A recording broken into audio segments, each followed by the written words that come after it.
Tantor Audio, a division of Recorded Books, presents Redemption by Jenna Hartley, narrated by Lucy Rivers and Tor Tom.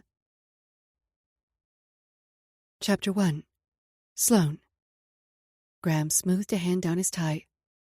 I know you don't want to talk about this. You're right. I cut him off. I don't. Sloane, Jasper said from his seat on the couch, his tone a mix of concern and exasperation. We're trying to help. We're worried about you. My face flushed with frustration, but I waved a hand through the air, determined not to appear ruffled. Instead, I concentrated on the feel of the plush carpet of the Huxley Grand Los Angeles presidential suite. It was soft beneath my feet as I padded across it. What's new? You've always been overprotective of me, all of you. I swung my gaze to encompass all four of them, my family. My eldest brother, Graham, stoic and definitely overprotective, probably the most so, even if he wasn't always as vocal about his concerns as my other siblings. Perhaps the fact that he was so adamant this time should have been enough to scare me, but I refused to live my life in fear. Graham's stern expression was nothing new. I simply wasn't used to having it directed at me. Sure, there were times we argued. We were siblings.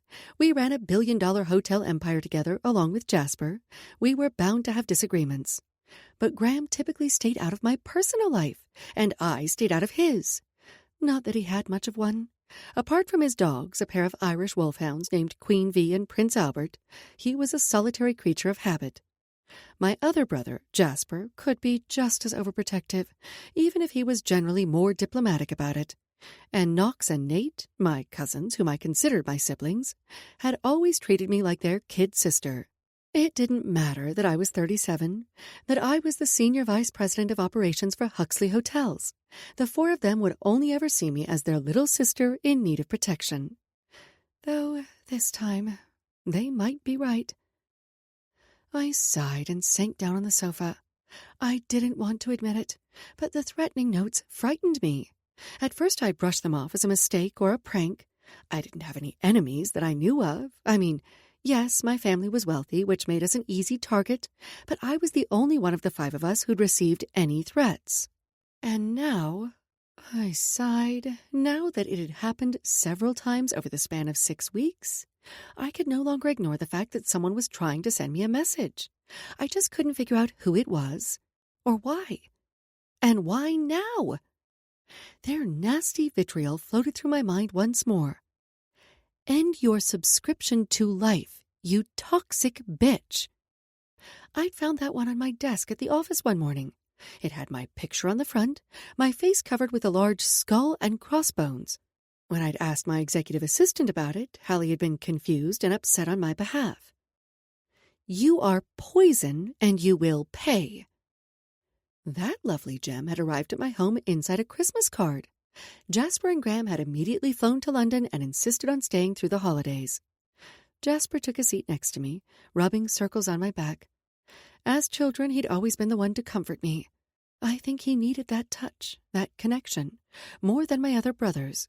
Definitely more than Graham, who had always shied away from physical affection.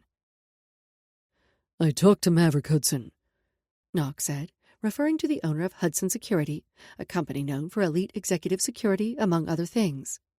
He offered to send a team back to London with you. I have a security team. I gritted out.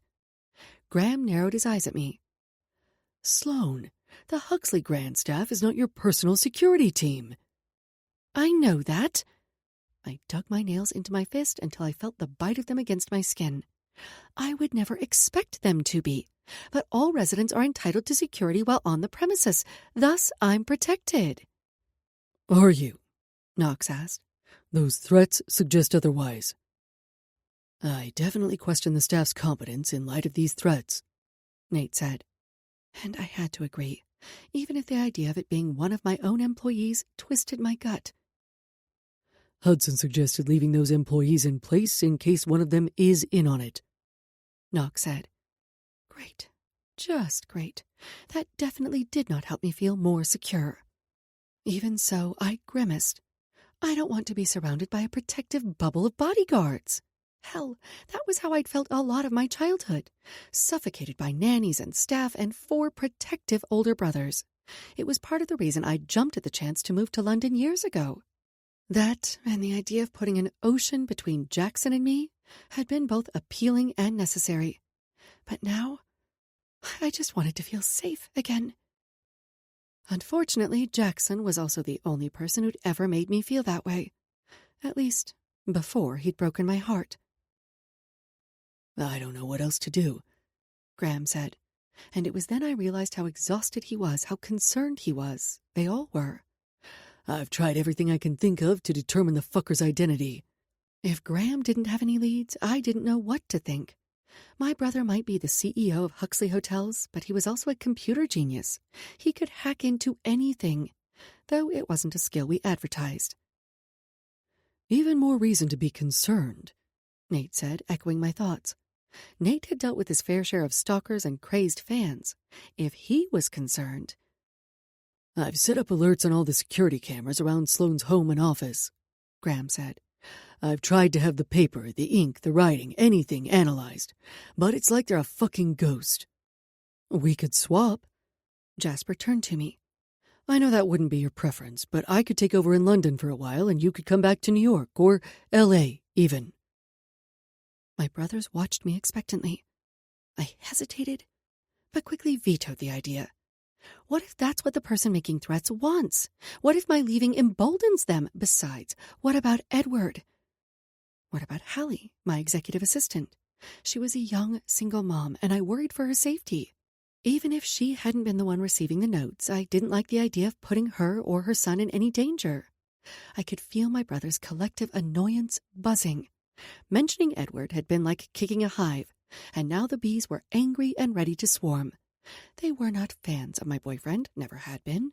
Graham hadn't said it outright, but I knew he didn't like Edward. Nate thought Edward was pretentious and fake. Jasper, well, he said Edward was too cold. And Knox found it strange that Edward and I spent more time apart than together. I tried to brush off their comments as the misguided but well-meaning intentions of protective older brothers everywhere. But deep down, a little part of me hated that they might be right about Edward not being the right guy for me. I sighed, knowing that what I felt for Edward wasn't much more than companionship. I'd been trying to talk myself into feeling more for him, love, even. But I couldn't, and I hated myself for trying. Edward is not the one being threatened, Knox growled, his legendary patience slipping. And if he cares about you as much as he allegedly does, he should be doing anything to protect you. I drew a deep breath. It took a lot to ruffle Knox. In that moment it hit me how afraid for me he really was, how worried all of them were. My brothers had been searching for this creep, calling an intervention to ensure my safety. Edward had asked me to move in with him, sure. Had suggested that I'd be safer at his London townhouse than at the Huxley Grand, but I couldn't. I'd made excuses, put off answering.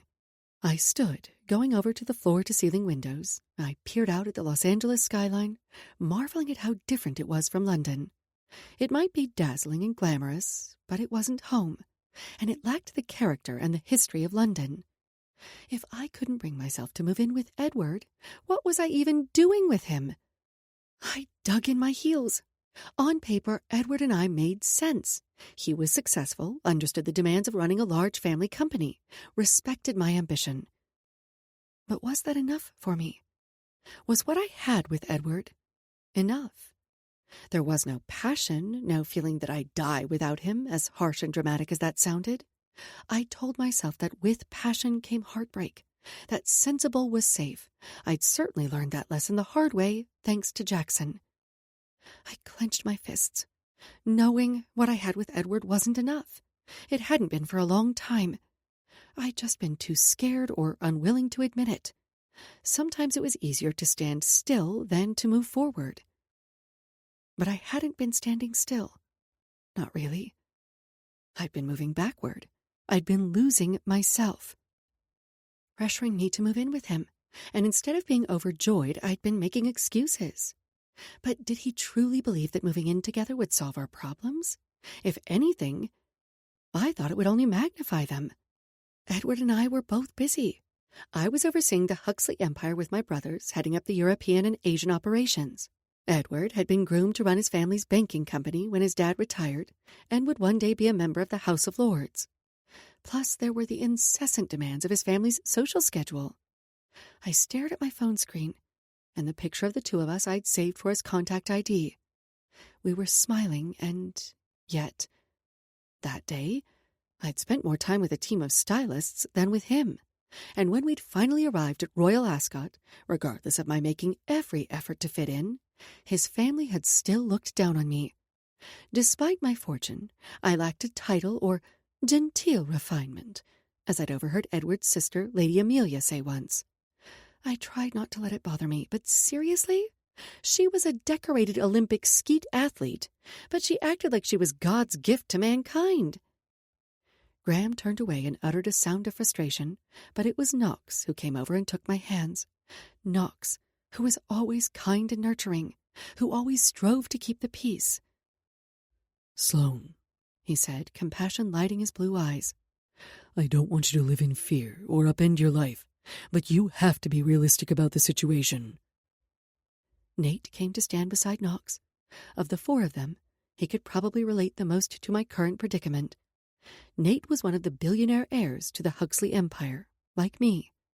But he was a celebrity in his own right, the owner of a Hollywood film production company and an award-winning actor.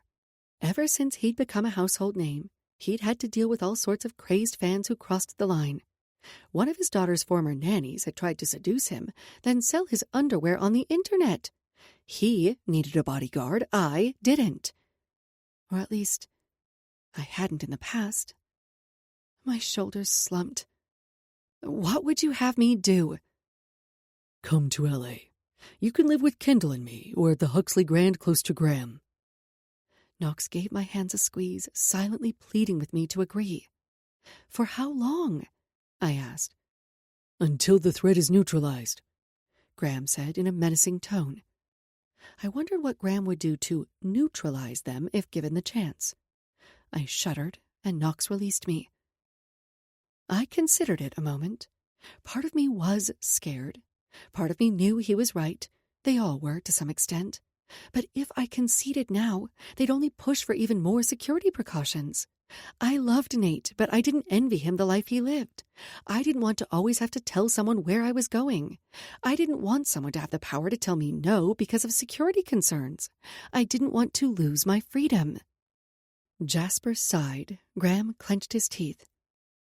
"I'd hoped it wouldn't come to this, but the board agrees. You need a bodyguard." My eyes widened, and I felt his words like a physical blow. You went to the board? I seethed, stepping forward. This is a private matter. "You are a public figure," Graham bit out. "You need protection," Knox said. Way to plunge the knife even deeper. "This has gone on long enough." I felt as if I was 16 again, and trying to go on a date, only to have my brothers scare off all the guys. I loved them, but sometimes they went too far. I crossed my arms over my chest and stared Graham down. Just because he was older than me and ranked higher in the company didn't mean he could bully me into doing what he wanted. I knew it was coming from a place of love. I knew he had my back. He always had. But I despised his heavy-handed tactics. "Sloane," Graham said, annoyance bleeding through his tone. "You're second in charge. You're too valuable to risk such vulnerability." Too valuable to whom? I asked, hurling the words with anger. The company? Graham glowered. But Jasper responded first. "Sloane," he chided. That's not what he meant. I knew that, but geez, would it kill Graham to express some emotion every so often? He was always so reserved, so in control. Edward wasn't much better. At first I'd brushed off his lack of affection as a British thing, or blamed it on his personality. But maybe it was just me. Or maybe I was expecting too much, something more, something he wasn't capable of giving. I sighed. It was useless wanting something you couldn't have, expecting someone to change. "Sloane, Jasper placed his hands on my shoulders. Please, the thought of anything happening to you. He stared at the ceiling, and it looked as if he might cry. My stomach sank. I hated the idea of hurting my brothers, especially Jasper. Jasper and I had always been close. Maybe it was just who we were. Maybe it was because we'd been the youngest when our parents had died in a plane crash with my aunt and uncle, and our memories of them weren't as strong. Our grandparents had raised Knox, Graham, Nate, Jasper, and me. It had made us all close. I gnawed on my lip. I didn't want a security detail, but I knew I needed to do something. The threats were becoming more frequent, and they'd escalated in tone. I couldn't stay in London right now. I was too rattled, even if I refused to admit it to them. I contemplated my options, then said, I have a better idea. I could take my annual sailing trip a little earlier and for an extended amount of time. When several of my brothers opened their mouths as if to object, I held up a hand to silence them. You wanted me to get away from London, and I am. My absence will give you and the team from Hudson time to find and neutralize the threat. Slowly, their expressions changed, and I could see my proposition was winning them over. Hell, I was excited about it, and I could feel my shoulders relaxing at the idea, some of my tension melting as I imagined myself back on the ocean, back on the Athena, blissfully alone, away from all the drama and the threats. I'd had to skip my sailing trip last year because of a broken arm. Time on my sailboat, alone on the open water, was long overdue. How long do you think you'd be gone this time? Jasper asked. I considered a few routes, but knew that I wanted to sail from Florida down to the Caribbean, settling on 6 to 8 weeks. The company was used to my annual sailing trip, and we had the right systems in place to accommodate my extended leave. In fact, we encouraged all our employees to take advantage of their generous vacation time, and we had an extended new parent leave policy as well. We wanted our employees to feel valued, appreciated. We wanted them to be able to feel free to care for their families without worrying about their jobs, to spend time on the things that lit them up so they could come back re-energized. An elegant solution, Graham said. Someone from Hudson can accompany you. I gaped at him. You can't be serious. As if Graham knows how to tell a joke. Jasper balked at the idea. This sailing trip has always been something I do alone, and that's important to me. We get that, Knox said in a gentle tone. But this time is different. Whoever's sending these threats knows your schedule, how to get close to you. I'm not trying to scare you, but they are likely watching you. I glanced around, creeped out by the idea, even though I'd had the same thought myself. Still, my sailing trip? It was the one time I got to escape the pressures, expectations, and demands of my life and just be. You don't have a bodyguard, I said to Knox. Why do I need one? I have a residential team from Hudson Security, just like Nate, and Kendall has a bodyguard, as does Jude. I jerked my head back. They do? Since when? He rubbed the back of his neck. We should probably keep that between us, for now. Wait. I pointed at him. You mean to tell me that your fiancé and your adult son each have a bodyguard and they don't know about it? Jasper smirked. Nate sighed. I think we're getting off track here. What about you? I spun to Jasper. You don't have a bodyguard. I turned to Graham. Or you. Everybody loves me. Jasper winked, one ankle crossed at the knee. I arched my brow. He was so damn cocky. I have a feeling a few of your former flings would disagree. Nate snorted. Knox coughed into his hand to cover a laugh. This isn't about us. Graham had clearly reached his limit. It's about you. We're not the ones receiving threats. Then shouldn't it be my decision?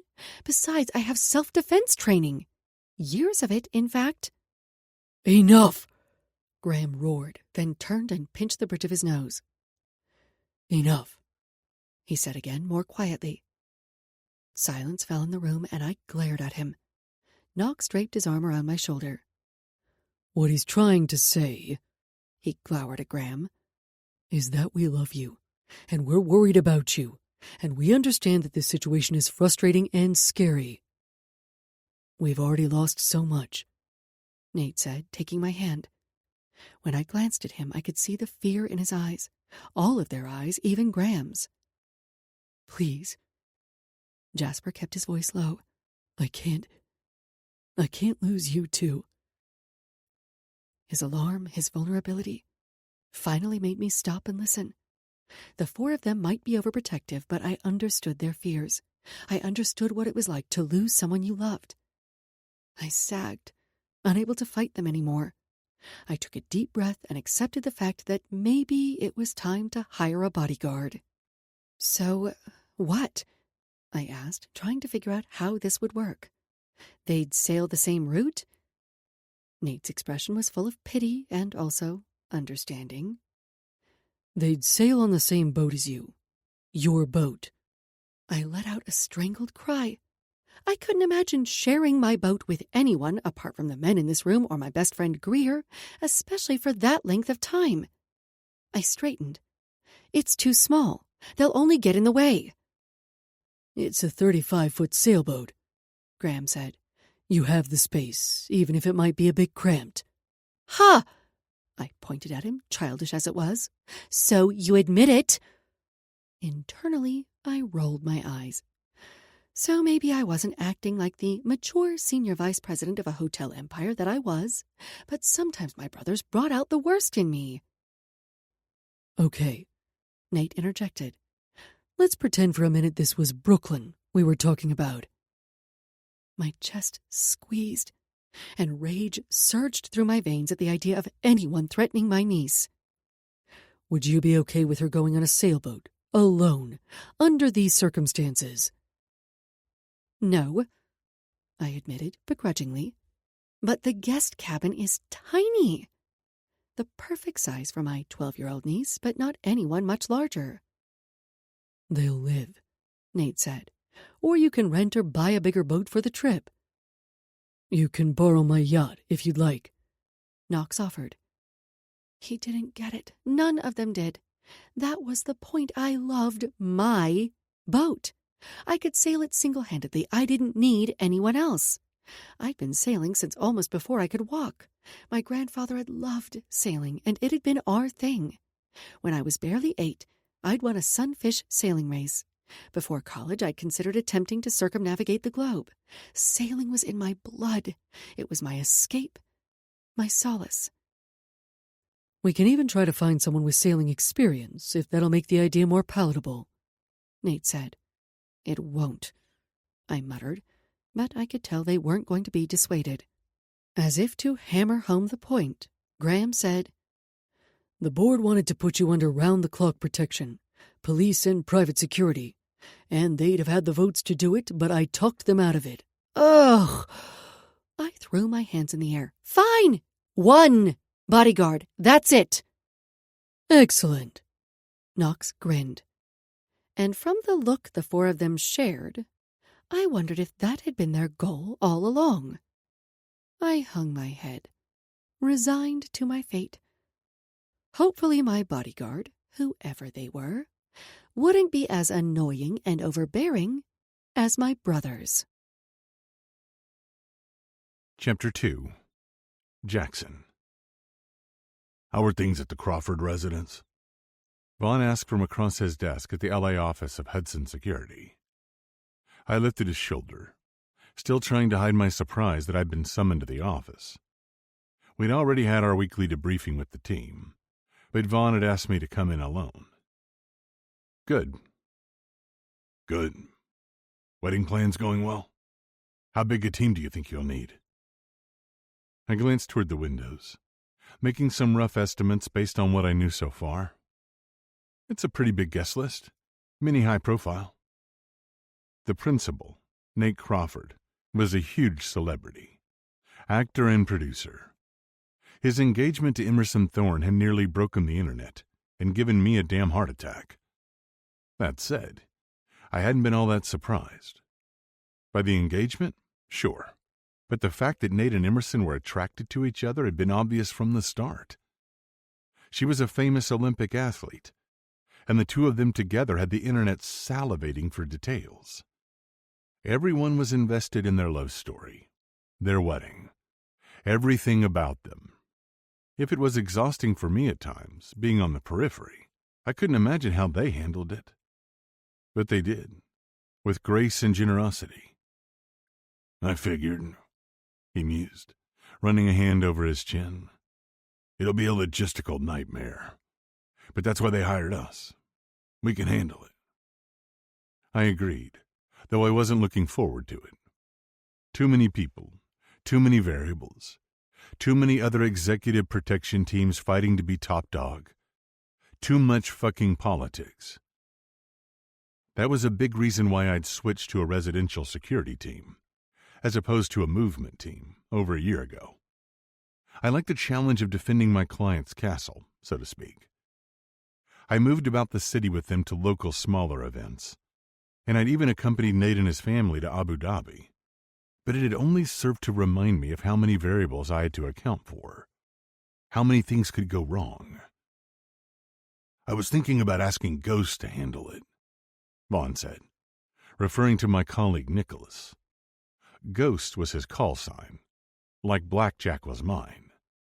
While some of my coworkers had joked that it was because of my love of sailing or cards, I'd been given the call sign by my fellow SEALs.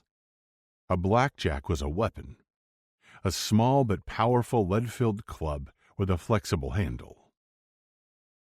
Has the Crawford family asked for a change? Had I done something wrong? Had Graham finally decided to do something about me? I knew he remembered me. I knew he knew who I was, even if he never said anything.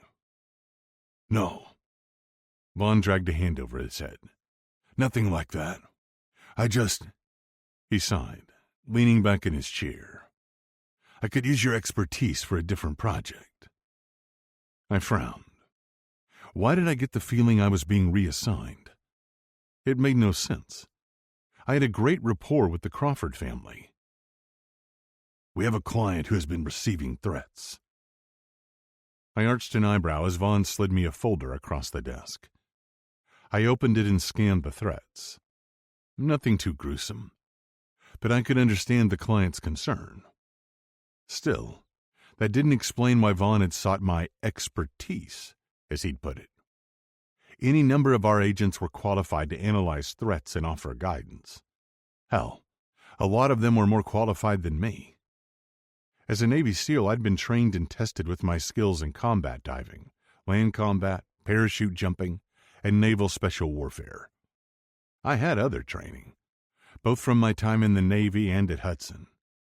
I could certainly analyze a threat, but some of my colleagues were better equipped and suited to do so. No idea where they came from? I asked, holding up a copy of one of the notes. Vaughn shook his head, and I waited for him to tell me where exactly I came in. He interlaced his fingers. The client wants to take a sailing trip and has agreed to protection. I frowned. What do you mean, has agreed to protection? They're not currently under protection? New client. Sort of. Family referral. I sent Disco to keep an eye on things in the meantime. He shuffled some papers on his desk. Anyway, you were the first person who came to mind, considering your experience. Are you interested? How long? 2 months. Wow. A 2-month sailing trip sounded like heaven, even if it technically would be for work. I'd always loved being on the water, the horizon, the only thing ahead of me beyond endless ocean. What's the proposed route? He handed me his tablet, and I scrolled through the plans. Holy shit. The more I read, the more excited I grew. It was a dream trip, sailing down the thorny path from Miami through the Bahamas and the Turks and Caicos Islands, Puerto Rico, Virgin Islands. What kind of craft? How many crew? I asked, my eyes never leaving the screen. 35-foot sailboat. No crew. I jerked my head back. No crew? It can be sailed by one person. I know, but most of Hudson's clients weren't the type to sail a trip like that alone. They had yachts and crew, and my curiosity was certainly piqued. Even so. That's a small boat for 2 people. I assume it would be just the 2 of us? Correct. I nodded, considering. Wealthy, experienced sailor. It wasn't their first rodeo if they were willing to take on that journey alone. I leaned back in my chair. Let me get this straight. You want to pay me to spend 2 months sailing the Caribbean with a client? Yes. I'd had some cool assignments. Some really shitty ones, too. But this had to be one of the best ones I'd been offered. Even so, I was hesitant. It's close quarters. What if we don't get along? Make sure you do. I scoffed. We both knew that was easier said than done. Some of our clients could be a real pain in the ass. Not the Crawfords, of course, but others.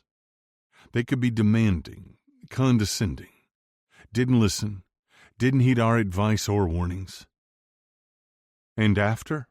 I asked, assuming the client and I didn't kill each other. New York. New York, I repeated, as if to confirm it. We've been watching you, Maverick, the leadership. You're smart, hardworking. You play your cards right with this assignment, and the New York office is yours. Say what? I blinked a few times, positive I'd misheard him. After everything I'd been through, being discharged from the SEALs, working as a bouncer, finding my way to Hudson, this felt like a redemption of sorts. What about Wyatt? I asked. We'd all heard that Clay, the director of the New York office, was retiring. But surely Wyatt, his second-in-command, would take over. Wyatt's going to open our new office in London. Well, shit. I sank back against my chair, resting my ankle on my knee. This would be a huge promotion, and a dream come true. New York, I said again. I rubbed the back of my neck. I hadn't been to New York apart from a few work trips with a client in nearly a decade. My thoughts went to Sloane, as they often did. I couldn't think about New York without thinking of her. I hadn't seen or spoken to her in years. At least, not until our paths had crossed in Abu Dhabi a few months ago. She'd visited Nate a few times in the past year, but I'd always been on vacation, or I'd let my team handle it. Her Abu Dhabi visit had been unexpected, and her sudden appearance had stirred unwelcome feelings, reminding me of a past I couldn't change and a future that would never be. Jackson? Vaughn asked, tearing me away from thoughts of Sloane. The way her skirt had wrapped around her hips, more generous than they'd been in the past. Her hair had been different, too, as had the way she looked at me, was shocked that it quickly turned into a mask of cold indifference. I met his gaze. He assessed me with a quizzical expression. I thought you'd be more excited. I cleared my throat and straightened, trying to mask my shock. Yes, of course I am. I dragged a hand over my head, the short strands bristling against my palm. Surprised, that's all. I mean, head of the New York office. That's one hell of a promotion. It's what I'd been working toward, wanting, for years. The chance to lead not just a team, but an entire office. After how everything had gone down with the SEALs, I didn't know if anyone would ever trust me to lead a unit again. Maverick's, and especially Bond's, faith in me was humbling and gratifying. He'd been my mentor for over a decade, and I knew he was just as invested in my success as I was. You'd be damn good at it. I was still in shock, but somehow had the presence of mind to say, thank you. I couldn't believe it. He was offering me the chance to take on a leadership role at the highest levels of the company, the chance to honor my father and finally live up to his legacy. Not to mention the fact that I'd be closer to my sister and her family, as well as my mom. Considering my mom's recent stroke, this couldn't have come at a better time. She was going to be so happy when I told her. "Is this your subtle way of telling me I'm getting too old for field work?" I teased, though Vaughn had been determined to see me advance in the company. "Blackjack, you were too old 5 years ago." We both knew that wasn't true, even if I was 44. "What's Nate going to think?" I asked. I'd been protecting his family for almost a year now. I felt like part of the family at times, even though I did my best to maintain a professional distance. They had always been welcoming, especially his 12-year-old daughter, Brooklyn. "Nate wants you to take this client. He specifically requested you." "He did?" I asked, furrowing my brow. "Who is it?" "One of his cousins." Nate had a lot of cousins, though he was closest to the ones on his mom's side. They were more like siblings. Surely Vaughn wasn't referring to Graham, Jasper, or... I swallowed hard. Sloan, right? My heart rate ratcheted up at the thought of Sloan. Technically, she was Nate's cousin, but he'd always referred to her as his sister. Sloan did love sailing, but no, surely not. "Nate trusts you," Vaughn continued. "That speaks volumes." Vaughn was right. Nate's trust wasn't easily given. So, for him to request that I be reassigned to his cousin, a cousin who hopefully wasn't Sloan, meant he was entrusting them to my care. And that soothed some of the sting from the fact that I would no longer lead his residential team. I'd be crazy to turn down an opportunity like this. The sailing trip alone, I was still trying to wrap my head around it. All of it. I was a little rusty, at least for a trip of that duration. But I knew it would come back to me quickly. It always did. "Here's the file." Vaughn passed it to me. I opened the folder and, oh, fuck. I went completely still. There she was, staring back at me as if my thoughts had conjured her. "Sloan." I choked on her name. "Sloan Mackenzie is the client." My eyes flashed to his, seeking confirmation. I suppose this shouldn't have been a huge surprise, but fuck. Vaughn furrowed his brow. "Why? You know her? Apart from her connection to Nate?" Images flashed through my mind. Her coy smile as she straddled me. Her head tilted back in ecstasy as I thrust into her. Lazy days spent in bed talking about everything and nothing. I blew out of breath. "Yeah. She's my little sister's best friend." Yes, I knew Sloan. But once upon a time, she'd known me. Better than anyone ever had. Which was why I found myself saying, "Maybe you should send someone else. Cujo, or any of the other former SEALs." Connor James, or Cujo, was a former Navy SEAL like me. But I doubted he wanted to leave his wife for 2 months when she was nearing the end of her pregnancy. Vaughn shook his head. "Nate specifically requested you." I scratched at my jaw. "That's great. But what about Sloan?" "What about her?" he asked, being deliberately obtuse. He leaned forward, resting his elbows on the desk, narrowing his eyes at me. I knew he was waiting for me to elaborate. I considered how best to phrase it, how to explain who Sloan was to me. I wasn't sure I could. "Look, it's clear from your reaction that you guys have some history. But how long has it been since you've seen her?" he asked. "If you didn't count Abu Dhabi." 14 years? Though the moment I'd seen her in Abu Dhabi, The past hadn't felt that long ago. Vaughn waved a hand through the air. Water under the bridge. I swallowed hard at the thought of seeing her, spending so much time alone with her. Maybe Vaughn was right. 14 years was a long time.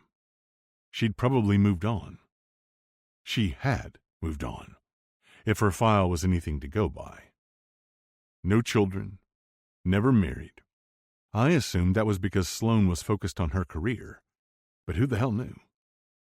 Even if I hadn't skimmed the file, I knew from Greer that Sloane was in a relationship. And wasn't that a fucking punch to the gut? Maybe I was the only one who was stuck in the past. Is your past going to be a problem? Not a fucking clue. I didn't want to think it would be. I was a professional. But it was a fucking sailboat. With Sloane. For 2 months. Vaughn leaned back, and I got the feeling he was reading between the lines.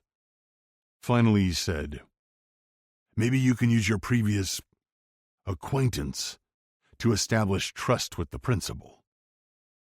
I barked out a laugh. He didn't know what I'd done. I was pretty sure Sloane would never forgive me, let alone trust me. Come on, Blackjack, he frowned. It can't be that bad. It's worse. I thought back to that night, the night I'd left, even though it had nearly killed me. And then again at my sister's wedding, and the way Sloane had looked at me, with more coldness than I thought she could ever possess. But now that I knew the threats were directed at Sloane, anger surged in my veins. I would hunt the fucker down and make them pay. Why is she being threatened? Who are her enemies? I skimmed through the notes, trying to understand the assessment. It doesn't make any sense. People have always loved Sloane. You're only proving my point. You're perfect for this assignment. He leaned forward. We're still trying to figure that out. Maybe you could get her to talk. Pretty sure I'm the last person she'll want to talk to, I said, mostly to myself.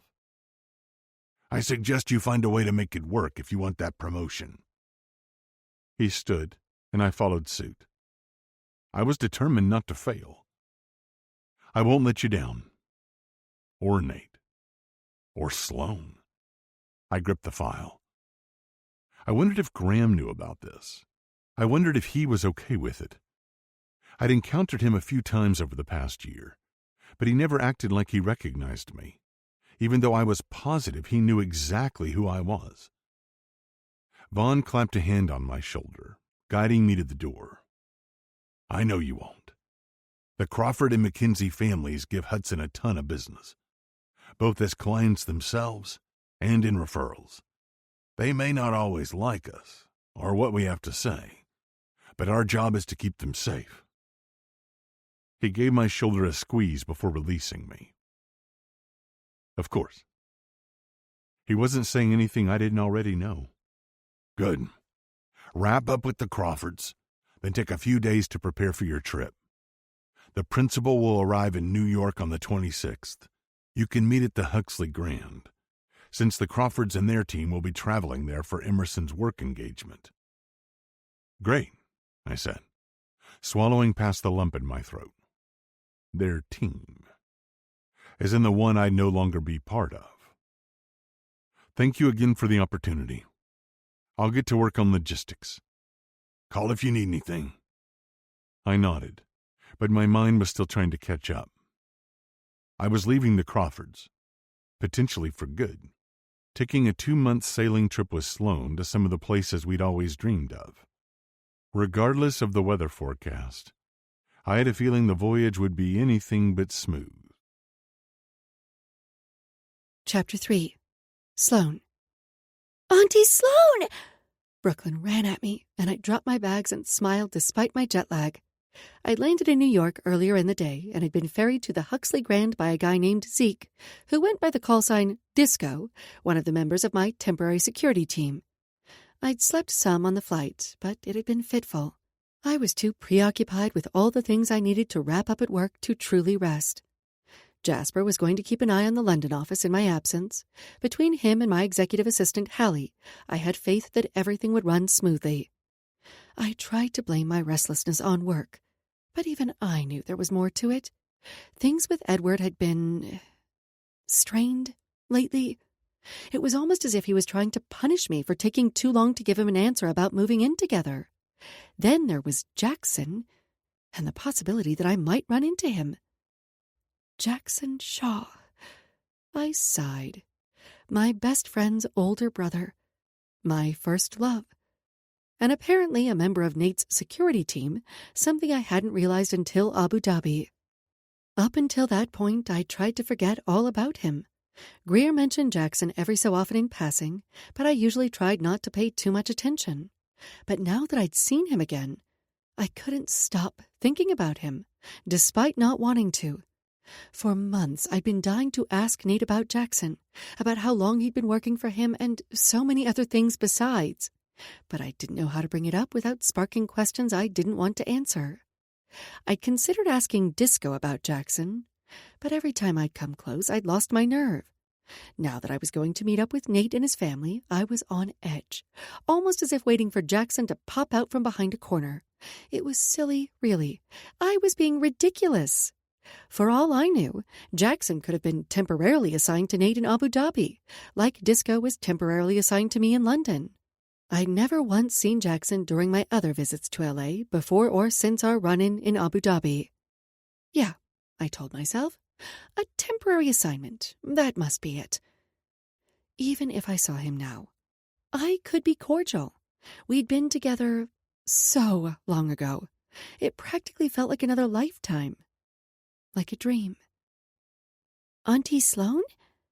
Brooklyn asked, dragging me out of my thoughts. Sorry. I smiled. I was missing out on precious time with my niece because I was distracted by thoughts of Jackson. Enough.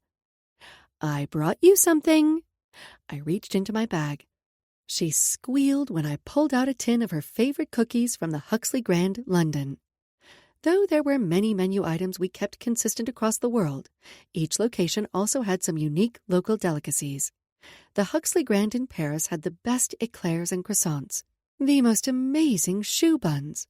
The Huxley Grand in London was known for its decadent high tea, and our famed tinned cookies were provided in all the suites and sold in our gift shop. Brooklyn was obsessed with them. Thank you! Brooklyn beamed, then handed me a few friendship bracelets. I made these for you. I smiled as I peered down at the bracelets with their colorful designs and inspirational phrases.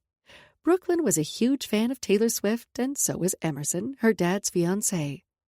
I'd always been protective of Brooklyn. She was like a daughter to me, and her egg donor, Trinity, was a piece of work. But Emerson... I smiled.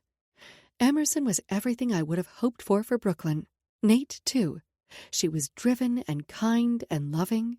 Despite my initial hesitance because of the speed and surprise of their engagement, I adored her. These are amazing. Thank you. I slid the bracelets onto my wrist next to my watch. There was one with beads that spelled unstoppable, another with smooth sailing, and the third read, Captain Sloane. That was probably my favorite. I also brought these. I grabbed another tin from my bag. It was identical to the first, except the goodies were all gluten and oat-free. For Sophia and her family. Brooklyn scanned the label and brightened. All gluten-free? For real? I smiled. Yep. A few years ago, Jasper had issued a challenge to Huxley Grand properties across the world to make allergy-friendly versions of guest favorites. Our team had exceeded all our expectations. Even I couldn't tell the difference between the two. The texture and flavor were identical. She's going to love it. She threw her arms around my neck once more. Thank you. I'm glad. I smiled and turned to Nate and Emerson as they entered the room. Emerson wore a cute matching athletic set in bright colors, her long blonde hair in a bouncy ponytail. It's good to see you, Emerson said, giving me a hug. You too. I smiled. How was your Peloton class? It was the second Peloton class they'd taught together, and I could see why everyone was clamoring for more. I'd streamed their first one live and had replayed it several times since because it was that good. I loved their dynamic, and so did everyone else. Emerson pushed us to work harder, and Nate made us laugh during the class. "Great!" She grinned just as Nate groaned. Served him right. Nate deserved happiness, but he also needed someone like Emerson to put him in his place. I laughed, giving him a hug. "Good workout?" I teased. He was sweaty and looked worn out, while Emerson was glowing and energized. "You'd think I would have learned my lesson by now," he grumbled. "So what do you have planned for this afternoon?"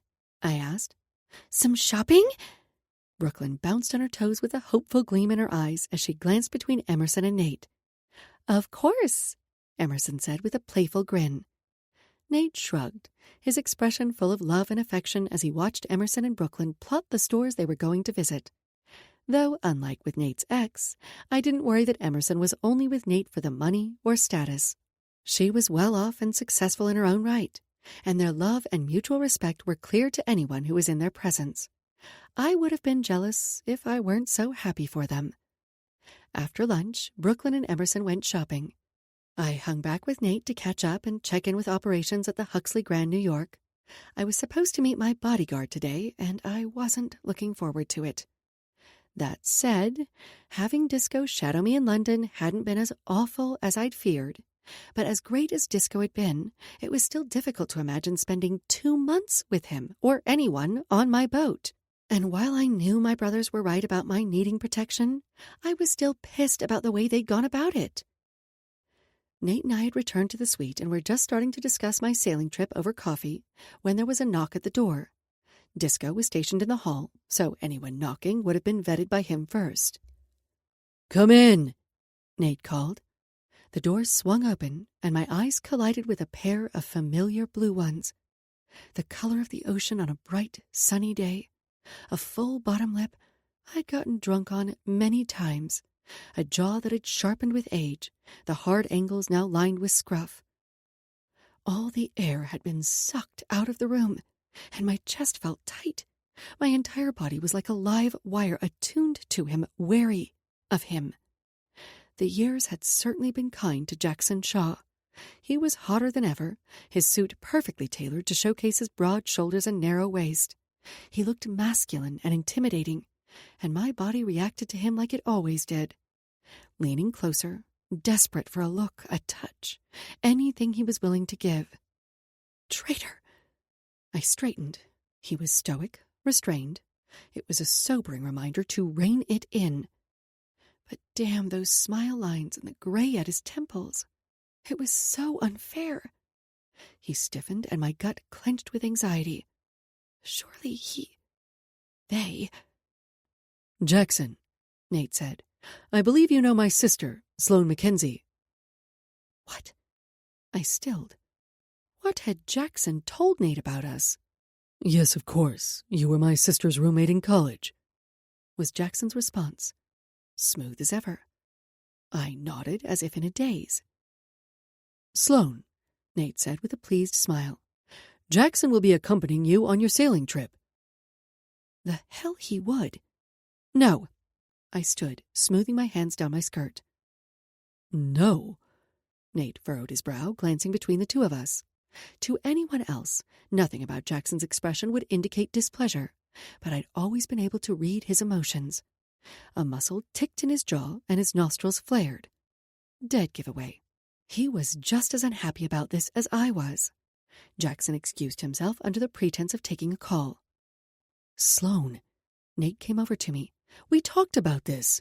"I know." I took a breath, trying to calm my racing heart. "I do. But are you okay with me spending 2 months alone on a boat with him? I mean, with a guy?" I stumbled over the words, flinging my hand toward the door Jackson had just exited. The mere sight of Jackson set my heart fluttering, and I hated my body's reaction to him. Why? Why him? And why had these feelings still not gone away? Nate chuckled, placing a hand on my shoulder. "Sloane, you're a grown woman, and it's Jackson." "Exactly." "He's Greer's brother. I thought you'd be happy about this." "Happy, right," I muttered. Nate pressed on, undaunted. Jackson has protected my family for the past year. I trust him with my life, with M's and Brooklyn's lives. Then shouldn't you keep him with you? I asked, grasping onto that excuse, feeble as it was, considering Nate had clearly agreed to send Jackson with me, if not in fact orchestrating it. He knows your house, your life. I would never want to put you or your family at risk. He smiled softly, settling his hands on my shoulders. Then you understand how I feel about you. And Jackson will certainly be missed, not just because he's familiar with our lives, but you need him more. Did I? Nate had always been very intuitive. He was affectionate, sure, knowing when to give me a hug or when to give me space, but his ability to read me made it difficult to hide anything from him.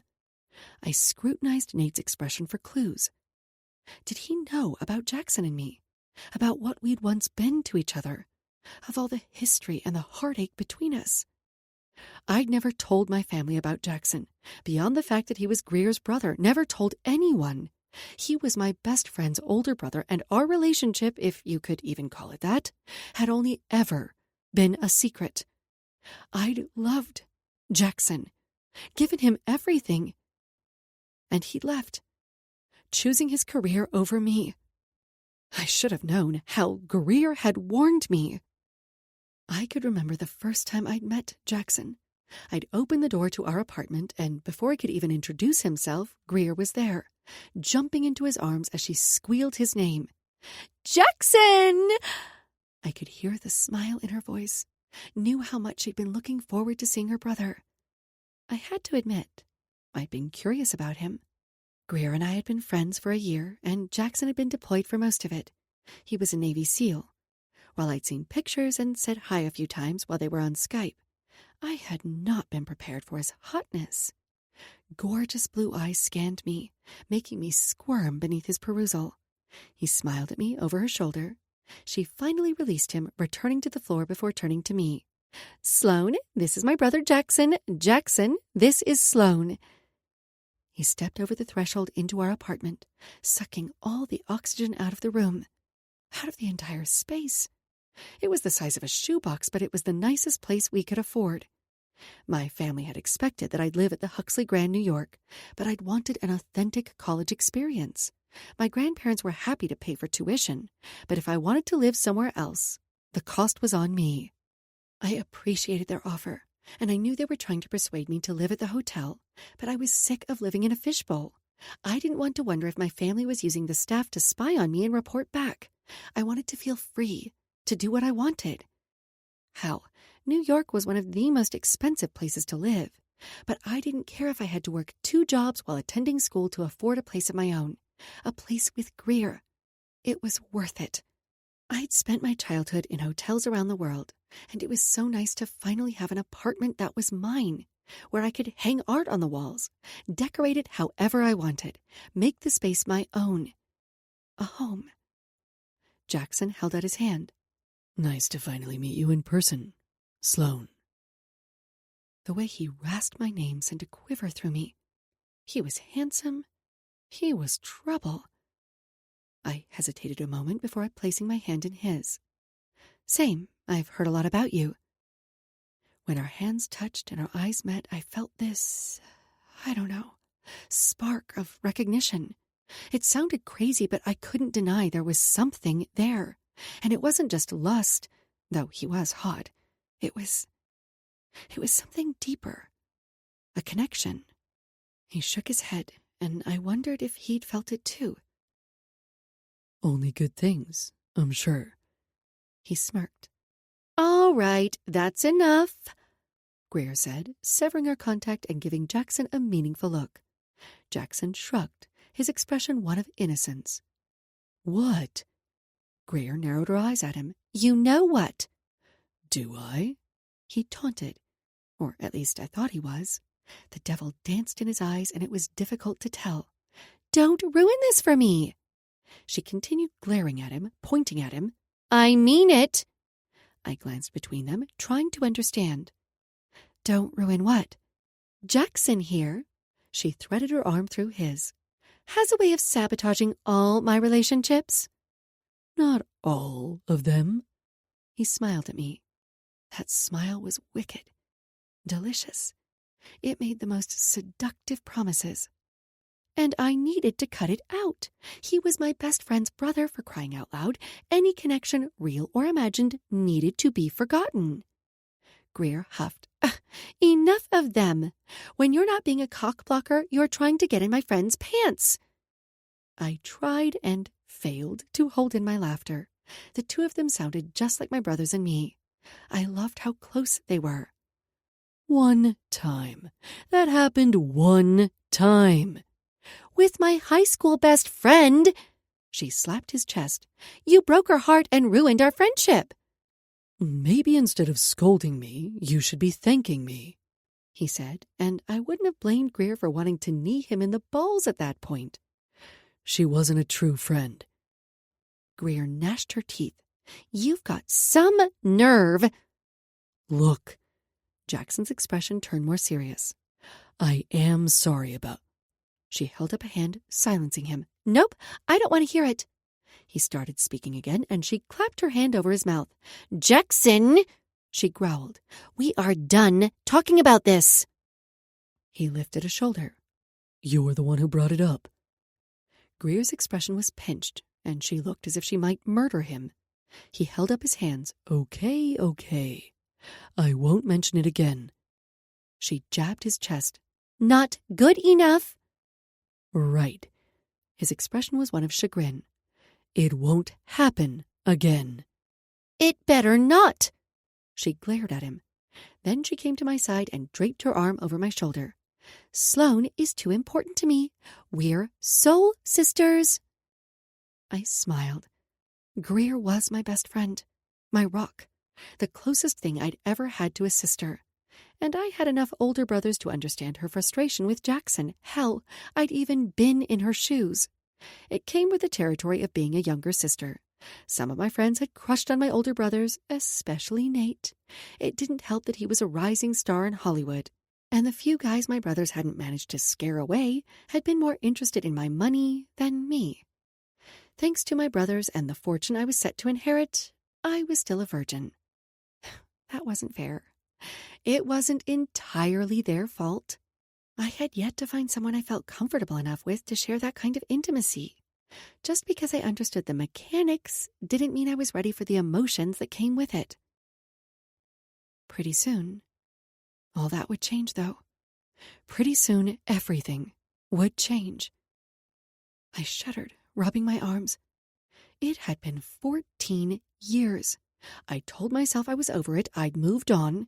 But it was difficult to ignore the past when we were at the site of Greer's wedding. The last time I'd seen Jackson, apart from our quick run-in in Abu Dhabi. This place held too many memories. I pushed away the thought and tried to focus on the present. There was nothing for me in the past. I needed to think of the future. But when I tried to picture the future, I drew a blank. I scrambled for some excuse, any excuse. Edward will hate this, I said, when I was the one who hated this. Why did it have to be him? I supposed I should have anticipated that my bodyguard would be a man. I'd always assumed it was a male-dominated industry, though I knew there were women in the profession still. In my head, I hadn't envisioned spending 2 months on a sailboat with a man. With Jackson, whom I'd have to trust, and vice versa. It's not up to Edward, Nate said. And if he cares about you as much as he claims to, he'll be more concerned with your safety than the man insuring it. I wasn't so sure about that. Time and again, Edward had insisted that I'd be safer if I moved in with him. Now he was annoyed with me for leaving for 2 months. He didn't seem to understand that I needed this trip. The fact that he didn't get that didn't get me. Grated. Nate dragged a hand down his face. Give Jackson a chance, will you? I think if you got to know him, you'd like him. That was the problem. I already knew how much I could like him, and I couldn't put my heart through that kind of pain ever again. Losing Jackson, then my grandparents. I swallowed hard, ignoring the way the bridge of my nose stung. I would not go there. I would not think of what could have been, what almost was. I let out a shaky exhale. Sloane. Nate tilted his head, evaluating me. Is there something you're not telling me? Some other reason you're opposed to Jackson? I paused, not even sure what to say. The past was in the past, and that was where it needed to stay. So I swallowed back my protests. No. I knew Jackson was more than qualified to sail with me. Hell, maybe I should have been happy with this turn of events. And maybe under different circumstances or a decade ago, I would have been. Jackson was a damn good sailor. Instinctual. It was something we'd bonded over, something we'd always dreamed of doing together, taking an extended trip on a boat, just the two of us. Oh, what a cruel sense of irony the universe had. I know you're not happy about this intrusion, Nate said, but Jackson has always been discreet, respectful, and professional. I was completely at a loss for words. Let's just spend some time with him and talk about the trip. Okay? I swallowed hard. Yep. Because what else could I do at this point? I'd run out of excuses. Had Jackson known that I was his new client? He hadn't seemed as surprised to see me as I'd been to see him, but it wouldn't be the first time I'd been wrong about him or the situation. I straightened, telling myself this was just like any other meeting I attended. I was in charge, I was the boss, his boss. God, that was weird. This whole situation was weird. I tried to imagine spending the next 2 months with him on my boat, and failed. Jackson had once been the oxygen I breathed. Now he was going to be working for me, protecting me. The prospect of my sailing trip was beginning to seem less like freedom and more like torture. Chapter 4. Jackson. I stood in the hallway outside the presidential suite of the Huxley Grand, New York, while Nate and Sloane chatted inside. It made me think of my sister's wedding day. God, that day had been so fucked up. I'd barely held it together. I paused before the door to the penthouse suite, tugging at my collar. My dress uniform felt as if it were strangling me, but I knew it was merely the idea of seeing Sloane again after so long. We'd promised not to let whatever happened between us affect our relationship with Greer, and I had to trust that Sloane would keep her word as she always had, even though I knew today, my sister's wedding day, would be trying. I smoothed my hands down my pants and straightened, knocking on the door. A butler, a freaking butler, answered.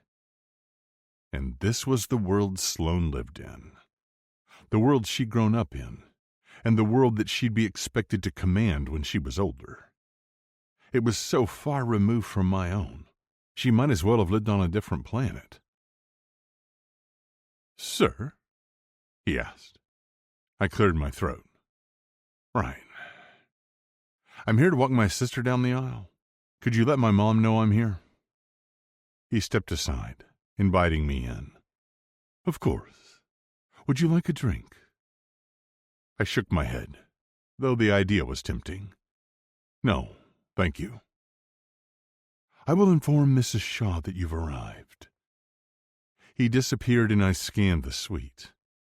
There were bags and wedding stuff everywhere, but the place was huge. I couldn't even imagine what something like this would cost. "Oh, Jackson." Mom lifted a shaky hand to her mouth. "You look so handsome." I'd been so lost in my thoughts, I'd barely heard her enter. I shook my head as if to clear it. I was always aware of my surroundings. Always. "Thanks, Mom." I gave her a hug. "You look beautiful." And she did. Radiant and happy despite the fact that it should have been my dad walking Greer down the aisle. Not me. Always the charmer. She gave my cheek a pat. Greer is so relieved you made it. We all are. Thanks, Mom. Where is she? Through there, with the bridesmaids. She linked her arm through mine. Marcy's daughter is free if you're... I'm not. I cut her off. Okay. I'm sure you don't need my help with women. But, well... She sighed. When are you going to settle down? Give me grandchildren. Mom... I sighed, trying not to lose my shit. It wasn't her fault that she didn't know about Sloan. No one did. And it wasn't like it mattered now. We were over. I just moved to a new city, started a new job. I'm still finding my footing. I know. She patted my arm. I know. I want you to be happy. What makes you think I'm not? I asked, thinking of it as more of a rhetorical question. But of course she didn't. I know it's been rough for you, leaving the SEALs, changing careers, moving cross-country. She didn't know the half of it, but at least I'd been granted an honorable discharge in time for my sister's wedding, allowing me to wear the dress uniform everyone expected. Everyone except Sloan, the one person who knew the truth. You should talk to Sloan, she suggested, and I tried not to panic. Did she suspect something? I tried to get a read on her, knowing it would be best to keep my mouth shut despite my fears. But then Mom said, she's going through some similar changes herself. I bet she'd understand. I bet she'd appreciate a friend. I wondered if Sloan had felt as lost as I had. It didn't matter that I'd moved across the country. I saw her everywhere.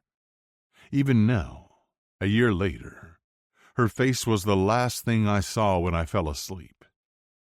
She was my home, and I couldn't escape her, no matter how hard I tried. Before I could ask what changes Mom referred to, she ushered me toward a bedroom. They're in there. Is everyone decent? I called, my heart rate ratcheting up at the idea of seeing Sloan. Come in, Greer called. I opened the door, and Greer stood in the middle of the room, a veil cascading down her back. Greer. My voice cracked on her name. My baby sister looked stunning, but I couldn't help imagining Sloan standing there, waiting for me in a white dress. My heart shuddered, and I blinked away the vision. You look beautiful. Greer smiled, so serene, so mature. When the hell had that happened? Thank you. A tear leaked out, and she quickly wiped it away. I'm really glad you're here. Me too. I hugged her, pressing a kiss to her forehead.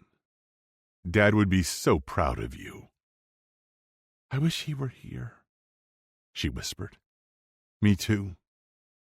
I gave her another squeeze. But he's here in spirit. I patted my chest, where a few of his medals were pinned to my uniform. I felt the weight of them, the honor. He was a hero, and I was a failure. Oh, Jackson. She lifted her hand to my chest, admiring the awards. Thank you. I love that. I subtly scanned the room for the one person I wanted to see. All the bridesmaids were dressed in black evening gowns, but my attention was pulled, as always, to Sloan. Even when she shied away from the spotlight, even when she was trying to avoid me, I sensed her presence. Sloan stood off to the side, her back to me. The black dress clung to her form, making my mouth water. I wanted her. I wanted to go to her, to ask how she was. I studied her reflection. Her expression was imperious and unreadable. This situation, unbearable. I kept staring, begging her to meet my gaze, to look at me, something. But the moment she did, I regretted it. She was devastating. Her gaze was heated, burning with equal parts want and hate. Hell, I hated myself most days, knowing what I'd done to us, to her. Yes, I'd lied, but so had she. And this was exactly why I had skipped the rehearsal dinner. My absence hadn't been due to a delayed flight, as I told my mom, because, as always, I was trying to protect Sloane, to do what was best for her, even when it nearly killed me. My phone buzzed in my pocket, pulling me out of the past. Fuck. Get your head on straight. Vaughn, how'd your meeting with the client go? Me. That remains to be seen. Vaughn, turn your history from a conflict into an asset. He had no idea what he was asking. I was trying, but Sloane had kicked me out almost immediately. She'd said no the moment she'd laid eyes on me. Fuck if that hadn't stung. I'd expected her to put up a fight, but I hadn't expected this. I wished there were some way to reassure her that I was a professional, that I would protect her, that our past didn't have to affect our current circumstances, even if I found it difficult to compartmentalize the two. Was I crazy for even considering it? I thought about how badly I wanted the promotion, how lucky I was to be offered the position. But all of that faded when I considered the threats against Sloane. My vision clouded. How dare. The door opened, and I half expected to see my mom waiting there, inviting me in so I could walk my sister down the aisle, when all I could think about, all I could see, was Sloane. Always Sloane.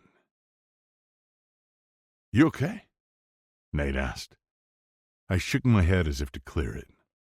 Dwelling on the past wouldn't change the present, no matter how much I might wish it would. Yeah, I swallowed. Yeah, I'm good. Nate stepped into the hall, closing the door gently behind him. Sorry about that, he sighed. Don't take it personally. Sloane's been resistant to the idea of protection since day one. I wanted to laugh. She might be opposed to executive protection, but this was most definitely personal. After our accidental run-in in Abu Dhabi, I'd avoided her. I'd been a coward. I'd swapped with one of the other members of my team so I wouldn't have to pretend I didn't know Sloane. I shoved my feelings down deep, wanting to do what was best for her, even if it ran contrary to my goals. Perhaps we should see who else at Hudson is available to go with her. 2 months alone on a 35-foot sailboat with Sloane was asking for trouble. Despite everything that had happened, it was as if the two of us couldn't be in the same room without our connection sparking to life. Hell, the last time we'd been alone was at my sister's wedding, and I knew how well that had ended. I knew we'd be safe, at least. As safe as a sailor on open water could be. But if I couldn't trust myself to keep my emotions in check around Sloane for 20 minutes, how could I possibly do so for 2 months? Emotions were a liability in my profession. Emotions were a distraction. Emotions got you killed. That was a big reason why we were supposed to maintain a professional distance from the principal, for the sake of both their safety and our own. And having sex with the principal was absolutely forbidden. No. Nate's tone was firm. He was adamant. Maverick said you're the best person for the job. And loath as we are to see you go, I agree. I don't want anyone else. I trust you. He was right. As much as I was dreading this, I also couldn't imagine sending anyone in my place. This was something I needed to do as much for myself as for her. She might not be part of my life anymore, but she'd always carry a piece of my heart, and I couldn't imagine a world without Sloane in it. "How do you want to play this?" I asked, knowing we needed some sort of strategy. "Good cop, bad cop?" He clamped a hand on my shoulder. "Only cop." He grinned. "She's all yours." Ha, right. Sloane hadn't been mine in a long time. Not that Nate meant it like that. Not that he'd approve of my dating his sister. I needed to get my head on straight. But that was what happened when I was with Sloane. She became my first priority, and nothing else mattered. It was both dangerous and addictive. He released me and backed away. "Good luck, Jackson. You're going to need it." Fuck. I clenched and unclenched my fist once his back was turned, closed my eyes and tried to recenter myself. But all that came to mind was the smell of wild roses and sunshine. My legendary control was slipping, and I hadn't even crossed the threshold. Sloane Mackenzie. A memory drifted to me, unbidden. Sloane smiling at me over her shoulder, dark brown hair flowing down her back in waves. Now her hair barely grazed her collarbone, and it was sleek and straight.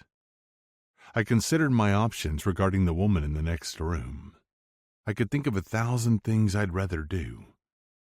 But there was only one choice. Walk through that door and face the only woman I'd ever loved.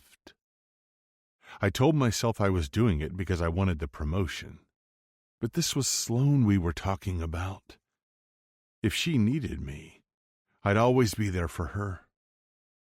I wiped my palms on my thighs and straightened. I was a soldier going into battle, and I would show no fear. I opened the door and entered the suite. "Miss Mackenzie," I said, addressing her formally, as I would any client. It was agency policy. And even if it weren't, using her last name was a sign of respect, a reminder of my position as her bodyguard. "Miss Mackenzie," she scoffed. "I think we're long past such formalities, don't you?" I kept my gaze trained on the painting across the room, even as she stepped closer. "Jackson," she snapped, but I held steady. "The least you can do is look at me." Slowly, I inclined my head, regretting it the moment my eyes met hers. They were an unusual shade of green, pale, mysterious, captivating. Looking into her eyes was like glimpsing into her heart. She'd never been good at hiding her emotions, or at least she hadn't been in the past. Looking at her now, I wasn't sure what she was thinking. The thin press of her lips indicated anger, but otherwise, I found her difficult to read. Gone was the carefree girl with smiles like sunshine. She'd gotten better at masking her emotions in the past decade. It was disappointing, to say the least. She almost seemed like a different woman in her perfectly tailored suit and fuck-me heels. She was as beautiful as ever, but she had a coldness to her, an edge that hadn't been there before. I could easily imagine Sloane commanding a boardroom, but I wondered if she ever smiled, if she was happy. "You're not coming on this trip," she hissed. "I don't need a bodyguard." But what I heard was, "I don't need you." It hurt more than it should have, especially after all this time. "The threats you've received would indicate otherwise." She wasn't the first principal who'd rejected my intrusion into her life. She wouldn't be the last. I fully intended to ask her about the threats when she was less hostile. Though, judging from her expression, I doubted that would ever happen. "I'm going to be in the middle of the ocean." "And what about when you dock?" I asked. "What about when you spend a few days on an island? I received your proposed itinerary, and I'd like to suggest several modifications." She scoffed. "First, you want to invade my solo sailing trip, and now you insist on making modifications." She turned away as if offended by my gall, when I was only trying to keep her safe. "Your plans do not account for certain contingencies," I said. Though really, I wanted to know why she hadn't invited her boyfriend along. A sailing trip like this was the kind we'd always discussed taking, together. And yet, she was planning to go alone. "Contingencies?" she asked, her eyes sparking with anger. "Enlighten me, then. Because my route accounted for the need to refuel, restock, and rest. And it took into account weather and wind, though obviously those will be reevaluated throughout." Yes. My tone was gentle. I was already on thin ice. "And you were thorough." She had been. Extremely so. It was a solid plan. Well researched and considered, at least from a sailing standpoint. "Then, what's the problem?" "You don't seem to appreciate the threat to your safety. You can't behave like you always have. A solo traveler is already in a vulnerable position." I shuddered at the statistics for women, not bothering to relay them, unwilling to ever let Sloane become one of those statistics. "Add in the fact that you're wealthy," I continued, though that was putting it mildly. Sloane was a billionaire. "And you're even more of a target." She scoffed. "This isn't my first rodeo. It's not like I go around flashing my wealth." "Perhaps not," I said, knowing firsthand that when it came to Sloane, things weren't always what they appeared. "But there's been a rash of thefts in the Caribbean as the season ramps up. Gangs on jet skis wearing clown masks and boarding boats with guns, not to mention muggings at ATMs." I didn't stop when her eyes widened. Couldn't. I needed her to understand. I needed her to stay safe. "And even if you ignored all that, someone has been sending you threats."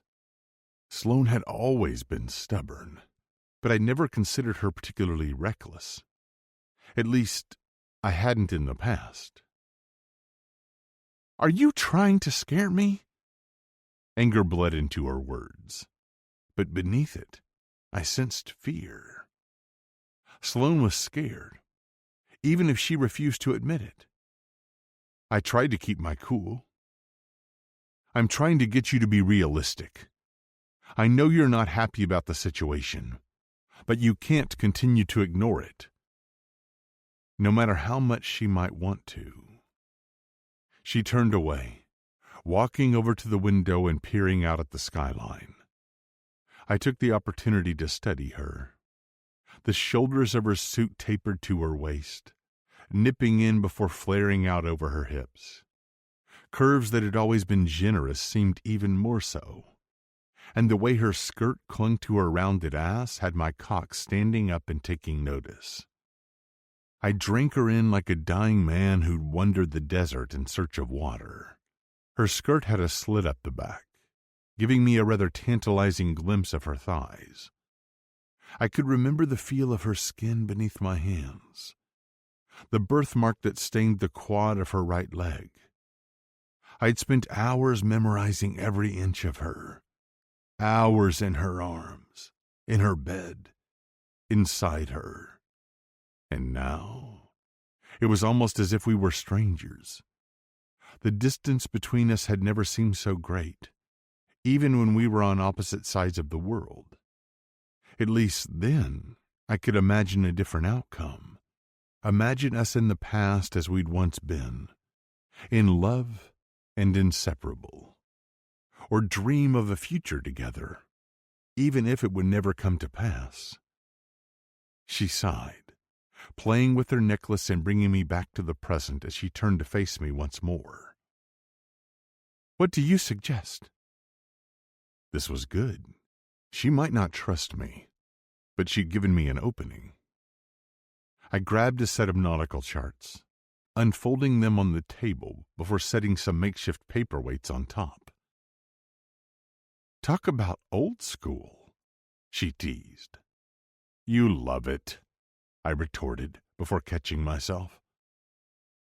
I needed to remember our roles and the circumstances, not slip back into our easy familiarity, no matter how tempting it may seem. "She's your principal. She's with another man." "I do," she said softly. So softly I almost hadn't heard her. Hell, maybe I'd imagined the words, longing to hear something positive from her lips, wanting to know that I'd meant as much to her as she had to me.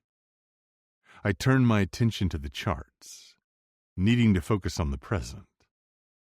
Paper charts were safer and more reliable in the sense that our travel plans couldn't be hacked. That said, I'd given a copy of our itinerary to Hudson and Sloane's family.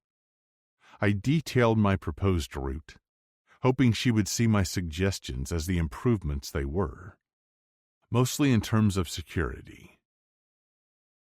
"I appreciate that you didn't completely change my plans," she said, her eyes still on the charts.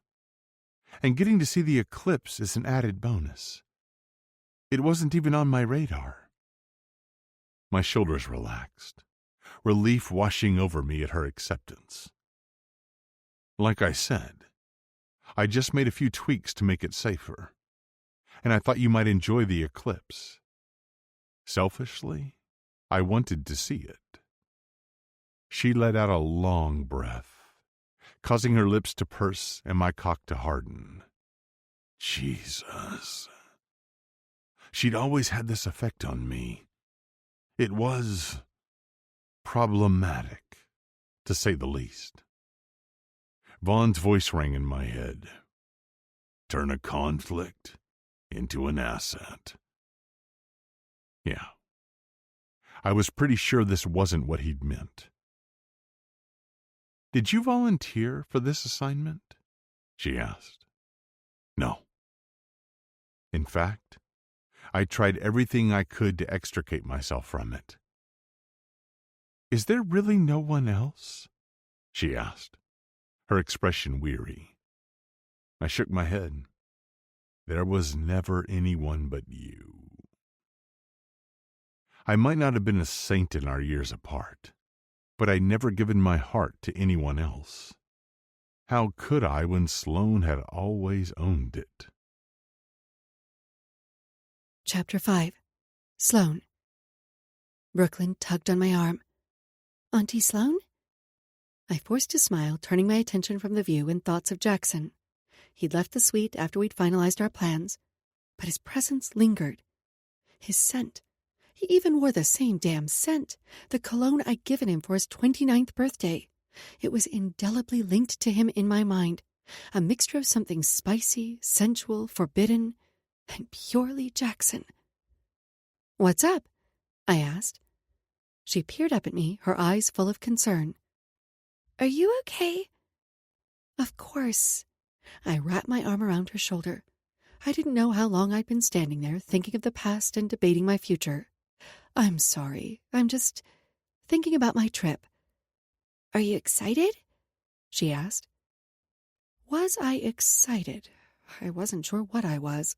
I wasn't sure the myriad of emotions I was feeling could be so easily categorized, but I didn't want to worry Brooklyn, so I said, "I'm excited to be able to take such a long sailing trip." "I'm going to miss you." She gave me a squeeze. I squeezed her back. "I'm going to miss you, too." She hugged me extra tight, not letting go. "Hey," I said in a calming tone. "Everything okay?" She nodded, but her face was buried in my chest. "Brooklyn?" I placed my hands on her shoulders, peering into her face. What's going on? She pulled back and let out a shaky exhale. That's a long time for you to be on a boat. And what about hurricane season and bad weather and... Sweetheart, I smoothed her hair away from her face, eager to assuage her fears. It's not hurricane season yet, and I go sailing every year. Not like this. Not crossing an ocean. True, I agreed. But I have before you were born, and I'm an experienced sailor. Besides, I ruffled her hair, I won't be alone. She let out a sigh of relief. I'm so glad Jackson's going with you. I hadn't realized how concerned she was for me, how concerned all my family was for my safety, and I found her faith in Jackson sweet. There'd been a time when I'd had that kind of faith in Jackson, when I'd felt safe, because I knew he'd never let anyone hurt me. I was leaving the restaurant late one night after my shift had ended, when someone tapped me on the shoulder. I jumped, letting out a shriek. Sloane? Jackson asked. You okay? I turned to face him, my heart racing. I breathed out. Yeah. I was still trying to catch my breath, so I flashed him a bright smile instead. He tilted his head, his gaze assessing. Where are you headed? Home. I just got off from work. Why? Jackson scanned the street. I'll walk with you, he said, and for a brief flicker of a moment, I wondered if he'd planned this, if he'd come here just to see me. He knew where I worked. He knew from our texts earlier in the day that I'd had a shift tonight. I nearly laughed at myself. The idea was ridiculous. Still, there was something between us. Could he feel it too, this connection? What? He asked, and I realized I had yet to respond. I might be tempted to ask if he'd come here for me, but I was too scared to hear his response. Instead, I asked, Aren't you worried Greer will see you? He'd put me in an incredibly awkward position. At the moment, I'm more concerned about you. His expression was sincere, and I tried not to read too much into that comment. Jackson was older, hot. He probably thought of me like another little sister. I tightened my grip on my bag, exhausted after a long shift and ready to go home. I already have 4 older brothers. I don't need another one. His expression darkened, and I turned and started walking toward my apartment. Sloane. He grabbed my wrist, his hold light yet commanding. What? I asked, glancing at him over my shoulder. Just... He looked as if he was going to say something else, then stopped himself. I'm sorry if I startled you. I read about a string of assaults on campus, and I was worried about you. I softened at his words. I wanted to ask why, but I knew better than to push. Besides, it would be nice not to have to walk home alone at night, just this once. Okay? The company would be nice. We fell into step beside each other. We talked about work, school, Greer, my family. I kept stealing glances at Jackson, his eyes connecting with mine every time. We slowed as we neared my apartment, and I wanted to linger in this moment with him. But this was reckless. What would we tell Greer if she happened to see us together? What would she think? I gestured toward the building. I should head in, or Greer will worry. Thanks for walking me home. Anytime. Seriously, call me if you ever need anything. When I said nothing, he pressed. Okay. Okay. He lifted his hand as if to touch me. I wished he would. I held my breath, waiting for it. But then he dragged his hand through his hair. Wait. His arm brushed against me, and I wanted to sink into him, into his strength and assuredness. Are you free tomorrow? My heart leaped at his question, but I told it to calm the hell down. Yeah? Why? Come by my place. I want to teach you some self-defense moves. You do? I asked, lighting up. Yeah. He rubbed the back of his neck, suddenly bashful. I love that idea, I said, and I meant it. I loved that Jackson didn't want to coddle me, but empower me. See you tomorrow. He smiled. Tomorrow. I smiled back, almost giddy. I turned and headed toward the door to my building, feeling his eyes on me the entire time.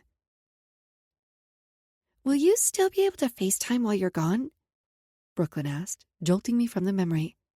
Of course. I knew it would be difficult to keep up with our daily text messages and twice-weekly calls, but I would do anything to reassure her. I wish I could go with you, she mumbled in a glum tone. She'd been saying that for years. I'd hired a sailing coach at one of the local marinas for her, and we'd been sailing together every chance we got. One day she'd be ready. One day, Nate had agreed. How'd it go with Jackson? Emerson asked, entering the room. Good. I smiled brightly, still feeling off-kilter. Yeah, good. But the more I thought about it, the more surprised I was, because I actually meant it. He's super nice, Brooklyn gushed. I knew you'd like him. Hey, Bee. Emerson ruffled Brooklyn's hair, meeting my eyes over the top of her head. Why don't you see if the chef can rustle up a charcuterie board? Okay. Brooklyn popped up and disappeared down the hall to the kitchen. Hey, Emerson said in a softer tone. Are you okay? I glanced away, not sure what to say or if I even should. I liked Emerson, thought she was perfect for Nate and Brooklyn, but I wasn't sure I wanted to divulge my past with Jackson to her or anyone. I'd kept our relationship a secret all these years. Why stop now? I'm fine. I only hoped my smile looked more convincing than it felt. I was still trying to grapple with the fact that my ex was going to be my bodyguard. It had been easier to forget about him when we were living separate lives, but now we'd be sharing a boat, and all the feelings I'd forgotten or suppressed seemed determined to resurface. She smiled. I know you say that, and I know you want it to be true, but I sense you don't quite believe it yourself. Was I really that transparent? I gaped at her. She flashed me a warm smile and leaned in. I've been in your shoes, many times, pretending I'm fine when I'm anything but. You mean, since announcing your engagement to Nate? I couldn't fathom living with the level of publicity and scrutiny they dealt with on a regular basis. It had to be exhausting. Yes, but even before. I guess what I'm trying to say is that it's okay not to be okay. She placed her hand on my forearm. And I'm here, if you want to talk. Thanks. I swallowed past the lump in my throat, overwhelmed by her generosity. I didn't have many girlfriends, and even though Emerson was younger than me, she was wise, genuine. I know what it's like to have people invade your space, she continued, to have your life turned upside down without your consent, to suddenly have a bodyguard, and if I didn't have my best friend Kendall and Nate, I don't know how I'd get through it. You'd find a way. Of that I had no doubt. Emerson was an Olympic gold medalist. She was an incredible athlete. She was perfect for Nate. But she was also the type of woman I'd always expected Jackson to end up with. Beautiful, ambitious, athletic. She was like a ray of sunshine. Which got me wondering, not for the first time, about Jackson's relationship status. If he was going on a 2-month sailing trip with me, surely he wasn't married, right? I couldn't imagine his wife being okay with that kind of assignment. I sure as hell wouldn't be if I were in her shoes. Greer hadn't mentioned there being anyone serious in Jackson's life, but he didn't tell her everything. I knew that from experience. And the idea of Jackson having a wife made me sick to my stomach. I placed a hand there to quell my growing nausea. Sloane, Emerson asked, are you sure you're okay? You look pale. I am pale, I joked. I live in London, and I'm rarely outside. She eyed me with a healthy amount of skepticism, but didn't push. Instead, she asked, How's Edward? Fine. At least, I assumed he was. We'd barely spoken all week, so I tacked on, busy as ever, because that seemed more accurate. I'm sure it takes a toll on your relationship. I knew she was speaking from personal experience. She and Nate juggled a lot, but they always seemed to make Brooklyn and their relationship with each other the priority. It does. I could hear Brooklyn talking to someone in the other room. Based on the animated tone of her voice, I assumed it was Sophia. I'm sure you'll be eager to return to London after your sailing trip, but I was hoping you'd attend Kendall's bridal shower. I wasn't sure I'd be eager to return home, at least not until the threats stopped. And considering I planned to break up with Edward, I didn't think I'd have a relationship to return home to. I'd like to, I said.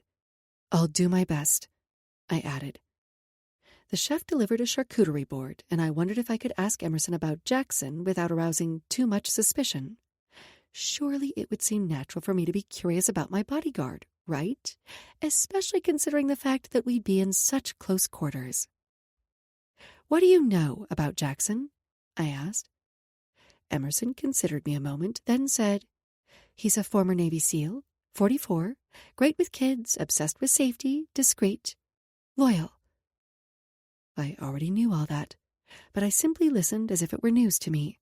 Her comment about Jackson being great with kids surprised me, despite the fact that Brooklyn had gushed about him. What do you know about him personally? I asked, trying to subtly inquire about his home life, his relationship status. She lifted a shoulder. Not much. Like I said, he's friendly but professional. It took months before he finally agreed to switch from calling me Ms. Thorne to Emerson. I popped a cracker into my mouth, chewing as I considered. She tilted her head, assessing. Why? Are you concerned about something? Just apprehensive about the situation in general. A glance at my watch told me it was getting late in London. I was running out of time to talk to Edward before my trip, and I didn't want to leave with things as unsettled as they were. It'll be okay. Her smile was full of warmth and understanding. You'll see. Having a bodyguard isn't so bad, and Jackson's the best.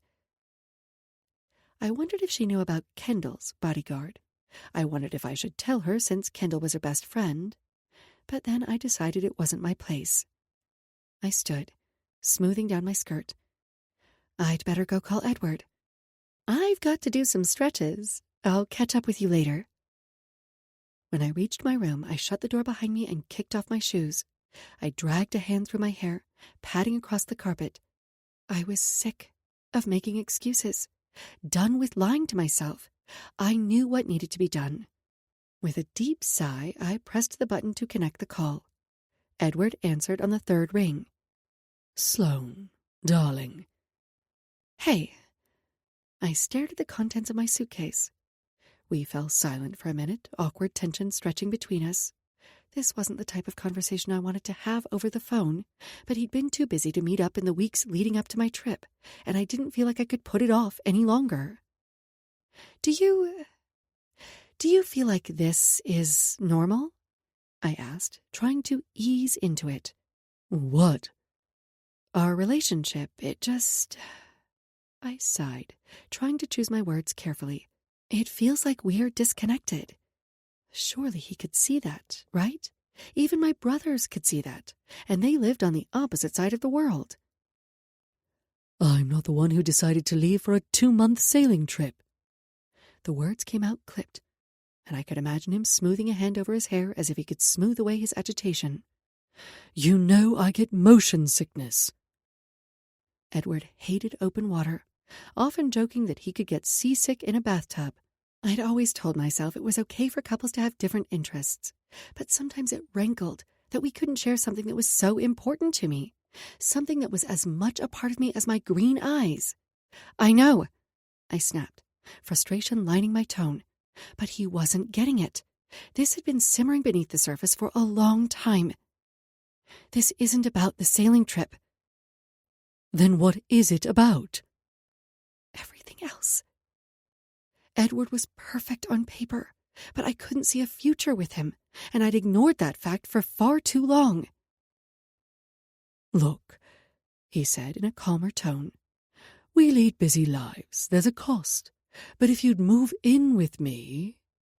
He trailed off, perhaps hopeful that I'd finally say yes. I appreciate the offer, but I'm not sure it would change anything. Of course it would. He was growing agitated. It wasn't the first time we'd had this conversation. We get to go to bed together, he said in a suggestive tone. Wake up together, share meals. It wasn't enough. And I was frustrated that he didn't understand, that he didn't even recognize there was a problem, that he thought we could solve everything by moving in together. You're not listening to me. You never listen to me. I straightened, feeling a sense of rightness settle into me. We want different things. What are you saying? He asked, hesitancy creeping into his tone for the first time. I took a deep breath and let it out slowly, knowing there was no coming back from this. I don't think we should see each other anymore. What? Sloane, where is this coming from? I didn't even know what to say to that, but I soon found myself launching into a list of reasons. When he didn't try to brush aside my concerns, he disputed each and every one until I was worn down and exhausted. This was what he did, how he handled a disagreement, but I wasn't going to be deterred. Finally, he said, You're being hasty. I'm not. I've given this a lot of thought. Right, which is why you decided to spring it on me the night before you leave for 2 months and become practically unreachable. I sighed. I tried to talk to you about it sooner. When? He asked. Several times. I pinched the bridge of my nose. You were always too busy.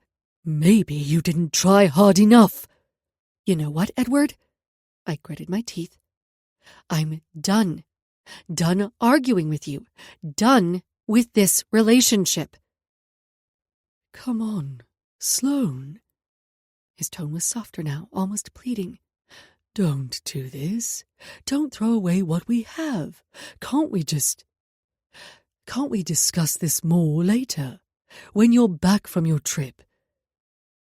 I understood that he was upset and maybe felt blindsided, but postponing this conversation would merely be dragging out the inevitable. Inevitable, I scoffed. That was the exact word Jackson had used when he'd broken up with me all those years ago. I pushed thoughts of Jackson aside. I'm not sure what more there is to say. I only wished we could have had this conversation in person instead of over the phone, even if it wouldn't have changed anything. He scoffed. Fine. Then he hung up the phone without saying goodbye. I felt bad for hurting Edward.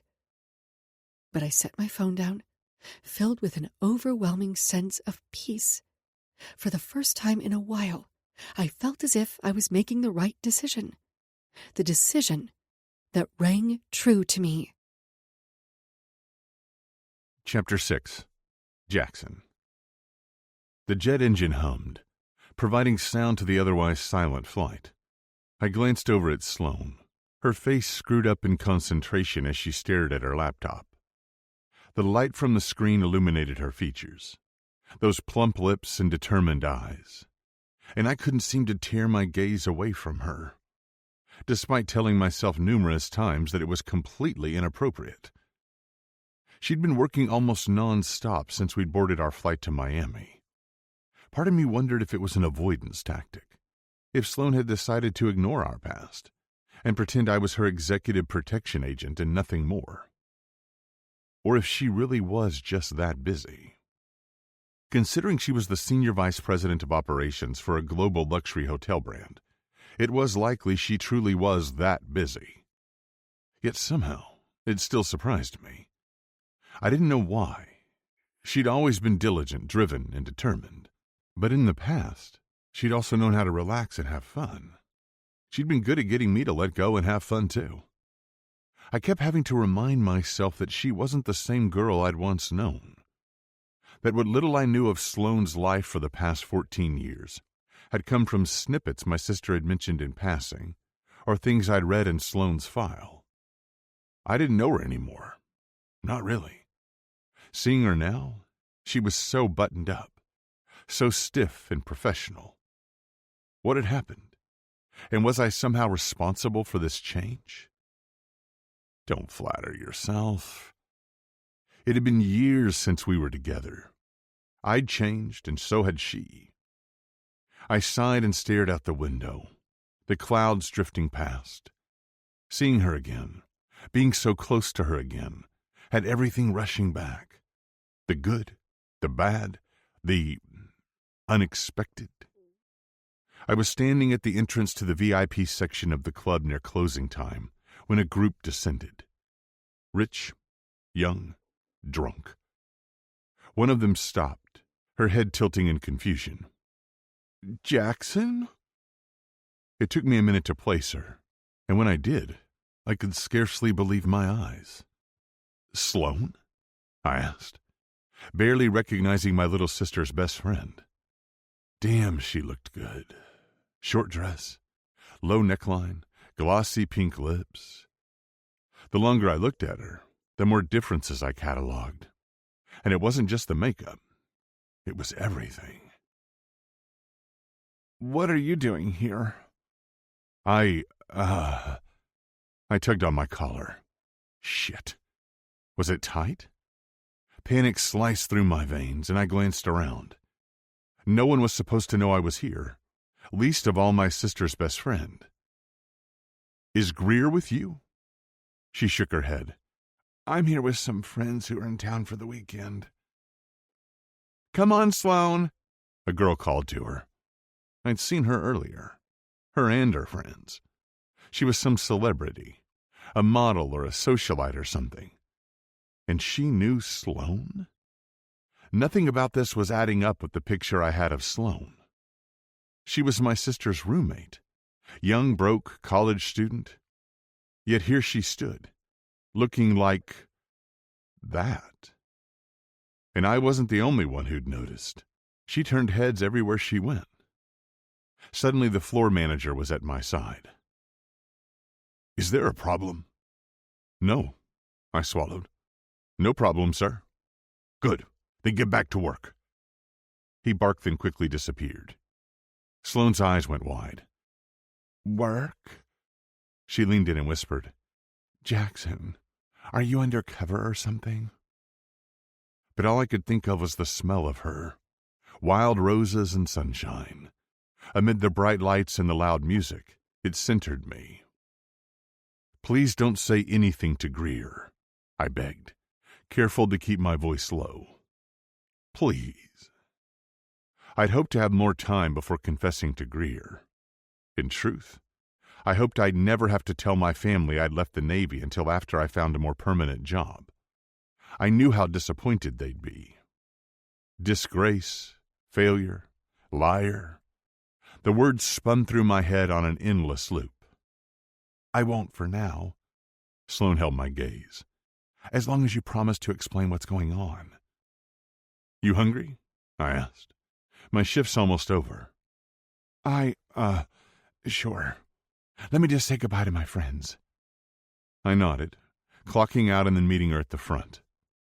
We went outside to hail a cab. When Sloane shivered, I removed my jacket and placed it over her shoulders. She smiled up at me, and it was like a punch to the gut. "Thanks." I held a cab, giving them directions to a 24-hour diner down the street from my place. We grabbed a table and ordered some food. "How's school?" I asked, wanting to ease into this conversation. "How's school?" she sputtered. I think we have a few more important things to discuss. Like why you're working at a club in New York, while Greer still thinks you're deployed. Do you know how worried she's been about you?" She didn't mince words, did she? Before I could answer, the waitress delivered our food, and Sloane dug into her pancakes. I didn't have much of an appetite, so I pushed my food around my plate. I was discharged from the Navy. "Are you okay?" She scanned my face. "Were you injured?" I shook my head. That would have been almost preferable. At least then I would have left with honor, not in disgrace. "I got into a fight." Sloane arched an eyebrow. "About what?" "Doesn't matter." I shouldn't have let that asshole get in my head. "Jackson."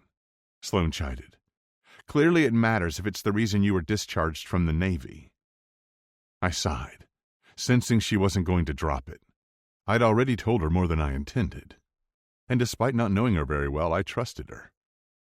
Before I could stop myself, I said, "Long story short, while we were out one night, this asshole said something derogatory to my buddy, and—" I curled my hands into fists beneath the table, remembering those hurtful, ignorant words, remembering the way my friend had told me to let it go, to pretend it didn't matter.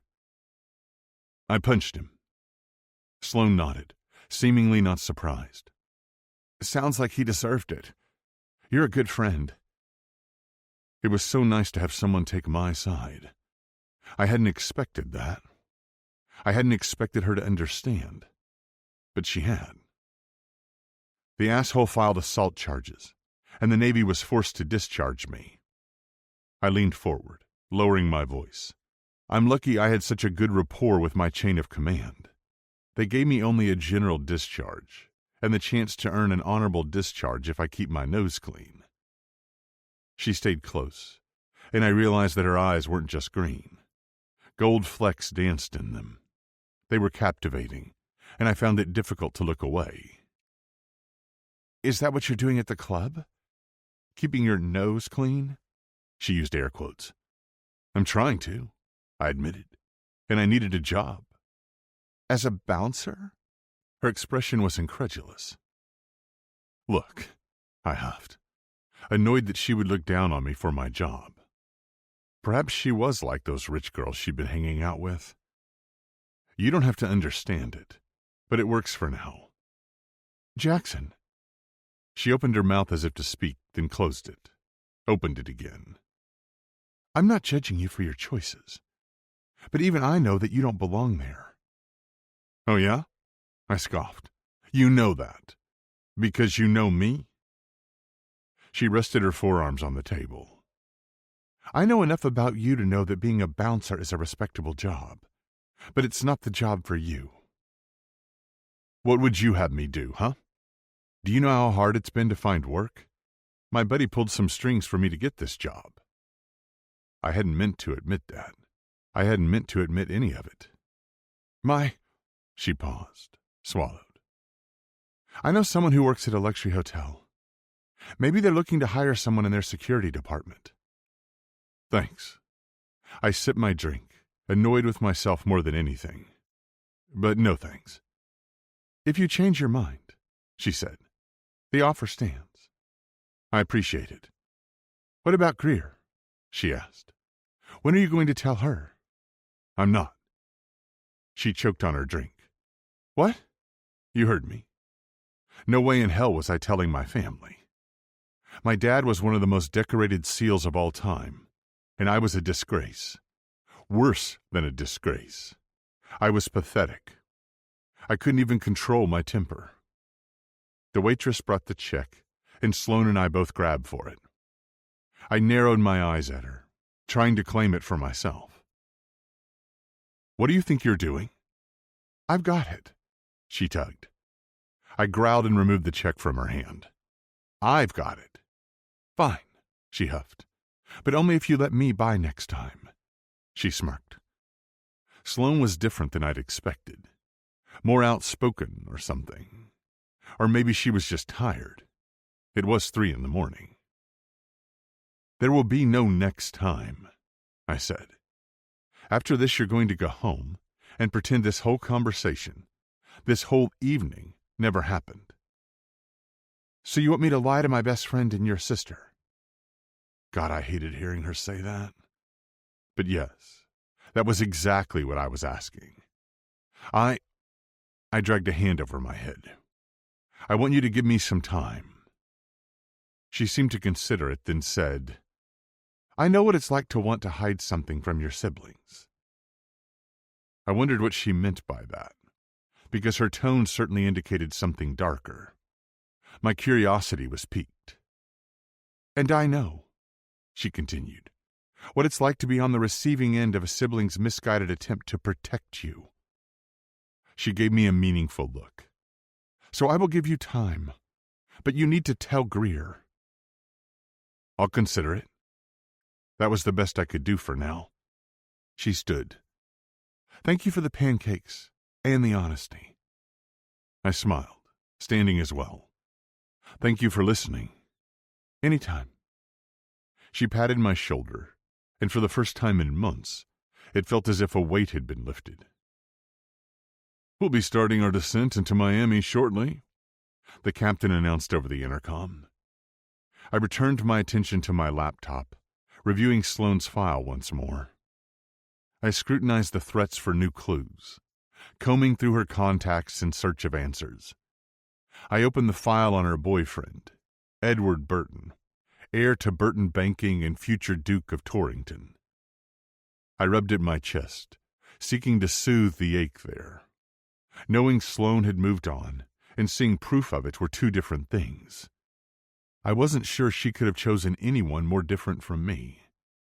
His family had an official website, a crest, a ducal manor. Edward was wealthy, titled. He easily fit into her world.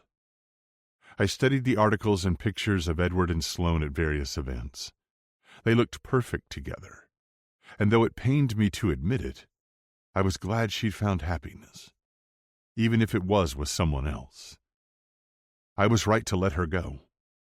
I stood and stretched, ready to be off this damn plane. It felt too small for the two of us. Fucking claustrophobic. Can I get you anything, Jackson? Tabitha asked when I exited the restroom near the galley. She worked for the Hartwell Agency, a bespoke recruitment service that placed nannies, jet crew, and other household staff with wealthy clients around the world. The Crawfords always requested her when they flew.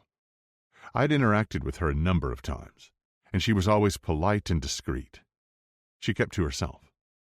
I'm good, thanks. How have you been? Good. She smiled. Busy. With flying or the farm? Both, but mostly the farm. I shoved my hands into my pockets. I don't know how you find time for it all. She lifted a shoulder. You make time for what matters. Sage advice. What about you? She asked.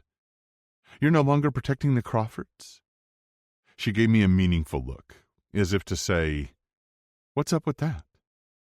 Reassigned for the time being. I'm sure it was difficult to say goodbye. They're such a sweet family, especially Brooklyn. I smiled. I adored that kid. That they are, but alas, I sighed, teasing. I go where I'm told. She nodded, a grim set to her expression. As do I. I returned to my seat, feeling Sloane's eyes on me the entire time.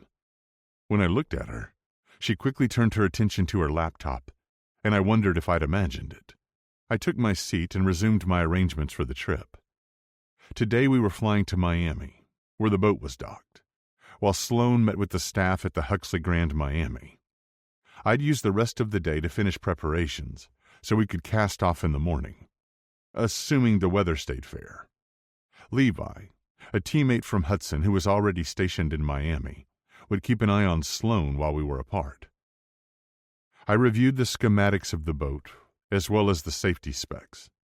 Every so often I'd chance a glance at Sloane. She was absorbed in her task, and I wondered if this was what I could expect for the next 2 months. The silent treatment. Though when we were on the boat, she wouldn't be able to avoid me or bury herself in work. We'd have to communicate and work together. I checked the weather again. Wind was favorable. No expected storms, though there was a front we were going to have to keep our eye on. Sloane finally closed her laptop and peered out the window as we began our descent. We might only be separated by the aisle of the private jet, but it felt more like an ocean. I wanted to address her, but I had to remind myself she was just like any other client. She had to be, for my sake anyway. So instead I focused on the view. Clear blue waters, a bright sunny day. I ached to be on the water just as much as I dreaded it. It was still so strange to think that I'd be spending the next 2 months with Sloane. We'd barely spoken 2 words to each other the entire flight. Years ago, we would have filled the time with conversation. with touch. Years ago, I'd been her everything. Now, I was just the bodyguard. But seeing her again made me yearn for what we'd once shared. Yearned for easy conversation and the peace that came from being completely yourself with someone and knowing that they loved and accepted all of you. And yet, she'd lied to me. She'd omitted crucial information about herself, about her family. It had made me question what else she'd lied about. But I was a professional, and I would protect Sloan, regardless of our past. Or perhaps all the better because of it. After we landed at the private airstrip, my counterpart from Hudson was waiting on the tarmac with a black Escalade. Levi was a younger guy, newer, eager. He'd been here a week preparing for our arrival. I scanned the area from behind my sunglasses. It was warm and fucking humid, the breeze doing little to dispel the moisture that clung to my skin. My shirt was sticking to me, but I knew a shower wouldn't make a damn bit of difference. Meanwhile, Sloan looked immaculate, put together and composed, not a hair out of place. Levi opened the door to the Escalade for Sloan, and she climbed in the back seat with a thanks. Hey, we shook hands. Thanks for doing the prep work and keeping an eye on the boat. No problem. He glanced toward the car. You sure you don't want to swap assignments? He gave a meaningful lift of his brow while the airport crew loaded the luggage into the back. I clenched my teeth, annoyed by his implication.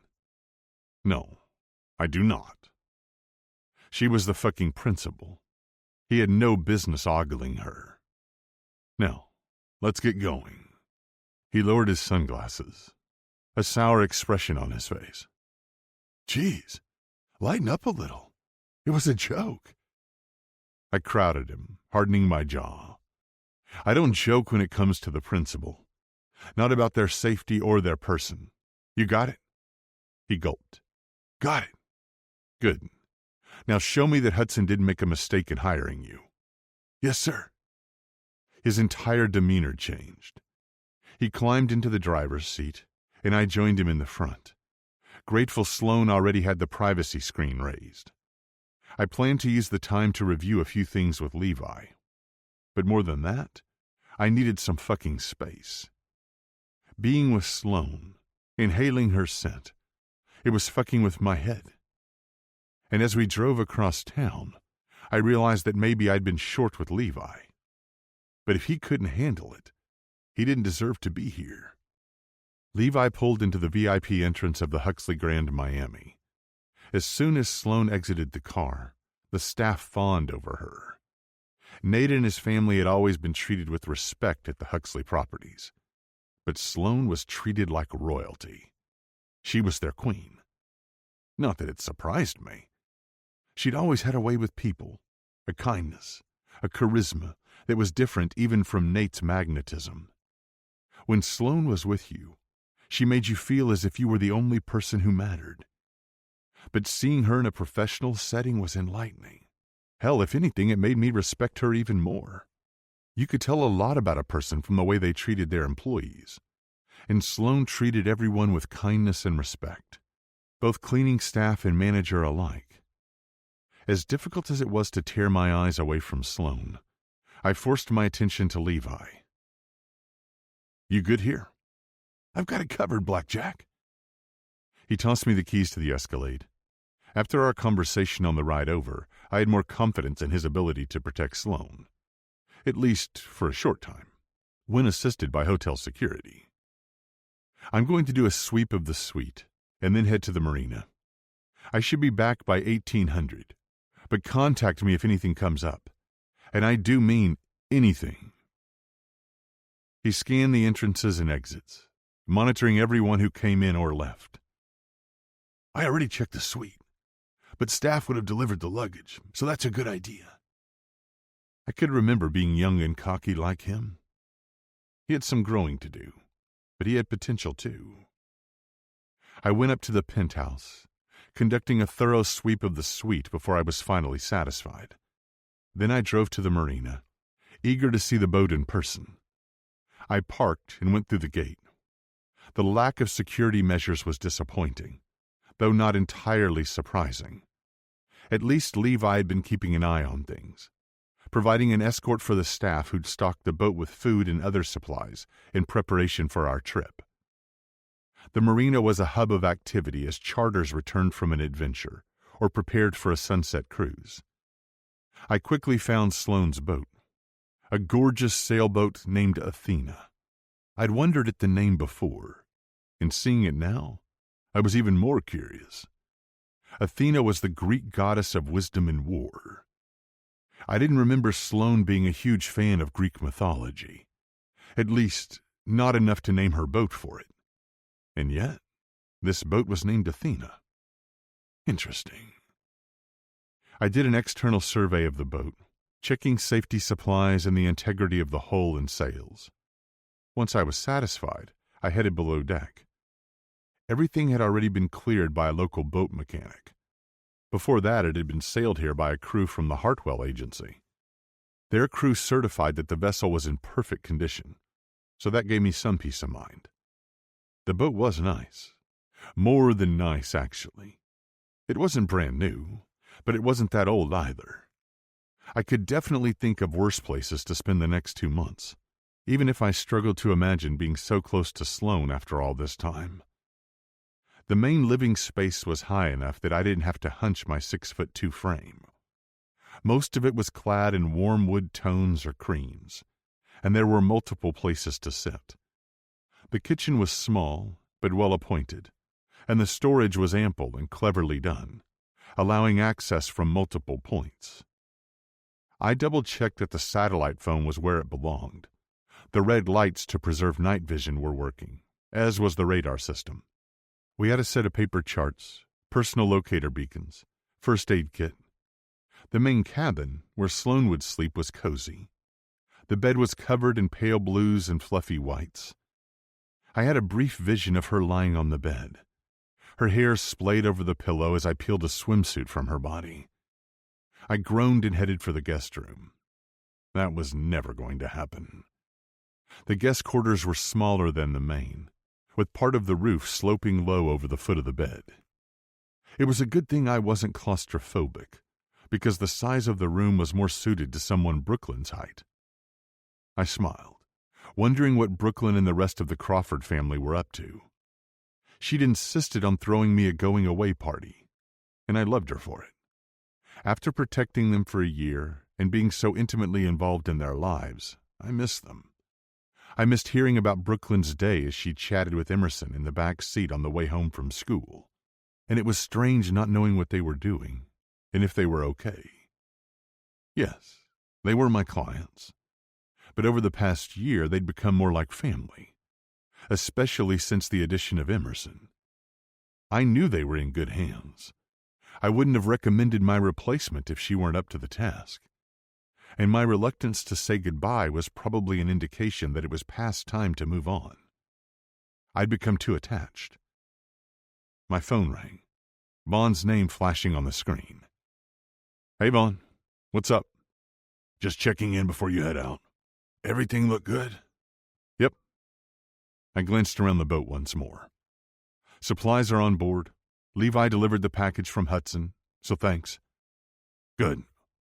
He hesitated, which was unlike him.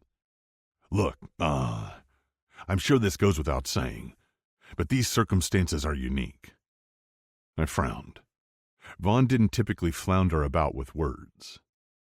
"The principal's safety is of the utmost importance," he continued. "I know." Where was he going with this? "You're going to be sharing a small space for an extended period of time." I glanced around the cabin. No shit. The Crawford and McKenzie families are important to Hudson, and while the principal's safety is always the top priority, we want to keep our valuable clients satisfied. Excuse me? What? What I'm trying to say is you can be abrasive, commanding." "Wow, thanks," I scoffed.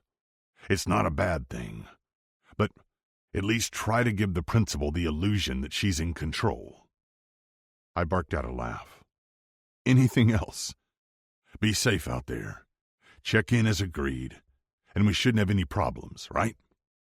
Right, I said. If only it were that simple. I had a sinking feeling that of all the challenges I'd faced as a bodyguard, none would compare to this trip. To spending 2 months at sea with a woman I'd always desired and never been able to resist. Chapter 7. Sloane. My phone buzzed. I assumed it was Edward again, and I was prepared to send his call to voicemail. But instead, Greer's name flashed on the screen, along with a picture of us from a birthday trip a few years ago. We were smiling, best friends after almost 2 decades. My gut clenched with guilt, both familiar and unwanted. For years, I'd suppressed my guilt over my secret relationship with Jackson. I told myself it was in the past, it didn't matter. Besides, Greer's biggest fear had been that Jackson would ruin her relationship with me. And despite how difficult it had been, I had never let what had happened with her brother come between us. But seeing Jackson again, knowing that I'd be spending the next 2 months with him, it had a funny way of bringing all the guilt, all the secrets, all the lies back to the forefront of my mind. And since Jackson and I hadn't touched on the topic of Greer earlier, I could only assume he hadn't told her about his new assignment. Hell, he'd never been one to tell his sister the truth about us. Why should it be any different now? I took a deep breath and hit the button to connect the call. Greer, hey. I placed the phone on the bed, tapping the speaker button so I could chat while I got ready for bed. Sloane, I'm glad I caught you before you head off on your big adventure. I had a crazy idea I wanted to run by you. She sounded strange, almost hyper or out of breath. Okay, I said, dragging out the word. Greer had always been more of a planner, less spontaneous. Crazy ideas typically weren't part of her vernacular. I hope you're not going to kill me, but... I braced myself while I waited for the rest of whatever she was going to say. I bought a plane ticket to Puerto Rico. I thought I could meet you there. You... what? The last word came out as more of a shriek. I bought a plane ticket to Puerto Rico. What about Logan and the kids? I asked, trying to wrap my head around her impromptu travel plans and work. They'll be fine. Besides, I can use the trip for content. I frowned. Greer owned a popular lifestyle blog that she transformed into a huge platform. She and her team typically plan their content months, if not years, in advance. A trip like this was completely out of character. That said, maybe she needed a break. She ran a successful 7-figure business. She was a mom of 2, a wife. It was a lot. I didn't know how she made it look so easy, even when I knew it wasn't. I get that, but can you really just drop everything and leave? Psh! She tried to brush aside my concerns, but I wasn't buying it. What do you mean, psh? I asked. Greer didn't do laid back. She didn't go with the flow. Her voice cracked, and my heart ached at her distress. I need a break, and we haven't taken a girls' trip in years. I know, but are you sure? This all seems so sudden, I asked, all worries about keeping my previous relationship with Jackson a secret fading in the face of concern for my best friend. Yes, she said. Yes, she said again, more resolutely. Besides, I'm worried about you. 2 months alone at sea is a long time. Actually, I hedged. There's something I need to tell you. Now, I'm worried. She said it in a teasing tone, but I could hear her unease all the same. No, it's just... I won't be alone. Edward? She paused. I thought he got motion sickness. He does, and it's not him. I clasped and unclasped my watch, spinning it around my wrist.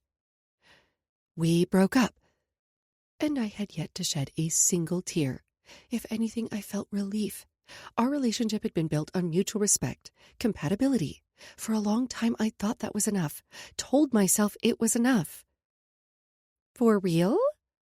She sounded almost hopeful.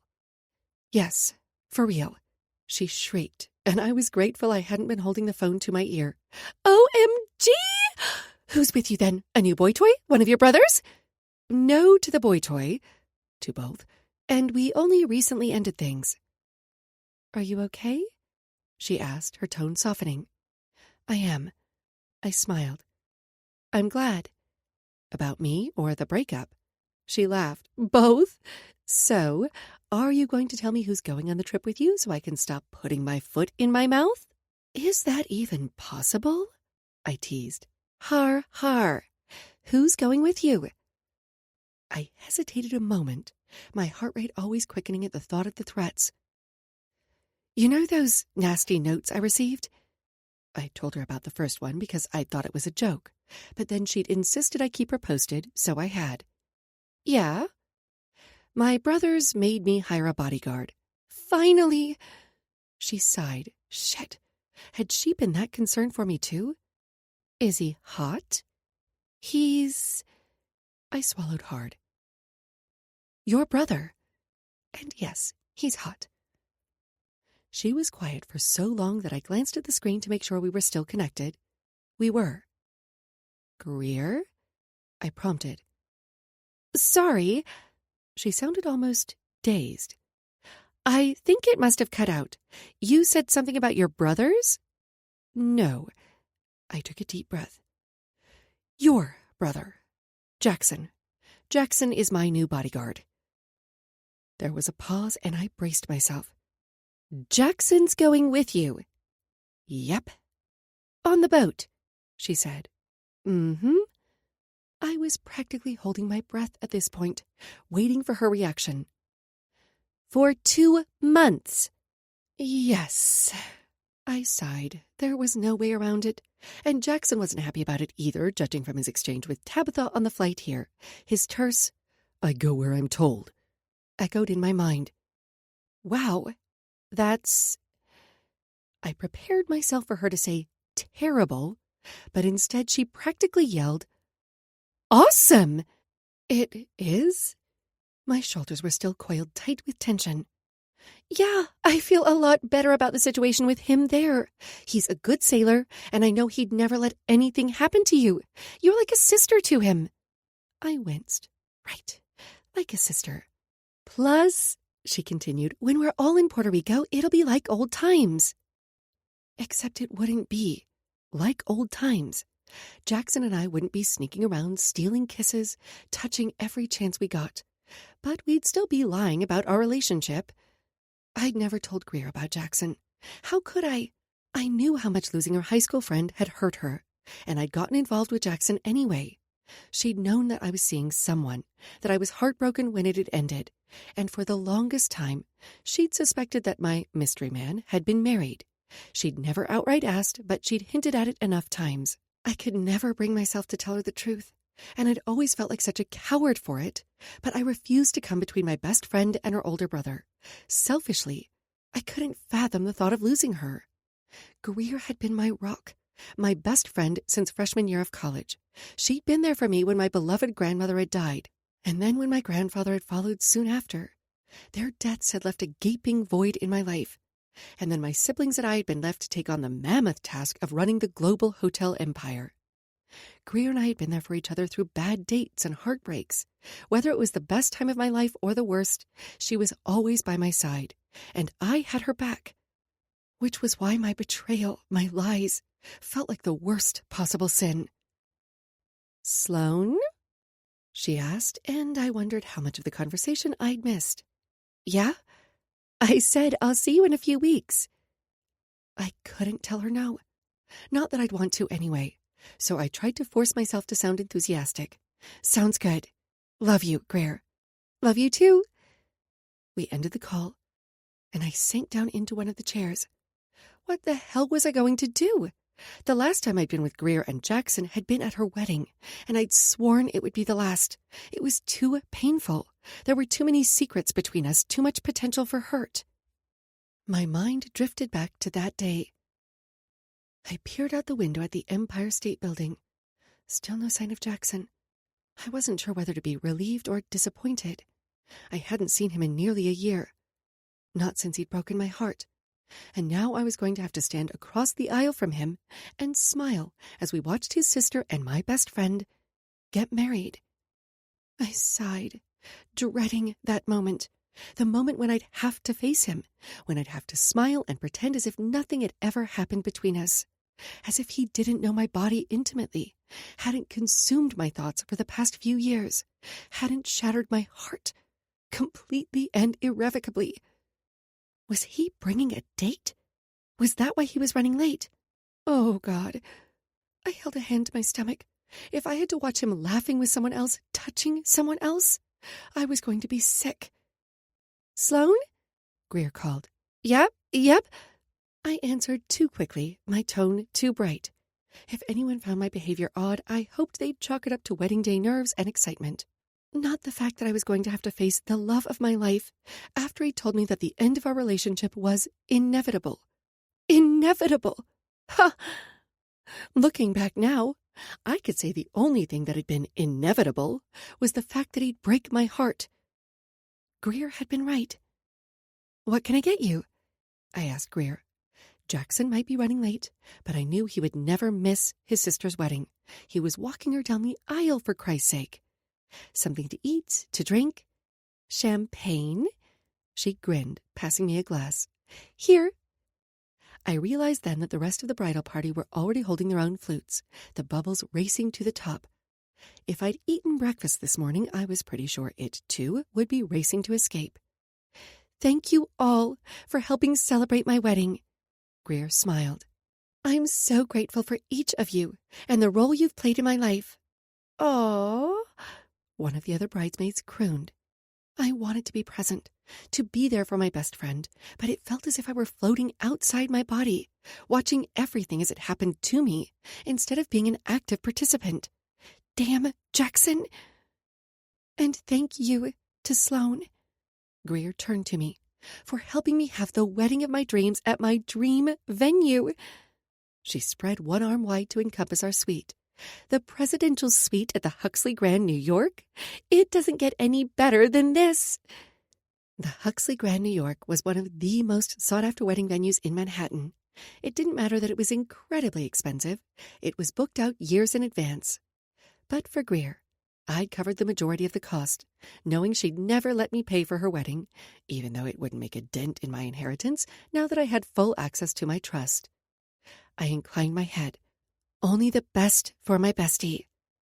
I'd happily pulled some strings, doing everything in my power to ensure my best friend had the most wonderful wedding day possible. It was the least I could do. We clinked our glasses, and I downed the champagne, feeling like the terrible friend I was. She had no idea that I loved her brother, and it needed to stay that way. Besides, it didn't matter now. Jackson and I were over. I was still gutted by the fact that he'd lied to me. He'd said he loved me, but he'd accepted a job on the other side of the country. He'd interviewed and searched for apartments and made plans for his future without my ever having a clue. I tightened my grip on the champagne flute. How could I have been so oblivious? How could he have kept something so big from me? I guessed part of me knew I should have seen it coming. He'd lied to his family for months, allowing them to believe he was still with the SEALs.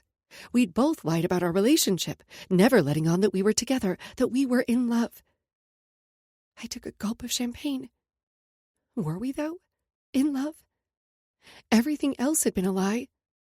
So maybe that had been too, at least for him. The bridal party finished getting ready. By the time I was in my dress, I was on my third glass of champagne. I was buzzed and determined to be happy, and I was not going to let Jackson or anyone else ruin this day. "Oh, my goodness." Greer's mom, Belinda, entered the suite. "Sweetheart." She held a hand to her mouth, her gaze soft on Greer. "You look stunning." "Mom," Greer fanned her face, "don't make me cry." "I have amazing news." Belinda was beaming, radiating joy as she took Greer's hands in hers.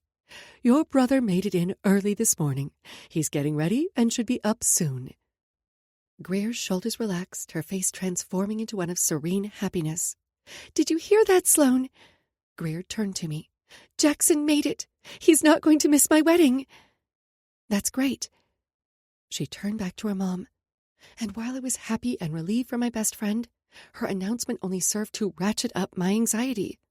As Greer and her mom talked with excitement about the day ahead, I was filled with nothing but dread. Get it together. Belinda turned to me, while the hairstylist touched up one last curl for Greer. Belinda took my hands in her own, then stepped back to look at me.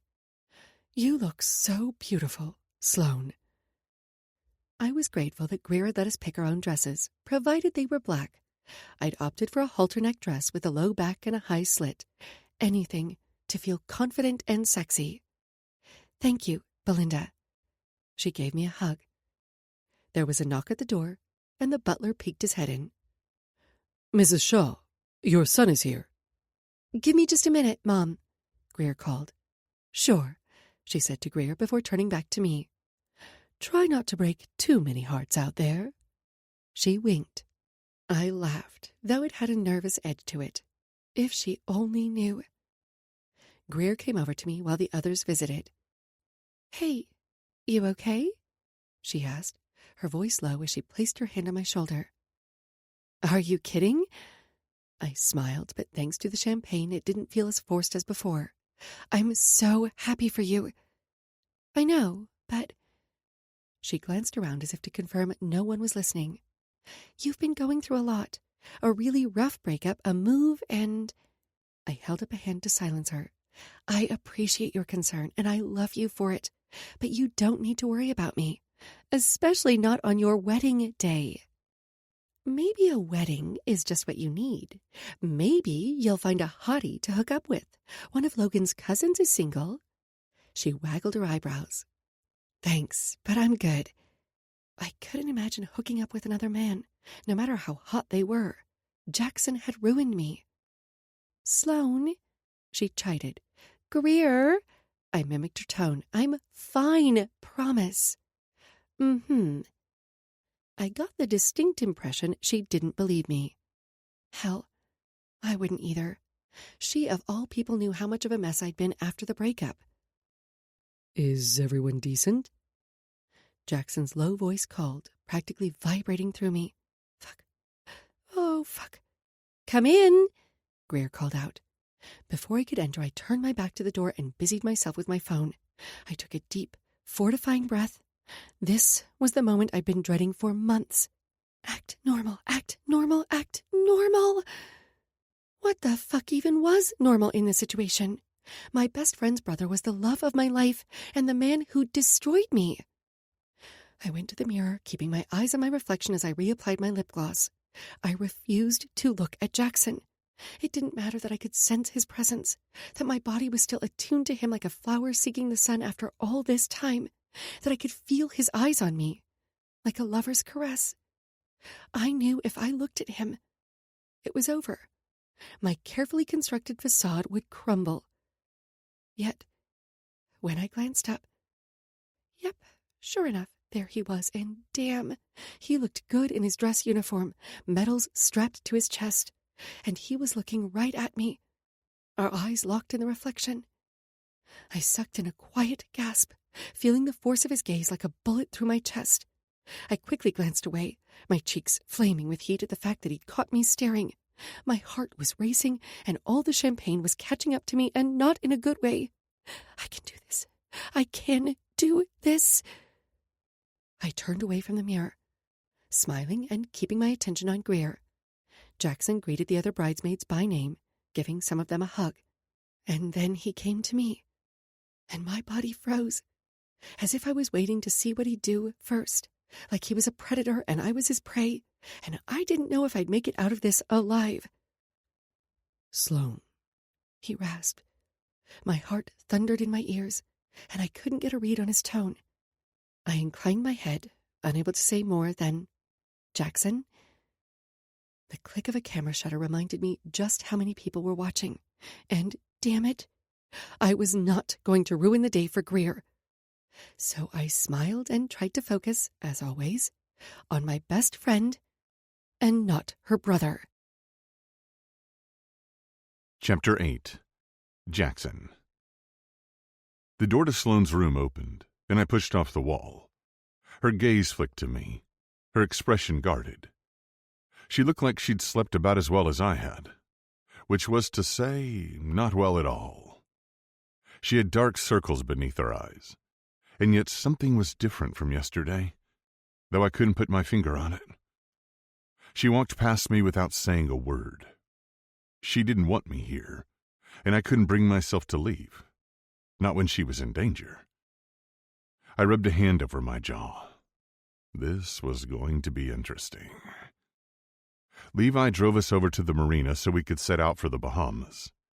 The sun was barely over the horizon, and the weather looked promising for the first day of our trip.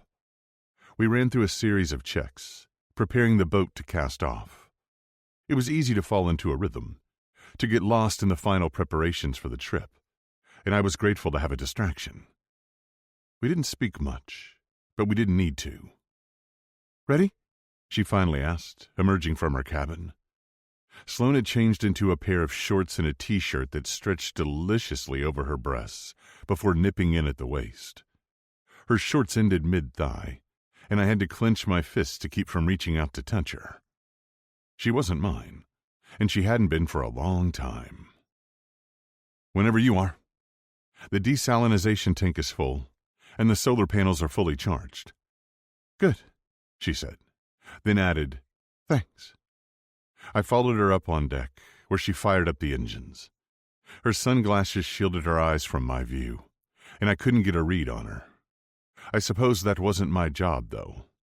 My job was to keep her safe. She guided us out of the marina and toward the opening to the ocean. The wind played with her braid, tendrils of hair fluttering about her face as the boat bobbed gently through the water. She looked fucking spectacular. I hated myself for the way I'd ended things. Regretted it almost every day since. Even if I thought I'd been doing what was best for her. Best for everyone. I didn't know whether to address it or leave it be. I got the feeling she'd just as soon push me overboard as talk to me about anything that didn't pertain to sailing or safety. And I could only hope this trip would be a chance for redemption, to make up for how I'd treated her in the past. "Why, Athena?" I asked, finally coming up with a question I thought she might actually answer. She kept her attention on the water, even as she spoke. "She's the Greek goddess of wisdom." "What happened to escape?" Her jaw was set. "I decided wisdom and strength were more important." Well, shit. What was I supposed to say? I was trying here, and I knew things would go more smoothly if we could build some sort of rapport. Weather reports had indicated no incoming northwesterlies, but crossing the Gulf Stream could still be hazardous. It would be better if we were on the same page, if we were a team. Sure, we'd discussed the tasks each of us would perform on board, but there was still a gaping chasm between us. "Do you remember the first time we went sailing together?" I asked, wanting to see her smile, laugh. Something other than the sad, serious air that seemed to hover around her shoulders like a dense fog. "Look," she sighed, "this trip is the one thing that I do for me. And now—" She glanced out at the water, then back at me. "I only agreed to have a bodyguard on board to appease my family and the Huxley board. I don't want to revisit the past. This isn't the time for a trip down memory lane." "Okay." I held up my hands. I was merely trying to make conversation. "If you don't want to talk about the past, then tell me something about the present." She leaned her hip against the captain's chair, her gaze skeptical. "Do you do that with your other clients?" "Not usually. But this is different." "Because of our past?" "Well, yes. But I was referring more to our present circumstances. I'm not typically alone with a client for such an extended period of time. There are usually other staff present, other members of my team, family or friends even."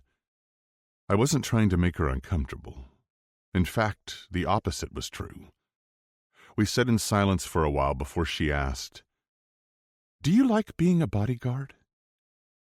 "Technically, I'm an executive protection agent. But yes, most people refer to us as bodyguards."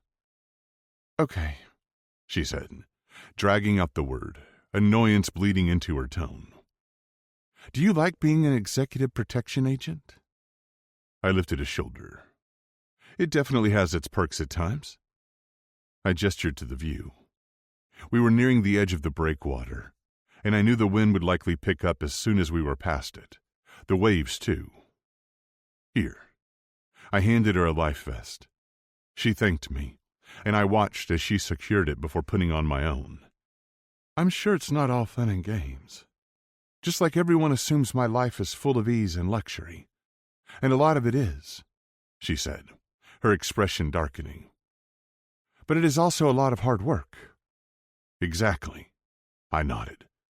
There's a lot of prep work, a lot of things that go on behind the scenes. Like what? Her curiosity encouraged me to continue. There were many other things I'd rather discuss with Sloane, but at this point I was just grateful she was talking to me. Maybe she was finally beginning to thaw. Like our trip, for instance. I have to check potential locations where we'll stop, evaluate the circumstances on each island, if they are recovering from a recent hurricane or what the current political climate is. And those are the big picture pieces. There are considerations, such as marina safety and security, the location of the hotels and their placement, transportation, availability of medical facilities. I could go on and on. That's definitely a lot more detail than I take into account. That's part of the reason why I moved to a res team. She glanced at me. Res team? Residential, I explained. The team stays with the principal and concentrates on the security of the principal's home, as opposed to a movement team that's formed solely for the purpose of a trip. So what would this assignment be considered? She asked. The boat is currently my home, so it's residential. But we're traveling, so movement. I chuckled. This, like everything with this woman, is unique. That's one word for it, she muttered. Or at least that was what it sounded like. The wind had picked up now that we were past the breakwater. I didn't know what she was more upset about. Someone encroaching on her trip, or the fact that I was that someone. We fell silent, watching as the sail unfurled. I waited until it had caught the wind, and then I tightened it around the winch.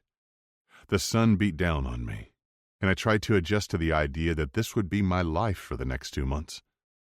Glancing over at Sloane, I had to admit, I didn't hate it.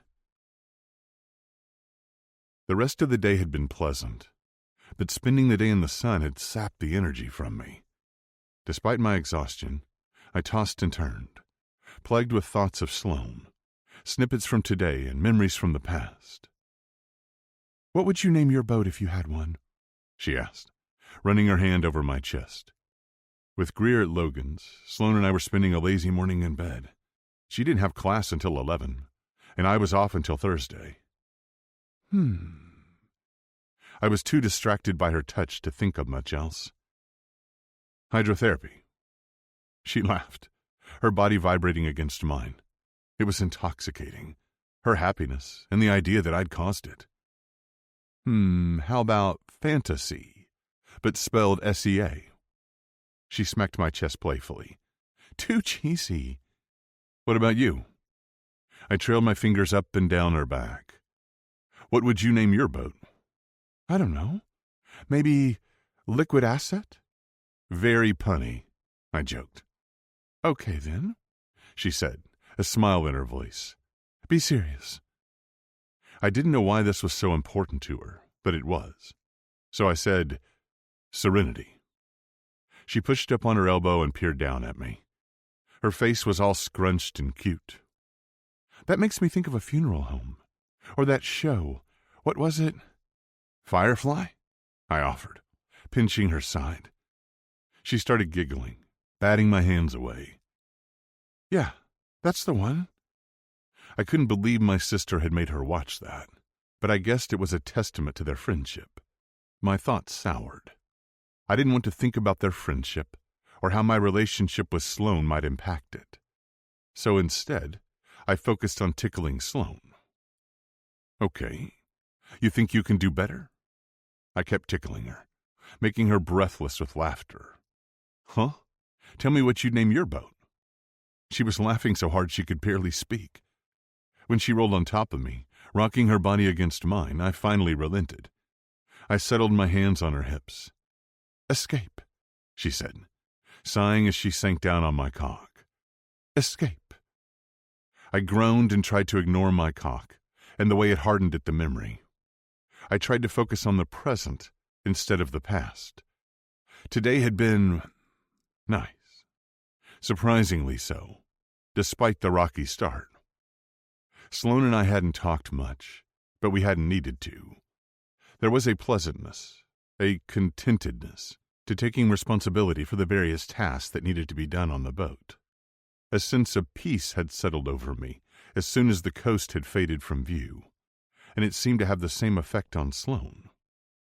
I'd always respected her work ethic, especially once I'd discovered who she was, who her family was. They were so wealthy, she didn't have to work a day in her life, and yet she'd worked 2 jobs in college to pay her rent. Even now she put in the work that needed to be done to sail, when she could have easily hired a crew. She could have taken her private jet to a luxury hotel, but she was practically roughing it on a sailboat.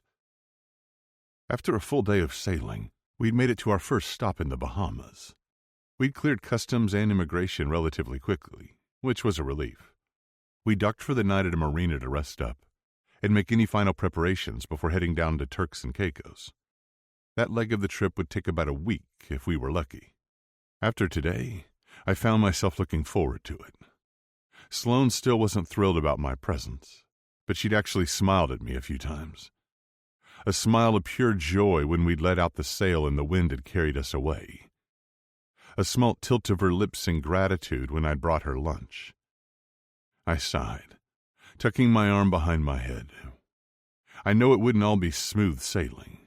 There was still that cool undercurrent of disinterest, of distrust. But at least today had been nice. When I finally fell asleep, my dreams were filled with her. At first they were vivid, beautiful, a mix of the past and the present. But then they turned into nightmares. The image of Sloane's lifeless eyes staring up at me, accusing me, asking why I hadn't protected her. I jolted awake and wiped the sweat from my brow, trying to get my breath under control. I strained my ears for any sound, from Sloane, from someone who might want to harm her. I couldn't figure out who was sending her the threats, and that only added to my irritability. When I'd asked Sloane about the threats earlier, she didn't seem to have any ideas about who might be sending them either, which made me feel even more powerless. A team at Hudson was working on it, but I wanted answers now. I needed to keep her safe. The overpowering need to do something, anything, made it impossible to sleep. I stood, almost bumping my head on the ceiling. I crept past the galley toward the deck. We hadn't left the red lights on since there was little need to protect our night vision while docked. The breeze felt good on my heated skin, and I checked the rigging in our position, drinking in the cooler night air. The sound of the waves lapping at the side of the boat was peaceful. I stayed out there for I didn't know how long, thinking about life, about Sloane, about what could have been, and all the mistakes I'd made. I scrubbed a hand over my face. Sleep. I needed some sleep.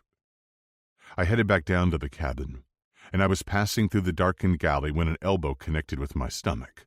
Oof. I glanced at Sloane's door. It was closed, and the lights were off. My body moved as if on autopilot, and I quickly restrained the assailant, the scent of wild roses wafting into my nose. Oh, shit. Sloane? Jackson? She sounded equal parts relieved and annoyed. I released her and switched on a light. She placed a hand over her heart, canting forward as if to catch her breath. What the hell are you doing? You scared me half to death. I'm sorry.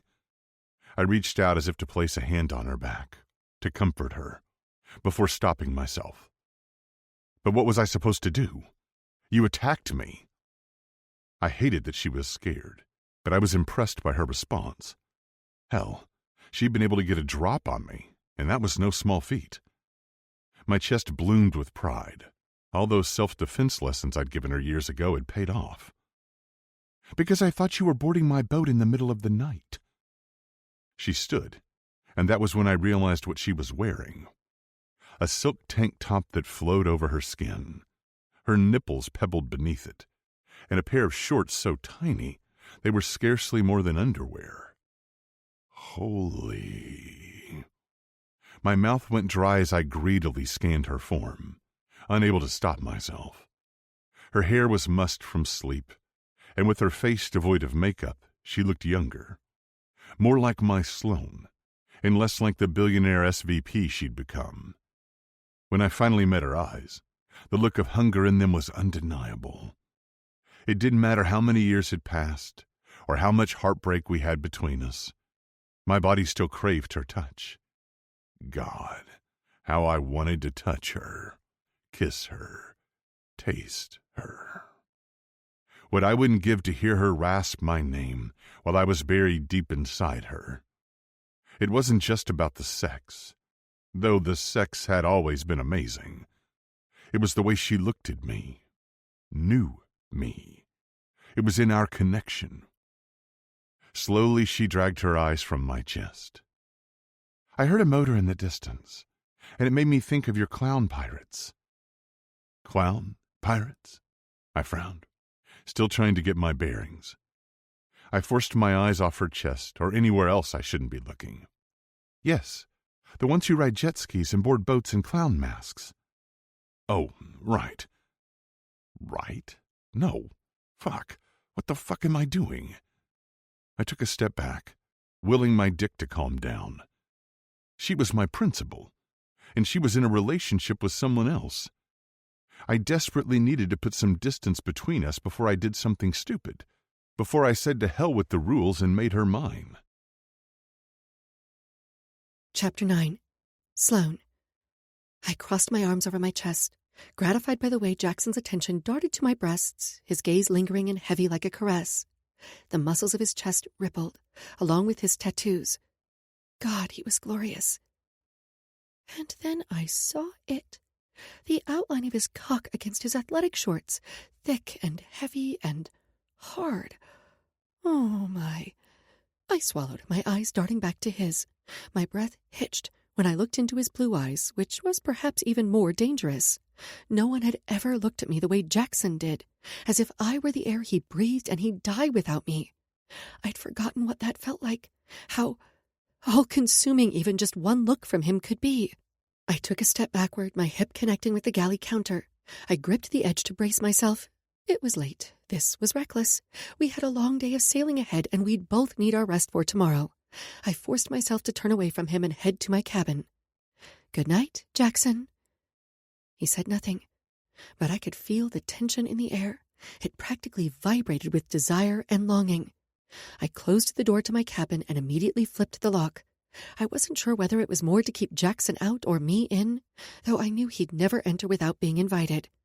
Somehow, even after all this time, even after the lies we'd told and the pain he'd caused, I found that I trusted him. I willed my body to calm down, cool down. I wasn't aroused. I was riding the adrenaline high from thinking there was an intruder. If I was aroused, and that was a big if, it was due to muscle memory, nothing more. The tightening of my nipples and heating of my core had nothing to do with Jackson. Sure, he was handsome, objectively speaking, rugged and strong, his muscles honed from years of service, first as a Navy SEAL and now as an executive protection agent. But I'd just broken things off with Edward. And even if it had been a long time coming, I wasn't ready to jump into bed with someone else, let alone with an ex, tempting as it might be. I closed my eyes and tried to steady my breathing with my back to the door, but Jackson immediately came to mind, and my fingers curled of their own accord. His chest and arms were covered in tattoos, more than ever before. I could remember lying on his chest and asking about all of them. I'd wanted to hear the story behind each as I traced them with my fingers, my tongue. I still wanted... No! I punched down a pillow as I climbed into bed. It didn't matter what I thought I wanted. What I needed was sleep. I was overtired. I hadn't slept well the past few nights, and I wasn't thinking clearly. But my body didn't listen to reason. It never had when it came to him. I woke to the gentle rocking of the boat and the scent of something delicious floating to me from the kitchen. A glance at my watch told me it was almost 6 in the morning. I logged onto my computer and checked my emails, quickly responding to the few that Hallie had sent. I was finishing up an email to Jasper, and I could hear the rumble of Jackson's morning voice as he spoke with someone. A woman. I frowned. I pulled on some clothes, then headed to the bathroom to wash my face. As I dried my cheeks, I stared at my reflection in the mirror. I looked tired, and the lines of the corners of my eyes didn't help. I wondered what Jackson thought when he saw me. Did he still find me attractive? I applied sunscreen, then lip gloss, fluffing my hair. I stilled my hands and huffed, annoyed with myself for caring what he thought about me or how I looked. I yanked my hair into a braid and headed out. I found Jackson on deck, chatting with a woman in a bikini top and cut-off shorts. "Morning, Hayati." He smiled, pulling me to him and pressing a kiss to my forehead. Hayati. I hadn't heard that word in years, and only ever from Jackson. I stilled, wondering if I'd somehow bumped my head last night. I placed a hand over my stomach as if to make the butterflies there stop. Please make it stop. "Sherry, this is Sloan. Sloan, Sherry." Jackson made the introductions. "Sherry and her friends are headed down to Turks too." The sailing community was a welcoming one, and it was always nice to connect with fellow travelers. We talked about the weather, a source of endless conversation for sailors, and the places we'd been. "Morning," I said, my insides still fluttering from the sound of the word Hayati on his lips. Years ago, after much persuasion, Jackson had finally relented and agreed to tell me the meaning. Hayati meant my life, the term stemming from the Arabic word for life. Hayati was a common term of endearment in the Arabic world, and I'd always assumed he'd learned it on one of his missions, despite his unwillingness to confirm my theory. But as he'd once explained, using Hayati expressed that his love for me was so strong, his life would be nothing without it.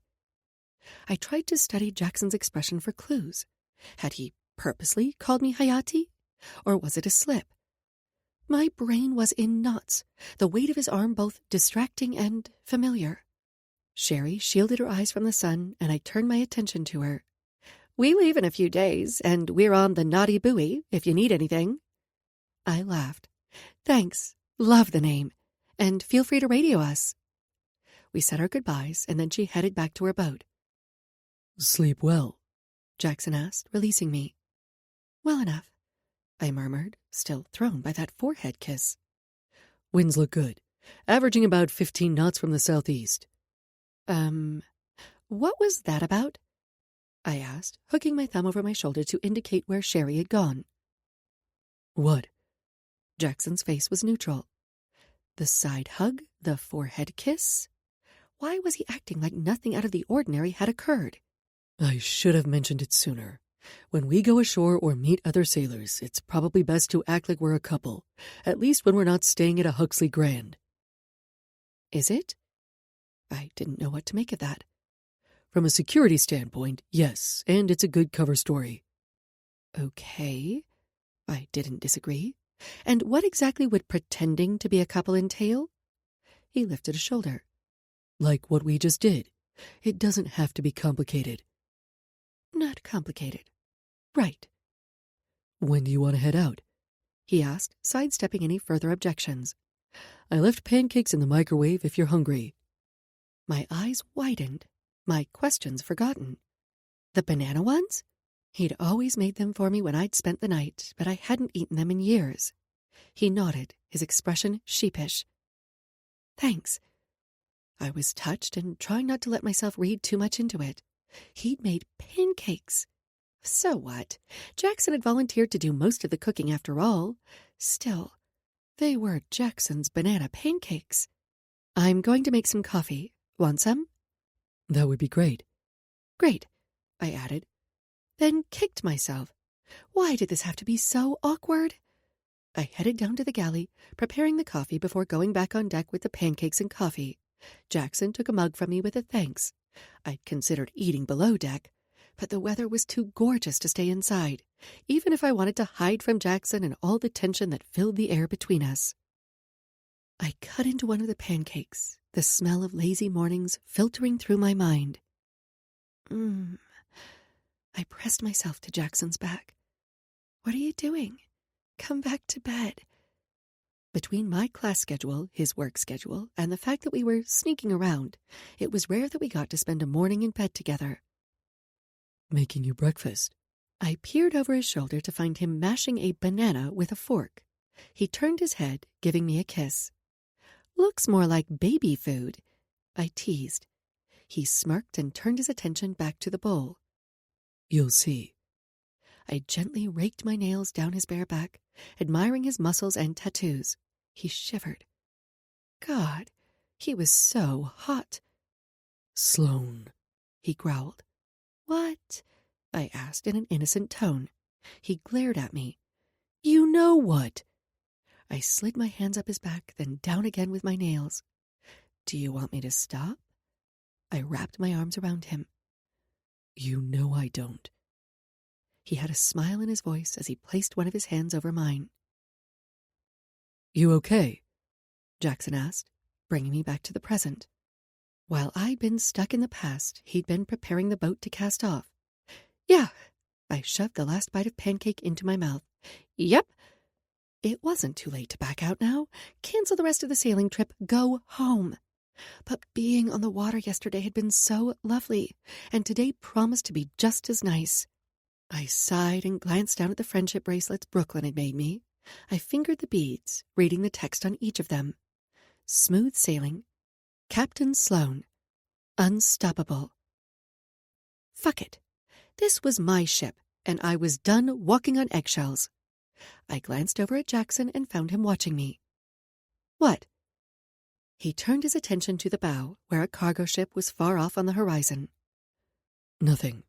It's not nothing. I knew I just needed to get it over with. Just say it. This is weird, right? Is it? He tilted his head, biting his lips as if to quell his amusement.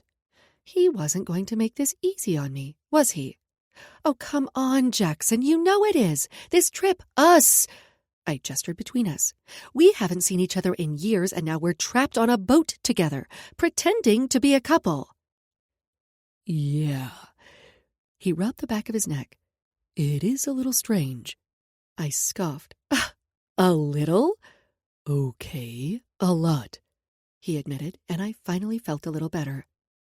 Though it's not the first time we've had to deal with weird and awkward situations. True.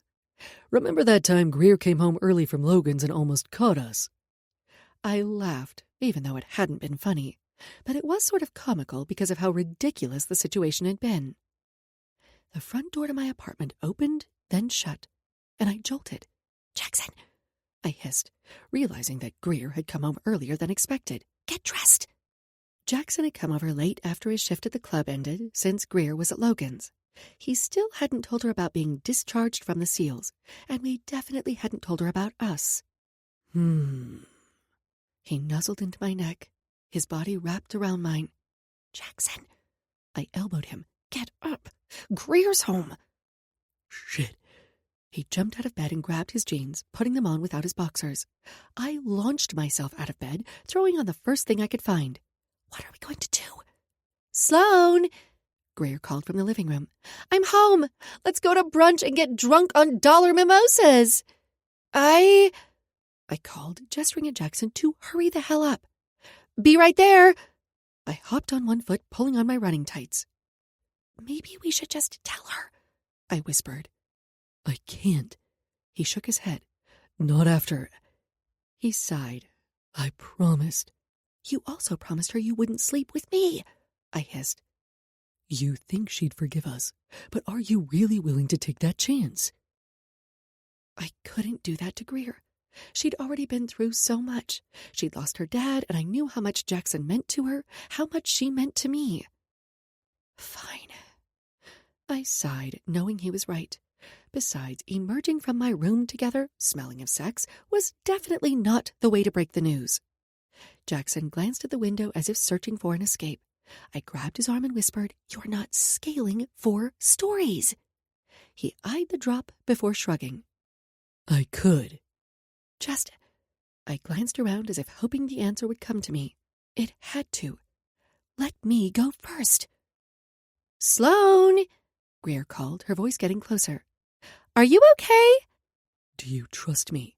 He asked as I peered up at him. Always. Tell her you have a surprise. He gave me a quick peck. I gestured for him to hide out of sight when I opened the door, and just as I was about to open it, he grabbed his boxers from the foot of the bed. My heart was pounding, and I had no idea what he was going to do. I opened the door in a rush, stepping out into the living room before closing it behind me. Hey! Greer frowned. Were you working out? She assessed my outfit. I glanced down at my clothes. Actually, I have a surprise for you. She tilted her head, the corner of her mouth tipping up. What kind of surprise? God, it was tempting to tell her the truth and be done with it. I hated keeping this secret from her. I hated having to hide what Jackson meant to me, even if I was terrified of how it would impact our relationship. Close your eyes. She scrunched up her face. Okay. And then she did as she was told. But it's not even my birthday. I opened the door to my room and motioned for Jackson to come out. He crept toward the front door, and I was impressed by his stealth. Even so, my stomach felt as if it might launch itself out of my mouth at any moment. He went over to the front door, opened it and closed it, all while remaining on the inside of the apartment. Open, I said, counting on the fact that Greer would be too happy to see her brother to question his sudden appearance or the reasons for it. Her eyes fluttered open, and the moment she saw Jackson, she smiled. Oh my God! Jackson? Surprise! I hoped I sounded excited and not nervous. She launched herself at him, and his answering smile was brilliant. Hey, sis. What are you doing here? She asked, stepping back. Is everything okay? He glanced at me over her shoulder, and I nodded, encouraging him to tell her the truth. At least about his job, if not about us. I shook my head. God, that was stressful. I still hated myself for lying to my best friend. But Jackson and I had kept our promise. We hadn't let our relationship, or lack of it, affect our relationships with Greer. Not then and not since. And that time on the boat, he started to say. And then we were both laughing. My cheeks reddened. It could have been really bad. I wouldn't let anything happen to you then. Or now. His expression seemed too heavy for the moment we'd just shared, like it was weighted with some unspoken meaning. Jackson. That's why you hired me, right? Silly me. For a minute I thought that maybe he still cared about me, but I was just another job to him. That's why my family hired you, I corrected. Sloane, he chided. Don't lie to me. I gritted my teeth, annoyed by his thinly veiled dig at our past. I'm not lying. Maybe not about your reasons for finally relenting, but come on. Anyone would be scared by the threats. Hell, you attacked me last night. I decided to let his comment about lying slide. He was just as guilty of keeping secrets as I was, but if we were going to survive this trip, avoiding any mention of the past seemed like the best policy. Attacked you? I scoffed, determined to keep us rooted in the present. He'd quickly restrained me, ending any illusions I'd had about being able to protect myself despite my self-defense training. And excuse you, I said, my skin prickling. The door to your room was closed. I was justified in thinking you were an intruder. If there was a real intruder, he stepped closer. Don't you think I'd be there to protect you in a heartbeat? I glanced out at the water. I didn't know what to think. Sloane, he growled. What? I mumbled. Look at me. By now he was standing directly in front of me, our toes practically touching. I swallowed and looked into his eyes. Big mistake. I will protect you, he said with a solemn expression. Always. He waited a beat and then added, You believe me, right? Once upon a time I couldn't imagine a life without him. Now, after years apart, he was asking me to trust him again. And yet he'd always been my safe place, my protector. Regardless of everything that had happened between us, I trusted Jackson to keep me safe, and not just because it was his job. I nodded. Good. Now, I want to talk about the threats. You still didn't answer my question about them. I answered your questions yesterday. He narrowed his eyes at me. That wasn't what he'd meant, and I knew it, and he knew that I knew it. I stared out over the water, letting it calm me. Yeah, I find them unsettling. Unsettling? He leveled me with a look. I did not want to get into it, not now, not when we were far away from London and I was in my happy place. But it was more than that. I hated feeling so helpless, so vulnerable. And now I had to rely on Jackson, something I'd sworn would never happen again. Whether I wanted to admit it or not, I needed Jackson. I needed his protection. What do you want me to say? I asked. I told you everything I know. Surely between Graham's... I trailed off, stopping myself before I mentioned his hacking. And the team at Hudson will figure out who's behind them. Graham's what? He furrowed his brow. What does your brother have to do with it? Oh, shit. I glanced away, searching for an answer. You know, because he's the head of the company.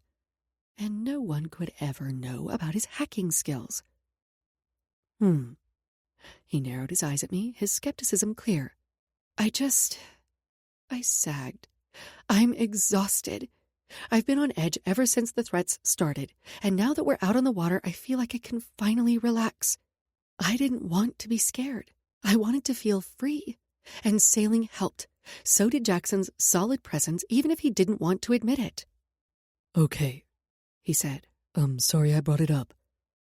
I knew he was just doing his job, but I wanted to forget all about the threats. I stood, clearing my plate and heading for the galley. Thank you for the pancakes. Thank you for the honesty, he said. His words an echo of the past, of a night long ago. I smiled, despite myself. When I returned to the deck, Jackson was quiet, contemplative. We readied the boat to leave, and I fired up the motor. The rest of the morning passed pleasantly enough, like it had the day before. Jackson and I were immersed in our individual tasks, neither of us talking unless it was necessary. Being on the water was peaceful. I was sitting at the helm, watching a pair of birds swoop and dive into the water. Jackson placed his hand on my shoulder, startling me. Hey, you ready for lunch? I turned to glance up at him. The sun glinted off his hair, and my eyes lingered on his lips, full, inviting. I could practically taste the salt on his lips, remember the feel of them gliding against my own. I shook my head as if to clear it. The sun must be getting to me. That was the only rational explanation. Sounds good. It wasn't too long before he brought me a sandwich and an apple. Nothing too fancy.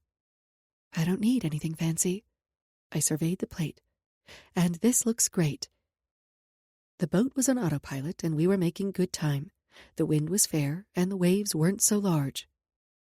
Based on your quick reactions last night, Jackson said while I crunched the apple between my teeth. I assume you still train? With someone in London, former SAS. Jackson had been the first to insist I train in self-defense, and he'd spent hours teaching me various techniques, making me practice until I was sweaty and exhausted, until he felt confident the movements had become muscle memory. Where my brothers would have tried to surround me in bubble wrap, Jackson had given me the tools to take care of myself. Good.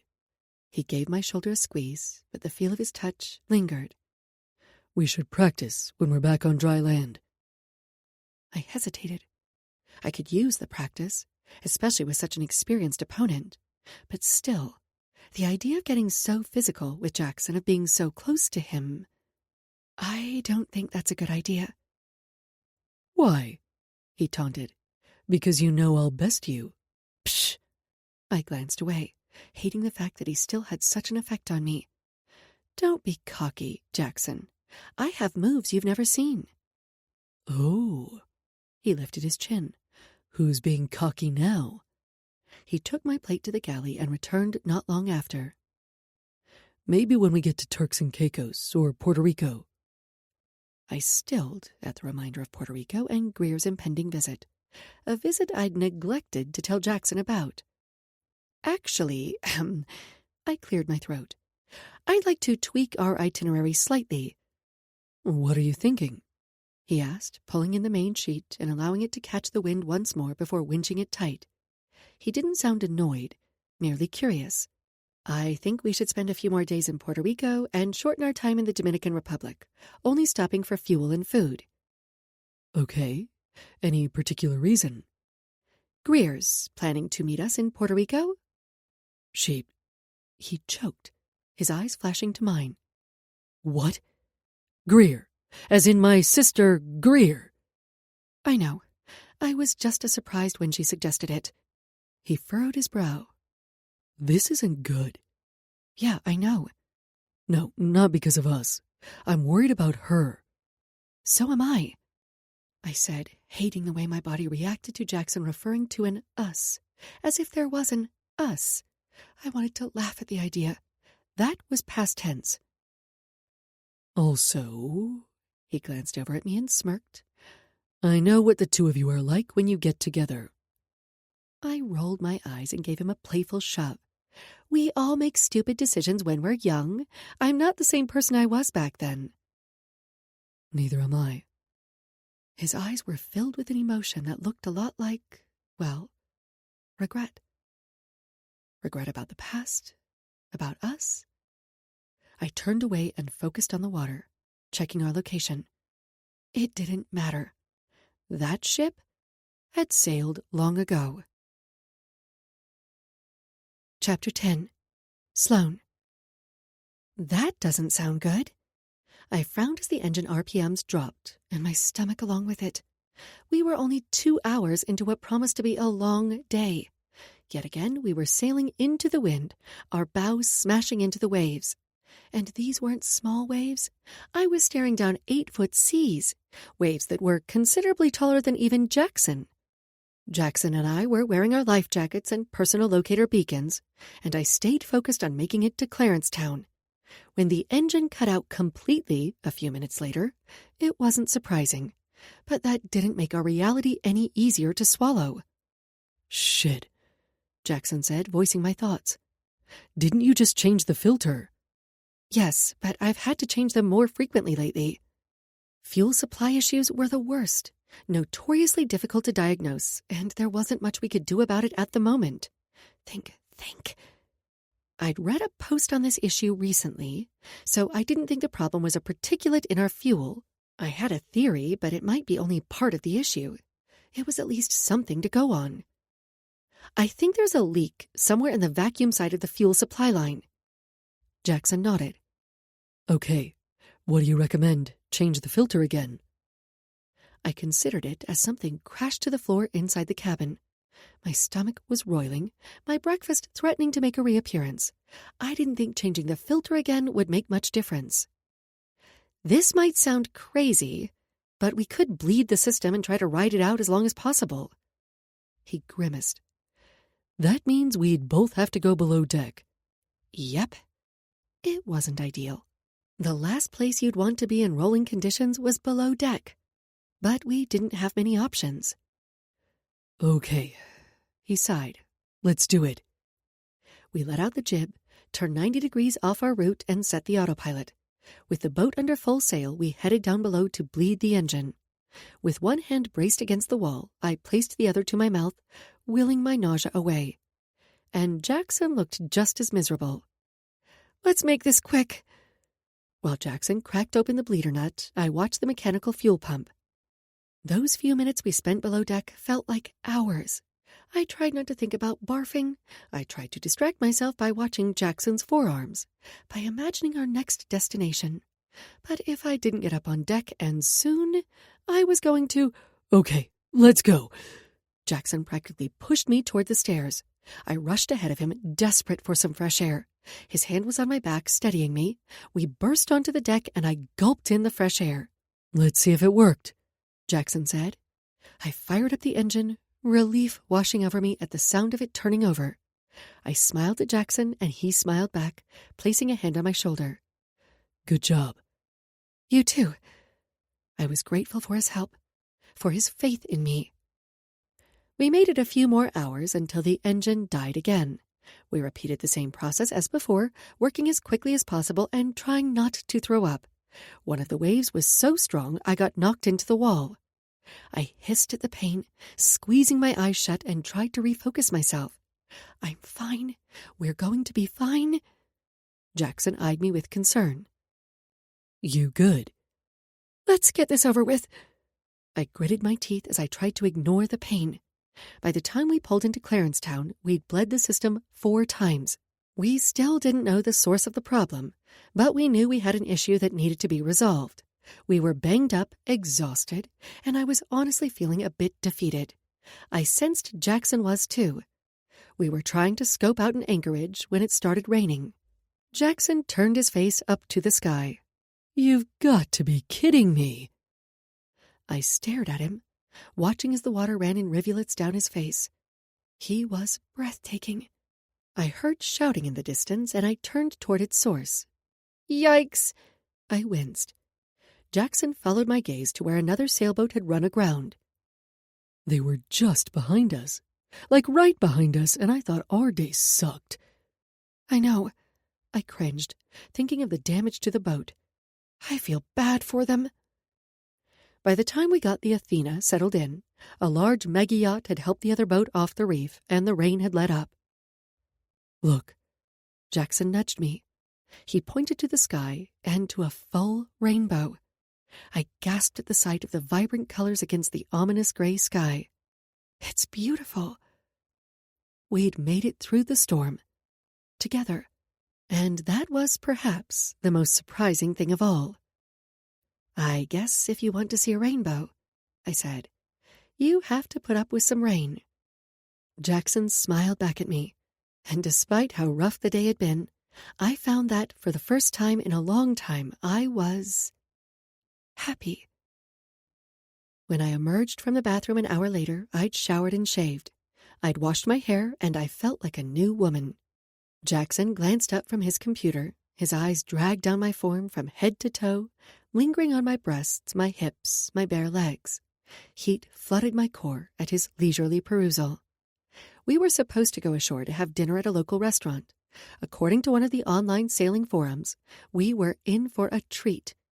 Clarencetown might have a population of less than 100 and only a handful of buildings, but the restaurant was touted as having the best food in the Bahamas. And after the day we'd had, I was ready for a nice, relaxing meal. I decided to dress up for dinner, and apparently, so had he. Jackson was wearing a pair of linen slacks and a white button-down shirt that stretched across the muscles of his chest. The sleeves were rolled up, revealing tanned, corded forearms. "Ready?" I asked. He nodded, closing his laptop and stowing it away. I reached for my purse, slinging it over my shoulder. But when it grazed my side, I sucked in a breath that was more of a hiss. Ow! Shit! I clutched my side. Now that I was no longer so focused on keeping my food down, I realized how much my side hurt. Jackson frowned. You okay? I'm fine. I exhaled slowly, or at least I would be. Sloane? He raised one eyebrow, clearly skeptical. My side hurts from where I whacked it on the boat earlier, but it'll be fine. Let me see, he said, his evaluation turning more clinical. It wasn't a request. I'm not going to lift my dress to show you. I tried looking at it earlier in the mirror, but it was difficult to twist around to see when it already hurt. He crossed his arms over his chest. Then unzip it, because we aren't going anywhere until I've checked your injuries. You don't get to tell me what to do. I planted my hands on my hips. I do, he leaned forward, when it comes to your safety. I rolled my eyes. You're making this into a much bigger deal than it is. He barked out a laugh. I was just thinking the same about you. I held his gaze, and he held mine, both of us just as stubborn as ever. Come on, I know I'm your bodyguard, but I'm also your friend. I arched an eyebrow. Is that what we are? Friends? It's what I'd like to be, he said, surprising me. Okay, friend. I emphasized the word because it felt ridiculous to think of Jackson as my friend, considering our past. Let's get going. I'm hungry. He patted his stomach. I hear Erica's Bakery has the best rum cake in the world, and you know how everything here runs on island time, he continued. It'd be a shame to miss out. I narrowed my eyes to slits, even as my mouth watered. I loved rum cake, and he knew I'd been dying to visit that bakery. He was evil. Ugh. Fine. I huffed, unwilling to miss out on the best rum cake in the world, according to fellow travelers. You win. You are such an ass. What was that? You like my ass? He glanced over his shoulder, lifting his hip. Thanks. It does look good in these pants. I laughed, unable to help myself. It did look good, but I wasn't going to admit that. Instead, I swatted at him, feeling lighter and more relaxed. At least until he twirled his finger and said, Turn. He wasn't going to relent. And deep down, a part of me knew he was right to insist. Out on the ocean, we were a team, and downplaying or hiding our injuries did both of us a disservice. I swallowed hard and did as he asked, putting my back to him. His breath skimmed along my shoulder, and I shivered. Where does it hurt? Here. I pointed to my side, the back of my ribs. I'm going to lower your zipper now. His voice was gravelly. Okay. I gulped, but I wasn't prepared for the way the zipper hissed loudly as it slid down my back, or the way my skin pebbled with goosebumps when he gently pushed the fabric aside. I bit back the urge to cry out. I need to lower this side of your dress to get a better look. I slid my arm out of the strap and then held it to my chest. He cleared his throat. I'm going to touch you now. I braced myself for it, but nothing could have prepared me for the feeling of his fingers as they drifted over my skin. I sucked in a sharp breath. My eyes closed of their own accord, and my pain was momentarily forgotten. His voice was rough when he spoke again. Does that hurt? A little, I said, though mostly I was responding to his touch. It was light, but his hands were warm, sending sparks of need skittering across my skin. There's a little bruising, though I'm sure it will look worse tomorrow. You should ice it and take some pain medicine. I already did. I stared at the ceiling and tried to remain calm. Take some medicine, that is. Good. Any pain when you breathe, or difficulty breathing? Apart from the fact that he was standing so close, was touching me. All of a sudden, it was too much. He was too close. No. I yanked on my strap. Like I said, I'm fine. Satisfied? He muttered something under his breath that sounded like, Hardly. Can you please zip me up now? Let me grab some arnica salve from the first aid kit. He stood and went over to one of the benches, lifting the cushion and grabbing the kit, all without meeting my eyes. He took his position behind me, and I tried to calm my breathing as he opened the lid. When he touched my side, I jolted. Sorry if I was too rough. His tone was full of remorse. You startled me, that's all. He rubbed the salve into my skin, his touch warm and sure and...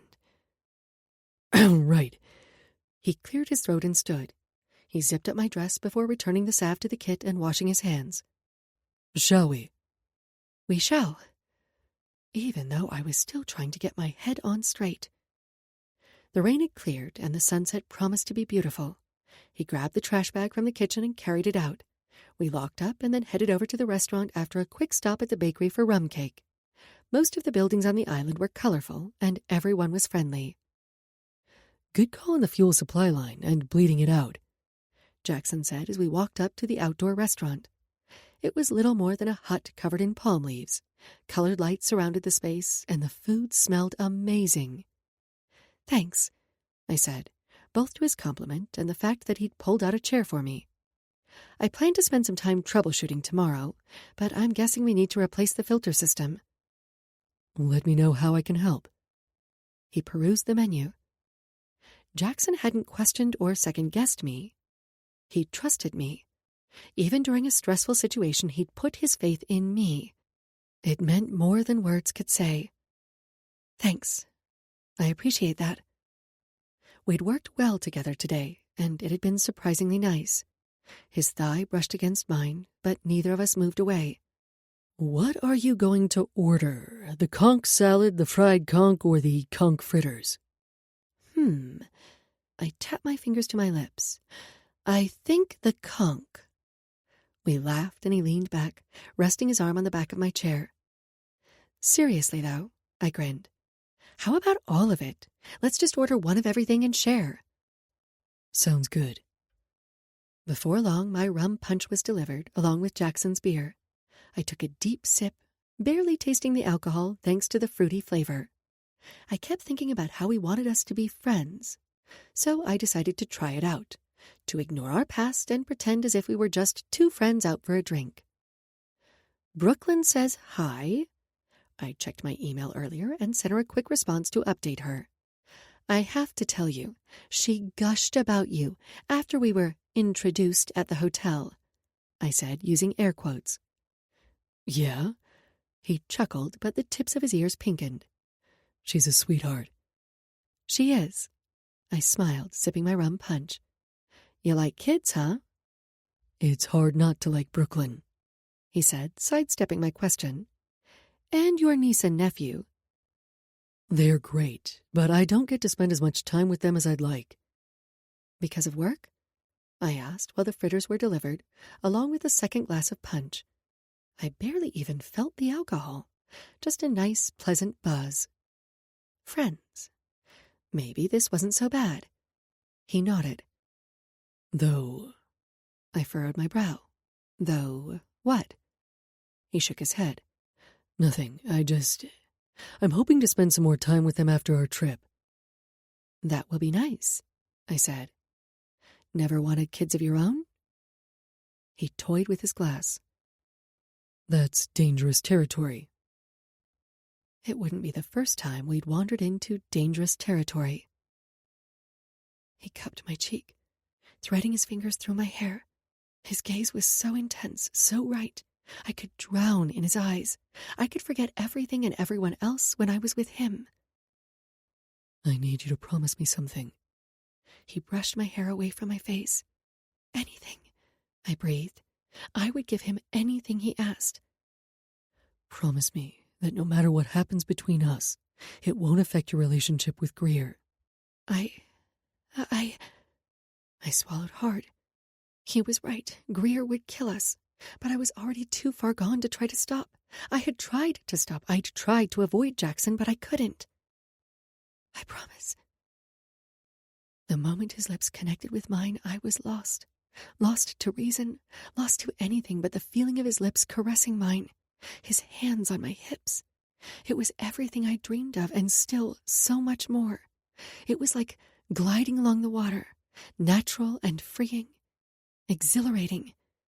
When he kissed me, it was as if the world came alive, as if I came alive. The earth kept on spinning, the song changed, and yet we were in our own little world. Just the two of us. Jackson placed his hand on my arm. Sloane. I glanced down at where his hand rested on my skin. Where'd you go just now? I blinked a few times.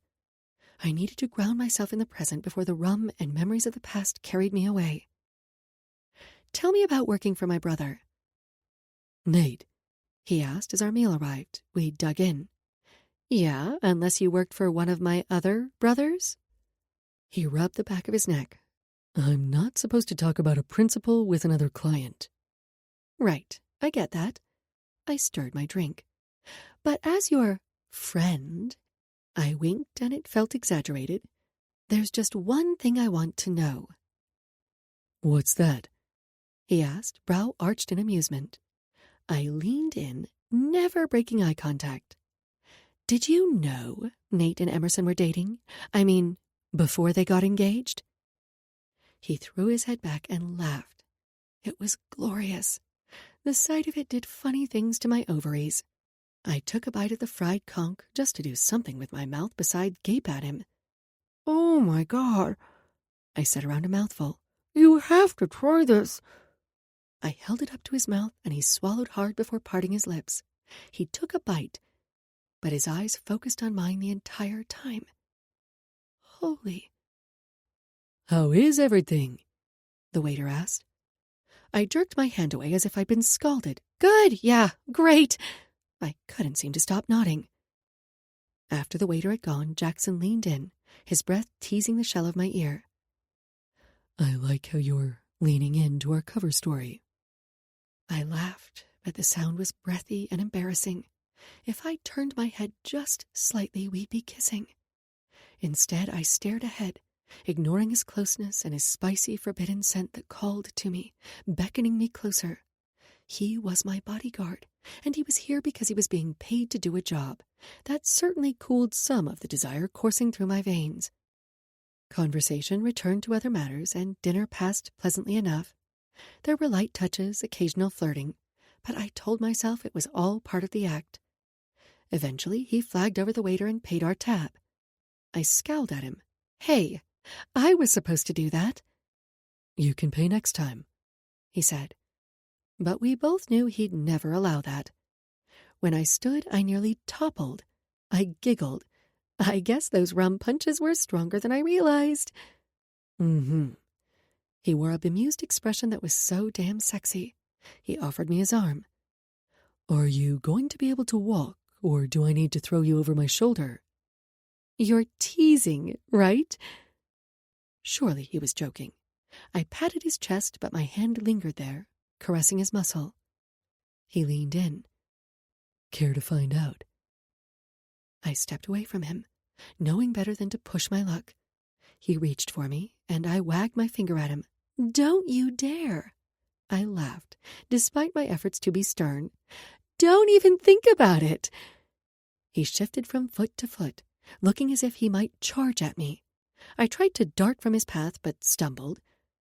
But Jackson was there, catching me, steadying me. "Whoa, there." He chuckled, but his expression soon turned serious. His hands remained on my hips, his eyes on my lips. Jackson? "Yeah." I rolled my lips between my teeth. I don't think I can be your friend, I whispered, getting a little too close to the truth. He leaned even closer. "And why's that?" The reflection of the moon on the water caught my eye. Wow. I breathed. Jackson turned to follow my gaze, then wrapped his arm around my shoulder. We stood there for a minute before he ushered me down the path. I barely remembered the walk back to the marina or climbing aboard the Athena. Part of me thought I'd imagined him guiding me to sit on my bed, kneeling to the floor to remove my sandals before tucking me in. You're a good friend. I patted his cheek. I let out a happy sigh, my eyes closing of their own accord. Tonight was nice.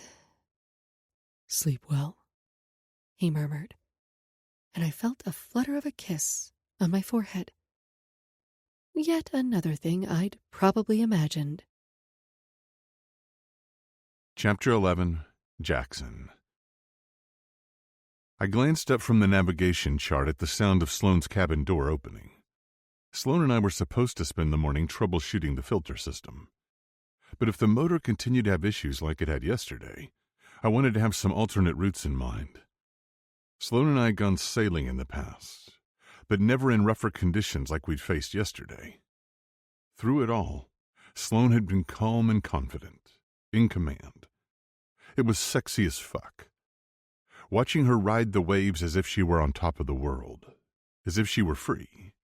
"Morning," she groaned. "Morning." "Feeling a little rum-punched?" I teased, trying to focus on the chart instead of Sloane's bare legs.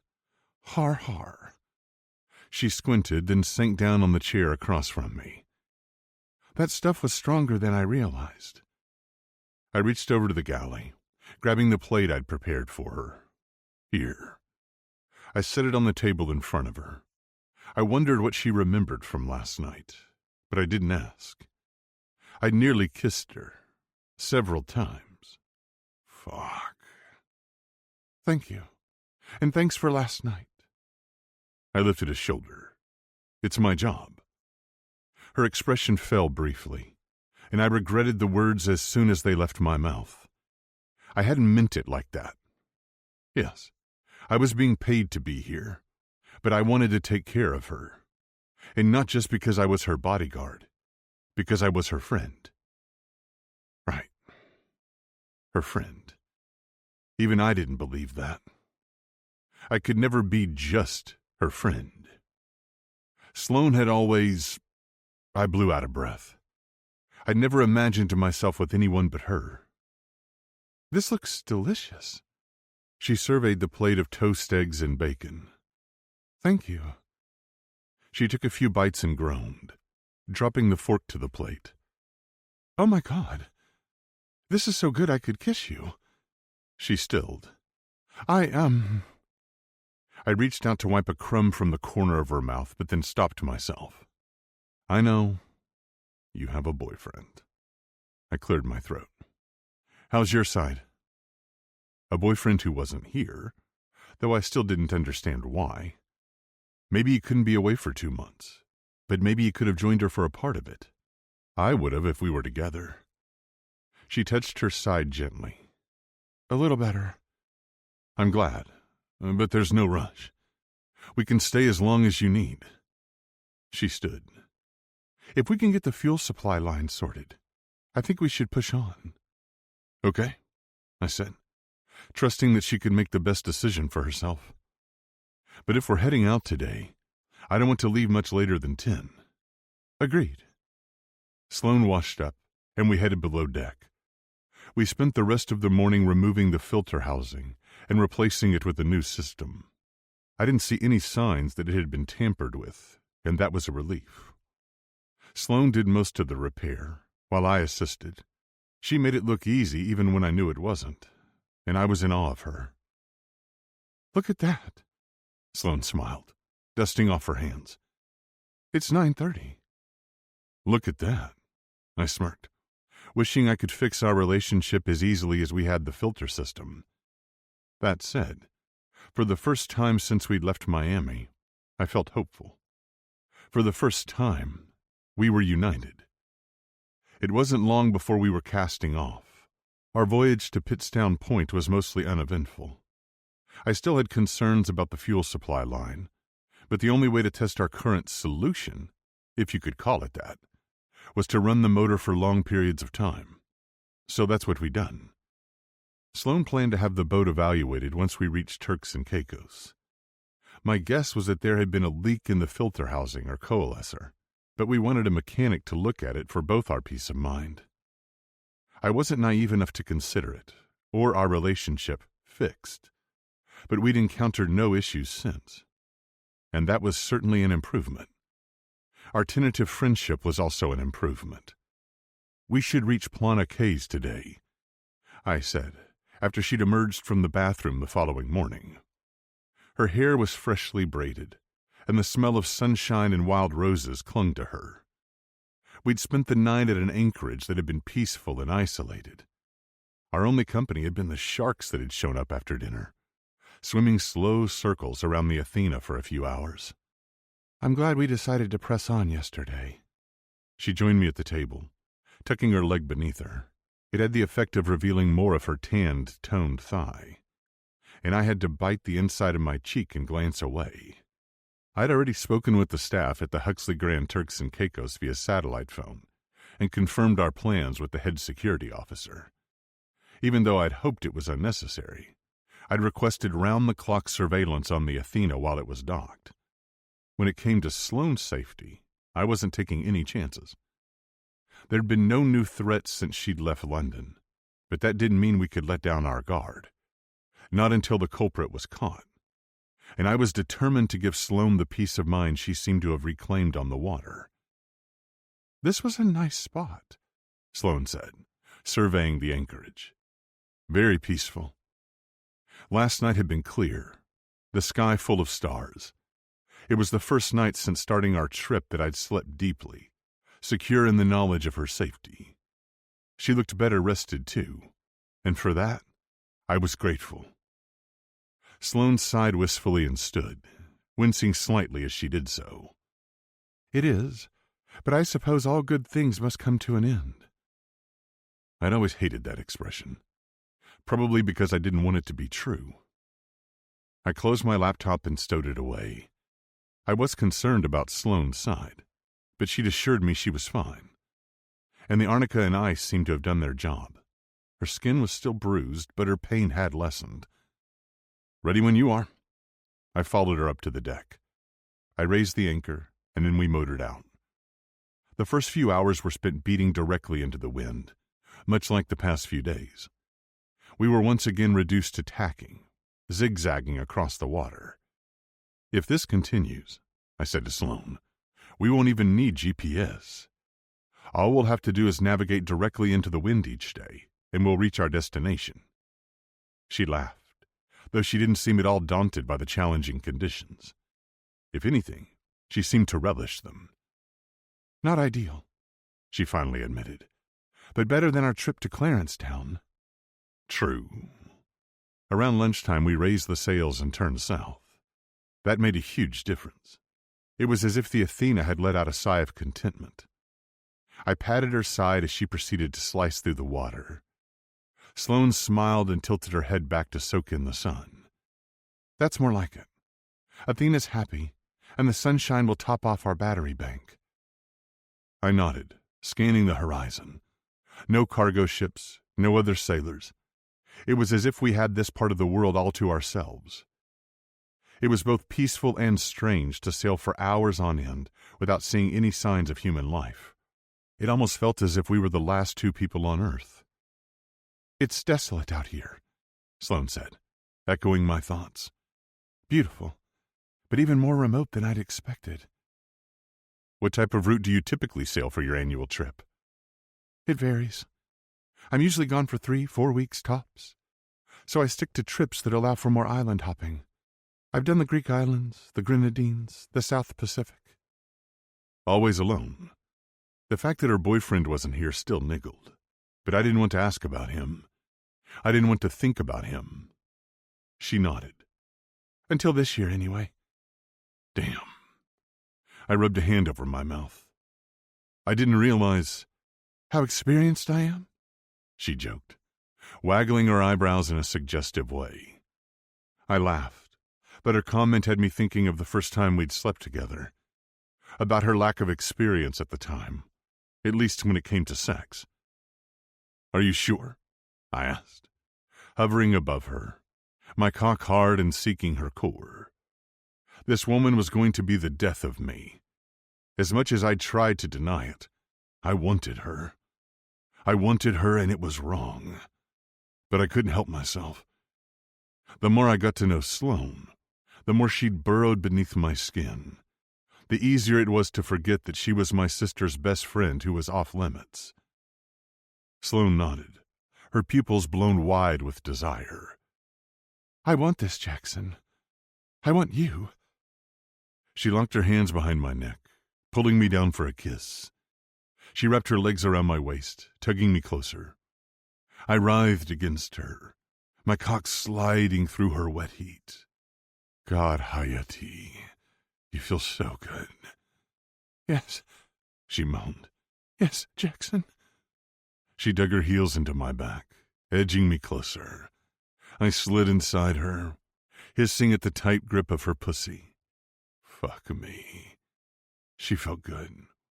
So good. She winced a little, but then seemed to relax, taking me in fully. "You okay?" I asked, brushing her hair away from her face. "You're just really big." "You sure know how to stroke a guy's ego. Here." I rolled us so she was on top. "You control our pace. You control how deep I am. Take as little or as much of me as you want." She placed her palms on my chest, I want all of you." "You have me," I groaned, watching in awe as she slid all the way down. "You know," Sloane said, jolting me from my memory, "at first, I wasn't happy about giving up my solitude on this trip." Her expression was contemplative, and then she dipped her head. "But I'm glad you're here." I tried to gauge her expression behind her sunglasses. "I'm glad I'm here too," I said, surprised by her admission. I wasn't sure she'd feel that way if she knew I'd been taking a mental walk down memory lane. But I appreciated her saying it. "I mean, it's nice to know I have something to feed the sharks if they decide to circle again," she joked. "Ha ha," I laughed, though it was without humor. "I'm too tough to be tasty." She gripped my bicep, her touch like a brand. "I beg to differ." She seemed to realize what she'd said belatedly, her eyes going wide. I shuddered. "Was this your plan all along? Agree to bring me on board only to cast me out as shark bait?" "You're only just now realizing that?" Her answering smile was wicked and fucking sexy. This was the Sloane I knew and loved, the woman I'd fallen in love with all those years ago. I could remember another time she smiled at me like that. "Put this on," Sloane said, handing me a sleep mask. It was navy and silky, but it was the middle of the day. "Why?" I asked, immediately suspicious. Greer was out of town for the week, staying with Logan and his family for spring break. I hated that I was lying to my sister, and I knew Sloane hated it. I didn't blame her. She was in an impossible situation. At least we were no longer lying about my job. I told my family that I was leaving the Navy, though I hadn't shared the circumstances that had led to it. I was still so ashamed that I'd been discharged. I couldn't bear the thought of disappointing my mom. I was still looking for another job, but for now, the club paid well, even if the hours sucked. Still, it allowed me to spend time with Sloane, especially on days like today, when the club was closed. I was surprised Sloane didn't have plans. She quit working at the restaurant and started a paid internship at a luxury hotel. Between that and a full class load, she was busy. "Please?" She batted her eyes. I narrowed my eyes at her. We were standing in the kitchen of her apartment, and I didn't get the feeling she was trying to blindfold me for sex. Not that I would have been opposed, but my heart was fully at her mercy. I didn't know how much more I could take. I stepped closer, taking the sleep mask and then turning her so her back was to me. "Maybe you should wear the sleep mask," I rasped in her ear. She shivered and I cascaded my hands down her arms. But then she straightened and seemed to shake herself out of it.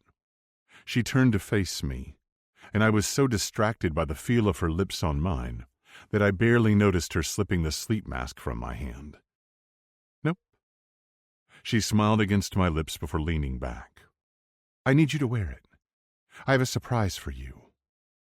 "What kind of surprise?" I waggled my eyebrows. She rolled her eyes. "Yes, there will be sex involved, but we have to get to our destination first." "Which would be—" She shook her head. "You can put it on now, or when we get in the car." I narrowed my eyes. "I don't like surprises." I meant it. Surprises as a SEAL were deadly, and my training was so ingrained in me that the idea of covering my eyes and leaving the apartment went against the very fiber of my being. She looped her arms around my neck. "I know, but you like me, right?" "Mm-hmm." I nuzzled her neck. I more than liked Sloane. I loved her, but I couldn't tell her that. Not when we were still keeping our relationship a secret from my sister, and I had no idea what the future held.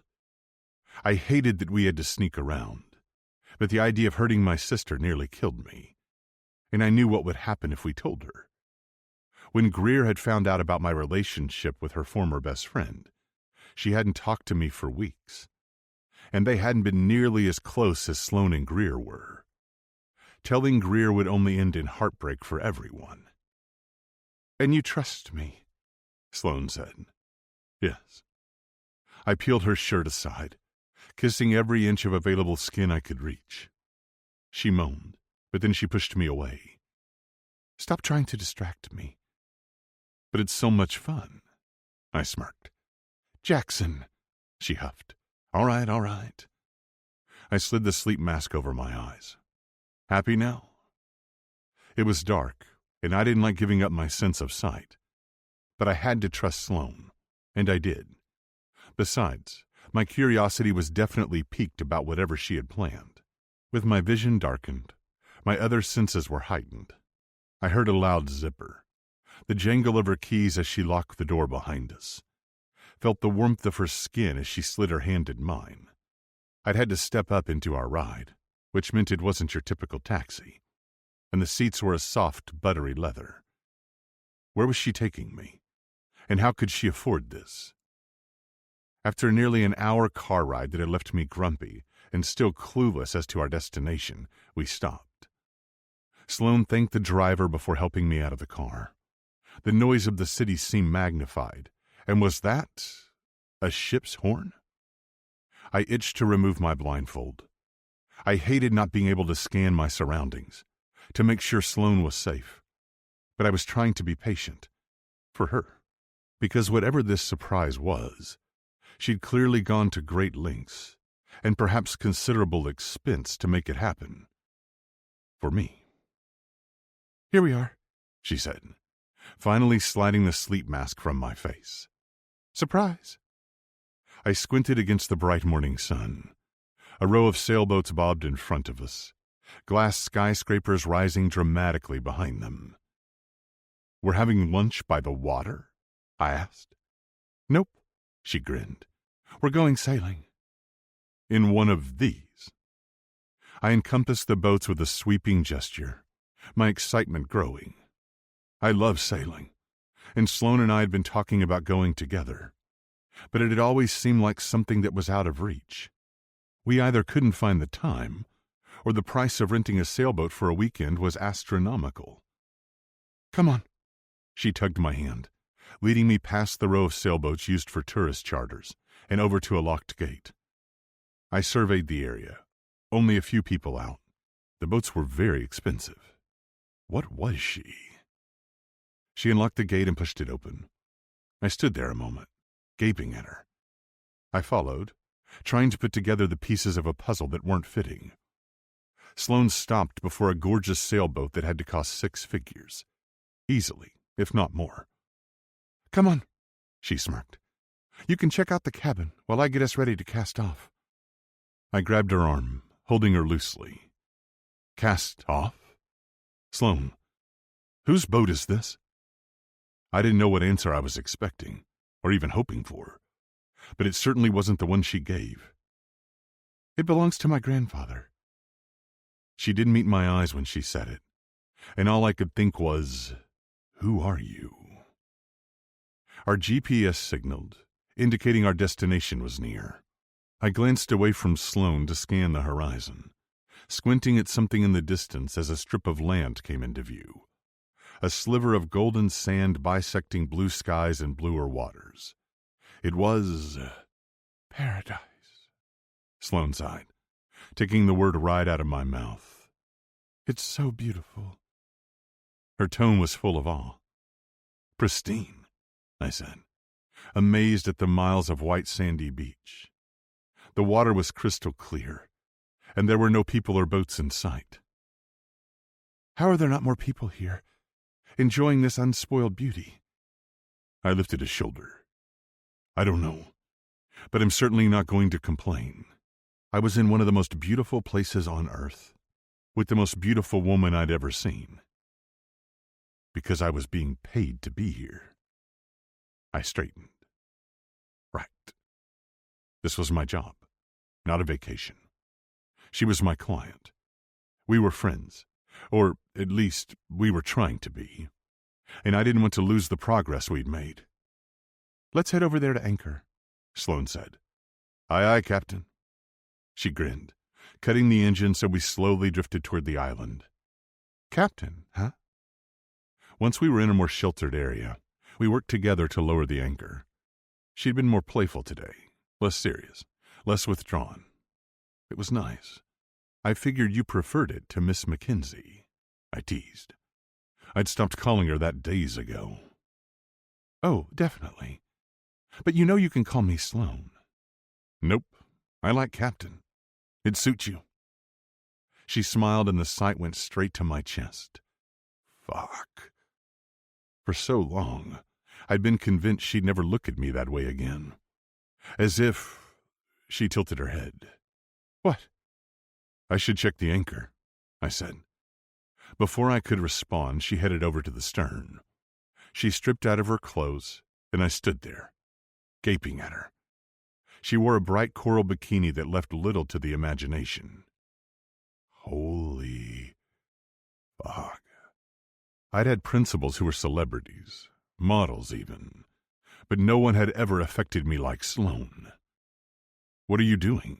I asked, watching as she grabbed a snorkel and a pair of fins and dove into the water. Sloane! I rushed to the edge and peered over. She was treading water, smiling up at me. The water's perfect. She used her goggles to peer beneath the surface, even though I could see clearly to the bottom from the boat. Jackson, she surfaced. You have to see this. It's amazing. Fish and coral and... She gasped. A manta ray. Someone should stay on the boat, I grumbled. Keep an eye on things. She spun around in the water. There's no one here. We have this entire deserted island paradise to ourselves. When will this ever happen again? Likely never. I was still in disbelief that this was my current reality. Still, I was supposed to be protecting Sloane, not allowing myself to be distracted by the coral reef and her bare skin, not when it made me want to cross lines I shouldn't. When I continued to hesitate, Sloane said, As your captain, I order you to join me. Then she hastily added, If you want to, that is, with a smile. Of course I wanted to. When it came to Sloane, it had never been a question of want. I glanced around once more, satisfied we were completely alone, safe from outside threats apart from those posed by Mother Nature. I stripped out of my shirt, gratified when Sloane couldn't take her eyes off me. I could feel her gaze lingering on my skin, and the fact that I'd stolen her attention from the reef felt like a prize of its own. I grabbed some goggles and checked our position and the forecast once more before jumping in. Sloane squealed, splashing water at me as soon as I'd surfaced. You scared away all the fish with your cannonball, she teased, and I slicked water away from my face. Hopefully all the sharks, too, I joked, though we both knew they could show up at any time. If we were lucky, we'd only see the more harmless kinds. Lemon, nurse, if any. I peered beneath the water with my goggles, amazed by the colors and vibrancy of the reef and all its beautiful creatures. Sunlight filtered through the surface, spearing the water with its rays. A school of dark black fish with brilliant cobalt fins and tails darted by. Look over here, Sloane called, and I swam closer, smiling at her excitement. It was almost more fun to watch her than the show beneath the water. She grabbed my hand and pointed in the distance where a sea turtle swam among the reef. I smiled, unable to focus on anything beyond the fact that she was touching me, holding my hand. We swam for a while, pointing out various things to each other and reveling in our discoveries. I tried to capture the moment in my mind, the feeling of being with Sloane. I didn't want this to end. Not just today, or even the trip, but my time with her. Sloane had made it very clear she didn't want to revisit the past. But being with her called so many memories to mind. So many good memories, even ones I'd long forgotten or suppressed. And now, we were creating new memories together, exploring new places, revealing new facets to each other. When I was younger, for a long time, I thought being discharged from the SEALs was the biggest mistake of my life. But seeing her now, I knew what had happened with Sloane was my biggest regret. I should have never let her go. Chapter 12. Sloane. Jackson and I had spent the afternoon snorkeling the reef. The pads of my fingers were wrinkled, and my body was exhausted. I climbed up the sugar sloop, feeling Jackson's eyes on me the entire time as he followed. For a second, I thought I felt the brush of his hands on me. But then I told myself I was imagining it. Maybe I just wanted it, wanted him to touch me, want me. Wanted to know if it would be the same as it had always been. Electric. Shattering my world and then putting me back together in the way that only he could. That's it, Sloane. That's it, he urged, his own movements becoming more frantic. My pleasure had been building and building, and I didn't know how much more I could take. I'd never felt so full, so complete. I couldn't imagine sharing this moment with anyone else. Jackson cupped my cheek, pressing his lips to mine, claiming me. With his cock buried deep inside me, it was the most intimate and intense thing I'd ever experienced. I've got you, Sloane, he whispered, urging me on. I've got you.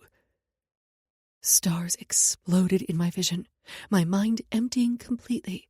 I didn't have to think. I only had to feel, and everything felt wonderful. Jackson's movements turned frenzied until he was panting out my name, unleashing his own release. He was there with me. We were falling together, always together. We fell back on the bed in a tangle of limbs, and I could feel his heart racing beneath his skin. It matched the cadence of my own. Fuck, baby. That was incredible. Is that unusual? Incredible sex? I joked, but I was curious, because that had definitely exceeded all my hopes and expectations. Jackson stilled.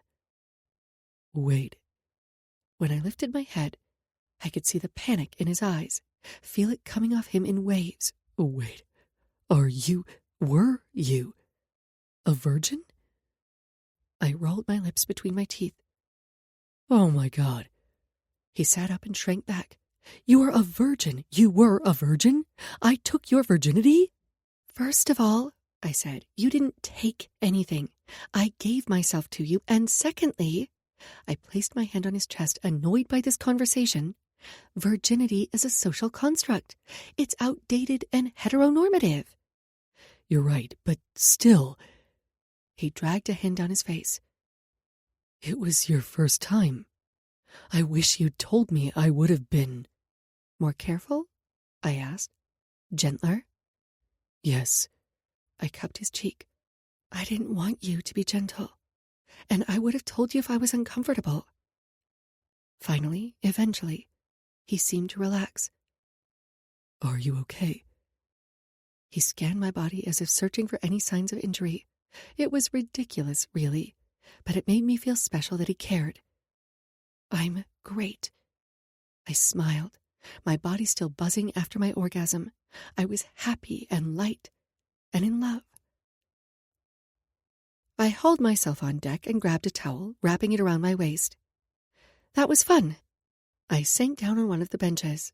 My limbs were exhausted from an afternoon of swimming along the reef, but I hadn't felt this happy, this light, in such a long time. Jackson nodded, but my mouth went dry at the sight of him and all that glorious bare skin. Water sluiced down the hard planes of his chest, making his tattoos glisten even more in the sun. Looking at his torso was like playing a spot the differences game, except with the most gorgeous, living, breathing canvas. I'd been on this boat with this man for nearly a week now, and it was impossible not to want him. It wasn't just about his looks, though he was hotter than ever. Jackson was thorough and kind and commanding and respectful. He made me pancakes, checked in with me about the threats and how I was feeling, cared for my injuries. He hadn't taken over the boat, as I'd feared. He was supportive. He'd allowed me to lean on him. He'd make suggestions, but he always deferred to my opinion. He was the same man I remembered, and yet somehow more mature, more patient, more nurturing. We weren't the same people we used to be, but maybe we were better. You're staring, he rasped, but when I met his eyes, they were hooded, greedily drinking me in. So are you. I said, challenging him. Yeah, well, He toweled off his head. can you blame me? You're gorgeous. Based on his earlier insistence to remain professional, I didn't know what to think. But standing there staring at him, I couldn't deny it. I wanted Jackson, and neither time nor distance had dulled my body's reaction to this man. I swayed a little on my feet, but I knew it had more to do with the man standing before me than the gentle waves rocking the boat. Jackson placed his hands on my waist as if to steady me. He'd once been my rock, my protector. I wanted to feel that way again, safe, secure, loved. Being with him on the Athena, I felt that again, not only because it was my happy place, but because Jackson made me feel safe, taken care of. Hey, He peered down at me. you okay? Suddenly, I'd lost the ability to form words in his presence. Without realizing what I was doing, I'd placed my hands on his bare chest. Our faces were inches apart. I licked my lips, remembering the taste of him, the feel of his body pressing into mine deliciously. The lies. The thought came to me unbidden and unwanted. Were you ever going to tell me? I asked, devastated that Jackson had accepted a job across the country and was moving to L.A. I'd only found out because Greer had congratulated him in front of me. Talk about heartbreaking. The man I loved was moving, and he hadn't even mentioned the fact that he was interviewing, let alone had accepted a job. Was he just going to leave? Without telling me? My body felt as if it might rip in two. Jackson stalked toward me, crowding me. His expression was like a thunderhead. I'm not the only one who's been keeping secrets. I crossed my arms over my chest, my heart racing. What's that supposed to mean? I don't know, Sloane. Maybe the fact that you're a hotel heiress. I scoffed. Right, of course. So, that changes things, does it? Yes. No. He dragged a hand through his hair, pacing the kitchen floor. It only reaffirms what I already knew. And what's that, Jackson? All this time we've been kidding ourselves. My sister, your family, your future. He shook his head. Wait, what? I could feel the panic rising. No, he couldn't do this to me, to us. You're my future. I placed my hand over his heart, and he was mine. And yet, he hadn't asked if I'd go with him to L.A. He took my hand in his, and then he shook his head, his expression downcast. This was the only potential outcome. Face it, Sloane. It's inevitable. He gave my hand a squeeze before releasing me, and when he took a step back, it felt as if he'd erected a wall between us. Inevitable. I lowered my hands and took a step back, trying to calm myself, to clear my head. While I had faith that I could weather any storm with Athena, I couldn't survive another round with Jackson. Sorry, I think I must have gotten too much sun. He dropped his hands as well. It is warm out. But his gaze was focused on my lips when he said it. The tension between us pulled taut. He looked as if he was going to kiss me or break me. I knew both were equally likely when it came to him.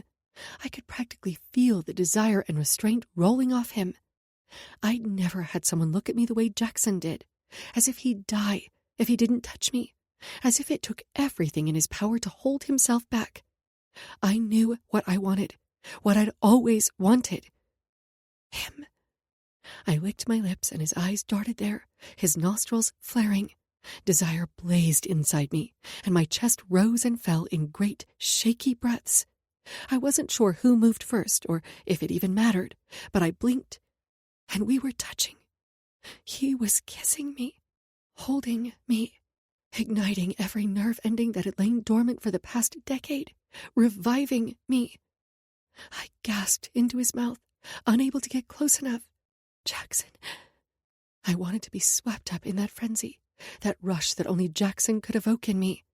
Right now, I didn't care if it killed me, not when his touch was the only thing that made me feel truly alive. Fuck, He rasped. Ugh, you feel so good. His erection dug into my stomach, and his hands were everywhere, on my hips, sliding at my ribs to cut my breasts, in my hair.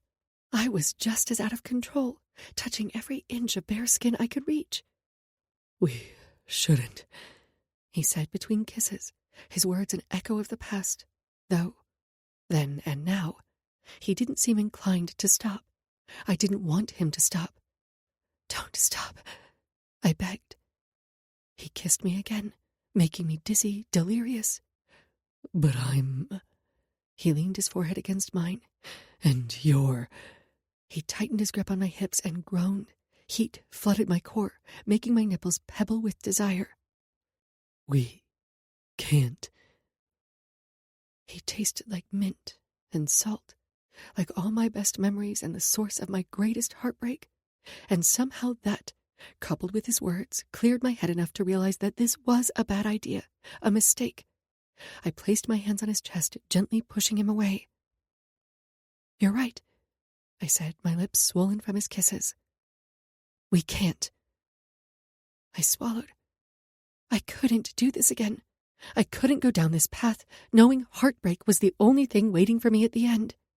He peered down at me with concern, but didn't try to come closer.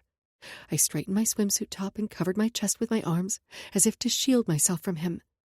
I supposed a handful of nights at sea with Jackson, sailing the beautiful Caribbean, was enough to make anyone lose their senses. Jackson shook his head, his vision clearing as if from a trance. I'm sorry. That was completely unprofessional. Unprofessional. Right. I bit my lip and glanced away. There was always some excuse, some reason why we couldn't be together. In the past, it had been his uncertain future, his sister. Just when I thought we could finally move past one of them, something else would pop up like a twisted game of whack-a-mole. He turned his back to me and grasped the railing, peering over the side of the boat. I took a moment to study his back, the tattoos that came to life every time his muscles rippled. Some were familiar and others were new. All beautiful and captivating. I'm going to shower, I said, needing to be somewhere, anywhere else. Unfortunately, on the boat in the middle of the ocean, there were only so many places to go. I headed below deck with a heavy sigh. This wasn't me.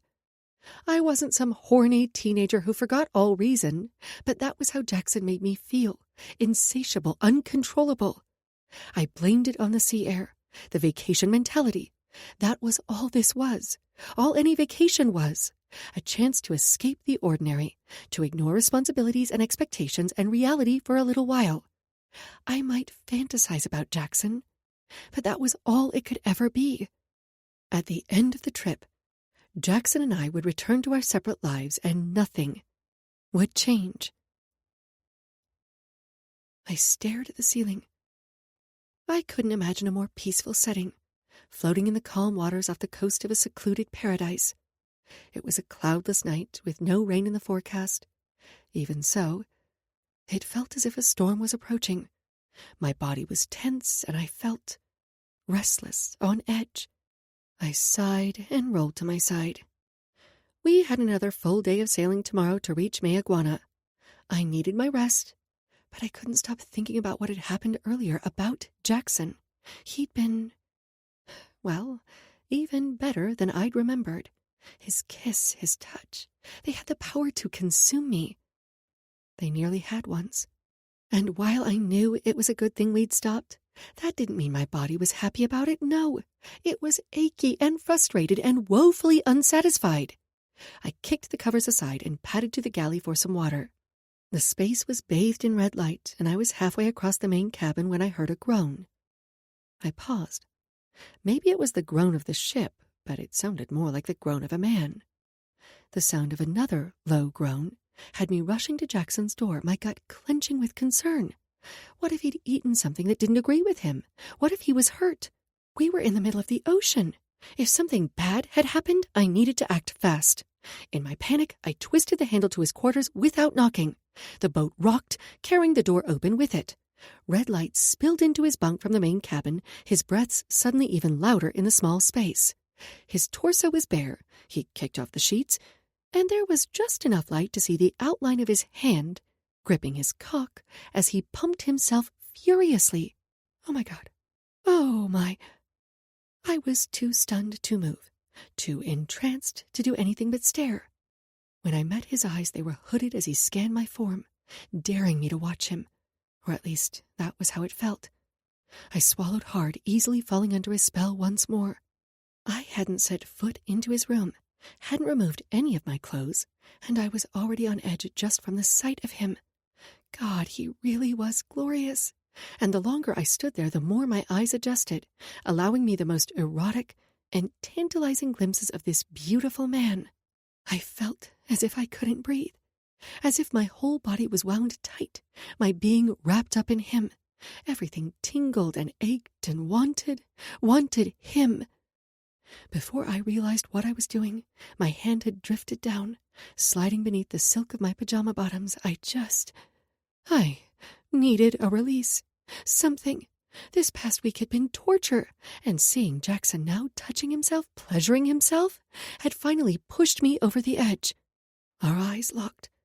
I rubbed my clit, imagining it was his hands, his tongue. It still wasn't enough, but it was as far as I dared go. Fuck, he grunted. Yes, Hayati. I knew he was close. Hell, I was nearly there too, the pleasure building and building to an almost impossible crescendo. Jackson's muscles tightened, his abs clenching as he increased his pace until he was hissing through his teeth, ropes of cum spilling on his skin. I loved seeing him lose control, and my own orgasm barreled through me, making my vision darken and my legs shake. Oh, God, I whispered. I hunched forward, still feeling the aftershocks, wondering what the hell I'd just done. So much for staying away, for being professional, for being friends. I let out a shaky exhale, and when I lifted my gaze to him, we both stared at each other as if to ask what just happened. Shit. This was bad, really bad. But it had felt so good. I closed his door and crept back to my room before I could make an even bigger mess of things. I had no idea where Jackson and I went from here, but I had a feeling there was no going back from this. Chapter 13. Jackson. I jolted upright, nearly hitting my head on the ceiling of my berth. "Fuck," I said. "Fuck," I repeated, more softly this time. The sun was shining through the porthole in my cabin, turning the sky a beautiful pink. It was time to get moving. Today we'd head to Maguana, our last night on the boat before spending the week at the Huxley Grand Turks and Caicos. After everything that had happened yesterday, putting some space between Sloane and me didn't seem like a bad thing. I didn't know how much more temptation I could resist. I mean, first, that kiss. God, that kiss. My memories hadn't lived up to the shattering reality of it. But the look of hurt in her eyes that had followed had nearly gutted me. I hated seeing her so upset, especially when I was the cause of it. I dragged a hand down my face. I was trying to do the right thing here. I always tried to do the right thing by her, even if it didn't always seem that way. But there was only so much a man could take. My cock was almost always hard around her, so in an attempt to relieve some pressure, I'd taken matters into my own hand. I tried to be quiet, but then she'd opened the door.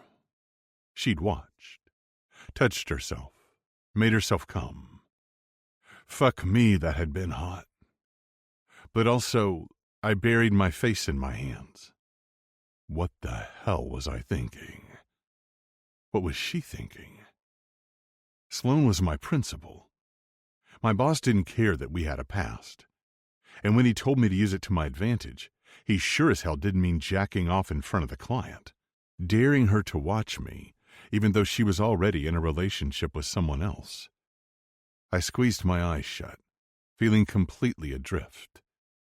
She's with someone else. The idea of Sloane with anyone else made me sick to my stomach. Yes, we'd crossed a line. Several lines. But I didn't share. And even if I'd been willing to overlook the fact that she was in a relationship, I knew it would eat Sloane up inside. I knew what it was like to sneak around, to lie. We'd lied to my sister for years. Hell, we were still lying to her. It had been a point of contention for us. It had caused us both a lot of pain, especially Sloane. And while I respected Sloane for keeping her promise to me, to not let what had happened between us affect her relationship with Greer, I hated myself for it. If I could go back, that was part of a long list of regrets when it came to Sloane. I wouldn't ask that of Sloane again, which was why this had to stop. I had to stop doing this, thinking we could be something more. I sighed, rubbing a hand over my chest. The problem was, I didn't know if I could. Sloane had always been my anchor, grounding me when life was difficult. When I'd been at my lowest after leaving the SEALs, she'd been there for me. She'd been supportive, listening without judgment.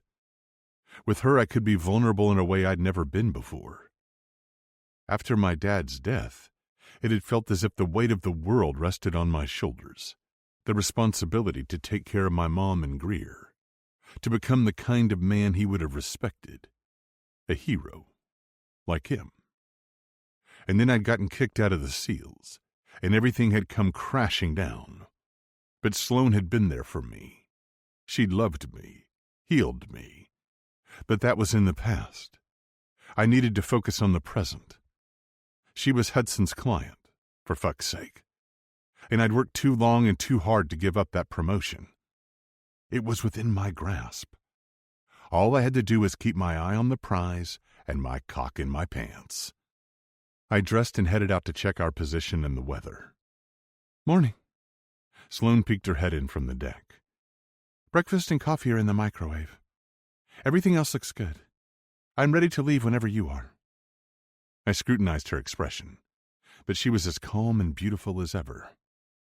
Okay. Was she just going to pretend last night never happened? Hell, maybe it was for the best if we simply acted like nothing had changed. I was tempted to ask, but I reminded myself that she was the client. And after last night, I'd resolved to treat her as such. No more flirting, no more touching, kissing. Fuck.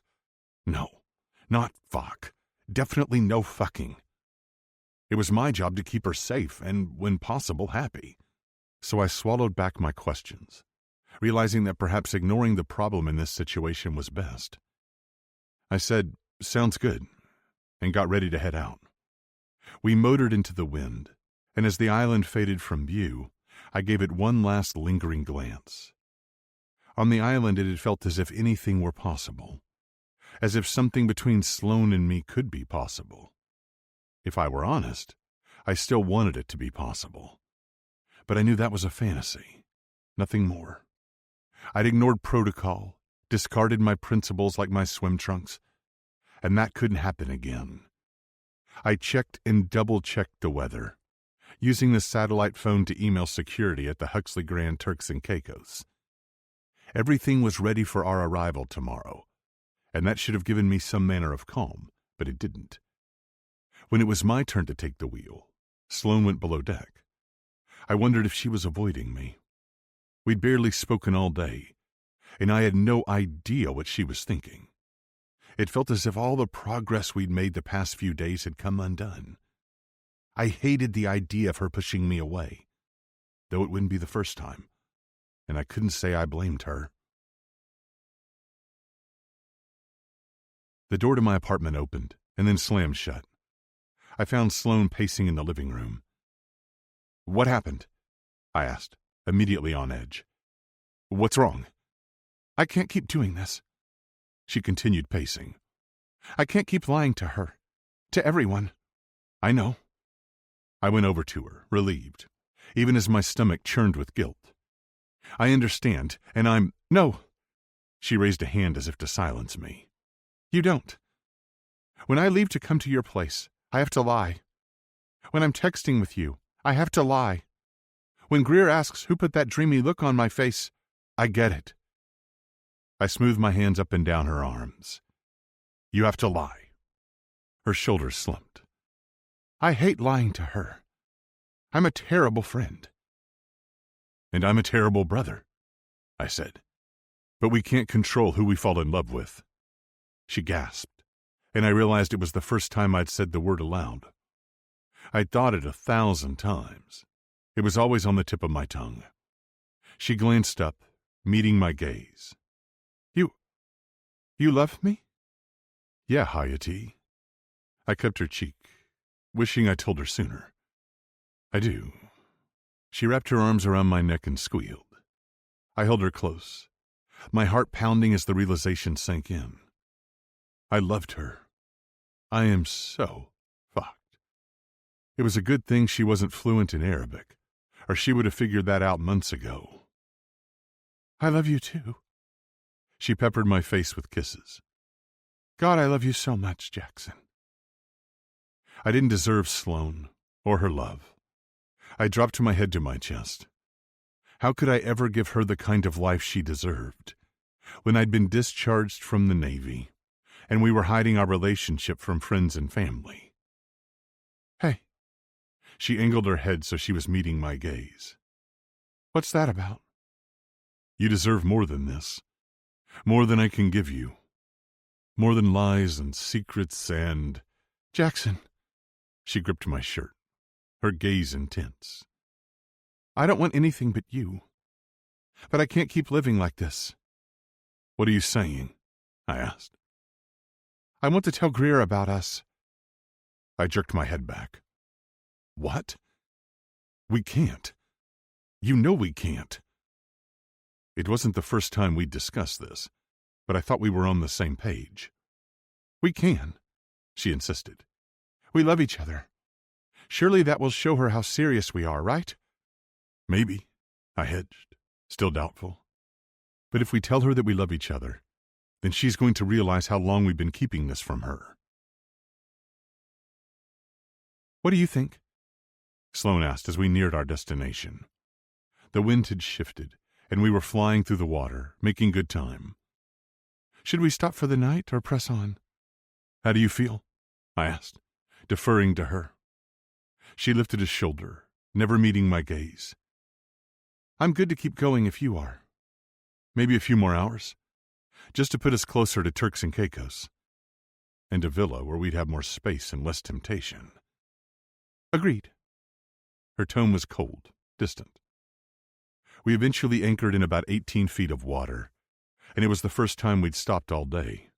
I could see straight to the bottom of the clear blue water, and everything looked good. That said, I didn't think I could handle another moment on the boat, avoiding the topic of last night. My skin felt hot, itchy, like it was too small to contain me. I gestured toward the water. I'm going to swim down to check the anchor. Why? Sloane asked. It looks good to me. Yeah. I scrubbed a hand over my head. Peace of mind and all that. Though I knew it wasn't the anchor's position that was weighing on me. She considered me a moment. Okay. Thanks. Sloane was in her cabin when I returned. The door closed. I could hear her talking to someone on the phone, and I assumed she was working. Or hell, maybe she was talking to Edward. I groaned. A plate of dinner waited for me on the counter. Was this what the rest of the trip would be like? Impersonal interactions, silent days of sailing, meals alone. I sighed and showered quickly, carrying my dinner to my quarters when I was done. I did some reading and then tried to sleep, but the boat kept rocking and rolling. Finally, around midnight, I went on deck to check our position, but stopped short when I spied Sloane on the sugar sloop. She turned and looked at me over her shoulder. Her skin was bare, apart from a narrow spaghetti strap. Sorry. I moved to return below deck, but the look of absolute wonder on her face stopped me in my tracks. Jackson, she whispered, her tone almost reverent. Come here. You have to see this. See what? I furrowed my brow and went to join her. The boat no longer rocked and rolled as much as earlier, and I was grateful. Look." She swirled her hand through the water, and it came alive, twinkling as if filled with tiny green stars. The sight was beautiful, but I was more in awe of her than the bioluminescent bay, cool as it was. Her legs were curled up to her chest, her chin resting on her knees. Her feet were bare, and my eyes catalogued every birthmark, every freckle. "Incredible, isn't it?" she asked. I sank down beside her, mesmerized by the gentle way she moved her hand through the water. For the first time all day, a sense of peace and contentment settled over me. I loved sailing with Sloane, experiencing new things. But these quiet moments with her were what I longed for. "Do you ever wish you could go back in time?"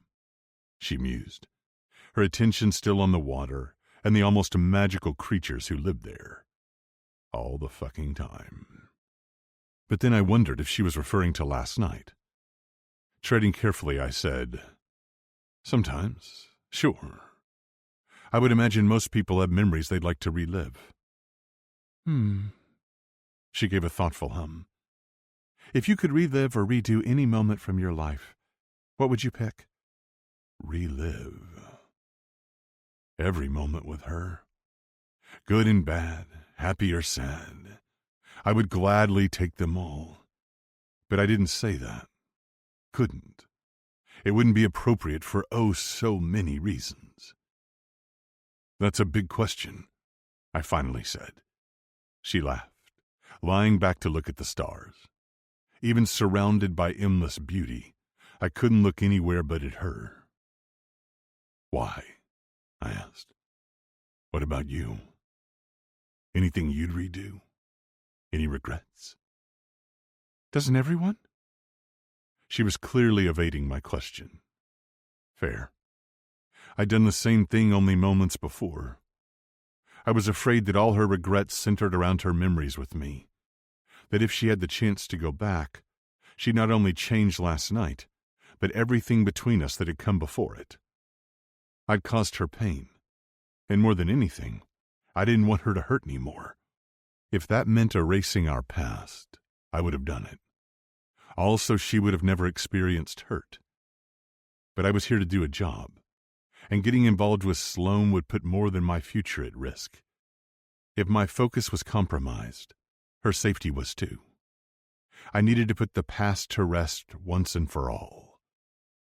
"I'm sorry," I said, unwilling to let the words go unsaid any longer. She kept her eyes on the sky, but she stiffened. "For what?" "For contributing to your list of regrets." I placed my hand over hers, needing to comfort her even though it was far too late for that. "For disappointing you, for causing you pain." She sighed, turning her hand so our fingers were interlocked. "I'm sorry, too." We were quiet a moment, drifting along. She yawned, and it was then I realized how tired she was. "It's late." I stood, even though I didn't want the moment to end. "We should get some sleep.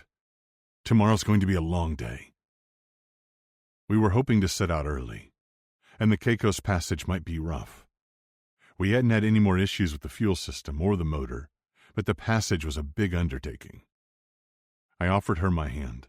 She accepted it, and I pulled her up, slowly releasing her despite my reluctance to do so. The wind tossed her hair about, and I brushed some of the strands away from her face without thinking. I dropped my hands and looked away. Shit. Sorry. I inhaled deeply and turned to go below deck. My willpower was clearly non-existent when it came to Sloane. "Jackson, wait." She grabbed my arm. I stilled, my existence reduced to that one point of contact. Her hand on my skin, my name on her lips. I couldn't keep doing this. It was going to break me, being so close to Sloane again after all this time. I didn't want to add to her list of regrets when it came to me. I wanted to believe I was the best person to protect her, but I was so twisted up about Sloane, I was afraid of making a mistake. I was distracted, and distractions could be deadly in this line of work. I rubbed my free hand over my face, even as my heart felt like it was being ripped to shreds. She'd only just come back into my life, and I was going to have to give her up again. My chest tightened at the idea of leaving her, losing her for good. To hell with the promotion. The cost was too high, both to her safety and to my heart. I swallowed hard and turned to face her.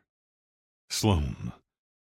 Her eyes sparkled in the darkness like a beacon guiding me home. She was my home, my heart, my everything. Chapter 14. Sloane. Jackson sighed, peering down at the deck. He squeezed the back of his neck. When we get to Turks and Caicos, I'm going to ask Hudson to send a replacement. I couldn't breathe. It was as if he'd punched the air from my lungs. What? I gasped. No. I shook my head. You can't leave me. Not again. I have to. He didn't even have the decency to look at me. Why? Because of what happened last night?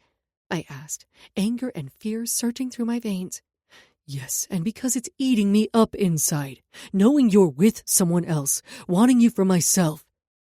He placed his fist to his chest, pounding the space over his heart. It's tearing me apart. I gaped at him in disbelief. I don't want to leave, but you're still my principal, Hudson's client. It's my job to protect you, and I can't do that if... I just can't. I'm sorry. Can't or won't? I demanded. Sloane, he growled, don't ask this of me. Don't ask me to betray all my principles. I thought we were friends. I crossed my arms over my chest, remembering how he'd suggested friendship only a few days ago. He scoffed. Oh, come on, Sloane. We could never be just friends. I flung out my hands. Then why'd you say it if you didn't mean it? It wasn't... He turned away, grabbing the railing and making his muscles pop. It wasn't that I didn't mean it. I do want to be your friend, but I also want things a friend shouldn't. Like sex. He turned to face me. Yes, but not just sex. I don't want this to be like it was before, but that's... He let out a frustrated groan. That's just not possible. Just not possible. It felt too close to inevitable, which was exactly what he'd said when he ended things 14 years ago. Perhaps I should have told him that Edward and I had broken up, but I wanted to see what Jackson would say first. Were his objections confined to Edward, or was there something more? Why? I asked. Why do you think? Jackson asked. Because of Edward, and my job, my sister, and... Excuses! I spat the word, anger zinging through me like a bolt of lightning, and all the old pain came rushing back in. Always with the excuses.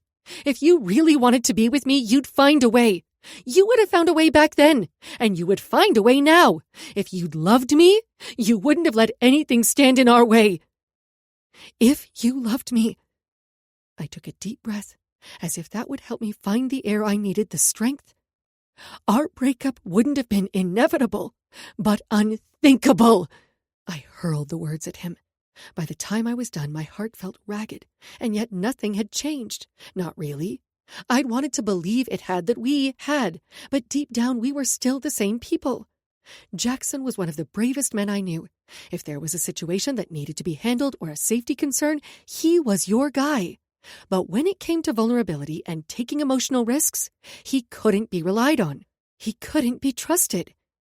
It's fine, I said, some of my anger shifting to hurt, exhaustion. Honestly, I probably should have expected this. But that didn't take away the sting of my disappointment. I turned and headed for the stairs. How could a night that had been so magical turn into this? What is that supposed to mean? He asked, his tone low, lethal. I faced him, unable to let it go. If this was it, I wanted to speak my mind once and for all. Don't you remember what you told me when you ended things? That our breakup was inevitable. I was trying to spare us both from more pain. That's bullshit, Jackson, and you know it. It wasn't bullshit.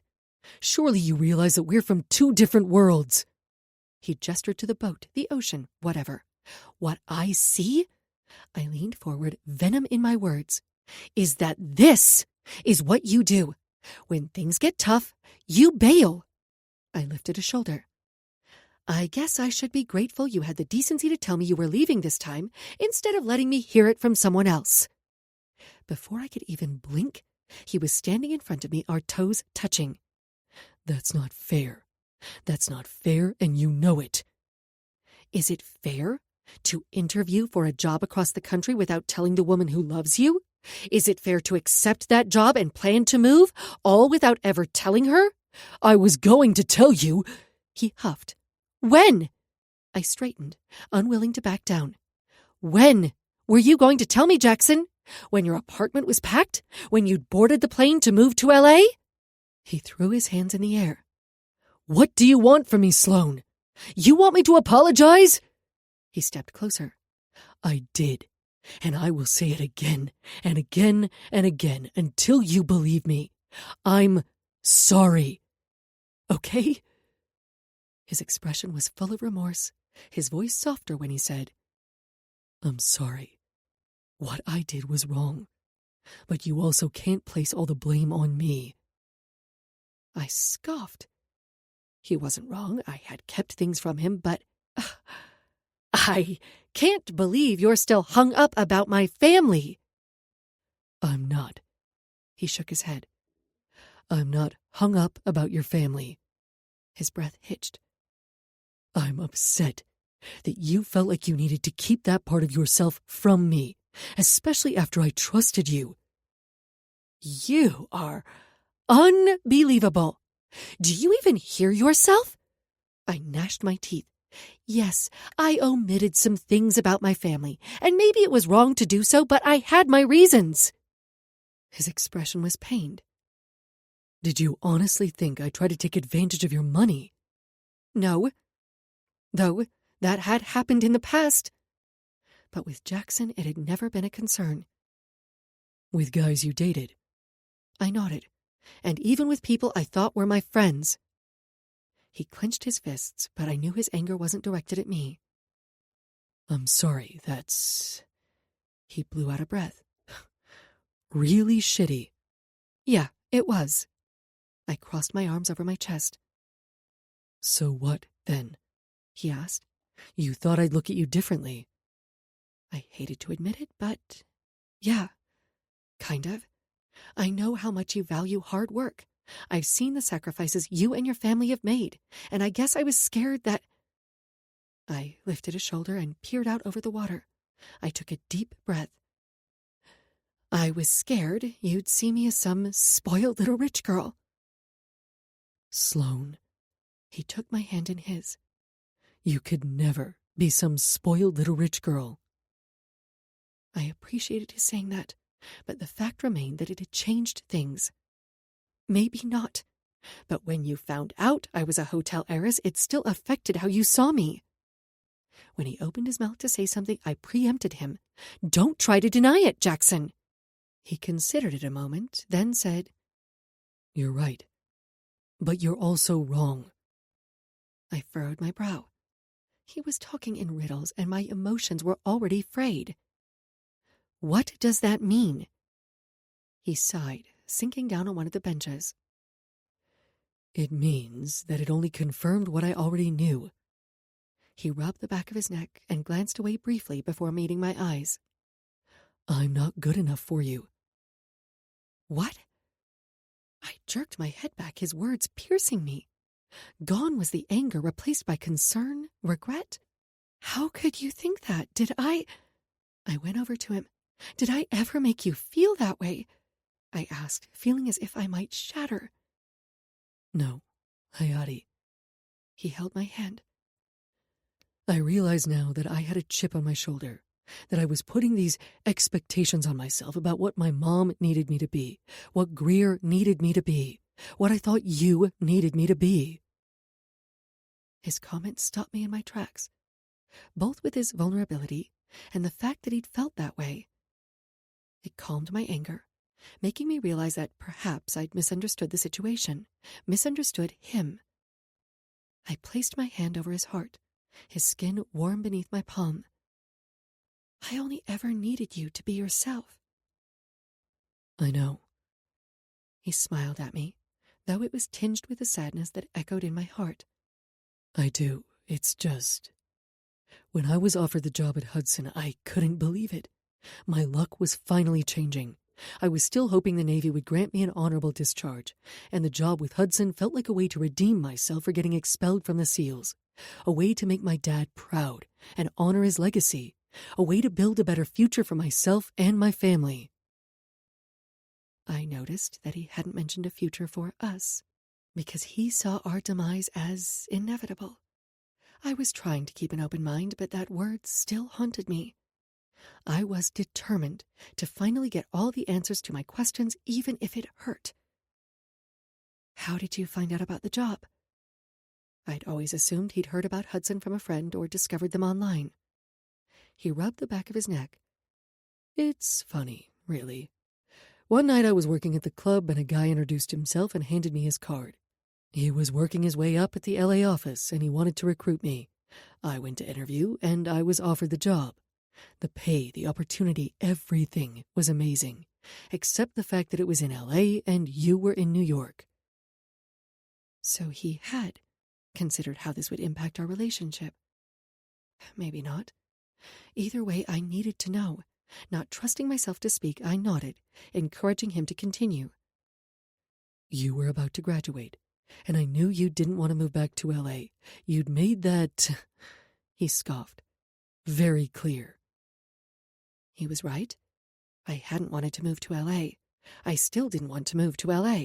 New York and now London felt more me, and I craved the freedom that came with some space from my family. But maybe if I'd known... Sloan. He shook his head. That's exactly what I was afraid of, and I didn't want you to change your plans for the future because of me. I stood, unable to remain so close to him. I wasn't sure if I could handle the truth, but I needed it all the same. Why? I whispered, wondering why he'd been so intent on pushing me away when he'd always been my future. Because I knew from the things you told me about your family that you loved them, but you also felt like they'd held you back at times. I swallowed. He'd gathered that from what I told him? I didn't know what to say. And I knew if I asked you to go with me, and you'd said yes, that eventually you'd come to resent me. In that moment, he sounded just like my brothers. Jackson had decided what he thought was best for me. He'd built up this entire narrative, and he'd convinced himself it was true, all without ever consulting me. You still should have given me the choice, I said. What's done is done. He stood. And it doesn't really matter anymore. You've moved on. I could hear the pain in his voice, the longing. I felt it too. Being so close to him but not being able to be with him, wanting him but being scared to take that next step. It was ripping me apart like the wind shredding a sail. I could either continue to fight our past, or I could accept it. I could let it go. It's over, between Edward and me, I admitted, wanting to release Jackson of any guilt he'd felt on that score. Since when? Jackson's gaze jerked to mine. Because your file says... I know what the file says, but it's wrong. It's... He furrowed his brow. Wrong. Why are you telling me this? He groaned. I can't. He heaved in a breath. As long as I'm your bodyguard, I can't be with you. Because it's against the rules? I asked. Because it compromises my ability to keep you safe. But I only ever feel safe with you. His shoulders relaxed. You have no idea how much it means to me to hear you say that. I'd give my life to protect you. I swallowed hard. I know. His statement wasn't something I took lightly. Jackson's willingness to lay down his life to protect me. I could have brushed his comment off as something he'd do for any client, but I sensed it wasn't because I was his client. but because I was me. Jackson had always made me feel safe, made me feel like I could be who I was, not who everyone expected me to be. I didn't want him to ask for a replacement. I didn't want him to leave. But I understood. I didn't want him to risk his job for me, his life for me, and he didn't want to jeopardize my safety. But right now, I didn't want to think about that. We were alone. There was no one else here, no one threatening me, no one watching to make sure he was following the rules. It was just the two of us. The two of us on this great, big ocean. Yes, he'd hurt me once, but he'd also made me feel.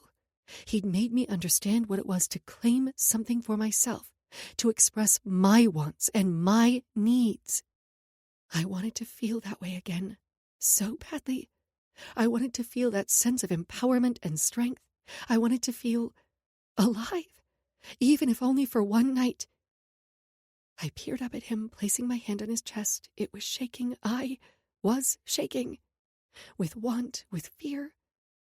I wasn't quite sure. If you're going to leave anyway, why can't we have tonight? Sloane.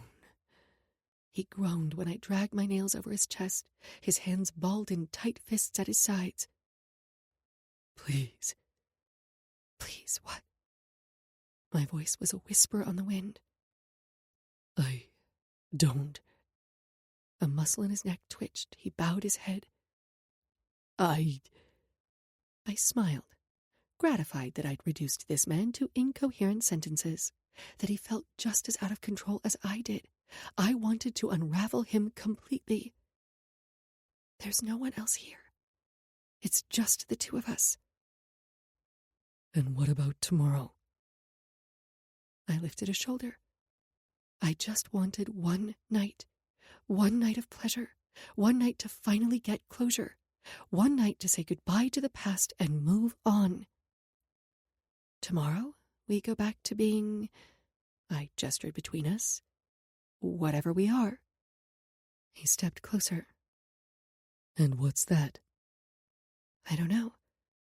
I finally met his eyes. Friends? Friends. He scoffed. Right. Fine. Principal and executive protective agent. Captain and skipper. I teased. Sloane. He groaned. I'm trying to do the right thing. I'm sick of doing the right thing, I blurted. For the past 14 years, I'd done the right thing. I'd done everything that was expected of me and more. Taking over European and Asian operations, focusing on my family's hotel empire, dating Edward. I was done doing what was right. I wanted to do what was right for me. Besides, I asked, who's going to know? He narrowed his eyes. I'd know. I scoffed, turning away and crossing my arms over my chest.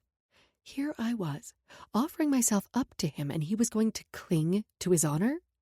Part of me respected him like hell for it, even if it was inconvenient and annoying. That said, Jackson was right. He might be an independent contractor, but it wouldn't reflect well on me to sleep with someone in my employ. Not to mention the fact that the idea of sleeping with him while I was paying him for executive protection services felt ick. And then I had an idea. If he was going to be a stickler for the rules, despite the fact that he was leaving anyway, I'd make this easy for him, for both of us. Jackson, I turned to him, unable to hold back my smile. You're fired. He gaped at me. What? You're fired, I said again, trying not to laugh. He hadn't caught on yet. You're no longer my bodyguard, which means... Which means we wouldn't be breaking the rules. I bit back my smile. Exactly. He chuckled, shaking his head. If only it were that simple. It could be, as long as you don't think you'll regret it, I said, thinking about his job, about how we'd spin this with Hudson. He frowned. Is that what you think? I lifted my shoulder, rolling my lip between my teeth.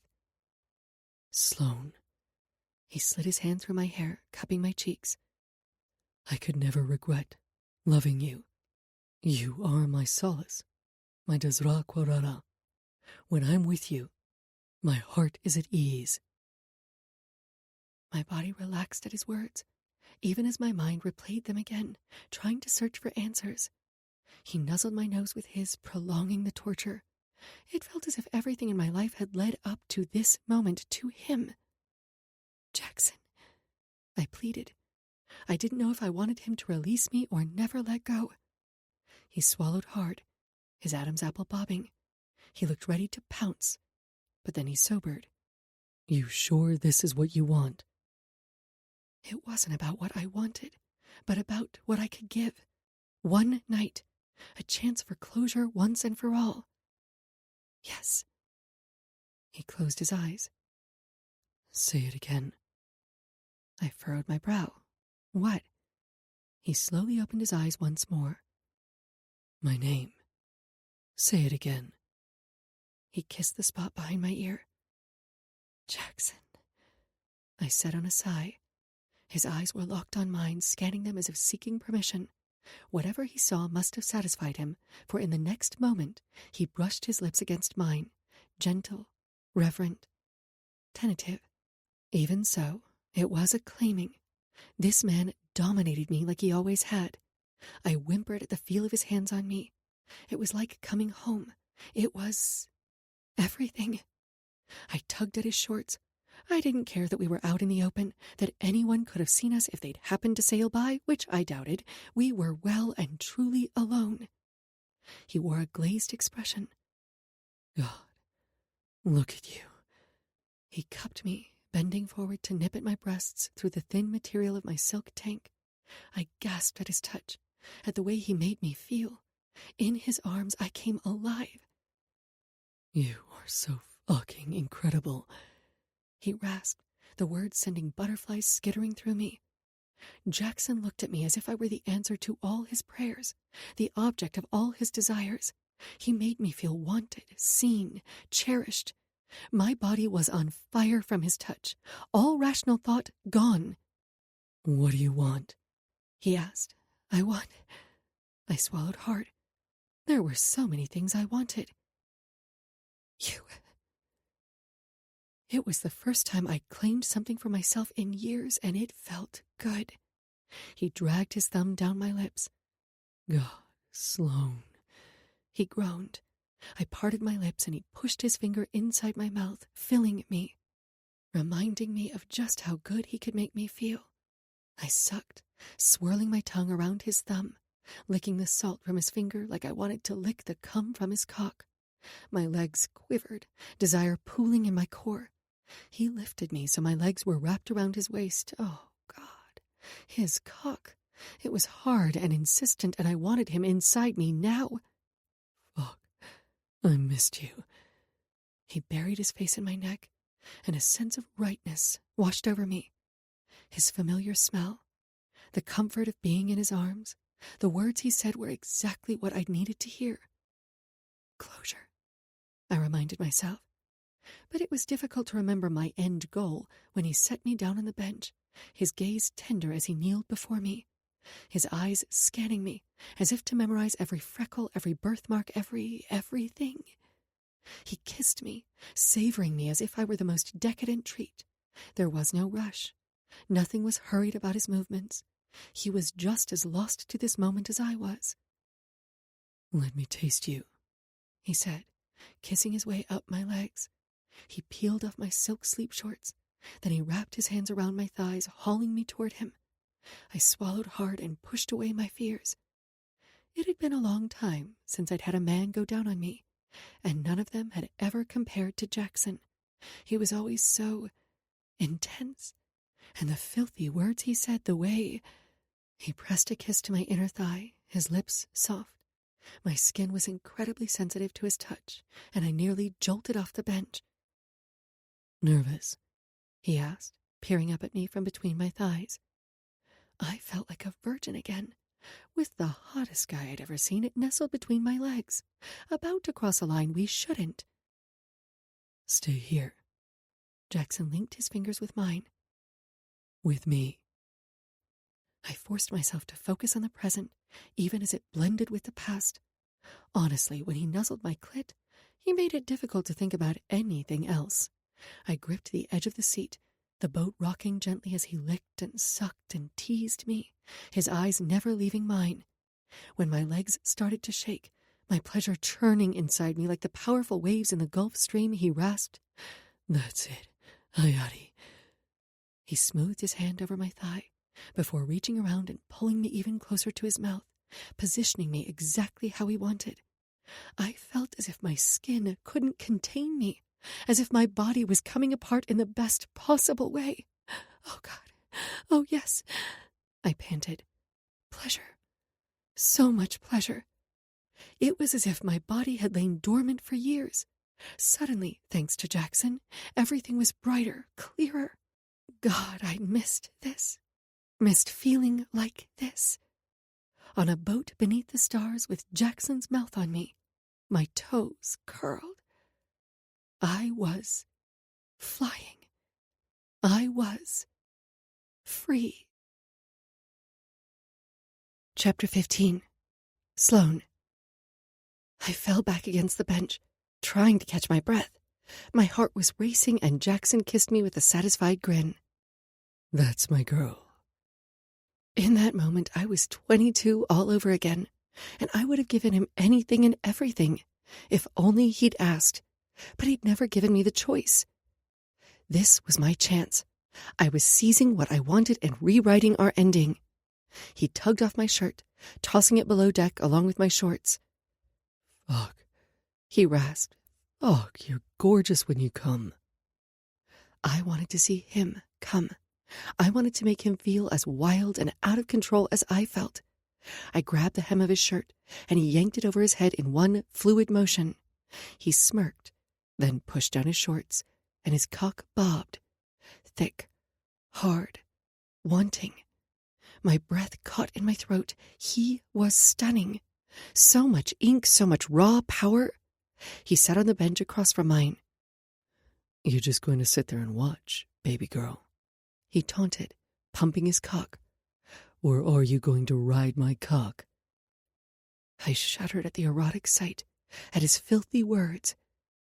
Why can't I do both? He smirked. "You can. We will. Tonight is ours, and I fully intend to make the most of it." I stood and stepped closer. He looked at me like a predator watching its prey, hungry, deadly, ready to pounce. I placed my hands on his shoulders, preparing to straddle him. "Shit." He squeezed his eyes shut. "I didn't bring any condoms." Good thing I came prepared. I ducked into the galley to get one of the intimacy kits that came standard in all the Huxley hotel rooms. I'd snagged it at the last minute from the Huxley Grand Miami. The kits had been Jasper's idea. He was always so focused on the guest experience, and he was damn good at it. The kit contained a few condoms and some lube, and I'd never been more grateful for it.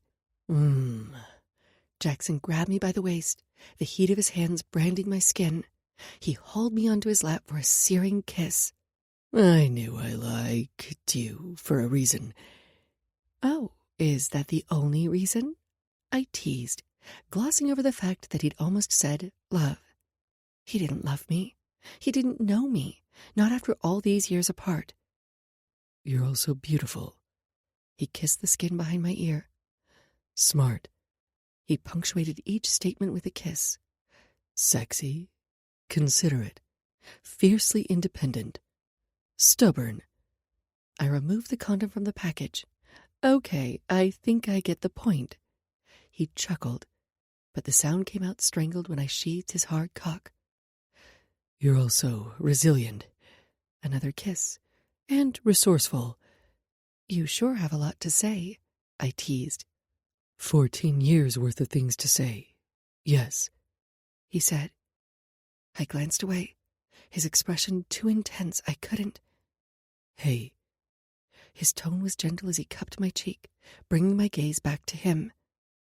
If you changed your mind and you don't want this... The words turned strangled as I lined him up with my core. I kissed him. Hard. I want this. I just didn't want to forget what this was. One night of wild sex. Nothing more. It couldn't be. He lived in L.A., and my life was in London, and when we arrived at Turks and Caicos, he'd ask for a replacement. He'd no longer be my bodyguard. But I didn't want to think about that right now, any of it. He hissed as I sank down on him. I reveled in the sensation of fullness, completeness. Fuck, he grunted. You feel so good. He threaded his fingers through my hair until he was cupping my nape, our noses touching, eyes locked. He kissed me, his gentle touch at odds with his punishing thrusts. Fuck, he rasped, cupping my breasts. These tits. He pushed them together, teasing one, then the other with his mouth, biting them. It sent jolts of pleasure straight to my already overheated core. Not to be outdone, I raked my nails down his chest in the way that had always driven him wild. It was like performing the steps to a dance you already knew by heart. It was beautiful and breathtaking, even as we tried to push each other's limits. In this instance, reality was even better than my memories. He reached down, rubbing my clit with his thumb, his eyes intent on mine. You feel... He shuddered. God, Sloane, nothing compares to this with you. Jackson. I gasped his name when he pinched my clit, making me see stars. Even after all this time, he still knew my body best. Oh, fuck. Oh. Yes. His thrusts were harder, less coordinated. That's it. Come for me again, Hayati. Oh, God, yes. I shivered from his words, from the way he touched me with both reverence and barely restrained passion. He pulled me closer, as close as possible. Our foreheads were touching. Our bodies were connected in the most intimate and primal of ways. And suddenly, everything felt like too much. My chest was tight and I needed space. I stood and turned, putting my back to him. If he noticed, he didn't say anything. He placed his hands on my hips, guiding me as I sank back down on him. I loved the feel of his large, calloused hands roaming over my skin. I loved the strength of his body and the feeling of safety I got from being in his arms. That's it. He rasped against the shell of my ear as I began to move once more. Take charge. He palmed my breast with one hand while using the other to tease my clit. Tell me what you need, what you desire. His voice was low in my ear, and it felt as if everything was within my grasp. I was a billionaire. I could buy whatever I wanted, and yet the thing I'd wanted most, him, had always been out of reach. He pinched my nipple, and I had to bite back my cry of ecstasy. His dark chuckle had my orgasm rising to the surface once more. My pleasure built with every powerful stroke. This was what I needed. Not sweet nothings or expensive gifts.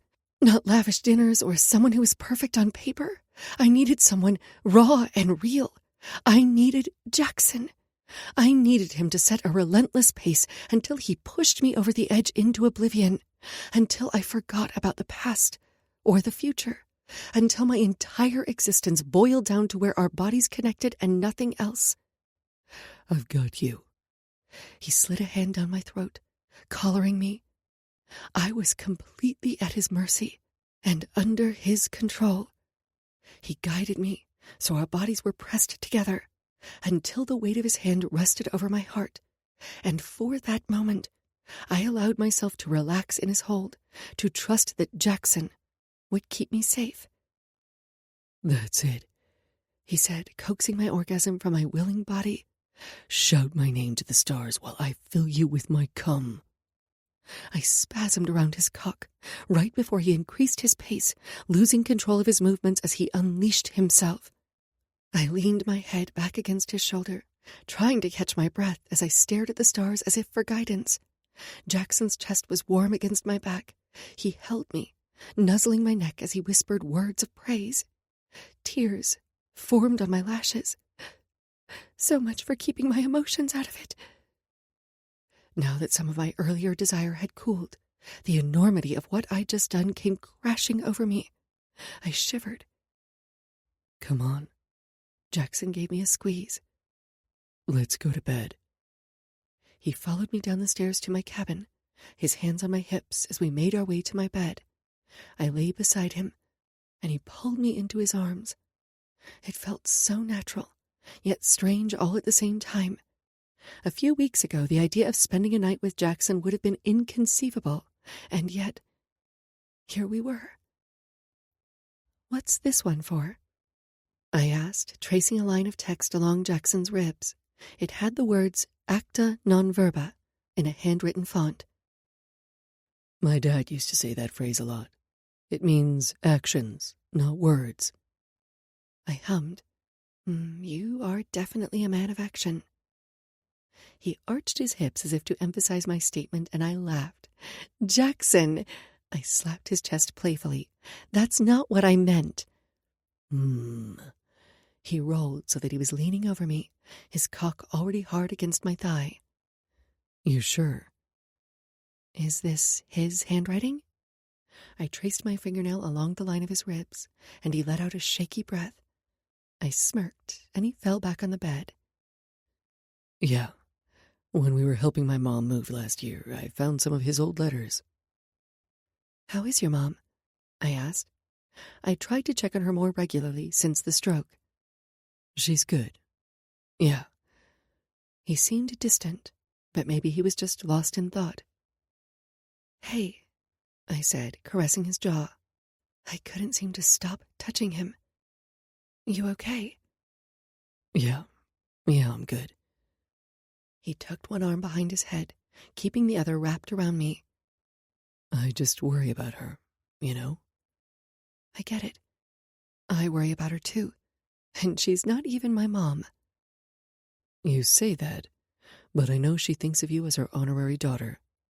I smiled. "She's always made me feel like part of the family." "You are a part of the family. Greer thinks of you as a sister, and you've probably spent more time with my family than I have." "You could do something about that, you know," I said, half teasing, half serious.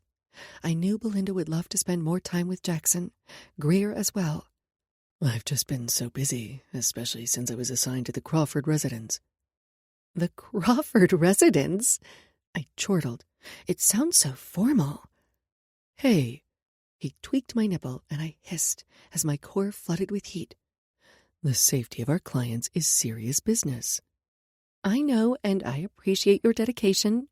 I'm sure it isn't easy to protect someone like Nate." Jackson nodded. "Protecting a celebrity definitely has its challenges."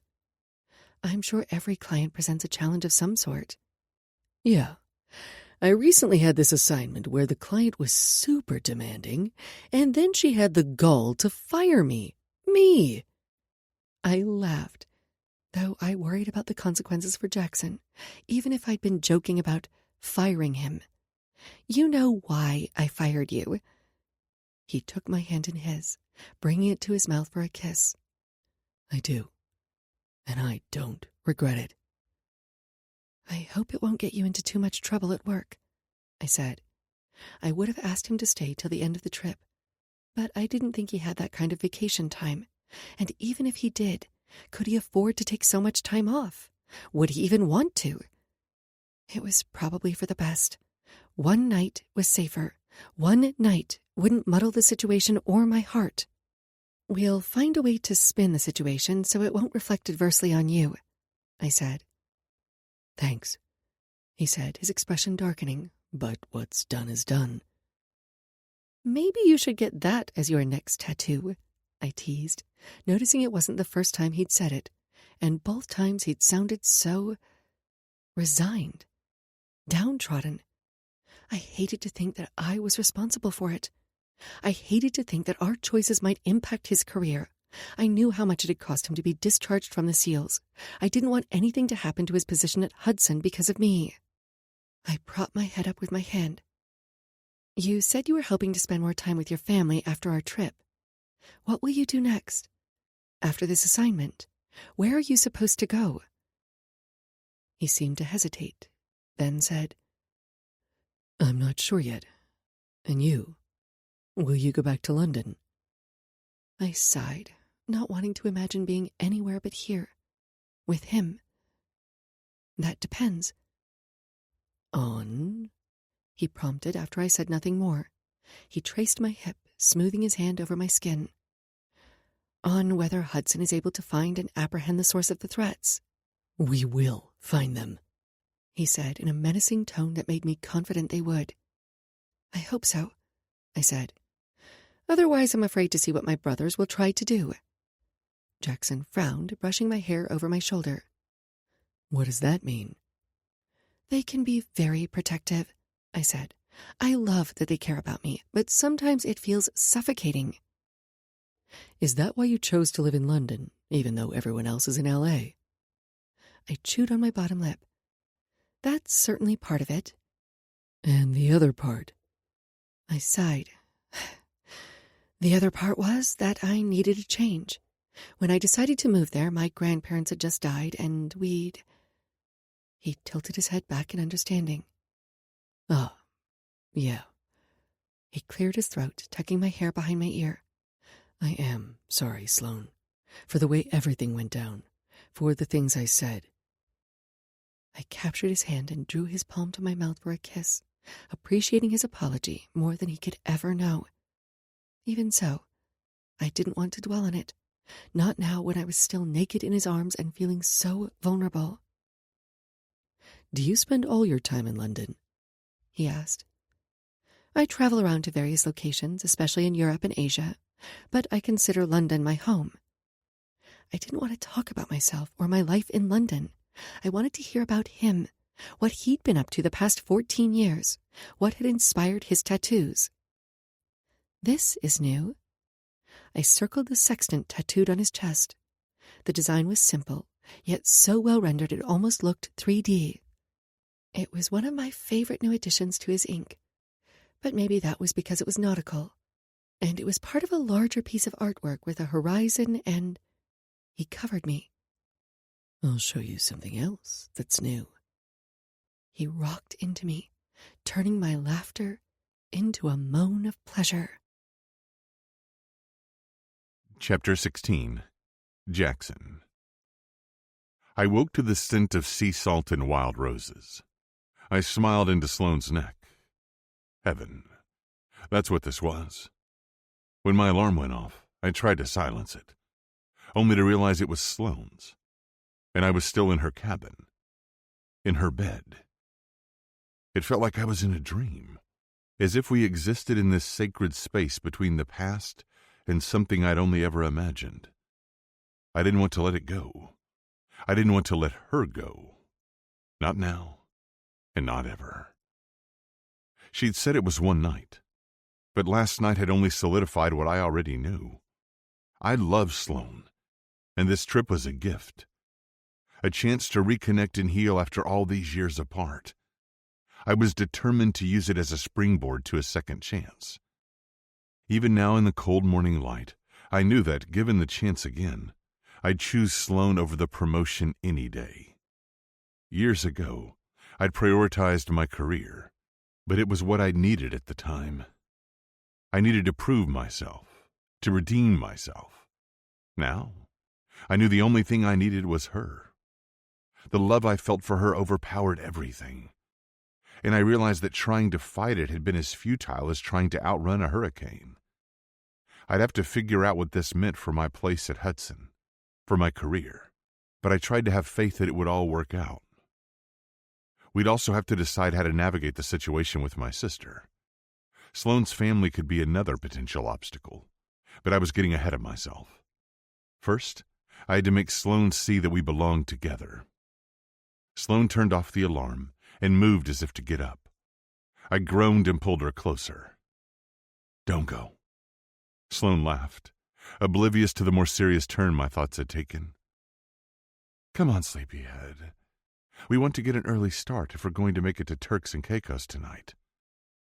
Fuck Turks and Caicos. Or... I flipped her onto her back, not ready to give this up, to give her up. We could just stay here. "Jackson." She smiled up at me, cupping my cheek. Gone was the sadness from last night, the heaviness of whatever emotion she'd been feeling. "We can't stay here. We're running low on food that isn't canned beans. You'd be surprised how creative I can get. I waggled my brows. She patted my cheek. Oh, I know. But it's time to get a move on. The staff at Turks and Caicos are expecting us, and I don't want to have to navigate the channel at night. Do you? I groaned, flopping over onto my back and dropping my arm over my forehead. You're right. Sloane slipped out from beneath me. I grabbed her and hauled her back onto the mattress. Surely. I kissed her collarbone. We have time. I pushed her down and kissed the side of her breast. For me to make you come. A peck on her stomach. First. I traced a finger over her breasts, teasing her nipples without actually touching them. She sighed, arching her back, encouraging me to continue even as she said, "It was only supposed to be one night." Yeah, I said in a teasing tone. It was. But then you fell asleep on me. And I realized that I'm still in love with you. She laughed. After 2 rounds, can you blame me? No, I nuzzled her. But I had plans for you. I think we could accommodate a slightly later departure time. Don't you, Captain? I teased, smoothing my hand up and down her thigh. Her eyes darkened. I supposed it could be arranged, Skipper, she said with mock seriousness. I scoffed, bracing myself above her. Skipper? I'm definitely a first mate. She hummed, her eyes hooded as I slipped my hand between her legs. She was already slick with desire. We'll see. I knew she was teasing, but it only made me more determined to prove how indispensable I was. Not just on the boat, but in her life. I'd made the mistake of letting Sloane go once, and I vowed not to let it happen again. The sun dipped lower in the sky, and I eyed its position nervously as we waited at the entrance to the channel markers. The approach to Providenciales, Turks and Caicos, bristled with coral reefs that would shred the hull. The channel was marked, supposedly. It was rather poorly done, with scattered green and red markers that looked like the worst obstacle course ever. I'd spent the day thinking about my decisions and my future, and I didn't regret any of it. Yes, I'd worked hard for that promotion. And yes, it was disappointing to give it up after all my efforts. But I wasn't as disappointed as I would have expected. If anything, I knew I'd gained so much more than I'd lost. Did I hate that my decisions would have a negative impact on a friend? Of course. But I wasn't naive enough to think that I was irreplaceable. They would find someone else to take over the New York office, and I would find another job. This wasn't like when I'd been discharged from the SEALs. This was my choice. And I had connections, opportunities. I'd built a solid reputation in the private security industry. I had a network that I could lean on to find another job in this field or another. Sloane scanned the water. I sure hope our pilot arrives soon. We called ahead for the free piloting service, but it was getting late with still no sign of our pilot. Sloane was tired. Hell, I was tired. Neither of us had gotten enough sleep, and then we'd had a late start across the Caicos Passage, thanks to me. But we'd made it, and I couldn't wait to fall into bed with her. A real bed, with a real bathroom, both built for someone my size, where I wouldn't have to crouch to wash myself with a wand better sized for a kitchen sink. I hugged Sloane to my side, full of love and pride for this amazing woman. I kissed the top of her head, unable to resist touching her. Despite what she'd said, one night wasn't enough. One lifetime wouldn't be enough. But if that was all we had, then I was going to make the most of it. She stepped out of my hold as a boat neared. Hopefully that's the pilot. She waved, and he came alongside us. And Jackson, she said before he was in earshot. Yeah? You know that when hotel staff is present, we have to maintain a professional distance, right? Until things are settled with Hudson, giving people the wrong impression wouldn't be good for either of us. Of course, I said, trying not to take it personally. She was right. I knew she was right, but it stung. The pilot informed us he'd been delayed because of engine trouble. He'd instructed us to follow him without deviating. Sloane steered the Athena with calm precision, focused intensely on the task at hand. He certainly knew the channel better than we did, even if he was weaving in and out of the channel markers, departing from the designated path. Sloane and I shared a concerned look, but she pressed on, committed to getting us safely to our destination. I was in awe of her, the way she handled every situation with confidence and ease. She wasn't afraid to take charge, even when others might hesitate. I trusted her to keep us safe. I trusted her with my life, and that wasn't something I gave freely. Sure, I trusted my fellow SEALs. I'd found that kind of family and trust with some of my co-workers at Hudson. It was part of the reason why I'd be sad to leave the company. But to have found that kind of respect and trust in a partner, in the woman I loved, well, I knew it was even more rare. I hauled our luggage on deck, where a driver from the Huxley Grant was already waiting. Sloane locked up, and we were soon on our way. I itched to cover Sloane's hand with mine, but I restrained myself. As far as everyone else was concerned, she was still my principal, and I was supposed to be protecting her, and I would, with my life. But I needed to sort out the situation with Hudson. I needed to find a way to convince Sloane to give me another chance. Her gaze was on the scenery as we trundled down the bumpy roads. My hand was on the bench seat between us, reaching out like a vine seeking the sun. I grazed her pinky, but she soon pulled away, typing something on her phone. I clenched my teeth and glanced out the window. I hated this already. Our driver was quiet, speaking only when Sloane asked him questions about the island, about the local cuisine. He grew more and more animated when she asked him about his granddaughter. As we pulled up to the Huxley Grand, I sensed a shift in her, a straightening of her shoulders as she withdrew even more and became the billionaire SVP she was.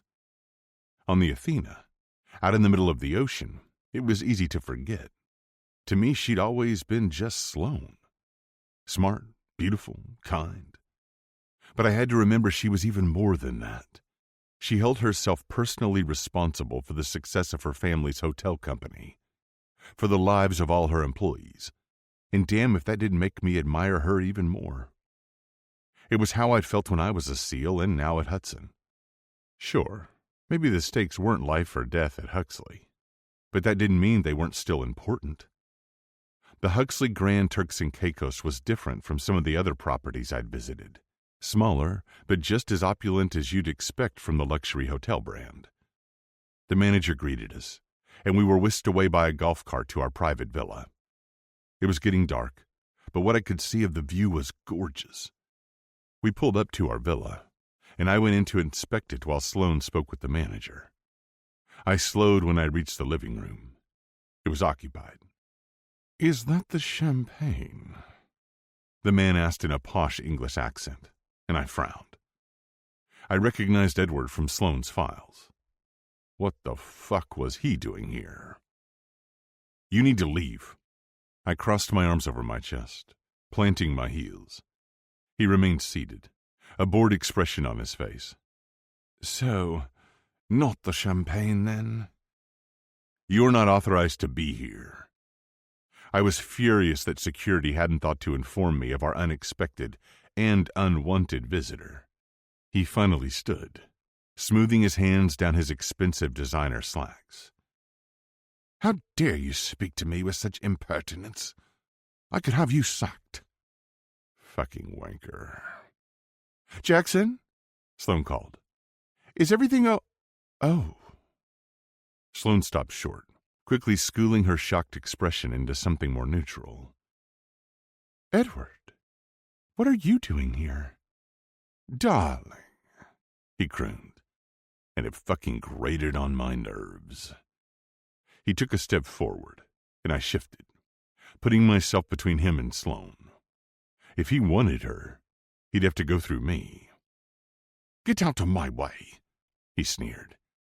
My entire body was tense, my muscles coiled tight and itching for a fight. I didn't know what had happened with Edward and Sloane, but she told me it was over between them. There was no reason why he should be here. I glared at him, hoping my intent was clear. Touch her and die. "Jackson," Sloane said softly, placing her hand on my shoulder as she stepped around me. "It's okay." I shook my head, my expression solemn. He was a security risk. "Edward would never hurt me." "Exactly," Edward said, swooping in to place his arm around her. I glared at his hand on her as if my gaze alone would burn his skin. "This is all just a big misunderstanding." Sloane silently pleaded with me to let it go, to stay quiet about what we'd done. The fuck if I knew. Was this what she'd meant when she'd said it was over between them? Over, but not actually finished? Because clearly, Edward was under the impression they were still together, and the security staff had allowed him on the premises without consulting me first. "Can I speak to you in private?" I asked Sloane. Sloane smiled brightly at Edward. "Give me a second." We went over to the kitchen, where I kept my eyes on Edward and my voice low. "What's he doing here?" "I don't know." Sloane dragged a hand down her face. "If you'd given me a chance to talk to him, maybe I could have found out." "It's too risky." I had a bad feeling about the situation, about him. "Jackson," Sloane rolled her eyes. "You truly believe he's—" She gestured toward Edward. "A security threat." "You don't?" I pinched the bridge of my nose. "You've been receiving threats. You said it was over with Edward, but he's here now. Unless—" A darker thought occurred to me. "Unless it isn't over between the two of you." My stomach bottomed out at the idea. But Sloane wouldn't do that, right? "We broke up before I left for Miami." That was a relief, even if I was still alarmed by Edwards' presence. "When?" I asked, needing to know how recently. "In the days before we left." Well, shit. Who broke up with whom? I told myself it was for the security assessment, but I found myself wishing I'd asked sooner for my own personal sanity. I prayed that Sloane had broken up with Edward, and not vice versa. I hoped I wasn't a fucking rebound. My stomach curdled at the idea. "I broke up with him." My brain was a tangled web as I tried to keep the security assessment separate from my feelings for Sloane. My gut told me to get rid of him, but I wondered if it was actually my heart that was speaking. I was relieved that she'd been the one to end the relationship, but it stung that she'd broken up with him only a few days before jumping into bed with me. And this is yet another reason why it's a bad idea to sleep with the principal. I pushed all those thoughts aside. Regardless of my reasons, I wanted him gone. Now. He needs to go. "Jackson," she sighed, "be reasonable." I am being reasonable. We don't know his motives. We don't know why he's here. Hell, for all we know, he could be behind the threats. Sloane leveled me with a flat look. "He's not." "Until we find the culprit, we can't rule anyone out." "By that logic, you could be the culprit," she hissed. "Maybe you sent me the threatening notes so I'd have to hire you as a bodyguard. Maybe you set this all up." "Now you're just being ridiculous." She leaned forward. "And so are you." She didn't understand. She hadn't spent the last 14 years working in private security, seeing the types of wackos our clients dealt with. I wasn't taking any risks. I leaned in. "Sloane," I said, my voice laced with a threat. "Get rid of him, or I will." Perhaps I was being unreasonable and heavy-handed, but I wanted him gone. "I will handle it," she said through gritted teeth. "But Edward came all this way for a reason. I'm not just going to throw him out without letting him say whatever he came to say. God, I hated how feral this woman made me. Deep down, I knew I couldn't stop this conversation from happening, but I didn't like it. I leaned in. I'm not leaving you alone with him. She scoffed. Possessive much? Though she couldn't hide the desire in her eyes. My blood boiled with lust and frustration. Hell yes, I was possessive. But this wasn't about what I wanted. It was about Sloan. Whether you realize it or not, your safety is my priority. And you have no idea why he's here. He could be seeking reconciliation or revenge. Fine, she huffed, but stay here. I hadn't waited this long, only to lose her once more. This was my shot. It wasn't a second chance. It was my last chance with Sloan. And I sure as shit wasn't going to let Edward or anyone else screw it up. Chapter 17. Sloan. I took a breath and turned to face Edward. He'd made himself comfortable in my absence, helping himself to a drink and the view. I'd ended a long-term relationship over the phone, and I could understand why Edward might want closure. But I was still surprised he'd traveled all this way to try to get it. At least I hoped that was the only reason he was here. Is everything okay? Concern tinged his features, and it seemed genuine. I nodded. It's fine. Do you want a drink? He asked, and I tried not to balk at the fact that he'd invaded my space and was acting like he owned the place. Typical. I ordered champagne, but it hasn't arrived yet. I wanted a shower. I didn't want champagne, and I definitely didn't want to have an uncomfortable conversation with my ex in front of Jackson. What are you doing here? I cringed when the words came out harsher than I'd intended. His attention darted to the kitchen, where Jackson sat, likely watching us. God, talk about awkward. I was still on edge from my conversation with Jackson, overheated, annoyed, and turned on by his display of possessiveness. Edward set down his drink and took my hands in his. I missed you, and I didn't like how we left things the other night. He told me in a calm tone. God, that felt like a lifetime ago. So much had changed for me in such a short span of time. I thought I'd made myself clear, but Edward was acting as if we'd had a disagreement, not broken up. He leaned in as if to kiss me, and then pulled back. His lip curled upward. Whether it was in a smile or out of distaste, I could never be sure. Have you eaten yet? Why don't you take a shower while I pour us both a fresh drink, and then we can talk over a nice meal? I wanted to laugh at the difference between Edward and Jackson. Jackson had just spent a week with me on a boat, both of us smelling of salt and sweat, and he couldn't keep his hands off me. He would have never let my appearance or anything else keep him away from me. Sloan, Edward said. I snapped my attention to him. What was that? I said, you look tired. I slid a hand through my hair, but it caught. It was tangled from the wind. My body was caked in salt water and sunscreen. I desperately wanted a long soak in a hot bath, a quiet, peaceful evening alone to collect my thoughts after the whirlwind of the past 24 hours. I am tired, I admitted. Jackson had been ravenous last night, and I felt well and truly fucked. What's with the guard dog? Edward gestured toward the kitchen. Guard dog? How demeaning. My blood boiled. I told you. My family insisted that I hire a bodyguard and don't call him a guard dog. He has a name. I tried not to think of Jackson in there, possibly listening to what was going on in here. This entire situation felt like a ticking time bomb ready to explode. Wait. Edward paused. That guy? He peered toward the kitchen and frowned. I thought he was Huxley Grand Security. No, he's my executive protection agent.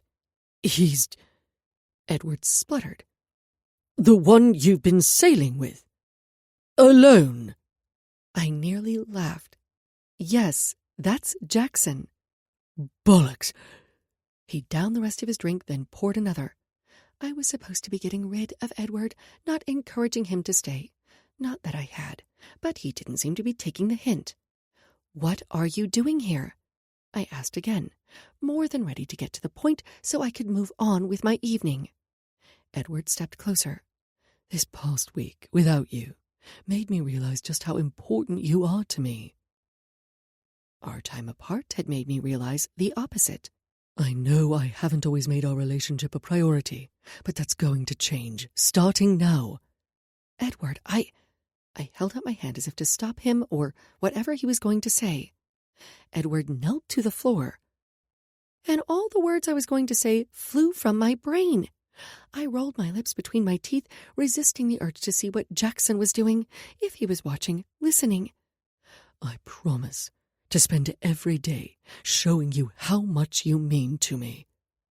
Edward opened a small antique box with a unique latch to reveal an enormous diamond ring that had to be worth a fortune. I blinked a few times, wishing I could freeze time. I didn't even know what to say. This was so completely unexpected. First the impromptu visit, and now the proposal. "I can't," I finally said. He frowned. "I don't understand." I gently tugged on his hand, wishing he would stand the hell up, wishing I could erase the past 20 minutes of my life. "I'm sorry, but I can't marry you." "But we're so well suited. Who else would understand the commitments and duties we have to our families, our companies? I need you, Sloane." Not "I love you," but "I need you." It wasn't the same. It wasn't enough. That's just it. I wondered how we could be so very far apart in our opinion of what was best for our future. A week on my boat, with the wind in my hair and Jackson at my side, had clarified some things for me. I don't want to marry someone because we're well suited. "If I'm going to marry," I said, "it will be for love." Out of everything Edward had said or promised this evening, he'd never once uttered that word, love, and rarely ever in the past. "You're tired," he said with an indulgent smile that felt almost patronizing. "And I sprung this on you. You should rest. We can revisit this conversation in the morning." "In the morning?" I frowned. "Yes." He stepped closer. "I took off the week to be here with you." Warning bells signaled in my head. Maybe it was Jackson's concern or my exhaustion, but I found myself asking, "How did you know I'd be here? How did you know I was staying for a week?" He furrowed his brow. "I thought you'd be happy to see me." I couldn't find it in me to lie. "I'm certainly surprised." "If you must know, I asked your assistant Holly for your itinerary. She thought it was incredibly romantic that I was coming to surprise you."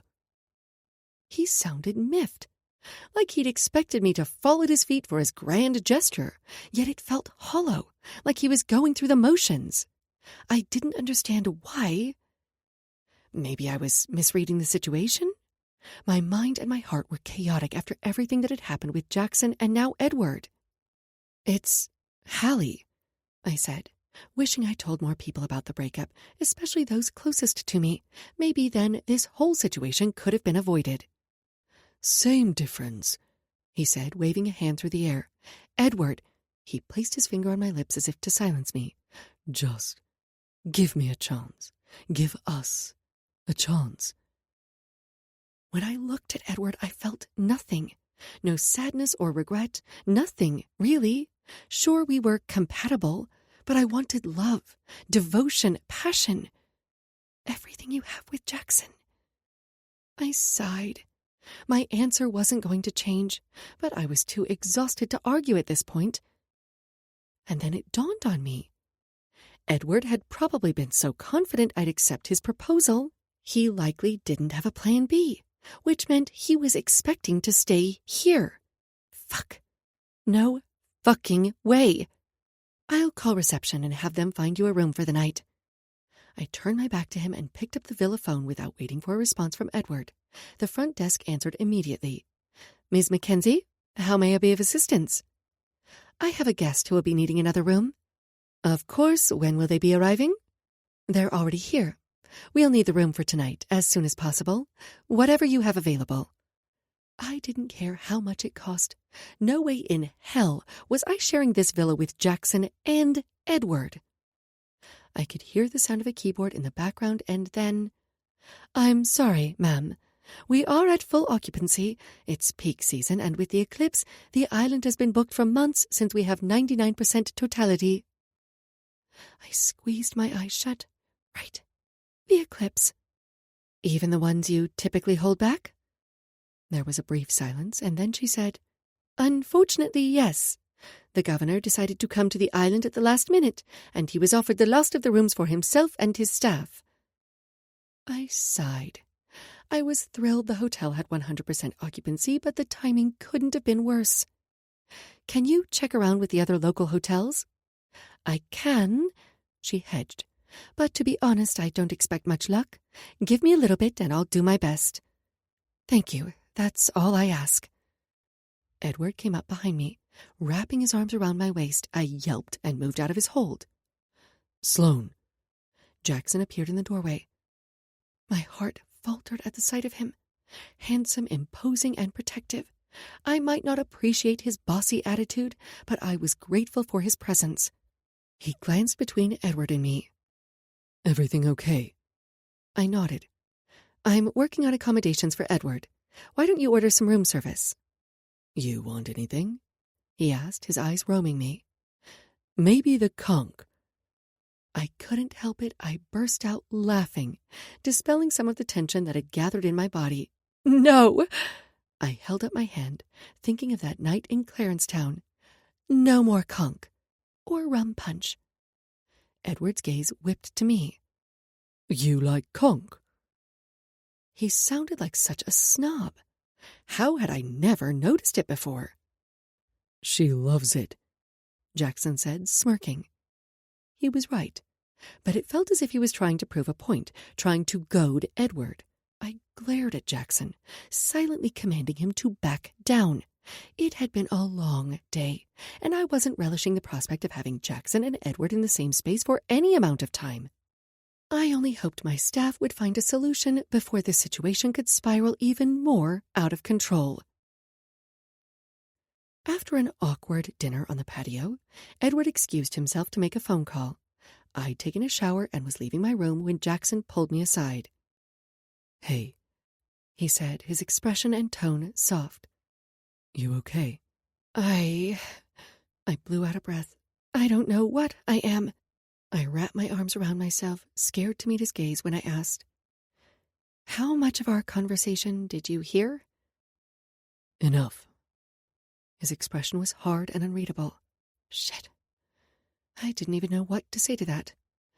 Look, Jackson. I placed my hand on his arm, hoping my touch would calm him, when really, I needed his touch to ground me. The fact that I was already falling back into that pattern of thinking scared me. I quickly released him. He shook his head, and his deadly calm demeanor was unnerving. I don't trust him, Sloane. I want him gone. I'm just as eager for him to leave as you are, I said, on edge from the situation. My staff are doing everything they can. Jackson cast a quick glance to where Edward was pacing the patio. Then he ushered me into the bedroom, locking the door behind us.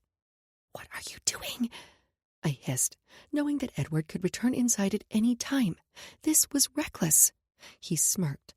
Having a security meeting. In my bedroom? He lifted a shoulder. You don't owe Edward anything, least of all an explanation. And before you go back in there...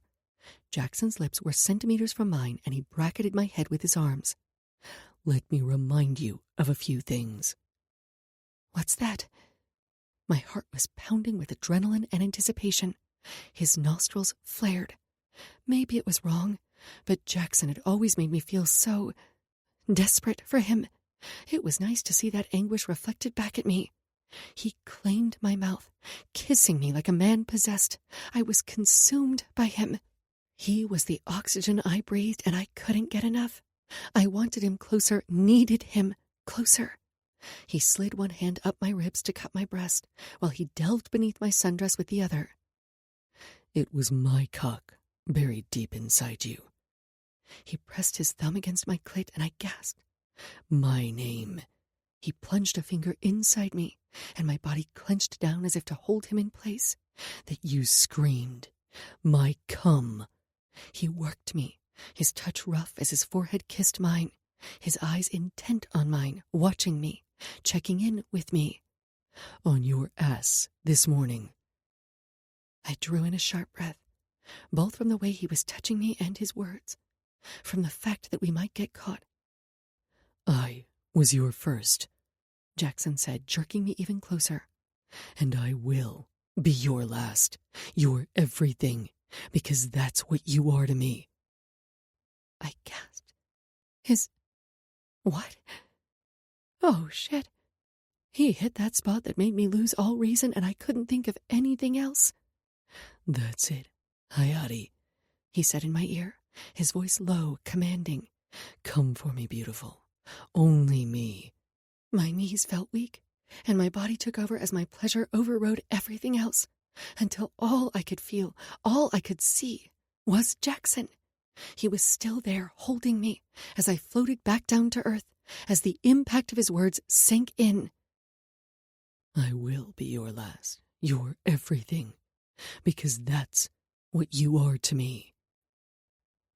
He smoothed my hair away from my face, cupping my cheeks. I love you, Sloane. His voice was clogged with emotion, and he regarded me with a watery smile.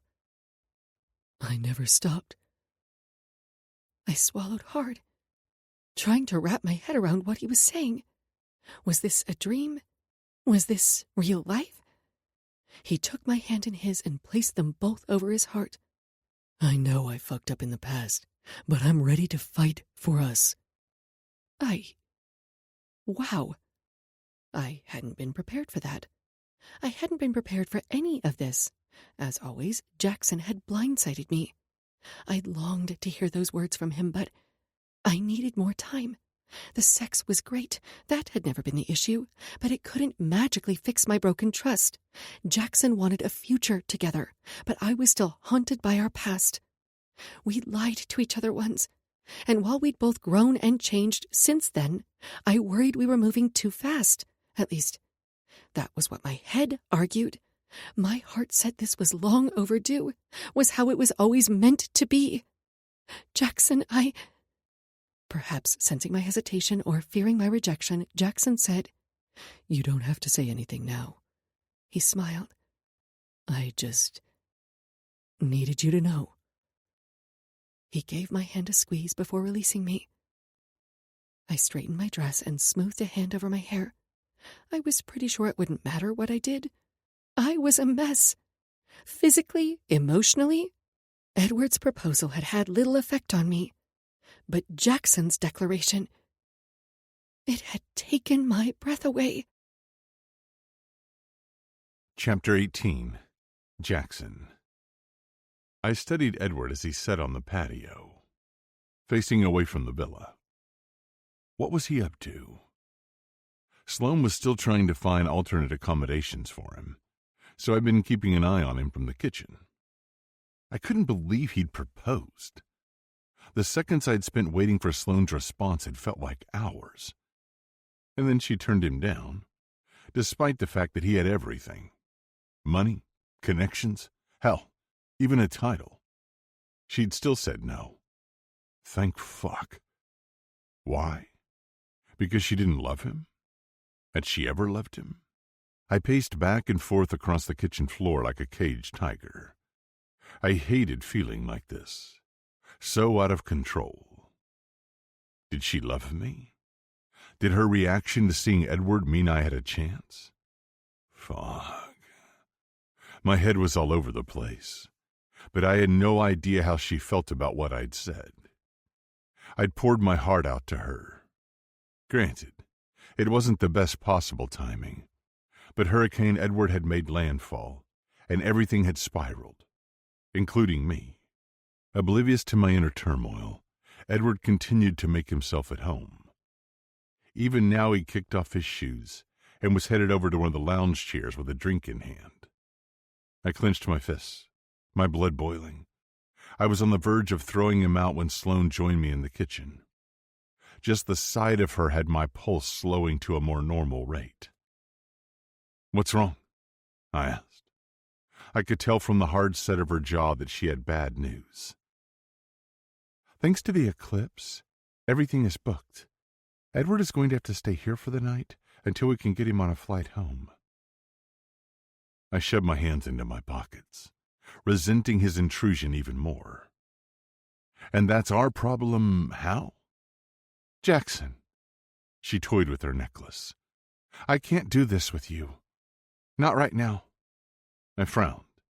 "What's that supposed to mean?" "It means that it's late. I'm tired. And right now, I need you to be my protector." "That's exactly what I'm trying to do," I said, clenching my fists. "Protect you." "Tell me something. Do you truly believe Edward is a threat to my safety? Or are you feeling threatened?" Her comment rankled, partly because it was true. Professionally, my opposition to Edward was motivated by safety. But personally, I was struggling. I was going to have to continue to pretend Sloane meant nothing to me while we were sleeping in the same house as her ex. She pinched the bridge of her nose. "I'm sorry. I shouldn't have said that. But I've tried everything. The staff called every hotel on the island. I tried arranging for a jet crew, or a helicopter, or a boat," I suggested. She shook her head. "He's incredibly prone to motion sickness. Will not set foot on a boat." I chuckled darkly. "I'm surprised that wasn't a deal-breaker for you." Sloane had always loved sailing. It was in her blood. She needed it like I needed her. She lifted a shoulder. "It probably should have been." I stepped closer. "We could sleep on the Athena tonight." I didn't love the idea, especially since it meant a bumpy ride back down to the marina. But I'd do it, if that was what Sloane wanted. She might have fired me, but until I contacted Hudson, she was my principal. She was under my protection. But also, there was no way in hell I was leaving her alone with that prick. She sagged. "I was really looking forward to sleeping in a bigger space tonight. Besides, why should we have to vacate the villa for him?" "Why did we have to accommodate him at all?" "It's just for one night." It sounded like she was trying to talk herself into it. Fuck. We were really going to do this, weren't we? I dragged a hand down my face. The thought of spending even 1 minute with that pretentious... But then I saw the exhaustion in Sloane's eyes, the desperation, and I put aside my own wishes to do what was best for her. What was one night when she was my forever? "You're right." I rubbed her arms. "It's only one night." Her shoulders relaxed.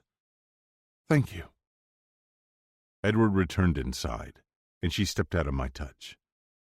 I took a breath and shoved down my feelings toward her ex. The mere sight of him set me on edge, but I was going to be polite for Sloane's sake. "Unfortunately, the island is booked solid," Sloane said. "So, Edward, you're welcome to the couch." She gestured to the sofa. Edward scoffed. "You're joking, right? He's your employee." He pointed at me. "He should sleep on the couch." "Jackson," Sloane said pointedly, "has spent the last week crammed into a small berth because he was protecting me." I wasn't going to point out the fact that I'd spent last night in her bed, though it was tempting. I merely crossed my arms over my chest and stared at the wall. "I could protect you." Edward's tone was sincere, and I coughed to cover a laugh. "If you'd let me." "Edward." Sloane jumped in before I could interject. Or better yet, punch him in the face. "This isn't up for negotiation. Jackson was expecting a bed, and he will have a bed." His eyes flashed with anger. "And I was expecting to sleep with you." God, he was petulant, wasn't he? Used to getting everything he wanted. I knew his type. He probably turned on the charm, fooling everyone into believing he was this kind, patient man, when he was actually a huge dick. I thought back to the photos in her file, the ones of them as a couple. She looked happy, but the smile hadn't reached her eyes, and her body language had always been a little closed off from him, just as it was now. "Unless you'd rather sleep on the beach," Sloane said in a tone that left no room for argument. "I suggest you find a way to enjoy the couch." Edward's face was tight, and he looked as if he wasn't going to let it go. My hands were itching for a reason to grab him and haul his ass out, but I was trying to stand back and let Sloane handle this. He smoothed a hand down his shirt. "Of course, darling. We can spend time together tomorrow." The fuck they would. Not if I had anything to say about it. But I didn't. Couldn't. Because right now, I was just the bodyguard. So I tapped into years of training for both the SEALs and with Hudson and maintained a neutral bored expression. Sloane ignored his comment and went to her room, leaving me to lock up for the night. I did one more sweep of the perimeter, ignoring Edward's huffs of disbelief and feigned discomfort. I secretly rejoiced in the fact that Sloane had spoken up for me, had chosen me, even if it was something as trivial as a bedroom. Not that I was happy about spending the night alone, but at least I hadn't been relegated to the couch. I showered, then considered going to Sloane, but ultimately decided better of it. It had been a long day, and Sloane had dealt with a lot, both on and off the water. I wanted her to see me as her protector, her refuge. So for now, I'd bide my time. I'd be patient. I lay awake for a long time. I was sick of this shit, tired of losing sleep because I was apart from Sloane. I was finally drifting off when there was a loud crash. I jolted upright and was at the bedroom door in moments. "Oh, fuck," a man grumbled. Edward. "Jesus, Sloane." I bolted across the hall, through the open door to Sloane's room, my heart racing. "Sloane," I called, flipping on a light. "Are you okay?" Edward was balled up on the floor by the foot of the bed. Sloane was against the far wall, arms wrapped around herself. "Sloane?" I approached slowly, hands out, always with one eye on Edward. "What happened? Did he hurt you?" She shook her head. She swallowed hard. "He startled me." "That's all?" I asked, not breaking her gaze, desperate to reassure her that I was here and I would never let any harm come to her. Not that she needed my help. She'd handled the situation all on her own. "Should it truly be surprising to find your fiancé in your bed?" Edward asked. My lip curled. "You're not my fiancé," Sloane said, "and I thought I'd made it clear that you were not welcome in my bed, based on the fact I asked you to sleep on the couch." "I wonder why that is," Edward sneered. He stood, and I turned so my back was to Sloane, shielding her. "Because you welcomed me at first," Edward said, and my blood boiled. "But then she said, 'Jackson.'" He tried to imitate Sloane with a wispy, high-pitched voice as he turned to look at me. "Now why would she say the name of her bodyguard? Why would she call out for you in bed?" Sloane placed her palms on my back. A warning? A plea? The fuck if I knew. I just wanted this fucker gone once and for all. Edward scowled. "I flew across the world to show you how serious I was about us. To propose." Sloane sighed. "I can appreciate that you came all this way, but you didn't even bother to propose until after I'd ended things. And when you did ask me to marry you, you never once said you loved me, nor did it seem to factor into your reasons for wanting to spend your life with me." He scoffed. Would it have even mattered? He turned his gaze on me, his fists clenched, color rising on his cheeks. I asked you to move in with me, and instead, you broke it off to fuck someone else. He flicked his hand in my direction. To fuck him. He spat the words with such disdain. Sloane straightened. I ended our relationship because I couldn't imagine a future with you. Sloane hurled the words at him with the force of a hurricane. And I only let you stay here for the night because there was literally nowhere else on the island that could accommodate you. Clearly, that was a mistake. Can I throw him out now? I kept my voice low, but not low enough that Edward wouldn't hear. Edward glared at me, then took a breath, seeming to compose himself. Darling, I'm sorry. I shouldn't have. He looked close to tears. It was a masterful performance, truly. Said that. You're right. Sloane blazed with anger. God, she was practically vibrating with it. You shouldn't have. You say you don't envision a future together, but just imagine all that we could accomplish. And I do care about you, he said. Can't that be enough? It's not enough. At least not for me, she added quietly. The question was, would I be enough for her? I pushed away that tired narrative. It was part of the reason I'd ended things years ago, because I was afraid I wouldn't be enough. When my dad was alive, he'd always push me to run faster, think smarter, be stronger, because he knew I wanted to follow in his footsteps to become a SEAL. He wanted me to succeed, not because that was what he'd wanted for me, but because he knew I'd wanted it. After his death, my mom and sister had looked to me for strength and reassurance. I was always trying to live up to the standards set by my dad. I was always trying to be enough for my sister and my mom. And when I'd started training for the SEALs, it had only gotten worse. The comparisons had been more frequent. I'd lost count of how many times I'd heard about my dad's service record, about how he was a hero. He was a hero, but no one was perfect. And even though I knew all that, it was impossible not to let it affect me until I became driven by the fear of failure instead of the promise of success. Until I had failed. I'd been discharged from the SEALs, and I thought it was the worst moment of my life.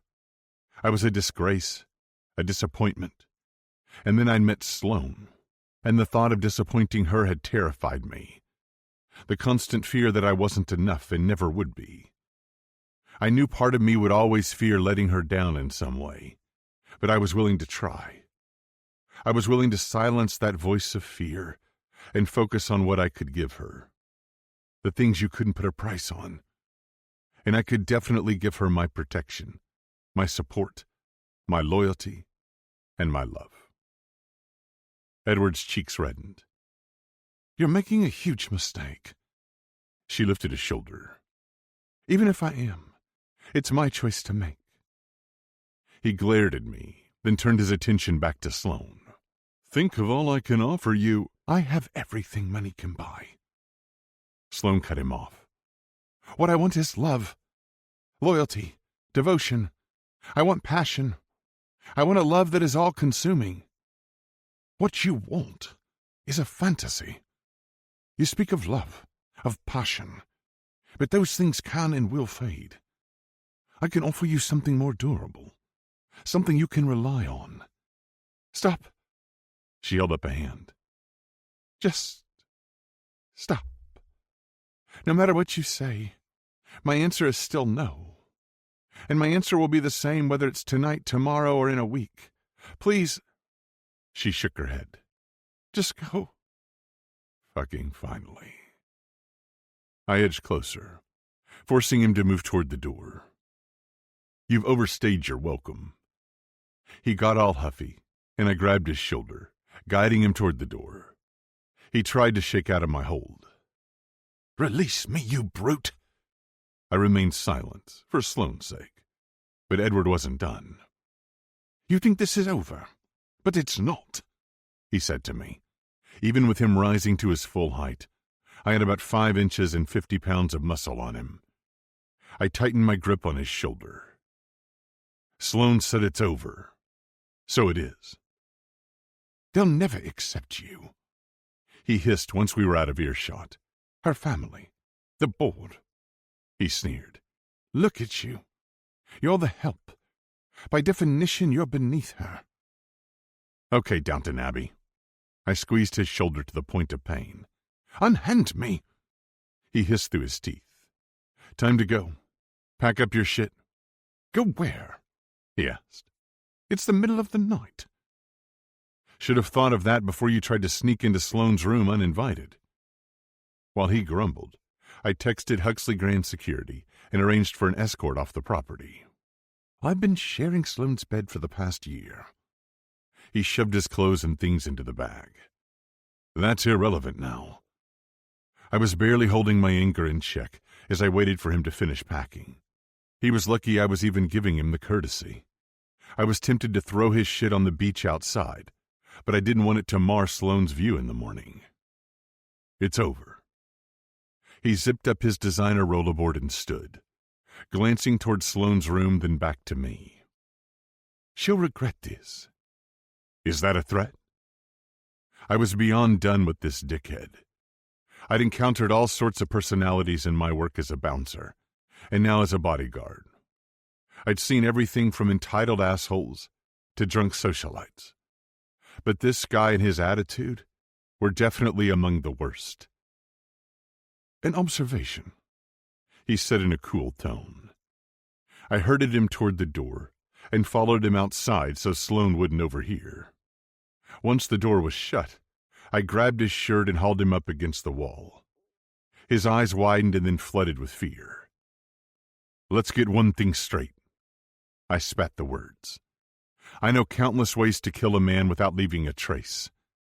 If you come near Sloane again, if you so much as utter her name with anything other than politeness and respect, I will end you. He gulped. Is that understood? He gasped for air, and I released my hold ever so slightly. Yes, he choked out. Yes. I let go of him, and he nearly fell to the ground. A moment later, a set of small headlights swung our way. There's your ride.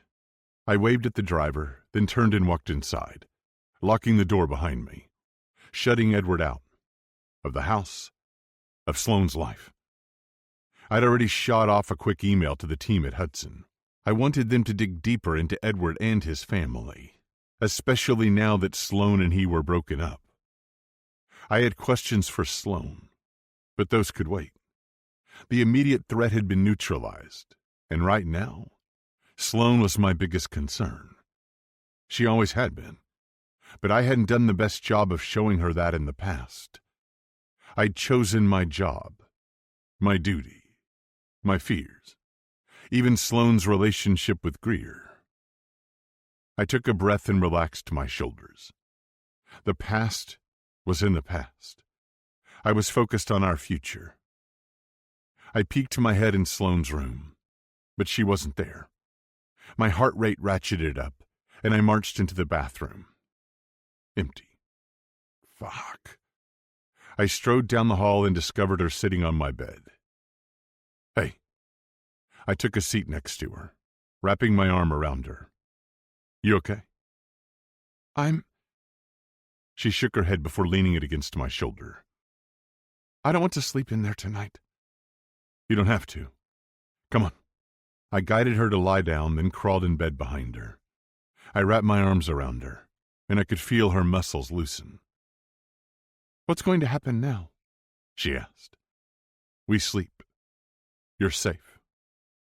She burrowed deeper into my arms, silencing some of my concerns, at least for now. I always feel safe with you. I knew Edward was no longer a threat to Sloane's safety or her heart, but I still had no idea where we stood. For now, I'd settle for being her protector. Chapter 19. Sloane. I opened my eyes to the sight of Jackson's shirtless form. He was lying on his side facing me, his breathing deep and even, his eyelashes inky against his tanned skin. He was so handsome he seemed almost unreal. I wanted to reach out and touch him, but I needed to get my head on straight first. It wasn't just about his physique, though his body was incredible. It was... being with Jackson was like coming home, and I hadn't realized how lost I'd felt. Admitting that to myself was scary, but the idea of trusting him again was even more terrifying. I closed my eyes and replayed the past few days, from reconnecting with Jackson to Edward's surprise, to Jackson's declaration, to Edward's departure. It had been a lot. I didn't regret turning Edward down. There was no way I could marry him. I think deep down I'd always known that. But his comments about wanting something that was a fantasy had struck their mark, even if I hadn't deemed them worthy of a response. Love, passion, those things can and will fade, and when they do, you'll realize just how wrong you were. Maybe those hadn't been Edward's exact words, but that was what I'd heard. I didn't want to think this thing between Jackson and me was lust, but sex had never been an issue for us. Trust had, honesty. Would this time be different? I'd said this was only for one night. I'd wanted closure, and yet here I was, considering more. More sex? A relationship? So much had changed, including us. We were better equipped to withstand challenges, but would our passion cool with time? I didn't want to think so. Besides, the mere idea seemed laughable. Jackson and I were just as attracted to each other now, 14 years later, as we had been then. I inhaled and let it out slowly, trying to push away the negative thoughts and consider what I wanted, what I believed. Jackson made me feel safe. He kept me safe throughout the trip, even if he worried his feelings for me compromised his focus. I understood his concern, but if anything, the fact that he loved me made me believe he was even more motivated to protect me. Sure, I'd accused him of acting out of jealousy last night, but Jackson was right to remain vigilant.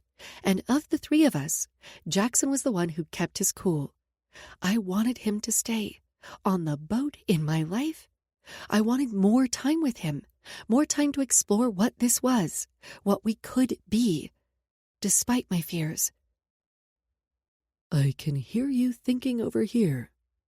Jackson's morning voice was deeper, husky. I couldn't help it. I laughed and opened my eyes. Morning. I still couldn't believe he was back in my life. In my bed. It had been a shock to see him there yesterday morning, and the results still hadn't worn off today. I didn't know how long it would take to get me used to the idea of waking up next to him every day, but it made me smile. How are you feeling? Jackson asked.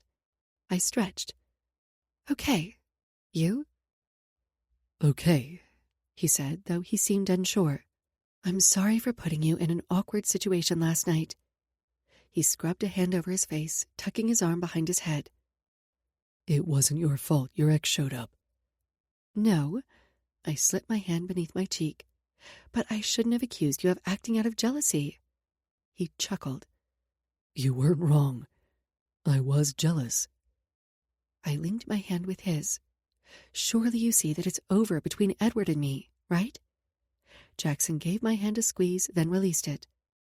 For you, yes, though I'm concerned. About what he'll do? He lifted a shoulder. I'll tell Hudson, and they'll keep an eye on things. Then what's concerning you? He dragged a hand over his head, his eyes focused on the ceiling. I laid it all on the line last night. And I know the timing wasn't ideal, but I just have to ask, is this a rebound for you? What? I propped myself up on my elbow. Jackson, no. I placed my hand on his chest, hoping he'd hear the sincerity in my tone. This isn't a rebound. Then, what is it? I gnawed on my lip, not wanting to ruin whatever this was. I ultimately settled on a reconnection. He groaned. That sounds even more vague. I didn't mean for it to sound vague. I guess I'm just still trying to process everything. I know that's probably not what you want to hear, but it's the truth." "I get it," he said. "I do, and I'm not trying to pressure you. But I want you to know that I meant what I said last night." He took my hand in his. "I want more. I'm willing to fight for more." Jackson wasn't the same man as before. He was willing to fight for me. It was a lot to take in. I had a lot to consider. He'd been assigned to protect me temporarily, but he lived in Los Angeles and often traveled for work. I lived in London. Would he move? Expect me to? I dragged a hand through my hair, watching a palm tree swaying through the windows. What would that even look like? "Whatever we wanted to," he said. Could it truly be that simple? I shook my head. Why was I even considering this? I'd spent a week with the man. One glorious week. I tried to tell myself that this was a fling, a consequence of being in such close quarters. But even I knew it was more than that. I couldn't imagine many people spending every waking moment together, navigating all sorts of challenges on the Athena. We were a good team. But that didn't mean our relationship would hold up in the real world. We were living on island time. This was a vacation. Of course it was easy. Or as easy as sailing the thorny path in a 35-foot sailboat could be. "Sloan." He took my hand in his and held it over his sextant tattoo, over his heart. "Do you want to know why I got this tattoo?" Because you like sailing? His eyes searched mine as if waiting for me to realize something, some piece of the puzzle I was missing. "Look closer." He tapped his chest and I leaned in. Right on the horizon, worked in so subtly I'd missed it before, were the letters S-E-M in tiny print. My initials. I didn't think that was a coincidence, but I wanted to hear the words from his mouth. It was around the time of Greer's wedding, and I'd never felt so lost. I got it because it reminded me of you. You've always had this, he smiled, incredible urge to explore, to push yourself. When you put your mind to something, he tucked my hair behind my ear, cupping my cheek. You're unstoppable. I smiled, both at his praise and because his words reminded me of the friendship bracelet Brooklyn had given me with Unstoppable on it. But Jackson wasn't done. As you know, the sextant is a symbol of orientation, a valuable navigation tool that will help guide you home, and I always hoped it would bring me home. To you. That was why my initials were inked on the horizon, tattooed over his heart. Jackson, I whispered, a tear trailing down my face. He'd done this. He'd branded his skin with a visible reminder of me that he'd carried with him for years. The words, "I love you," sat on my tongue, begging to be spoken. But they wouldn't come out. It wasn't that I didn't love him. I was scared. You don't have to say anything. He dried my tears with his thumbs. I know you're not ready, but I also need you to know that I'm not going anywhere. Thank you. Hearing him say that meant a lot to me. There was no pressure, no expectations, just love. I melted at his words and the sincerity and tenderness in his eyes. I leaned in and kissed him, craving his touch as much as the connection. What about Hudson? I asked. I was thinking. Uh-oh, that's dangerous, I teased, a smile playing at my lips. He narrowed his eyes at me. Okay, I smiled, a full one this time. What were you thinking? Won't Greer think it's strange when you show up in Puerto Rico with someone else? I scrunched up my face. Good point. I hadn't considered that. But I had been thinking about how it would look if Jackson asked for a reassignment, how it might reflect poorly on him. I didn't want my decisions to negatively impact Jackson's career. What if... He sighed. What if I stayed on until Puerto Rico? And then what? And then... He lifted my hand to his mouth, kissing each of my fingers. We'll reevaluate. We can't sleep together if you're going to stay on as my bodyguard. I brought his hand to my cheek, sinking into his touch. I know, he said. It won't be easy, but it'll be nice to have the time to get to know each other again without sex-confusing matters. I arched my brow. Part of me had expected him to fight me on that. He chuckled, still touching me. Always touching me. Why? You don't think I can do it? I let out a puff of air. I don't know if I can. He laughed, then stood. Hey. I grabbed for him, not ready to stop cuddling. Where are you going? Breakfast, then boat repairs. He pulled on a shirt. Staying in bed is only going to tempt me. I flopped back on the bed with a groan. I knew he was right, but that didn't mean I was happy about it. Come on. He yanked on my leg. I'll make you breakfast. You know you don't have to cook for me, right? We can have the private chef come over, or we can order room service. I stood and he pulled me into a hug. My body melted into his hold, his touch conveying so much more than even his words. I love you. I'm here for you. I've got you. I like cooking for you. I smiled at his words. He released me and headed for the door. I'll give you some privacy to get changed. I could hear Jackson moving around in the kitchen as I got ready for the day. I didn't know what the future held for Jackson and me. But that was okay. All I had to do right now was focus on taking things one day at a time. When I joined Jackson in the kitchen, he was cutting up vegetables. What you making? I leaned against the counter. Omelets. He placed his hand on my lower back as he reached around me for a spatula. Sound good? Sounds great. I felt a zing race up my spine just from that simple touch. What can I do? You want to cut up some fruit while I do the eggs? Sure. I went over to the fridge. There was something relaxing about being in the kitchen together. We fell into an easy rhythm, sharing tasks and making conversation. What did you want to do today? He asked. I'd like to go to town at some point. I was hoping to get a souvenir for Brooklyn. He grabbed some eggs from the fridge. We could do that after we talk to the mechanic. I also need to check in with Huxley Security and update Hudson. Sounds like a busy day. He lifted a shoulder. All in a day's work. Is that what I am to you? I teased. Work? He grasped my chin, bringing me closer as if to kiss me. No. He released me and stepped back. Sorry. Don't be sorry, I said. I like it when you touch me. Sloane, he groaned. You're going to be the death of me. I smirked. It wasn't the first time he'd told me that, and I didn't think it would be the last.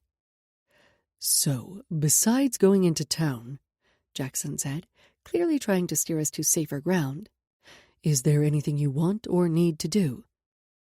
I need to check in with my family. I promised Brooklyn I'd call, and I know Graham is waiting for an answer from me on a few things.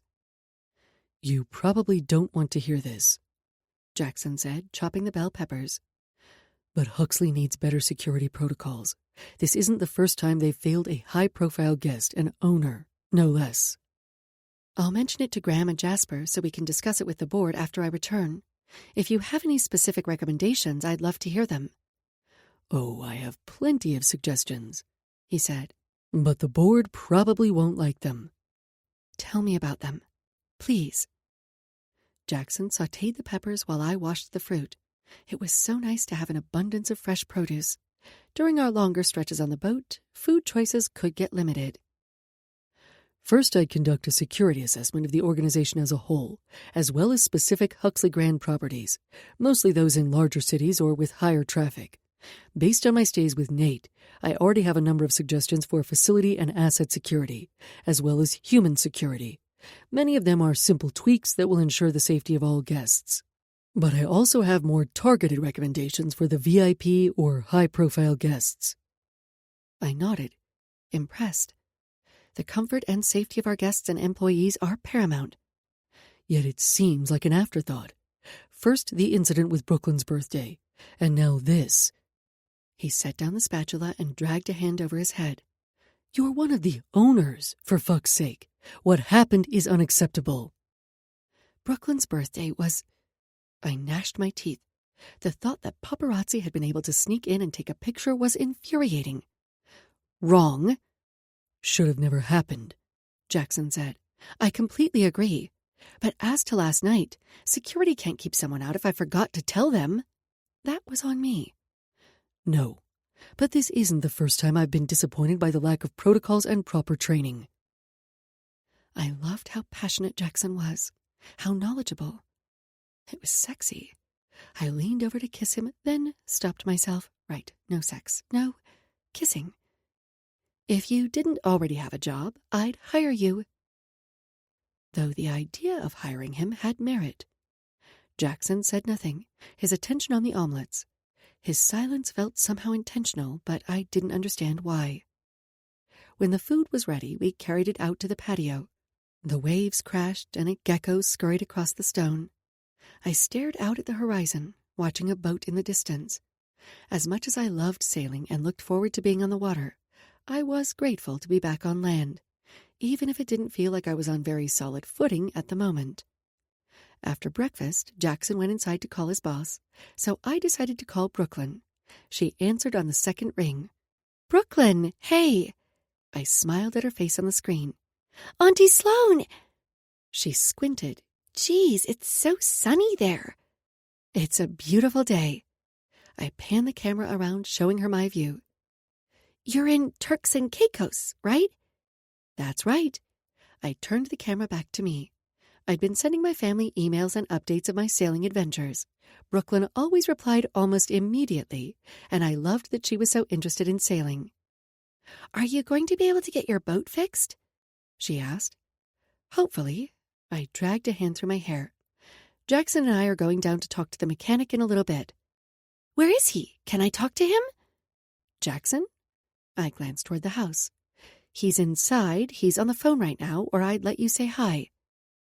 She leaned in, cupping her mouth as if to impart a secret. "I didn't realize he had so many tattoos." I laughed, though it sounded nervous to my ears. Yeah, he does. What makes you say that?" "One of the pictures you sent from the snorkeling had Jackson in it." "Oh, oops." "The snorkeling has been amazing," I said, eager to take the spotlight off Jackson.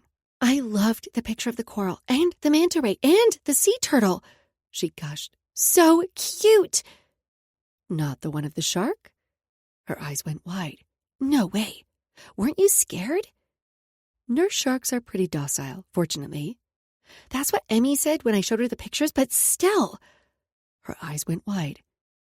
"Is that Sloan?" Nate called in the background. "Hey, Nate!"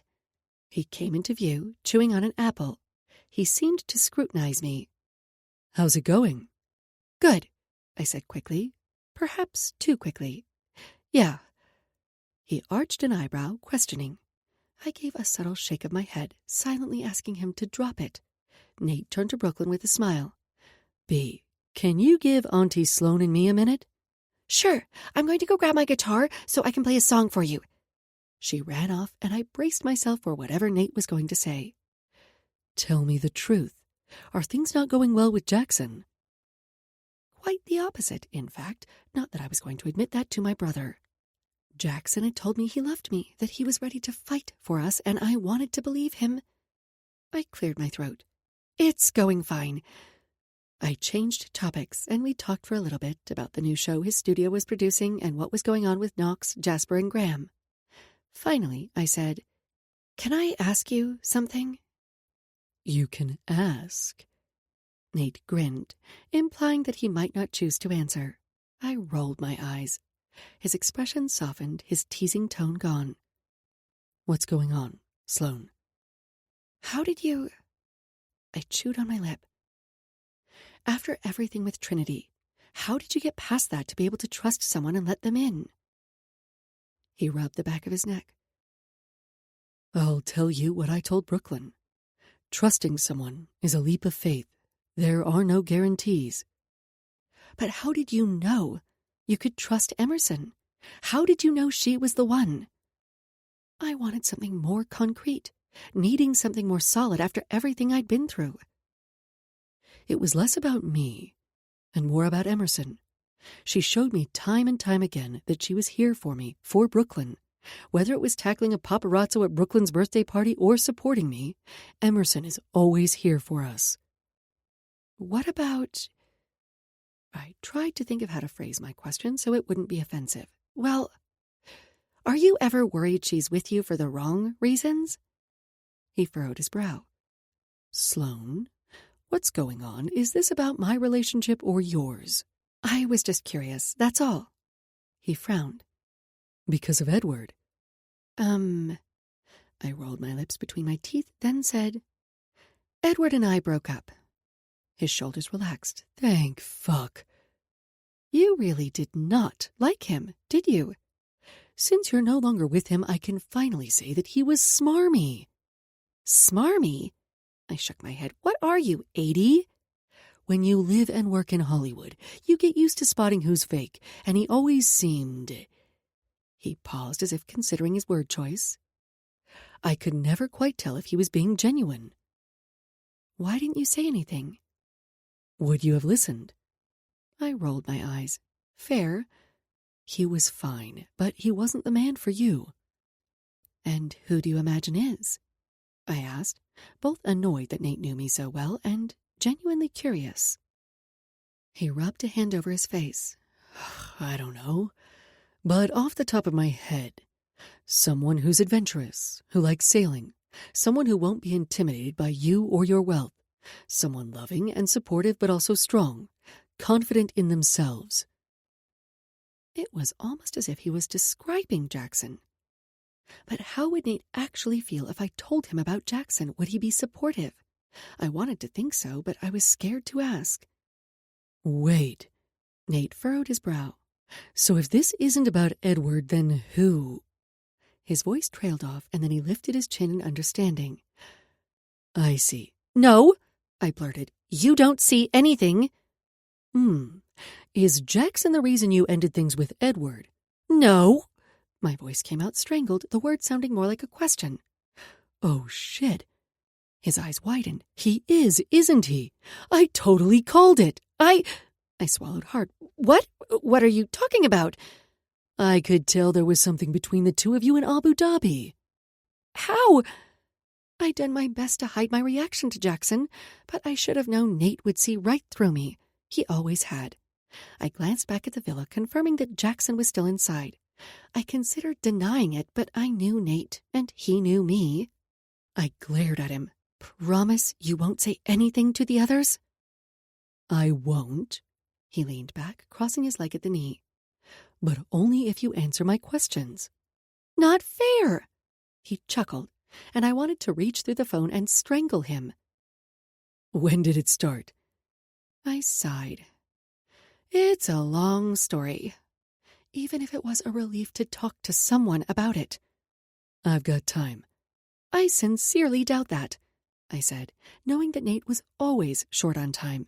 Between his family and his production studio, his time was a rare commodity. That said, he'd always made time for me. Come on, Sloane. Tell me. I hesitated a moment, debating. If I didn't talk to someone about this, I was going to explode. I'd been keeping this secret for years, and the past had finally caught up with me. I needed a second opinion, and I trusted Nate to be honest. Before I knew it, I'd told him everything. How Jackson and I had met, how he'd broken my heart, how he wanted a second chance. Through it all, Nate listened patiently, only occasionally interrupting to ask a question. I had no idea, Sloane. I wish you'd told me sooner. I'm sorry you were in so much pain and dealing with all of that on your own.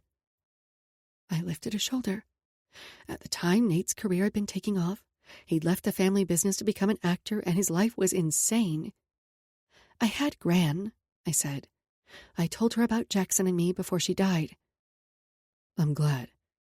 But you know I'm always here for you, right? I nodded. I do. And I think you're smart to take it slow, he said, to focus on getting to know each other again, as you are now, You've changed a lot in the past 14 years. I'm sure he has too. Thanks, Nate. I chewed on my lip. So, you don't think I'm crazy? Love makes us all a little crazy.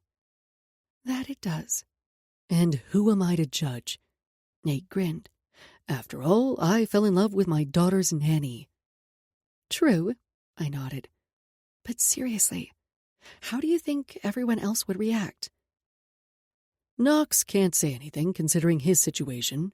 Jasper would probably be happy for you, and Graham, well, who knows? What about Greer? I asked. I've kept this secret from her all these years, and I'm terrified of losing her. It almost seemed worse to tell her now. Though the idea of telling Greer had never been easy, she'd always made it very clear to Jackson that her friends were off limits. Nate turned more contemplative.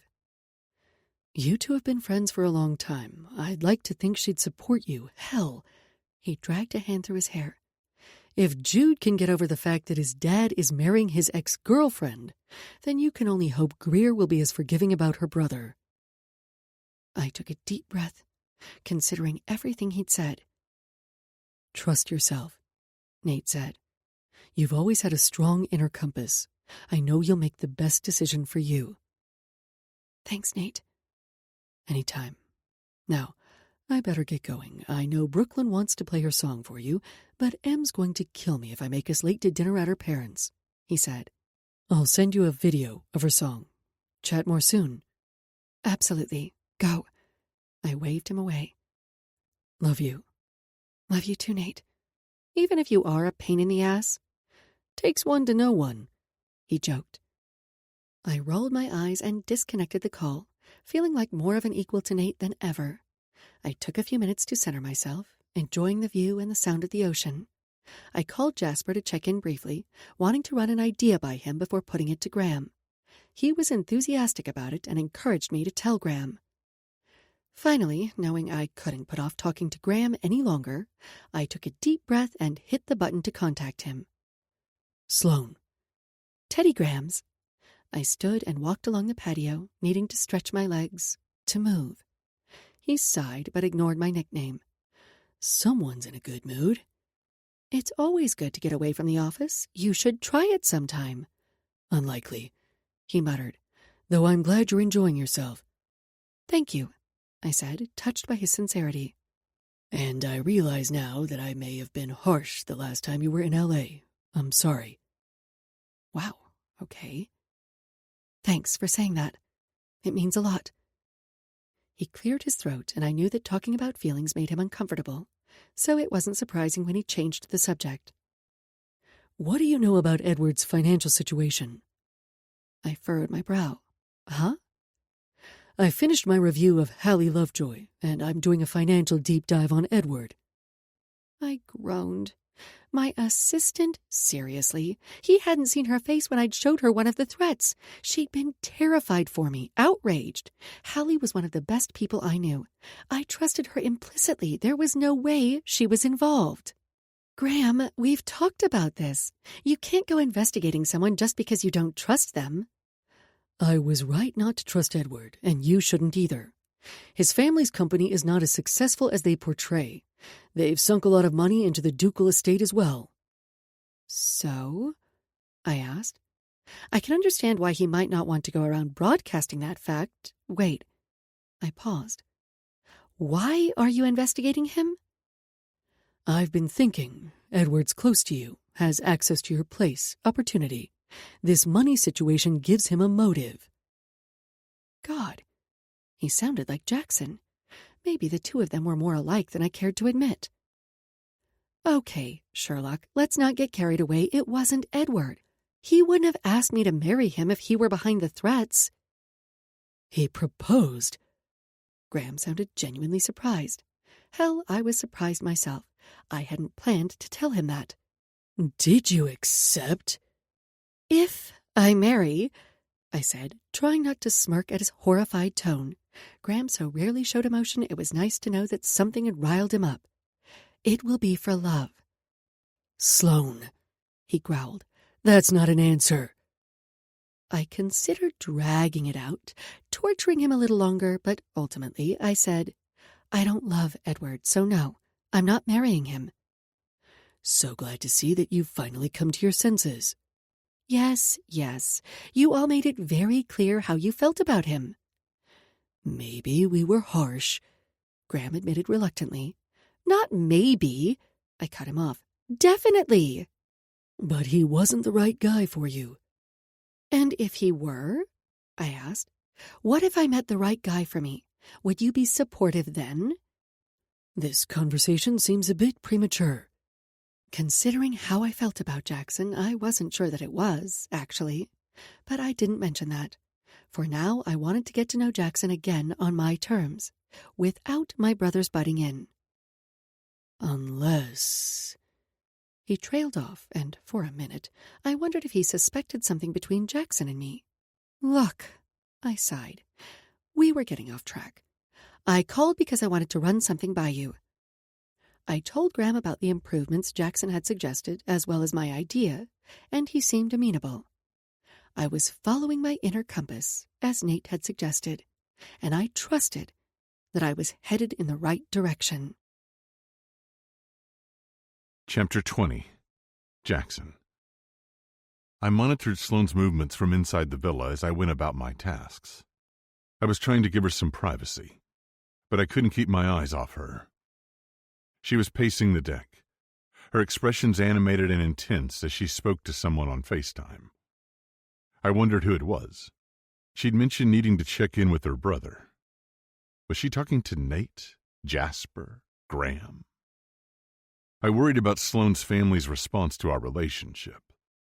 Sure, Nate liked me, as his bodyguard. Would he be okay with me dating Sloane? Would Graham? Or would he try to intervene like he had in the past? I finished climbing the stairs, but stopped when I spied a man standing outside Sloane's apartment. I studied the man as he leaned against the wall and typed something on his phone. He reeked of money, from the bespoke suit to the impatience lining his face. He looked woefully out of place, almost comically so.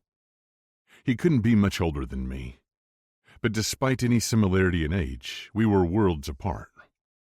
This guy looked like he'd stepped out of a boardroom or worked on Wall Street, while I'd been kicked out of the Navy and was trying to make ends meet as a bouncer. My phone rang, and I glanced down to see my boss's name from the club on the screen. He probably wanted to see if I could pick up a shift tonight, but I had plans with Sloane.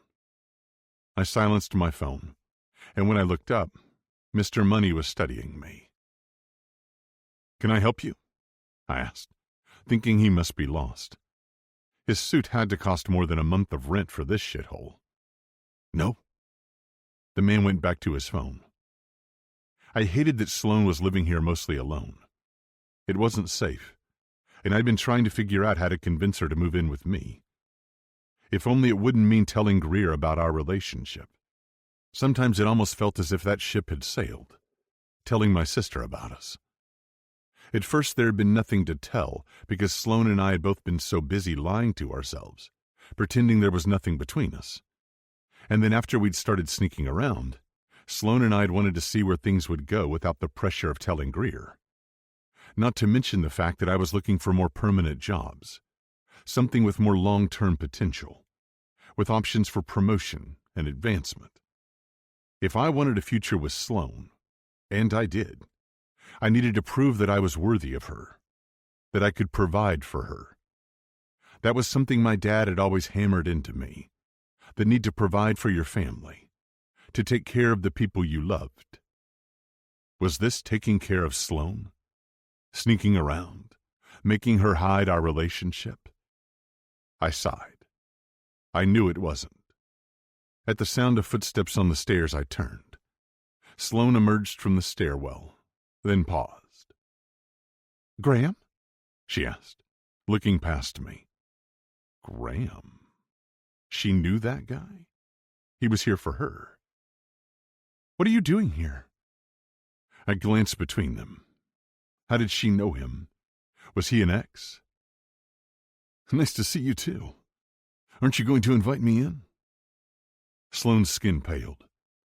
Is everything okay? I can't come visit my sister and check in.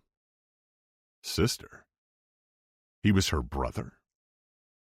She told me little about her family, and the longer I looked at him, the more I saw the resemblance. It was in the eyes, the way they carried themselves, with this quiet confidence. You? She scoffed. No. Knox or Jasper, yes. But not you. Is Pops okay? Gran? He glanced around.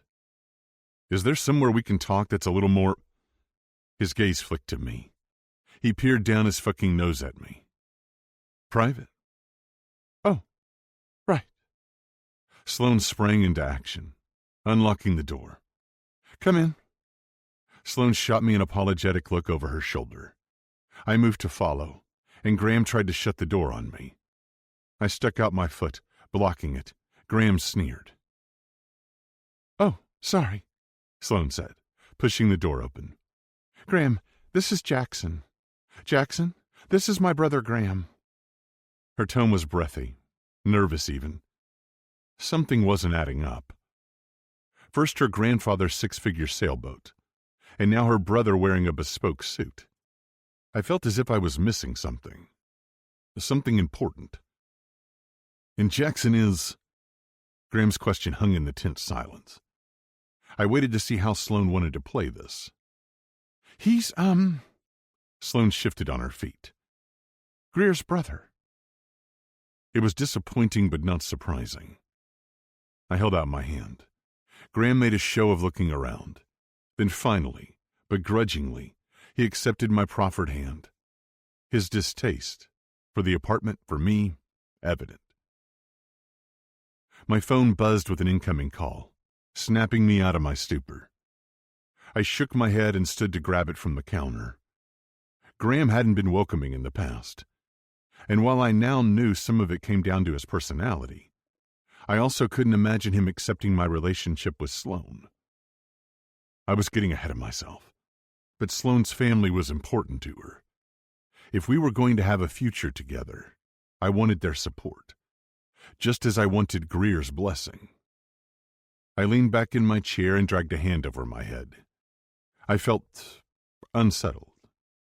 I love Sloane, and I'd do everything in my power to earn her trust, to prove that I was worthy of her. Vaughn's name flashed on the screen, and my gut clenched with concern. I knew this conversation was necessary and unavoidable, but that didn't make it any easier. I connected the call. Vaughn. Blackjack. Give me a set rep. We made it to Providenciales without too much excitement. Good. I could hear him typing on his keyboard in the background. I gave Vaughn a quick recap of what had happened with Edward, keeping his accusations about Sloane and me out of it. I'd since spoken with the head of security for the Huxley Grand Turks and Caicos. He'd apologized profusely for the situation with Edward and promised it wouldn't happen again. I understood why the mistake had occurred. Everyone had still believed Sloane was with Edward, and he'd been on a short list of approved guests. I'd promptly made sure he was removed. I'd also confirmed that Edward had left the island. After I finished updating Vaughn, we discussed our frustrations with the Huxley Grand security staff and event site staff generally. Most employees were well-meaning but undertrained. It was frustrating, but not necessarily surprising. What's next? Vaughn asked. We're going to stay here until the repairs are completed, and then head to Puerto Rico. Smooth sailing. That's what I like to hear. His voice was full of pride, and I hated the idea of disappointing him. Keep it up, and the New York office is yours. I pinched the bridge of my nose. Actually, I glanced outside to make sure Sloane was still occupied. There's something I want to talk to you about. He seemed distracted. I smoothed my hand down my thigh, preparing myself to say the words that would throw my life into a tailspin. I'd like to tender my resignation effective as of the end of this trip. Not accepted. Next. I chuckled, eager to keep things light as I delivered the bad news. Vaughn, I'm serious. I'm resigning from Hudson, and I won't be accepting payment for this assignment. I had more than enough money in the bank. I'd always lived frugally and saved and invested heavily. I'd be okay until I landed on my feet again. "What?" he blurted. "Why the hell would you do that?" And then he went silent before he said, "Aw, shit. You slept with her, didn't you? Please tell me I'm wrong. I'm wrong, right?" When I didn't respond, he asked, "Why?"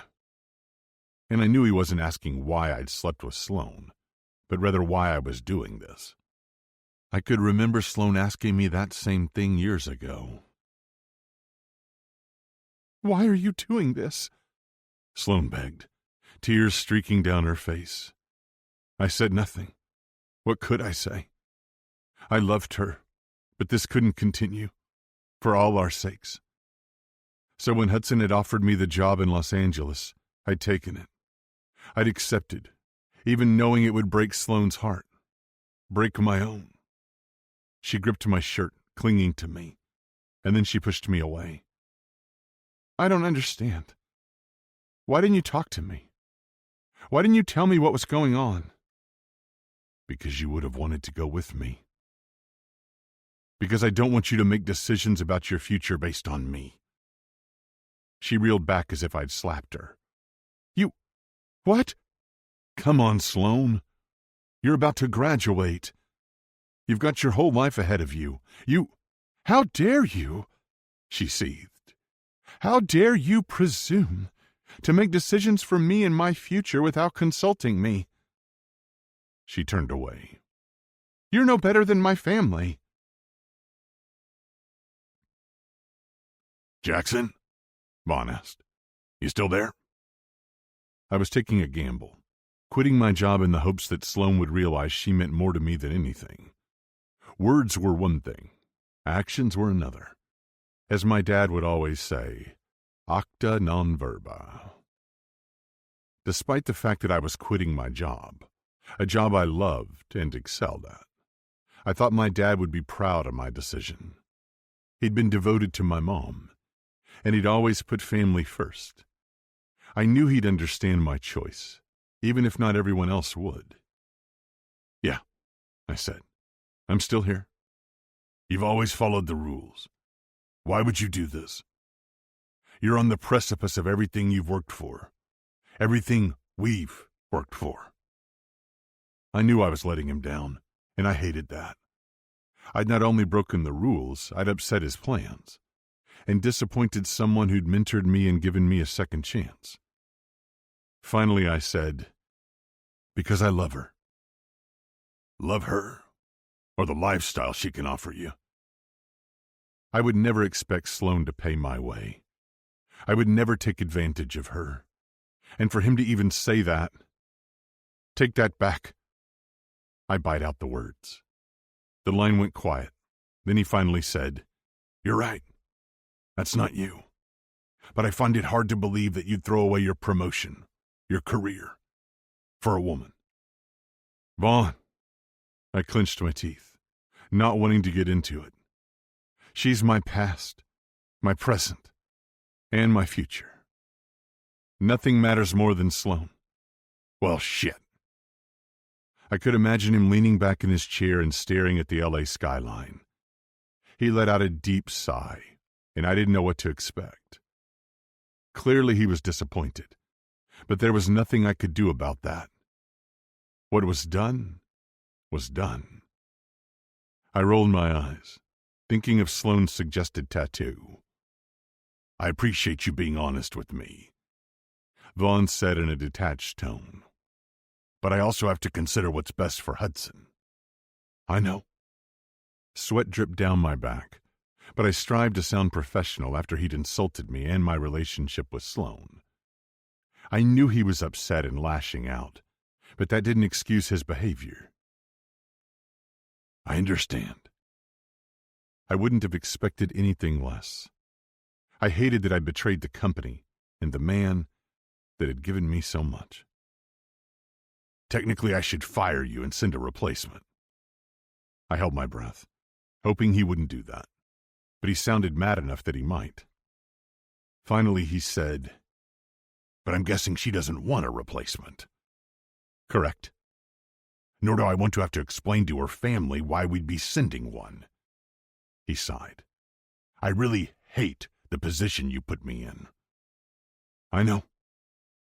I felt shitty about it. If he left me in place, he was breaking the rules too. But if he pulled me, it would lead to unwanted questions within the company, among Sloane's brothers, potentially with other clients as well. "Are you sure you're the best person to keep her safe?" His tone stressed the importance of answering truthfully. I'd given it a lot of thought, and I wouldn't have suggested this if I didn't think I was capable of protecting Sloane. "I would never let anything happen to her.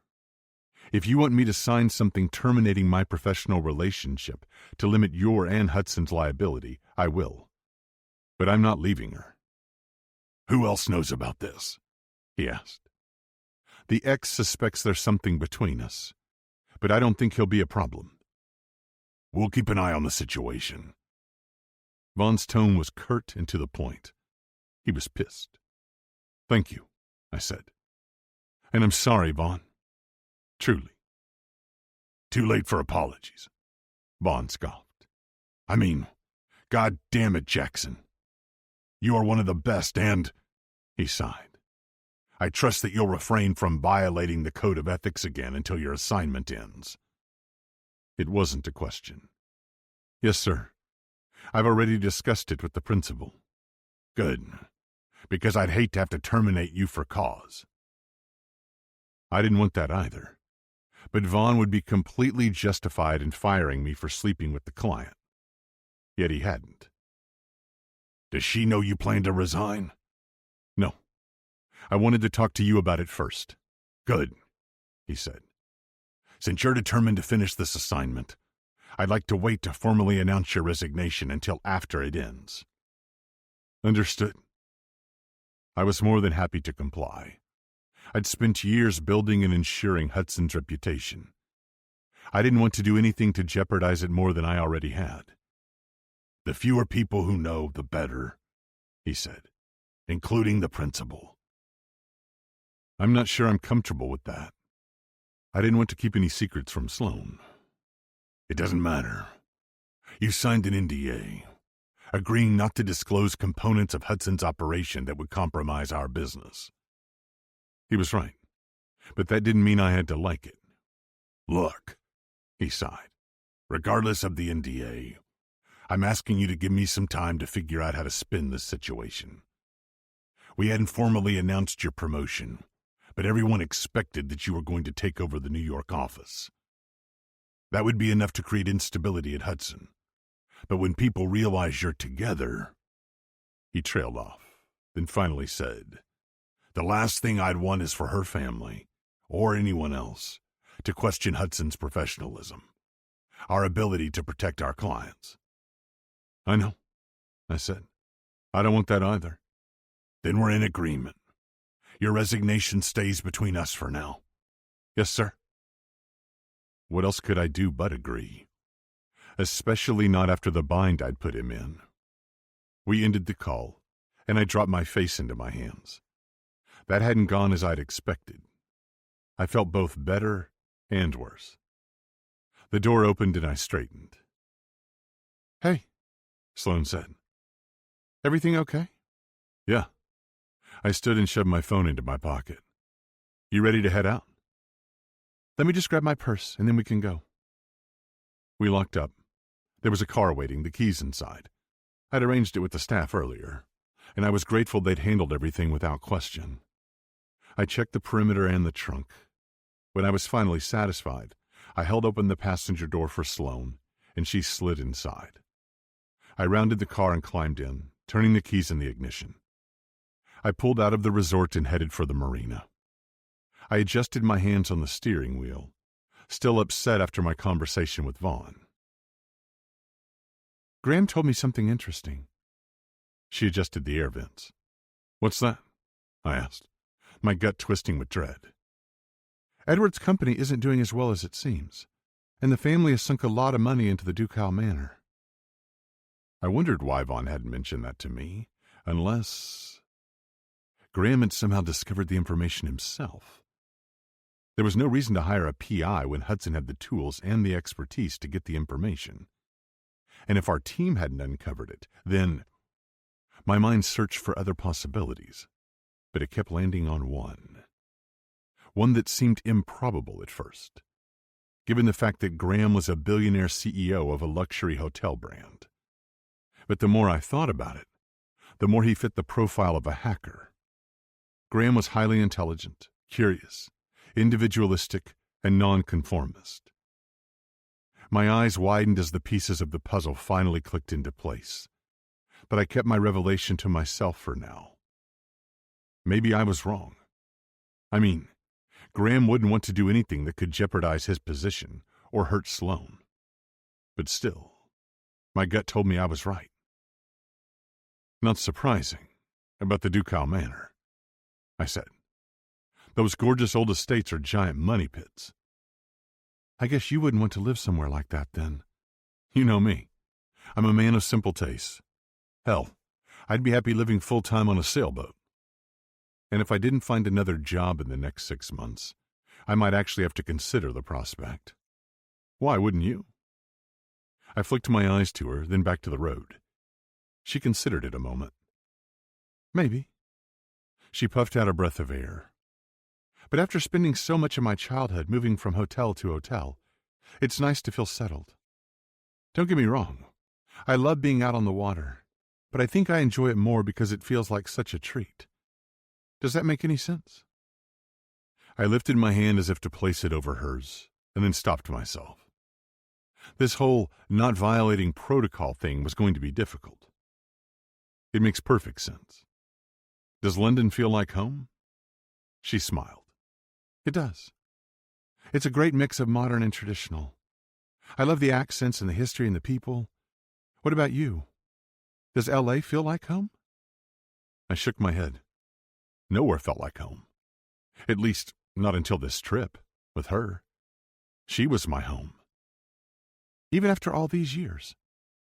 You have to remember, I spent a lot of that time on movement teams. I traveled the world with clients. It's only in the past few years that I transitioned to a residential team and actually spent some time in L.A. I pulled up to the marina, effectively ending the conversation. We spoke to the mechanic, and Sloan was totally in her element. She was just as at home in a mechanic's shop as a boardroom.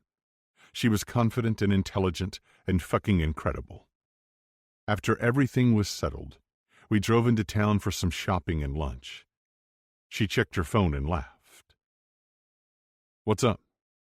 Jasper's been working on ideas for our annual retreat, and he wants to pitch a new idea to Graham, but Graham's going to hate it. What do you think of it? She shook her head, a rueful smile on her face.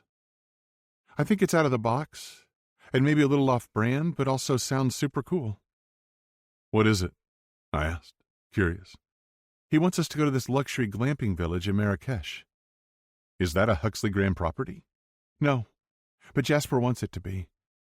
He's definitely the dreamer of the three of us, a creative thinker. He's great with details, but his passion lies in the guest experience. And he's good at it too, even if Graham doesn't always recognize or appreciate that. She added in a darker tone. And what is Graham? The critic. That didn't surprise me. And you? I switched on my signal and then turned into a parking lot. The realist. I wasn't sure that had always been the case, but it was true now. I'd seen it in action on the boat.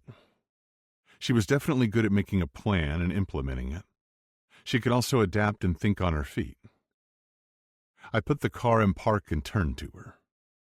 Perhaps, but I also think you're the glue. We climbed out of the car. I monitored the area from behind my sunglasses. Nothing suspicious, but I was on high alert. There had been an influx of guests, thanks to the upcoming eclipse. Does that bother you? I asked, returning to something she'd mentioned earlier. Graham's lack of recognition for Jasper's ideas? Sometimes, yeah. She dragged a hand through her hair. Jasper likes to tease, and it can grate on Graham, and Graham's stiffness can chafe Jasper. They just have very different personalities. At times it's great because it means that we see things the others don't, but it can also lead to a lot of discord. It sounds like you get stuck in the middle a lot. Not as often as you'd think, but when I do, it gets old real quick. If you didn't run the family hotel business, what would you want to do? I asked. I'm not sure I ever gave it much thought. I knew from a pretty early age what was expected of me. I just didn't anticipate having to step up so young. I placed my hand on her lower back as we crossed the street. I'm sorry about your grandparents. I know how close you were to them, especially your gran. They were the only parents she'd ever known. Her parents had died in a plane crash when she was so young. She barely had any memories of them. I didn't know which was worse, never knowing your parent and always wondering what you'd missed out on, like Sloane, or having a close relationship and years of memories that only made the loss feel more profound, like me losing my dad. It didn't really matter. Any loss was painful. Sloane slipped her hand in mine, and I held it there. I rubbed my thumb over the back of her hand, wanting to reassure her that I wasn't going anywhere. We might not be allowed to have sex, but surely holding hands was okay, especially if it helped with our cover story. Right. Even I didn't buy that. Ooh, this one looks cute. She indicated to a store with a bunch of conch shells and stuffed animals in the window. Maybe I'll find something for Brooklyn here. I held open the door, and the seashells over the door chimed. The salesperson greeted us and then left us to our own devices. Sloane tried on some wild sunglasses. Nice, I chuckled. She put a ridiculous hat on my head. I rolled my eyes and set it back on the rack. She smiled. It made me happy to see her so carefree. I scanned the store for threats while she looked for Brooklyn's name on the personalized keychains. Perused the glass case of jewelry. Other customers shifted around the space, and I kept an eye on them while Sloane shopped. What do you think of this for Brooklyn? I finally asked, holding up a stuffed sea turtle. I know she has a million stuffed animals, but this just seemed like her. Sloane smiled brightly. She'll love it. She pushed up on her toes and kissed my cheek. Her hair brushed my jaw, the smell of it filling my senses. I clenched my fist so I wouldn't grab her and pull her in for a searing kiss. Sloane, I cautioned under my breath. Sorry, but... She cupped her hand to my ear. I couldn't resist. Besides, aren't we supposed to be a couple when we go ashore? She settled back to the floor, looking rather pleased with herself. I didn't bother mentioning that I'd had the same thought earlier. Instead, I narrowed my eyes at her. You're incorrigible. Me? She held a hand to her chest, her eyes wide with mock outrage. Yes, you. I smirked. Can you blame me, though? You got a tattoo for me. I wrapped my arm around her shoulder. You like that, huh? I'm honestly still so blown away by it. Sloane. I gripped her chin, forcing her gaze to mine. I would cover my entire body in tattoos dedicated to you if it meant you'd give me another chance. She blushed, and she looked so beautiful. I was tempted to kiss her, but I didn't, not yet. Even your... She gave my crotch a pointed look. Even that, I said, not wanting to imagine how painful it would be. But if that would convince her of my love, I'd do it. Let's not go too far, she said. I like that, and your face, as they are. She patted my cheek and I laughed. Good to know you like something about me. I teased as she headed for the counter to check out. She turned and smiled at me over her shoulder. There are many things I love about you, Jackson. Her words made me stop in my tracks. It wasn't a declaration of love, but it was definitely a step in the right direction. And for the first time, I felt hopeful. Hopeful that Sloane would give me a second chance. Chapter 21. Sloane. Sweat dripped down my forehead, and I wiped it away. The sun was beating down on me, but I wasn't going to give up. Jackson and I had been practicing my self-defense maneuvers every day since the morning after we'd arrived in Turks and Caicos. It had been 3 days now, and every day showed me just how out of practice I was, and just how horny I was. The past 3 nights, Jackson and I had slept in the same bed, but our clothes had remained on.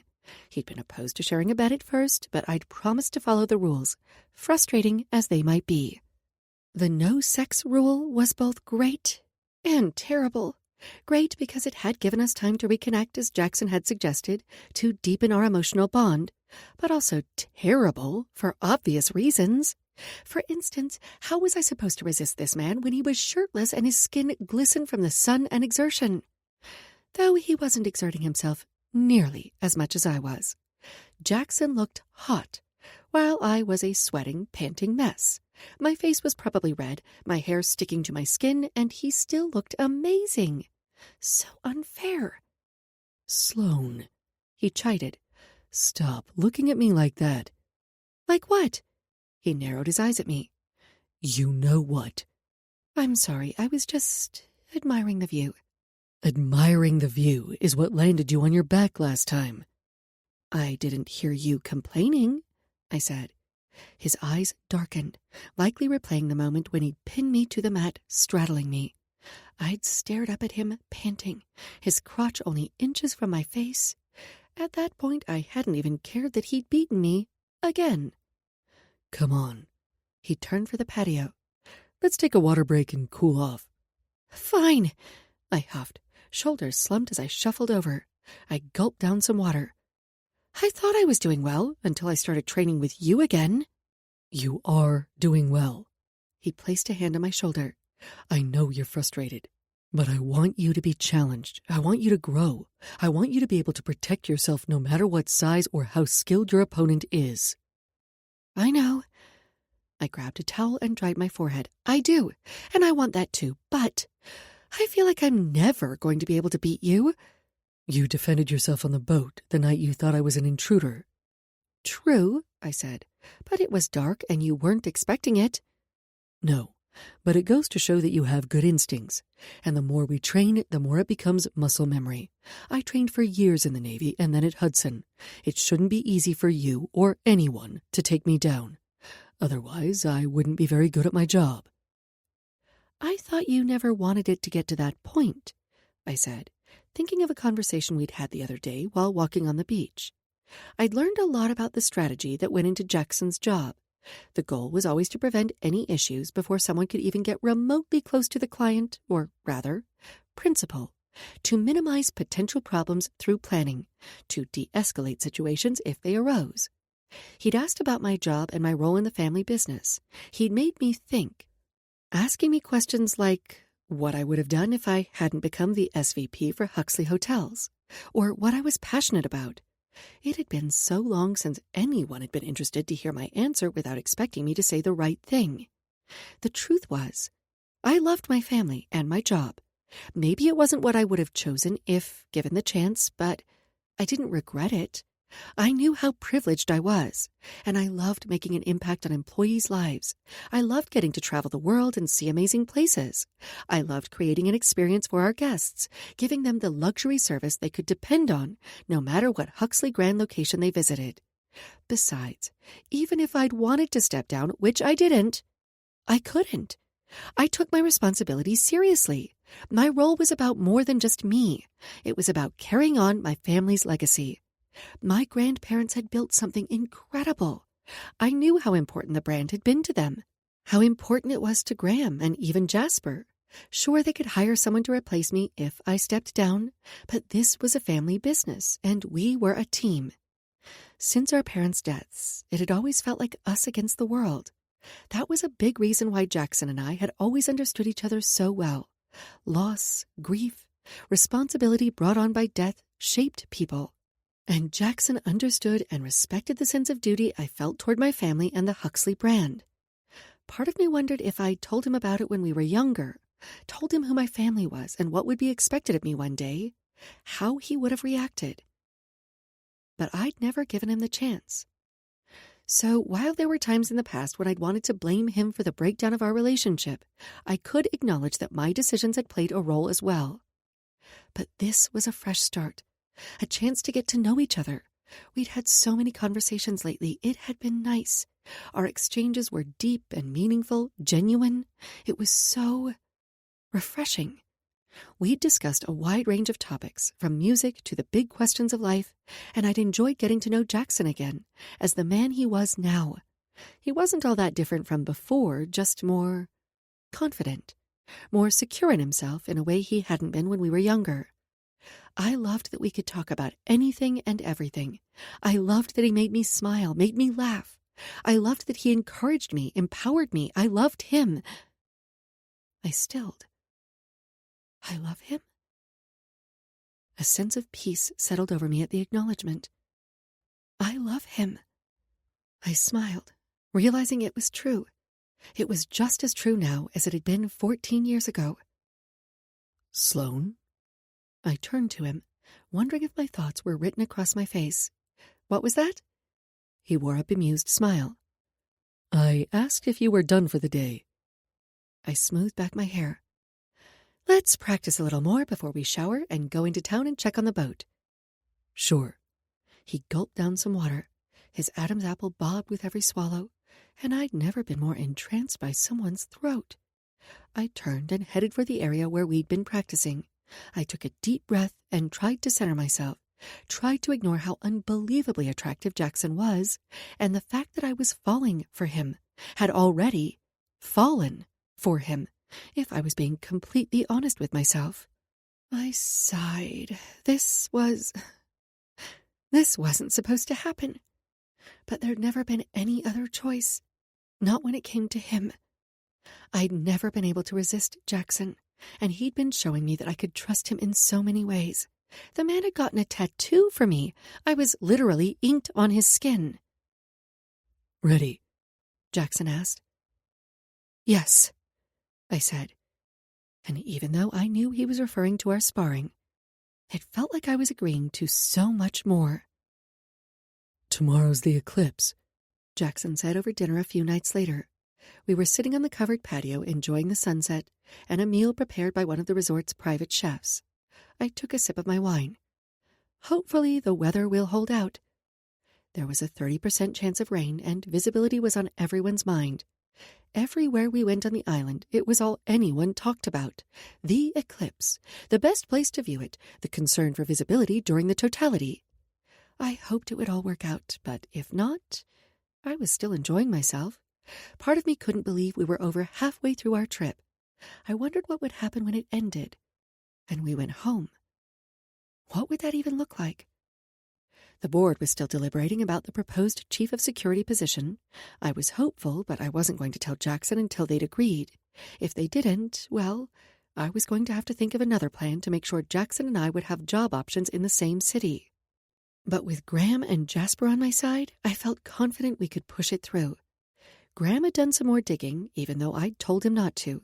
It was too risky while Hudson was sniffing around, but he'd assured me no one would ever know.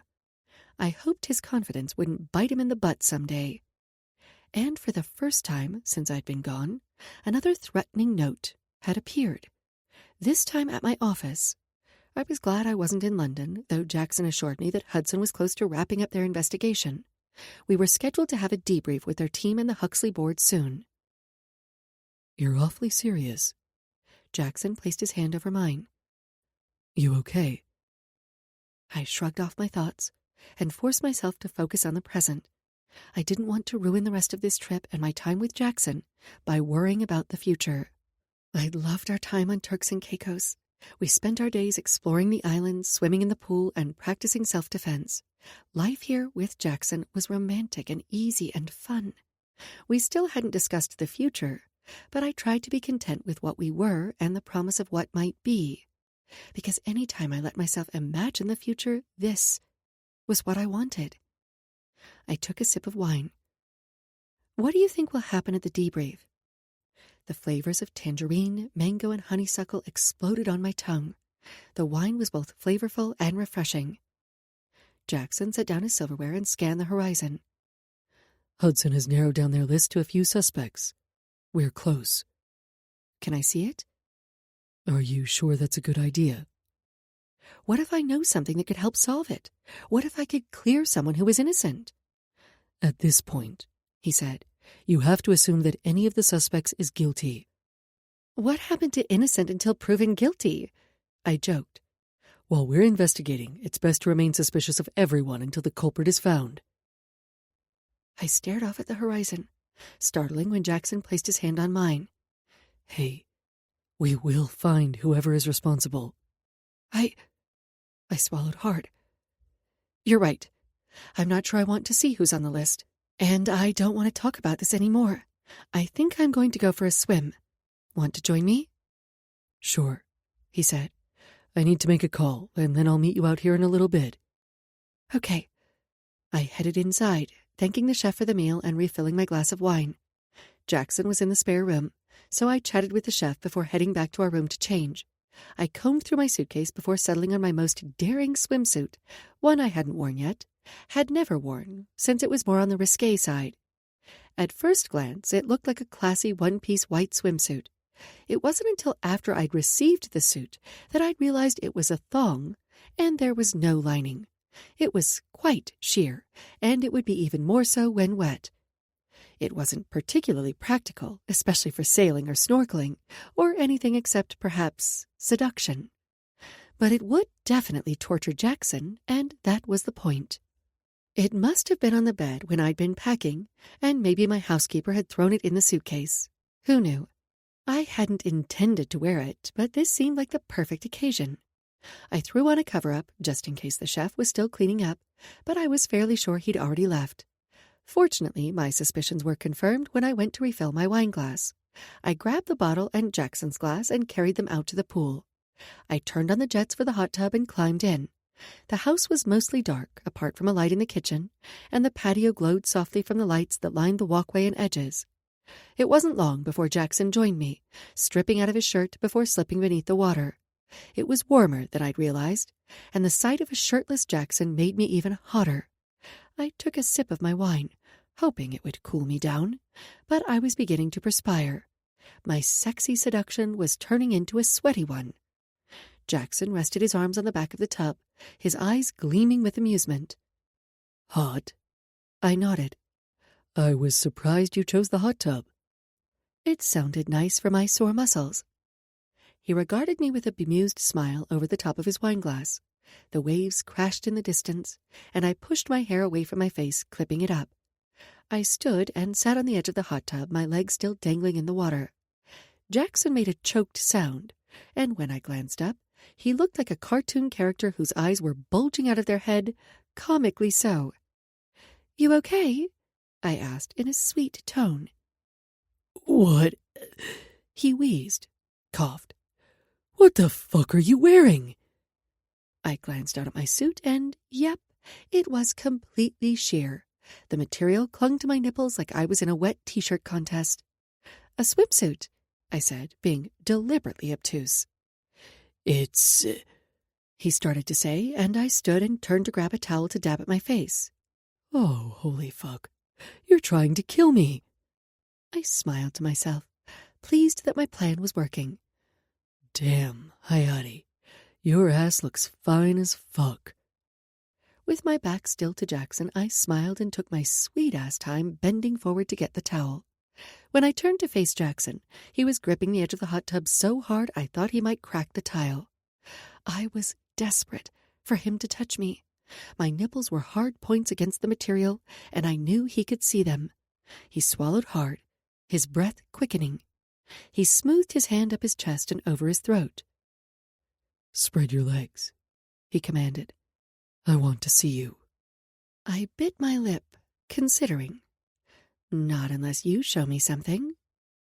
He stood, his cock bulging against his swimsuit. He pushed his suit over his hips and sat on the edge of the hot tub. Does that work? Definitely, I said, as he took his cock in hand, reminded of that night on the boat not so long ago. His muscles flexed with the movement, the entire thing so freaking sexy. If I thought I was hot before, I was molten lava now. I knew we were skirting the rules, but I didn't care. I needed him, more than I needed my next breath. And if this was the only way I could have Jackson right now, then I'd take whatever I could get. I took my time, spreading my legs, the water sliding down my skin. His jaw dropped even lower. "Touch yourself," he rasped. "Slowly." I did as he'd asked, circling my clit in lazy movements. I could feel his eyes on me the entire time, his blue irises dark with desire.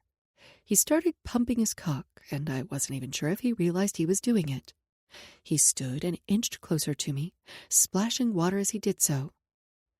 "I really, He took a few more tentative steps. really want to kiss you." I really want you to kiss me.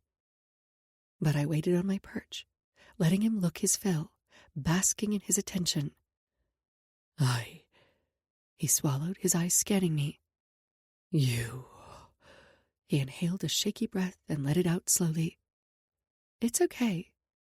You can touch me," I panted, silently begging him to do just that. "If I do, I won't be able to stop." Would that be so terrible? I wasn't above begging. I needed this man. And at this point, I wasn't sure what difference it would make. Yes, he was technically still my bodyguard, but there was little reason to be concerned for my safety in a gated resort, and I knew Jackson would never willingly put me in danger. "No, and yes." I stood, and he placed his hands on my hips, smoothing them over my ass. He groaned. "I love this swimsuit." And I gave him a quick peck. Love. Another kiss, slower this time. You. The words came out unbidden, but they were true. It was so easy, so simple, so right.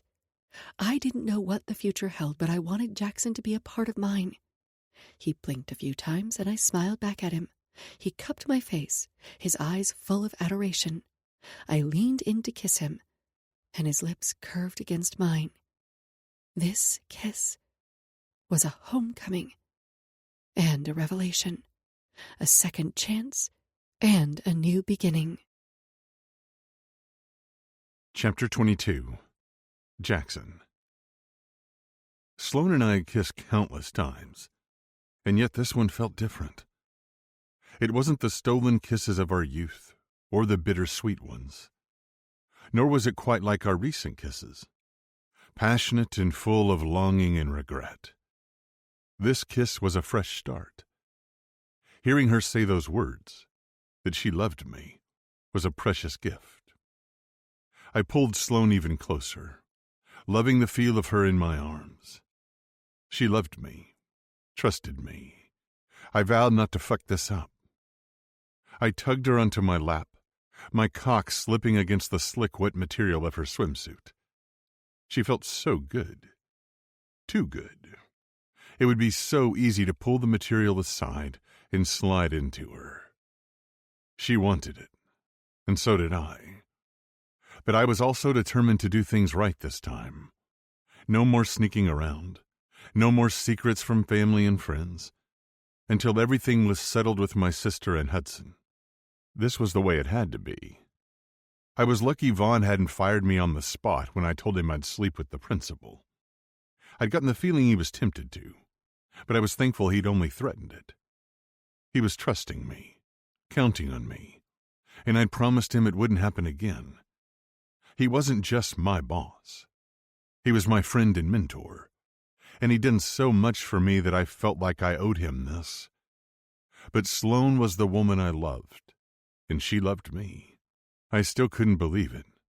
Even after everything, she loved me. I was ready to say fuck it, fuck the rules. But Sloane stilled her movements. I rested my forehead against hers, her breath coasting over my lips, my restraint being tested like never before.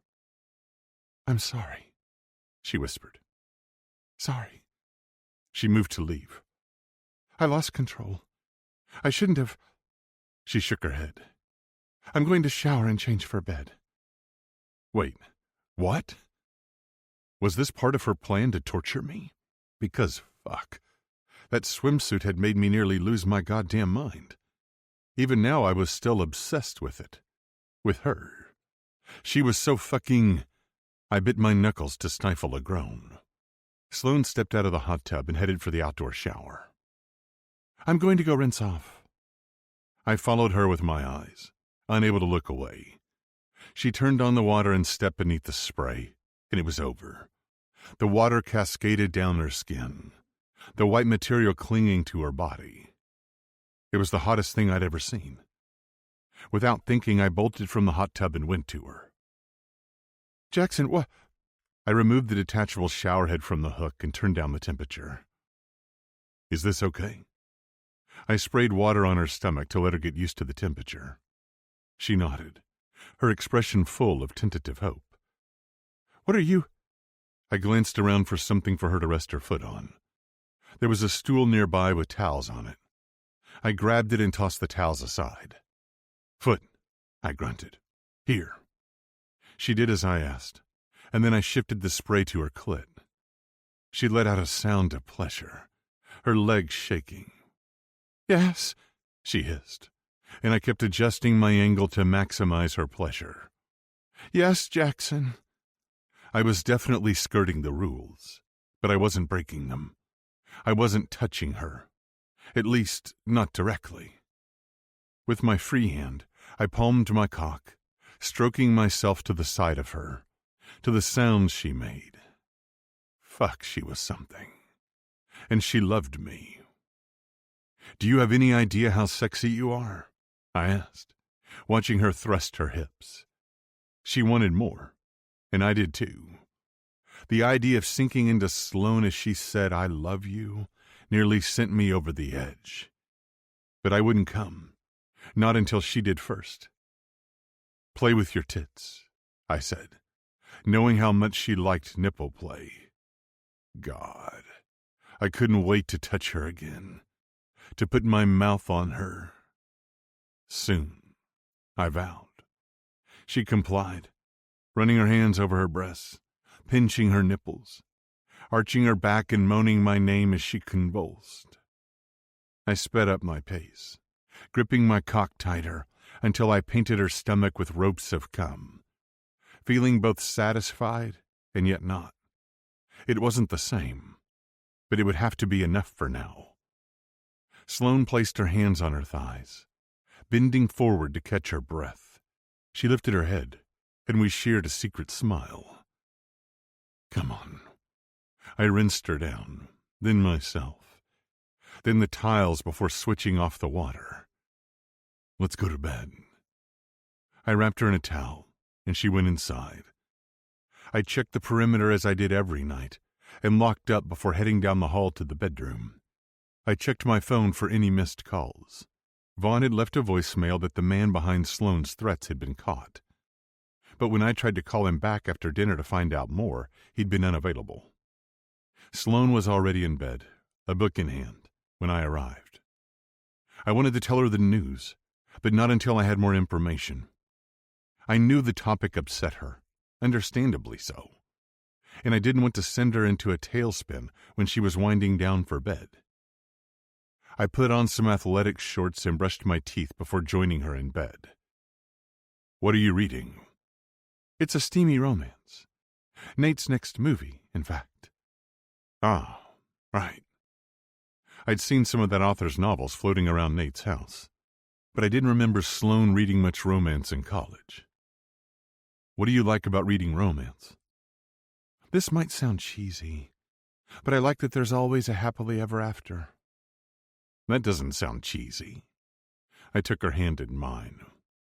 Sometimes when life feels crazy or beyond our control, it's nice to return to something that feels safe, maybe even predictable in a way.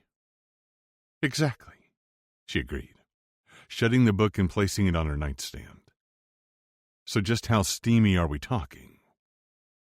There's definitely a plot, she hedged, her cheeks pinkening. And the sex scenes further the plot. Are they hot? Yeah. She gave me a heated look. They're hot.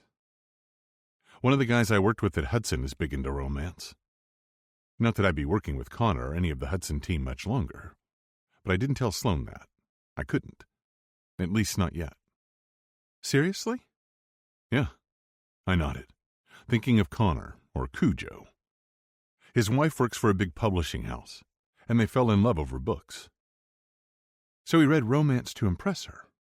I chuckled. Something like that. But then he fell in love with the stories, too. Sloane turned and faced me, tucking her hands beneath her cheek. I'm surprised you never married. I lifted a shoulder. It was hard to fathom spending my life with someone when my heart has always belonged to you. She smiled. I love you, Jackson. Love you too, I said, still in a state of disbelief. When she'd said it earlier, I could have chalked it up to something in the heat of the moment. But now that things had cooled down, and she looked at me directly as she said those words, I knew she meant them with her whole heart. She laughed. What? I asked. You seem surprised. I caressed her shoulder. I'm grateful. I wasn't sure I'd ever hear that again from you. She leaned in, cupping my cheek. Her gaze was sincere and full of love. I love you. She said the words slowly, enunciating each syllable. I kissed her. I love you too. Can we cuddle? She wore a sheepish expression. Of course, I said. You know you never have to ask. I know, but I pushed your limits earlier, and I didn't want to make things more difficult for you. I chuckled, pulling her into me, holding her close. I'll live. We fell asleep like that with her in my arms. When I woke the next morning, she rolled over to face me. Damn, she looked fucking radiant. Hair mussed, green eyes sparkling. Her lips were full and pouty, her cheeks flushed from sleep. This woman loved me. Me. I reached out gently, smoothing her hair away from her face. Morning. Morning. She smiled. Breakfast, then drills? Sounds good, I agreed. She met me out on the training area a little while later. We ran through some drills, and I could see improvement in both her strength and the quickness of her responses. I knew she got frustrated that she couldn't take me down, but I was proud of her tenacity and determination. With the repairs finished on the Athena, we were supposed to head out tomorrow on the next leg of our trip. The weather looked favorable, and with our visit with Greer coming up, I had something I'd been meaning to discuss. I'd put it off as long as I could, but I didn't want to wait much longer. I think we should tell Greer about us while we're all together in Puerto Rico. I don't know. Sloane kicked my legs out from beneath me, and I used a move that brought her to the padded mat. I rolled us so she was on top. I brushed her hair away from her face, and she leaned forward so our lips were nearly touching. Jackson, she moaned, my cock hard against her. Apart from our interlude in the outdoor shower last night, this was the closest we'd come to having sex. The daily temptation, especially when we sparred, was going to kill me. And the memory of her in that white swimsuit. I rolled us again so that I was pinning her to the ground. Her hips arched up as mine pressed down. We writhed against each other, and I couldn't seem to stop. Sloane loved me, and I loved her.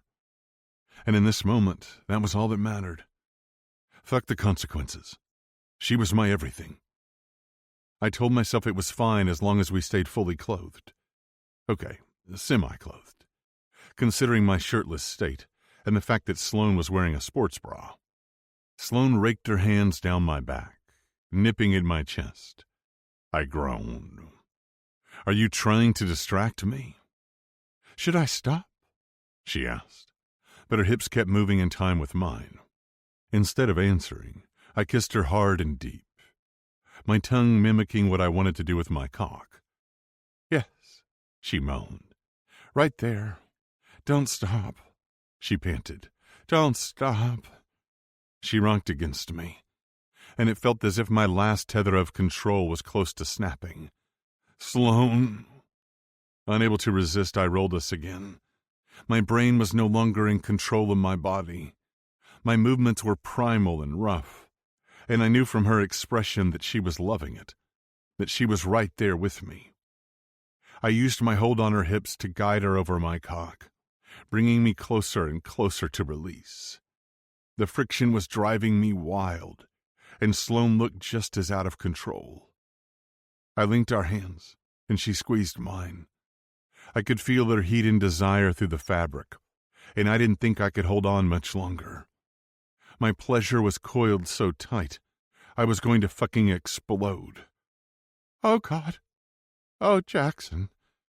Her mouth opened as her pleasure crested, and she let out a string of unintelligible words. She was glorious, the most beautiful thing I'd ever seen. And not a moment later, lightning shot down my spine. My muscles clenched, and then I felt that rush of satisfaction and relief that came with release. I stared up at the sky, completely spent, and so fucking happy. She fell against my chest, laughing, panting.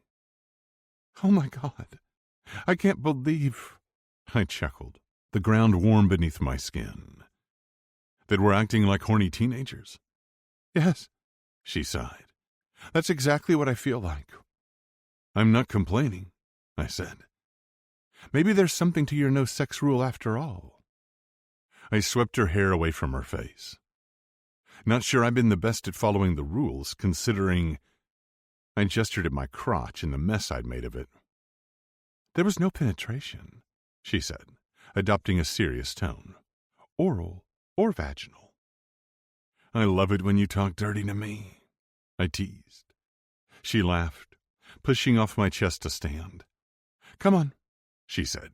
Let's get cleaned up so we can watch the eclipse. I pulled her in for a hug, and she buried her face in my chest. I can't believe we just did that. I chuckled and kissed the top of her head before releasing her. Sloane showered in our bathroom while I used the other. We were skirting too close to the rules, and I needed to stop putting myself in situations where I'd be tempted. The idea was laughable. When Sloane was around, I was always tempted. I joined her on the patio a little later. I put on my solar eclipse glasses and peered up at the sky. The moon had started its trek over the sun. I sank down on the lounge chair next to hers. So, Greer, I asked, returning to our earlier conversation. Sloane shook her head. I don't know. I know you're nervous, I said, and so am I. But we're all adults, and I hope she can be happy for us. And if she's not? Sloane asked, voicing my biggest fear aloud. My gut twisted. I'd rather not consider that outcome. An outcome where my sister wasn't talking to me and Sloane had lost her best friend. An outcome where Greer felt like we'd betrayed her or she was all alone. Neither do I.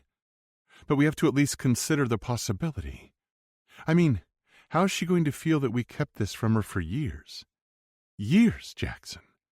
We lied to her all that time. I said nothing. I didn't know what to say. Sloane's expression was forlorn, and something inside me cracked. I can't lose her. She's always been there for me. I can't imagine my life without her in it. I know, I said. But if we want a future together, that means we're going to have to tell her at some point. She let out a heavy sigh. Tell me what's going through that pretty head of yours. I tucked her hair behind her ear.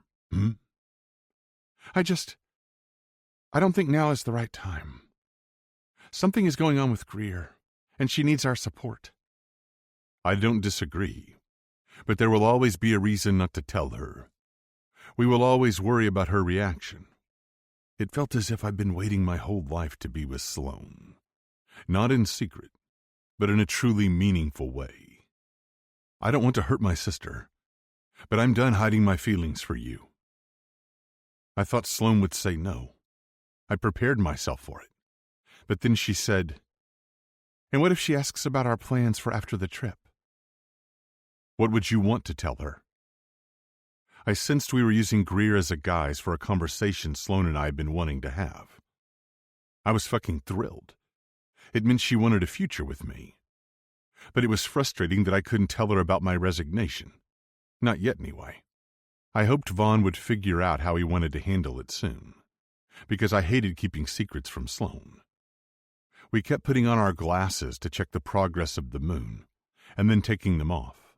It was pretty wild. I think we need to be prepared to tell her something. Are we going to do the long-distance thing? Should I plan to stay in Los Angeles for a while? I can't relocate permanently without the board's approval. I want to be wherever you are, I said, and I meant it. I don't want to do long distance. Agreed. My life is busy as it is, and long distance takes its toll on a relationship. Does that mean you'd consider moving to London? Yes. Now that I no longer worked for Hudson, I could look for jobs anywhere. There were private security companies based in London, and working at Hudson Security for the past 14 years came with a cash of sorts. That said, any future employer might ask why I was leaving Hudson, and I was going to have to figure out how to handle that. Just then it got darker. It was strange, as if someone had applied a filter over the sun that made everything appear like it was twilight, even though it was the middle of the day. The temperature dropped, and when I looked up in the sky, the moon had almost completely covered the sun. Oh my God! Sloane's voice was full of wonder. I reached out and grabbed her hand, staring up at the sky in this amazing astronomical sight. As the moon continued on its path, the sun was completely covered, leaving only a bright ring around it. It was incredible. Truly. I glanced over at Sloane and smiled. She was completely in awe of the eclipse, and I was enthralled by her. Good call on staying for this. She gave my hand a squeeze. We watched the rest in silence until finally, the moment had passed and the sun was being revealed again. Okay, Sloane said. We'll tell Greer when we're in Puerto Rico, but only after we see how she's doing. Okay. Wow. Part of me couldn't believe she'd relented, even if she'd pushed to tell Greer about us in the past. Of course, it's not like we're going to spring it on her as soon as she lands, though the idea was tempting, if only to be done with it. Rip off the Band-Aid, so to speak. And I think we should tell her together. I agree, I said. Then we can answer any questions she might have. Oh! Sloane dragged a hand through her hair, and I sensed her nervousness from that one gesture. I'm sure she'll have questions. I didn't care how many questions Greer had. I'd answer every one of them, as long as she kept talking to us. Chapter 23. Sloane. You ready for this? Jackson asked the following morning. As ready as I'm going to be. He gave my thigh a squeeze. It's over now, okay? I rolled my lips between my teeth and nodded. Jackson had told me that the culprit had been apprehended, but that he was waiting on details. We both were. I was relieved they'd caught the person behind the threats, but I dreaded finding out their identity and the reasons behind the notes. He can't hurt you anymore. I won't let anyone hurt you. I needed that reassurance, more than I'd realized. Jackson always knew what I needed to hear. I took a breath and pressed the button to connect the video conference. The LA boardroom came into view, the table surrounded by members of the board, a team from Hudson and my brothers. Graham was sitting at the head of the table, flanked by Nate and Knox. Jasper joined us on the screen from London. Hey, Knox, Nate. I smiled at them, trying to project a calmness I didn't feel. Knox and Nate rarely attended board meetings. This is a nice surprise. Hey, Sloane. Knox smiled. We asked to be kept in the loop. Instead of being annoyed like I might have been in the past, I was grateful. It was nice to know my family cared. Sure, they could sometimes take things too far, but maybe I could keep more of an open mind regarding their suggestions in the future. I greeted the board members and introduced Jackson before Hudson made their own introductions. When Jackson's boss, Vaughn, stated his name, I tried to maintain a neutral expression. I didn't want to do anything to call attention to my relationship with Jackson. When we finally settled into the reason for the call, it was Vaughn who addressed everyone. I'm happy to report that Hudson caught and apprehended the culprit. A rumble of interest went through the room. It was an employee named Sheldon Landsberger. I furrowed my brow. One of the butlers? I couldn't believe he was behind the notes. Sheldon had been at the Huxley Grand London for years. I hadn't known him well, but he'd always been polite, professional. You're sure? Our team caught him on camera, then handed him over to the authorities. I chewed on my lip. Did he say why? Jackson took my hand in his, out of view of the camera. His touch was reassuring, and it grounded me. Even though I'd been scared to ask, I wanted to know. I needed to understand why Sheldon had felt compelled to send me such nasty, terrifying notes. Maybe then I'd finally be able to put the matter to rest. I doubted it, but I wanted to try. Sheldon's aunt used to work in housekeeping, Vaughn said. When the Huxley brand changed the cleaning schedule after the pandemic, Sheldon claims it promoted an unsafe working environment. He believes it pushed housekeeping to complete too many tasks and too many rooms in too short of a time, and that led to a fall that broke her hip. That's terrible, I said. Is she okay? She is, or rather she was. She's since died, but she stopped working after the fall. I furrowed my brow. Because of her injury? Because of the time it took to heal, and the fact that she was no longer able to perform the tasks required for the role. But surely, we would have found an alternate position that would have accommodated her needs. The Huxley hotels are a family. We don't just... I waved a hand through the air. Kick someone out, especially if they've been a loyal employee. Graham nodded. I looked it up. She was offered another position, but she turned it down. During her treatment from the fall, the doctors discovered that she had stage 4 cancer. She died a few months later. Oh my gosh, that's terrible. My heart ached for this family and the suffering they'd endured. But what does that have to do with Huxley and Sheldon's threats? It was Vaughn who responded. Sheldon believes the cleaning products used by Huxley employees were responsible for his aunt's cancer and subsequent death. Suddenly, the threats made a lot more sense. Toxic bitch. Poison. The skull and crossbones even look like the ones you might find on a cleaning label. Is there any truth to that claim? I asked, hoping like hell there wasn't. Not just for the sake of limiting the brand's liability, but for the well-being of our employees. Graham shook his head. Absolutely none. We use the best non-toxic cleaning products available, and we train our employees to use them safely. He's right, one of the board members chimed in. I've read studies and spoken to a number of top health officials. That was a relief, but still. So why did Sheldon threaten me? What did he want? He was clearly angry and grieving, Jasper said with a meaningful look. We all knew what that felt like, and we could definitely relate. But still, my siblings and I had never sent anyone death threats regarding our parents' deaths or our grandparents. He claims she spent hours in pain on the floor of the hotel bathroom waiting for help when she broke her hip, Vaughn said. What did the accident report say? I asked. We always performed an internal investigation in cases like these, whether an employee or a guest was injured, not that it occurred frequently. But despite all our best efforts, accidents did happen. It was Graham who answered. She was lying there for an hour. Why so long? I asked. Housekeeping staff weren't allowed to carry their personal devices, but they were issued radios each shift. Did she use her radio to call for help? It was hooked to her cart in the hall. I frowned. That went against protocol, and it was clearly something we should remind all housekeeping employees to keep on their person. Did no one hear her call for help? Assuming she'd followed other protocol, her cleaning cart should have been parked in front of the room, blocking the door, but the door would have been open. Apparently not, Graham said. She was working a room at the end of a hall during the middle of the day when most people would be out. Everyone on the screen wore somber expressions that I knew matched my own. And he somehow thought I was responsible? I asked. Of course I was responsible for the care of my employees and their safety, and we'd definitely revisit training and protocol, but there wasn't much I could do about an accident. He wasn't thinking rationally, Vaughn said. He wanted someone to blame.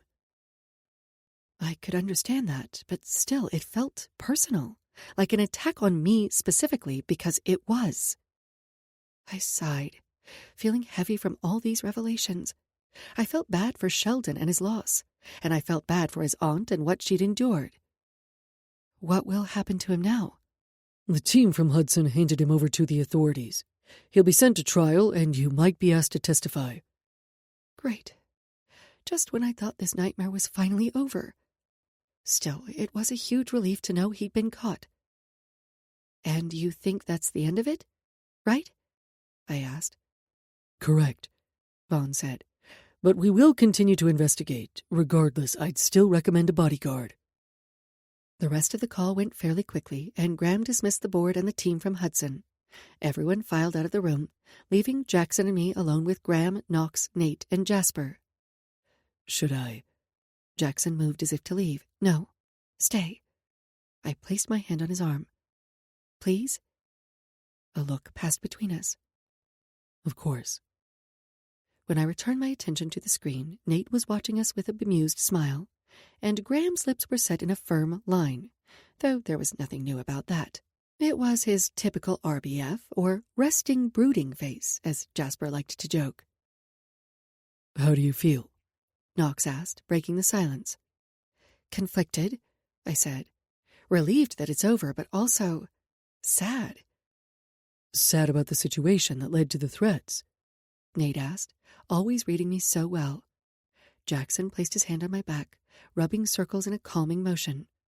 Jasper arched his brow at that, as did Graham. I ignored their curious looks, hoping they'd assume Jackson was my friend who was comforting me. It's just a sad story, I said, and it's unnerving to think that a trusted employee could turn like that. His actions have nothing to do with you, Sloane, Jackson said. You know what grief is like, how it can skew the way you think. I nodded, feeling my family's eyes on us, watching us intently. He needed someone to blame, and you were a convenient target, that's all. I could understand that, but Sheldon was so angry. I'd been devastated when my grandparents had died, but I'd leaned on my brothers, on Greer. I wondered who was there for Sheldon. Maybe no one.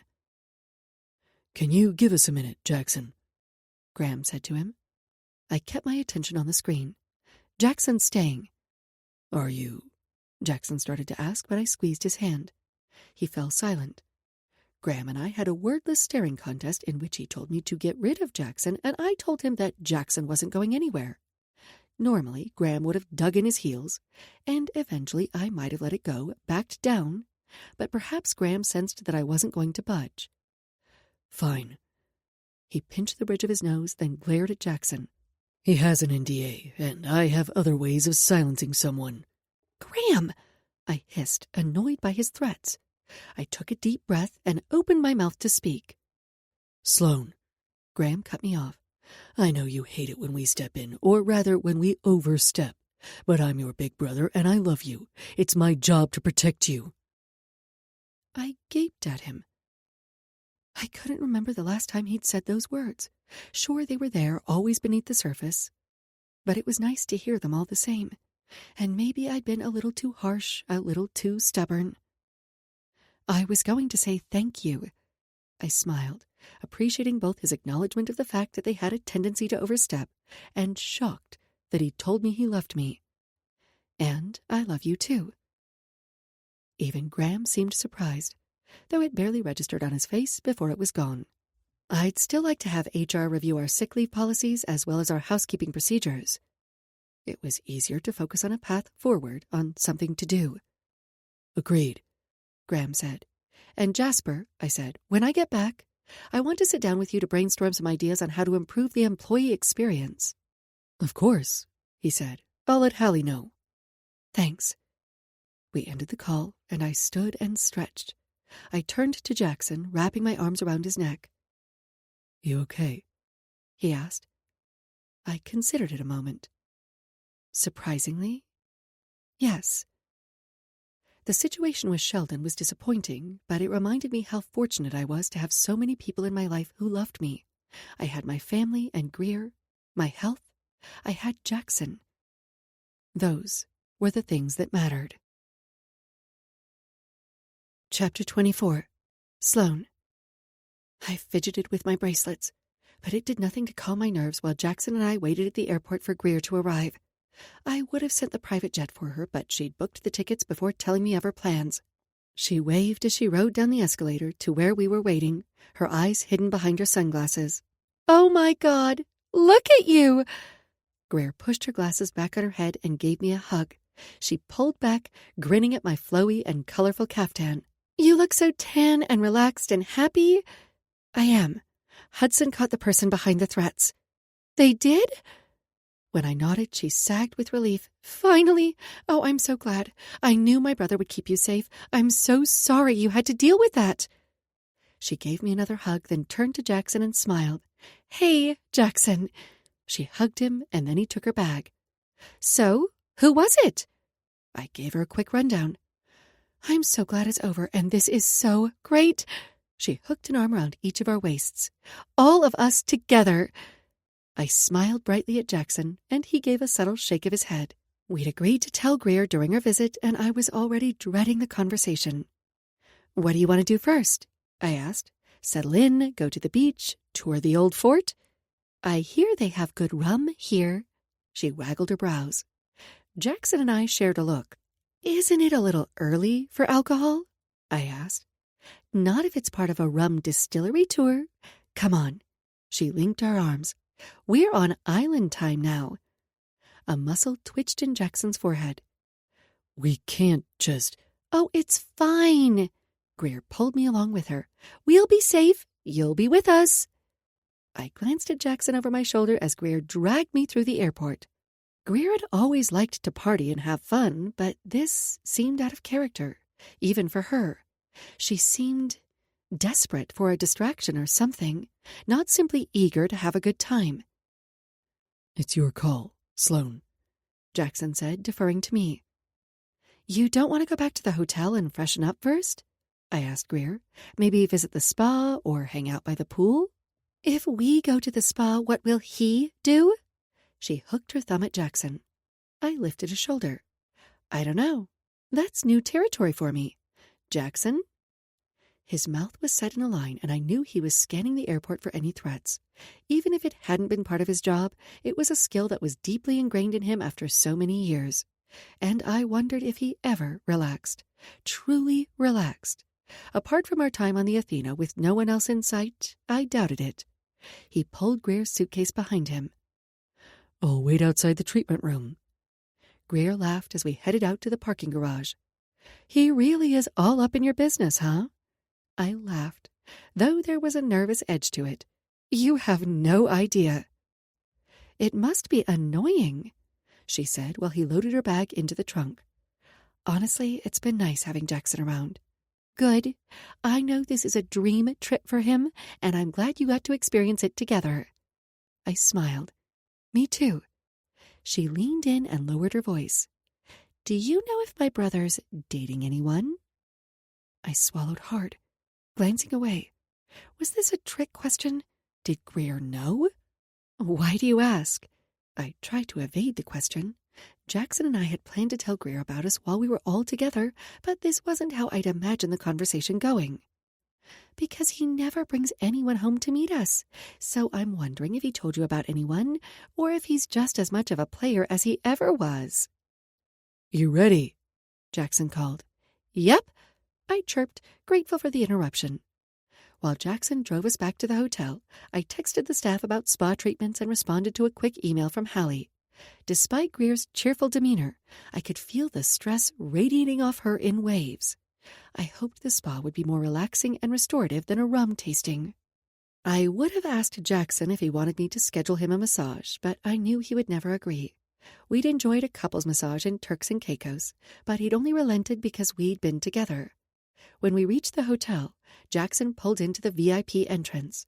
One of the bellhops took Greer's bag to our suite, and Jackson accompanied us to the spa. "This is gorgeous!" Greer said as soon as we stepped through the large doors. I followed her gaze to a huge bowl that had orchids cascading down in rows. She closed her eyes with a smile. It smells so good. I love that scent. You can thank Jasper for that, and I headed over to one of the shelves where various beauty and self-care products were on display. You can even take the smell home with you. I picked up one of the candles and handed it to her.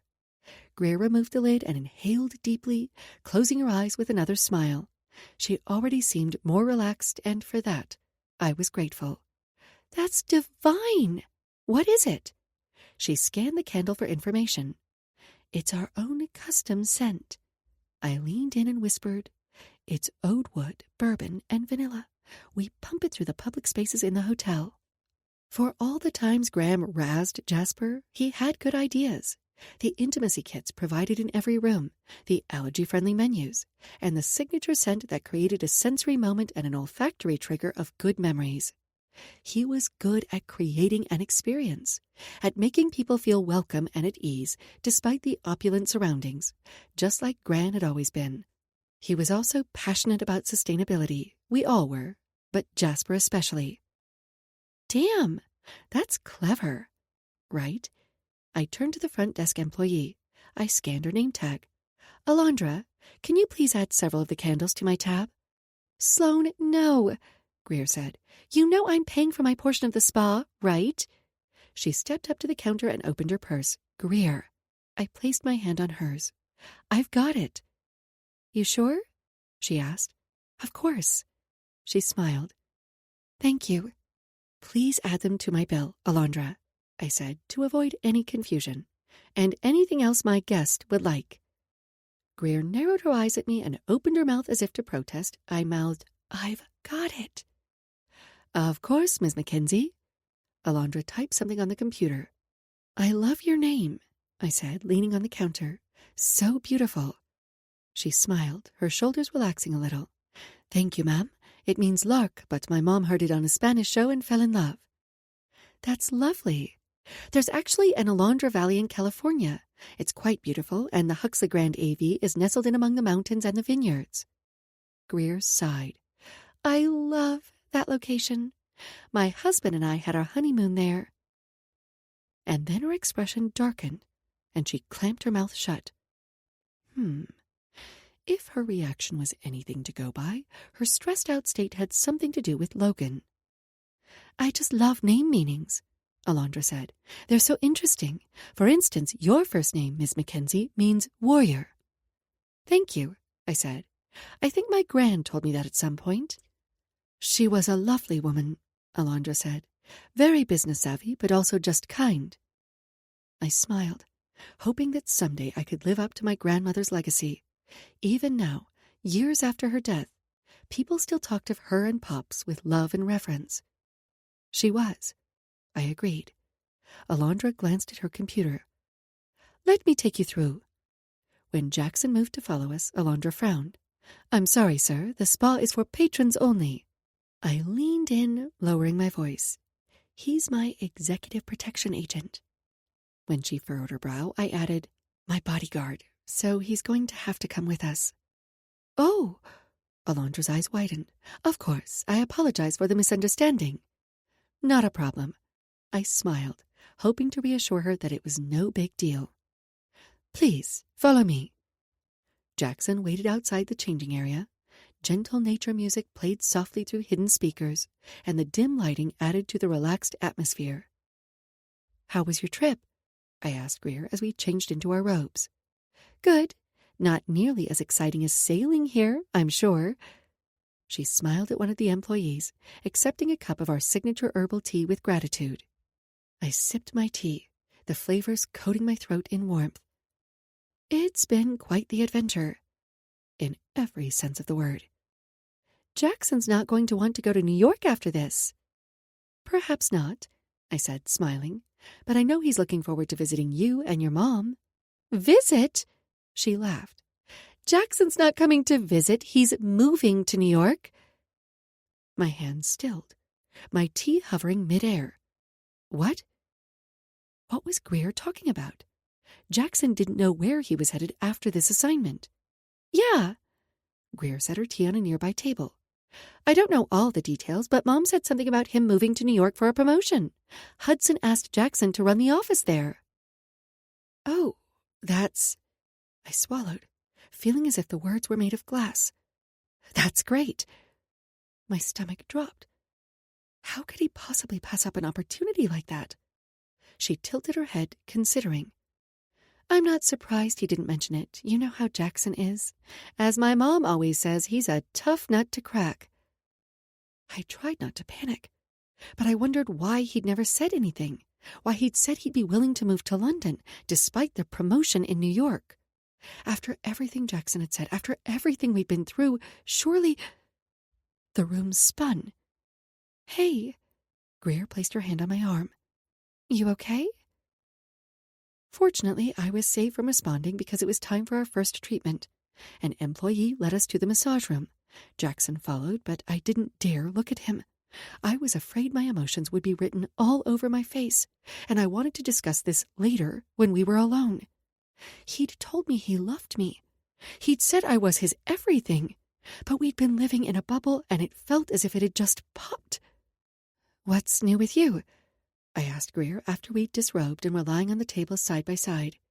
I didn't want to overthink the situation with Jackson, and I'd been worried about Greer. I knew she'd be more likely to confide in me if her brother wasn't around. She blew out a breath. I needed a break. Do you want to talk about it? I asked, sensing there was more to the story. Maybe later. I just want to relax and enjoy this massage, but thanks for asking. Of course, I said as our massage therapists entered the room. The massage felt amazing. But as much as I wanted to relax, I couldn't. I couldn't stop thinking about what Greer had said about Jackson and his promotion, about New York and the future. I thought about this trip and all the ways he'd been there for me. I'd never felt so taken care of or cherished. I'd never felt more at ease than when I was with him. He made me feel desired and wanted, yes, but he also made me feel seen. He showed me in so many ways, big and small, that he loved me, and I loved him. I'd always loved him. Jackson was my everything, and I was done being scared. I was done holding back. I'd lost Jackson once before, and I'd do everything in my power to prevent it from happening again. I finished applying my lip gloss and headed for the living room. I felt refreshed after spending the day with Greer at the spa, and while I hadn't gotten the chance to talk to Jackson, I had a plan. I took a deep breath and straightened. When I entered the living room, Jackson was sitting on the couch, his head snapped up, his eyes lingering on my lips, the low neckline of my dress, the high slit that revealed my thigh. He prowled over to me. Damn, hi, Addie. He rubbed his chin, circling me. You look good. He sounded both pained and pleased by the idea. I smiled and met his gaze, admiring the fit of his linen button-down and pants. I smoothed my palms over his chest. So do you. He slid his hands up my thighs, grabbing my ass and hauling me closer. He growled and kissed my neck, and I forgot about everything but him. His hard length pressed against me, his scent surrounding me. The door to Greer's room opened, and I dropped my hands and stepped back, my skirt falling back into place. Jackson inhaled slowly and turned away, adjusting himself. I smoothed my hands over my hips, hoping everything was covered. That dress looks gorgeous on you, I said to Greer, hoping she didn't notice how breathless I was, how guilty I looked. Thanks. She looped her arm through mine. She still hadn't told me what was going on, but she definitely didn't seem as frazzled as she had when she'd first arrived.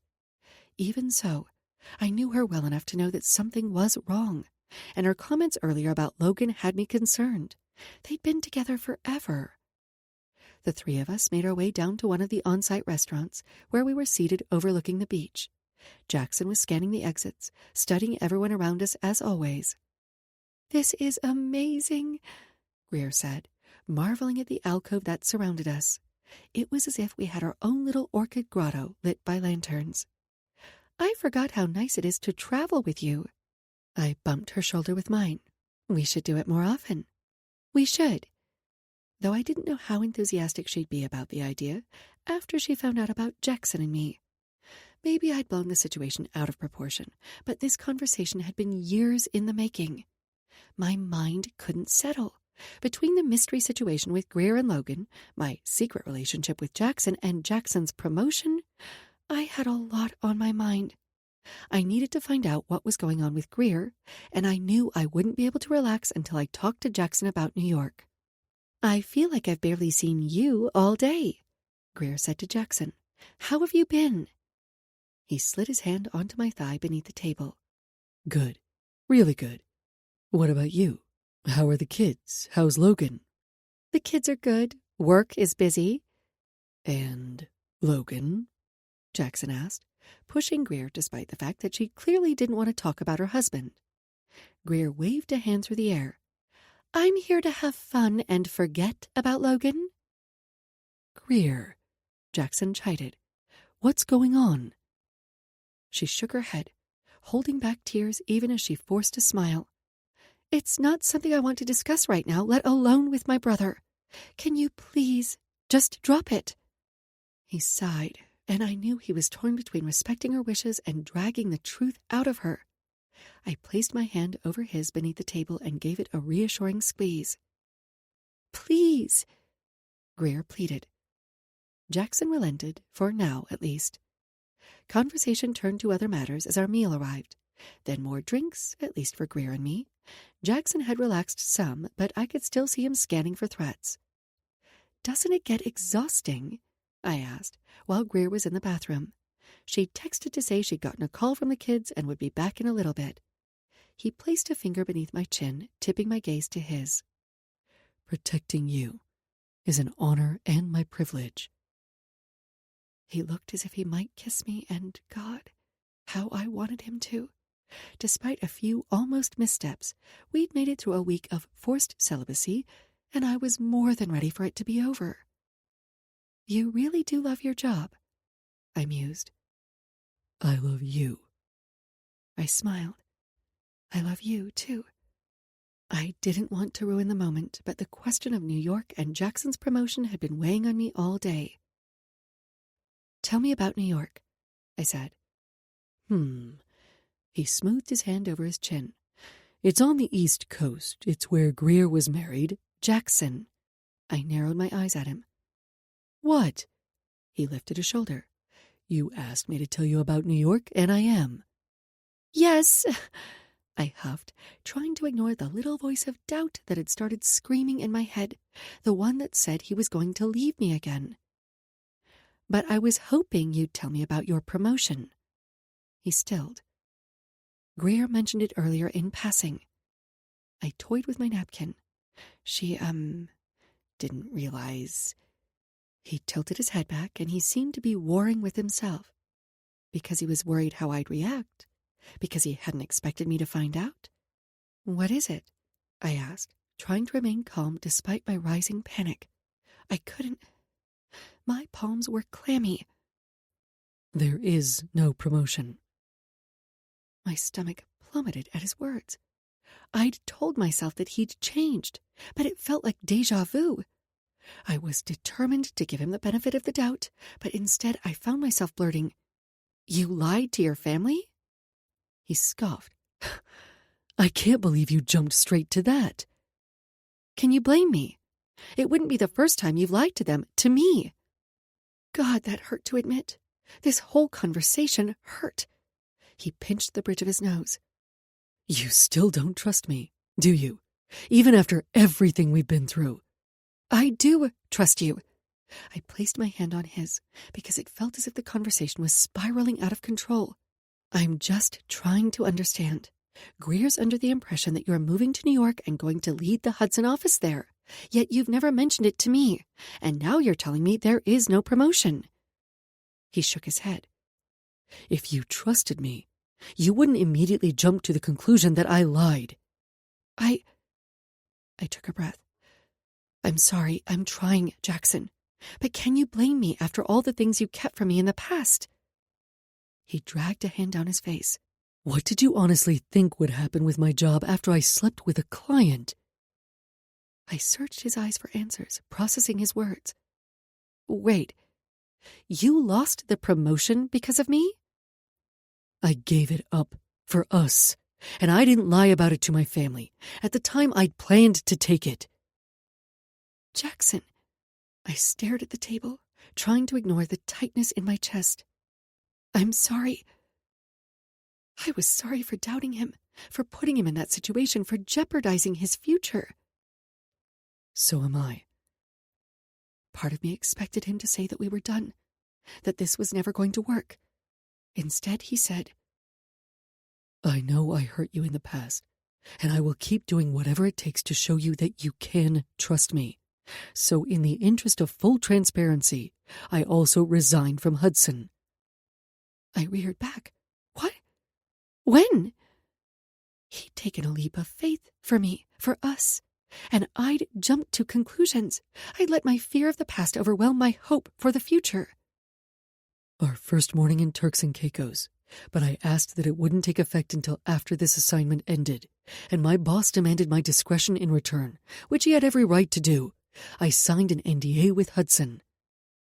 I dropped my head to my chest. I'm sorry this is such a mess. He blew out a breath. You have to understand. Vaughn's more than just my supervisor. He's my mentor, and I put him in an awkward position. I'm sorry I didn't tell you sooner, but I felt like I owed it to him. I can understand that. I admired Jackson for his loyalty. But why would you do that? Why give up a promotion and a job at a company you love? He took my hand in his. Because you're more important to me than anything. I made the wrong choice once, and I vowed not to make that mistake again. Jackson. I melted from his words. I would have never asked you to give up your job for me. I know you wouldn't. He cupped my cheek. But you didn't have to. I chose to. I closed my eyes and leaned into his touch, reveling in this moment. The significance of Jackson choosing our relationship over his job wasn't lost on me. He'd jeopardized his future to place his trust in us, and his admission was both healing and profound. I vowed that his sacrifices wouldn't be made in vain. Chapter 25. Jackson. Sloane placed her hand over mine, then lowered them both to her lap. Something shifted in her expression, and she seemed almost nervous. Sloane, what's wrong? When she glanced up at me, she was smiling. Acta non verba. I nodded, repeating. Acta non verba. Exactly. I also might have done something. She gnawed on her lip. I wasn't planning to spring it on you quite like this, but I talked to my brother, and we want to hire you to oversee all security operations at the Huxley Grand brand. Graham? I asked, surprised that he'd agree. I mean, holy shit. They wanted to hire me? To oversee all security operations of Huxley Grand worldwide? It was enough to make my head spin. Yeah. Sloane tilted her head. Why? I rubbed the back of my neck, trying not to get too excited about what she was offering me. I don't get the impression that Graham is my biggest fan. She frowned. What do you mean? I met him once when we were together, remember? At your apartment? Oh my God, I almost forgot about that. She laughed. I can't believe I forgot. I almost introduced you as my boyfriend and blew the whole secret. I debated telling her this, but I felt like she should know. Graham is actually the one who told me the truth about your family and your future role in the hotel empire. She jerked her head back. What? It came out as more of a shriek, and I debated telling her the rest. I didn't want to drive a wedge between Sloane and her brother. I think he suspected something between us. He made it clear that I had no place in your future. Sloane reached for her phone, likely to give her brother a piece of her mind. I placed my hand over hers, stopping her. He was just looking out for you. I would have done the same for Greer. You're not pissed about this? Because I am. I understand where he was coming from, and at the time, his comments definitely played into my insecurities. But that's on me, not him. She bared her teeth. I could, Sloane, I said, bringing her hand to my mouth for a kiss. It's not worth it. And if he agreed to hiring me, that has to mean something, right? With Graham, it's hard to tell. But yeah, I'd say that's a good sign. She shook her head as if to clear it. Has he ever said anything to you about it? About us? I shook my head. No, but I'm positive he remembers. Sloane nodded. I understand if that complicates things for you, but I hope you'll consider accepting the position. We want you to be our COS. Chief of Sexy Times? I joked, needing a minute to wrap my head around the enormity of this offer. I'd never expected to find another job so soon, let alone one at such a high level. She rolled her eyes but smiled anyway. Chief of Security? You have the experience. You know our vulnerabilities, and you'd be perfect for the role. I'm honored, truly, I said, and surprised. Because of Graham? Yeah, and because it's just... I lifted a shoulder. I never imagined myself in a role like that. That would be a huge advance for my career. A well-deserved one, she said. I would have told you sooner, but I was waiting for the board's approval. I was stunned. She'd done this for me. For us. Because she believed in me and our future. This job, the opportunity to be the chief of security for such a large organization, was a dream come true. It would be a lot of responsibility, sure, but it was also an exciting challenge that would allow me to make meaningful change. I leaned in, both honored and turned on by what she'd done. What if I want to be the chief of sucking your clit? She swatted at me. That's too many letters. I captured her hand and held it to my chest. Chief of Sloane's heart. Still too many letters. She grinned. But yes, you're the chief of my heart, and I want us to be together, whether that's in London or New York or even Los Angeles. I got the board to agree that the position could be based in any of those locations, and I would push to relocate if that's what you want. I jerked my head back, in awe of this woman and what she'd done.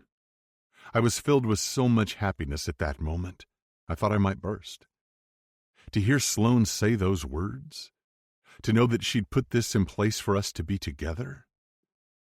I know this is a lot, fast, she said, so I understand if you need some time to think about it, the job and where you'd want to live. Are you kidding? I cupped her cheek. Yes. My answer is yes. We can start off living in the same city, or the same city.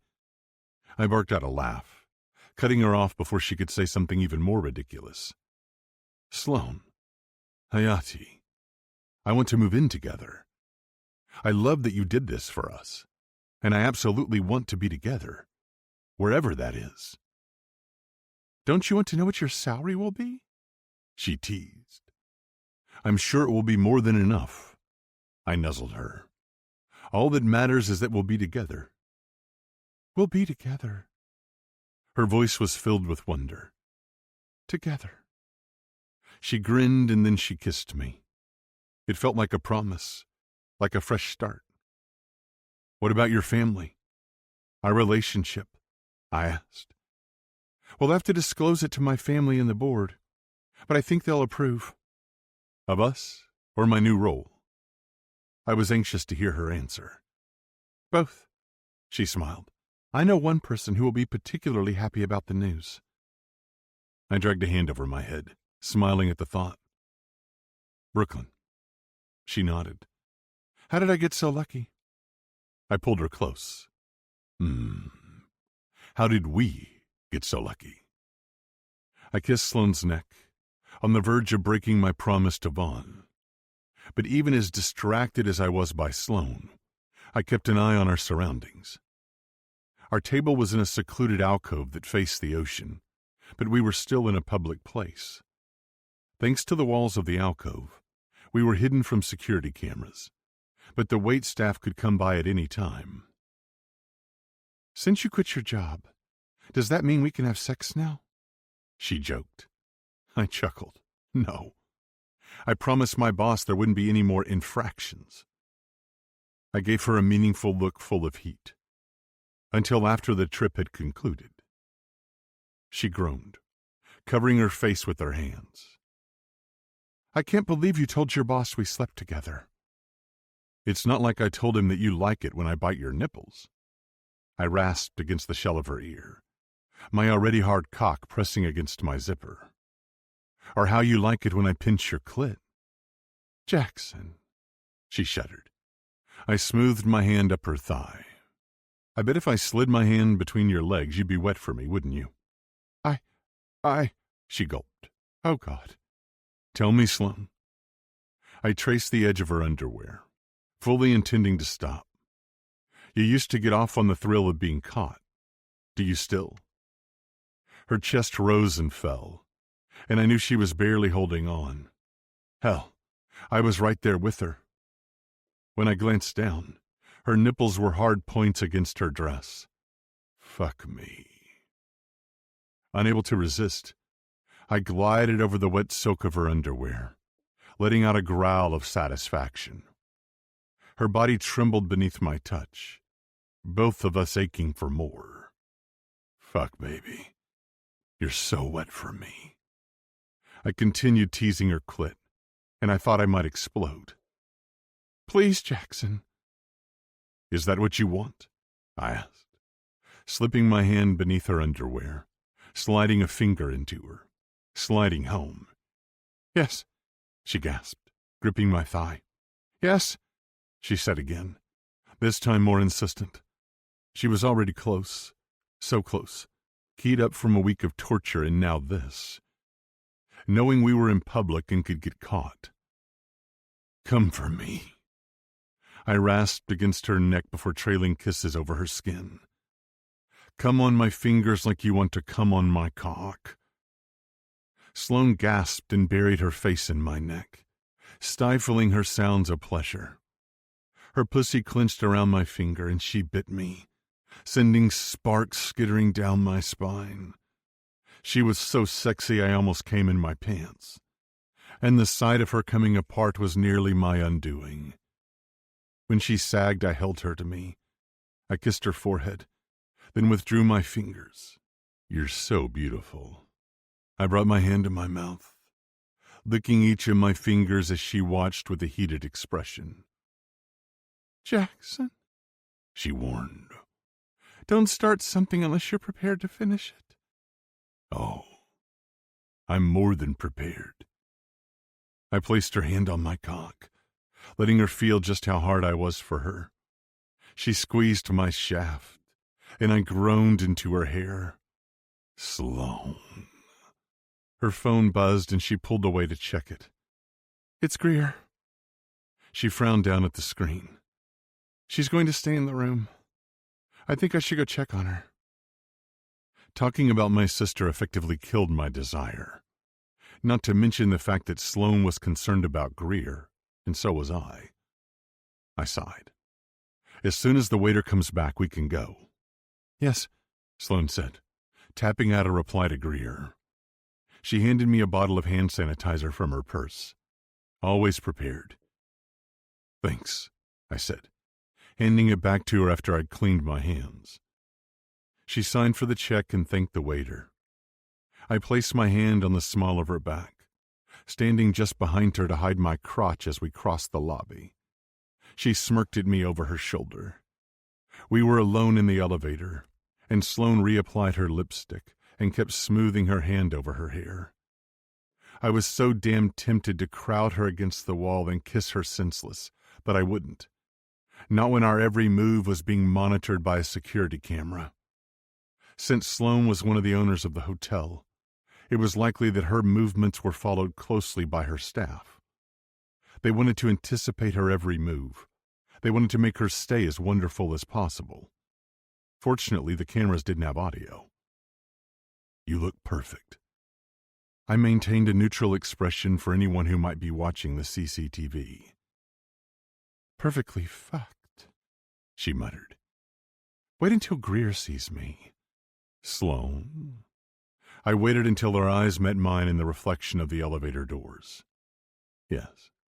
Her lips were still swollen from my kisses, and her cheeks were red, but she'd also been drinking. She probably won't even notice, but if she does, just tell her you ordered another drink after she left. "Right," she swallowed. "Good idea." And then she dropped her head. "Ugh, I don't want to do this anymore. I don't want to lie to Greer." "So, let's tell her," I said. "It's not going to get any easier, and we can't put it off much longer. Not if we're going to live together." "That sounds crazy, right?" Let your mind drift gently with the melody, as if carried by a soft breeze across a quiet night.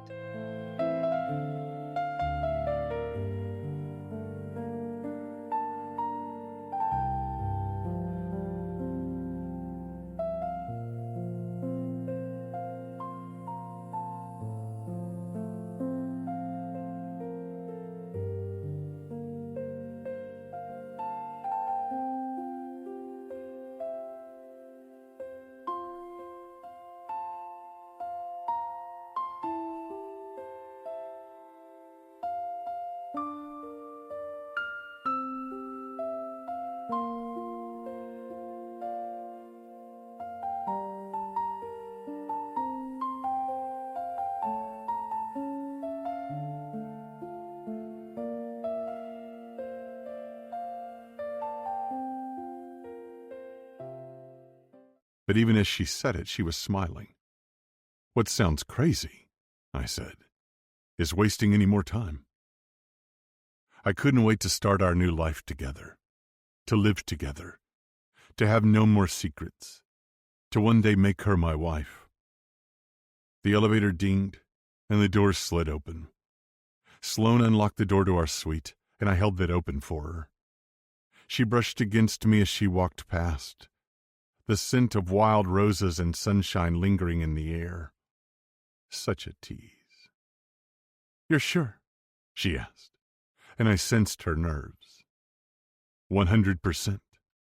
I hoped my confidence would reassure her that we were doing the right thing. "We're back," Sloan called. "Hey," Greer said, returning to the living room. "Sorry for ditching you." "Is everything okay?" Sloan asked. "The kids wanted to tell me about their day, that's all." "Oh, good." Sloan twisted her bracelets, a nervous habit. "But they're good?" "They're great." Greer's smile was full of love. "Great. Sloan cleared her throat. "Jackson and I have something we need to tell you." "Okay," Greer said, taking a seat. "What's going on? You're making me nervous." Sloan shifted on her feet. She turned to me, her expression pinched. "I don't know if I can do this." "Do what?"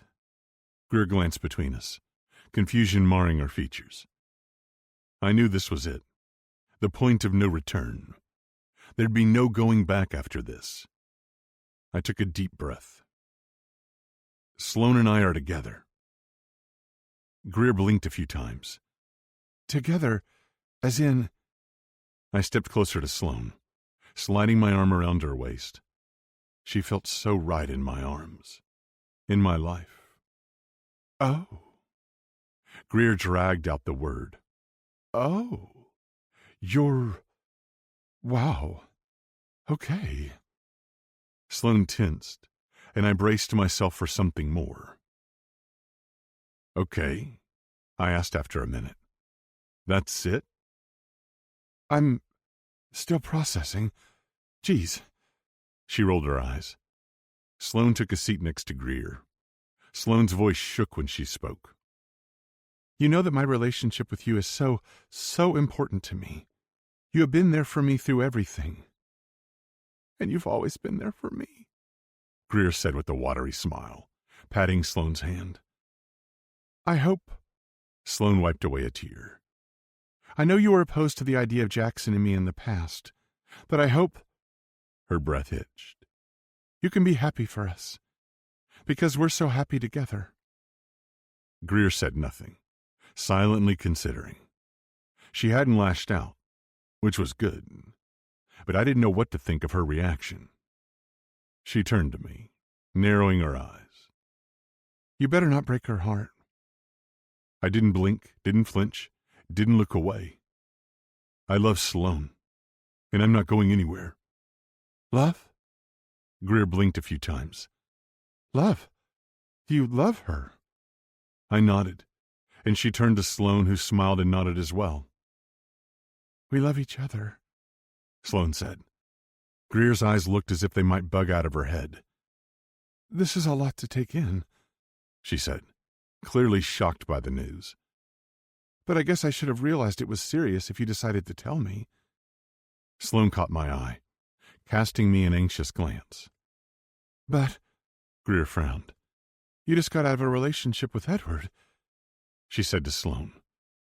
"I want to be happy for you, but aren't you moving a little fast?" Sloane glanced to her lap. "Jackson?" Greer looked to me for answers.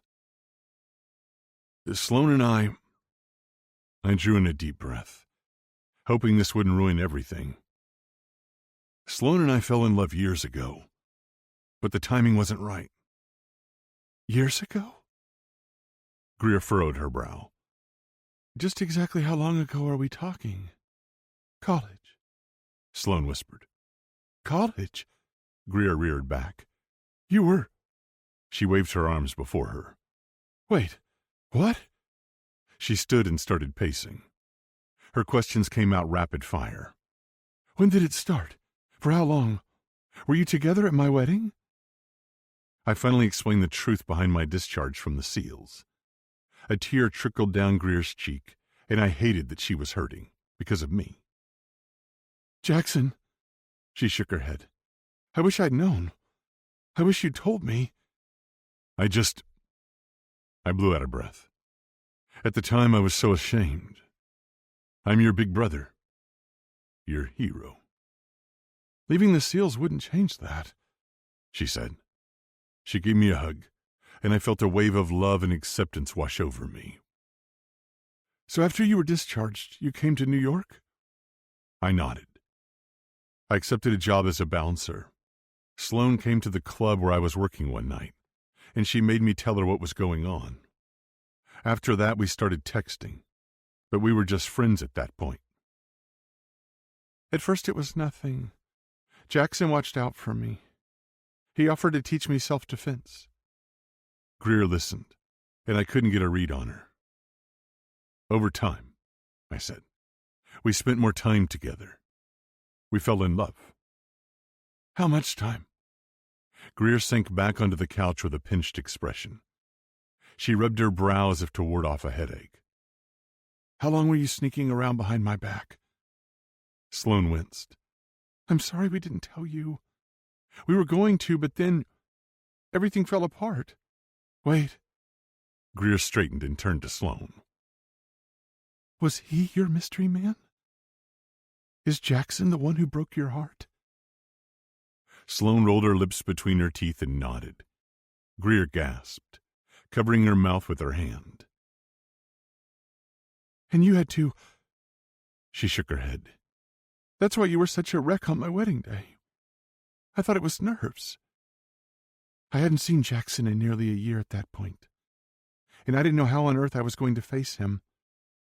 I wish you'd told me," Greer said with a sympathetic expression. "And you—" She turned to me with narrowed eyes. Sloane swiped away a tear. "I know how important your relationship with Jackson is, and I never wanted to come between the two of you. I'm sorry, Greer." "And I know how important Sloane is to you," I said, "and I refuse to jeopardize your friendship. I'm sorry." Greer's expression was contemplative, and Sloane gripped my hand.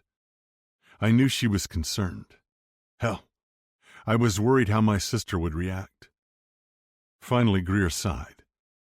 "So am I. I was young. and it was selfish of me to try to forbid you from seeing each other. At the time, I was still hurt about losing my high school friend, but I didn't think anything would come of my comment.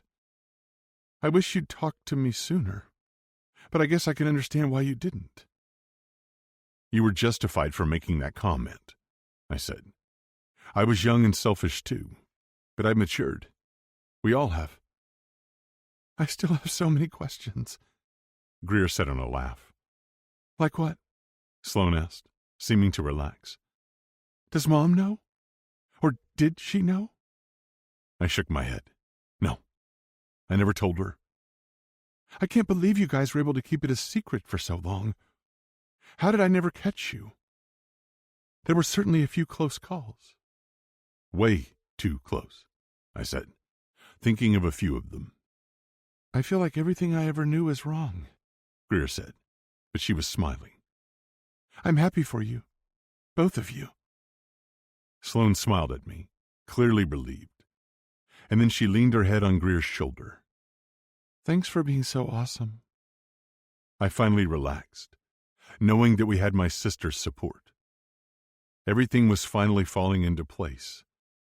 My relationship with Sloane, our future. It was more than I could have hoped for. Chapter 26. Sloane. When I padded out to the living room the following morning, the door to Jackson's room was open. I peeked my head inside, but I wasn't surprised to find it unoccupied. I knew he'd planned to go to the gym and make some calls, so he'd asked some of the Huxley Grand security team to stand guard in the hall outside. The curtains fluttered, beckoning me to where Greer was sitting in a fluffy white robe. She sipped her coffee and peered out at the ocean. I hadn't had a chance to talk to Greer alone since Jackson and I had told her about our relationship, and I'd wanted to give her some time to digest the news. I hoped she was still as supportive as she'd been last night, though I knew it might take her some time to adjust to the idea of us as a couple. "Hey."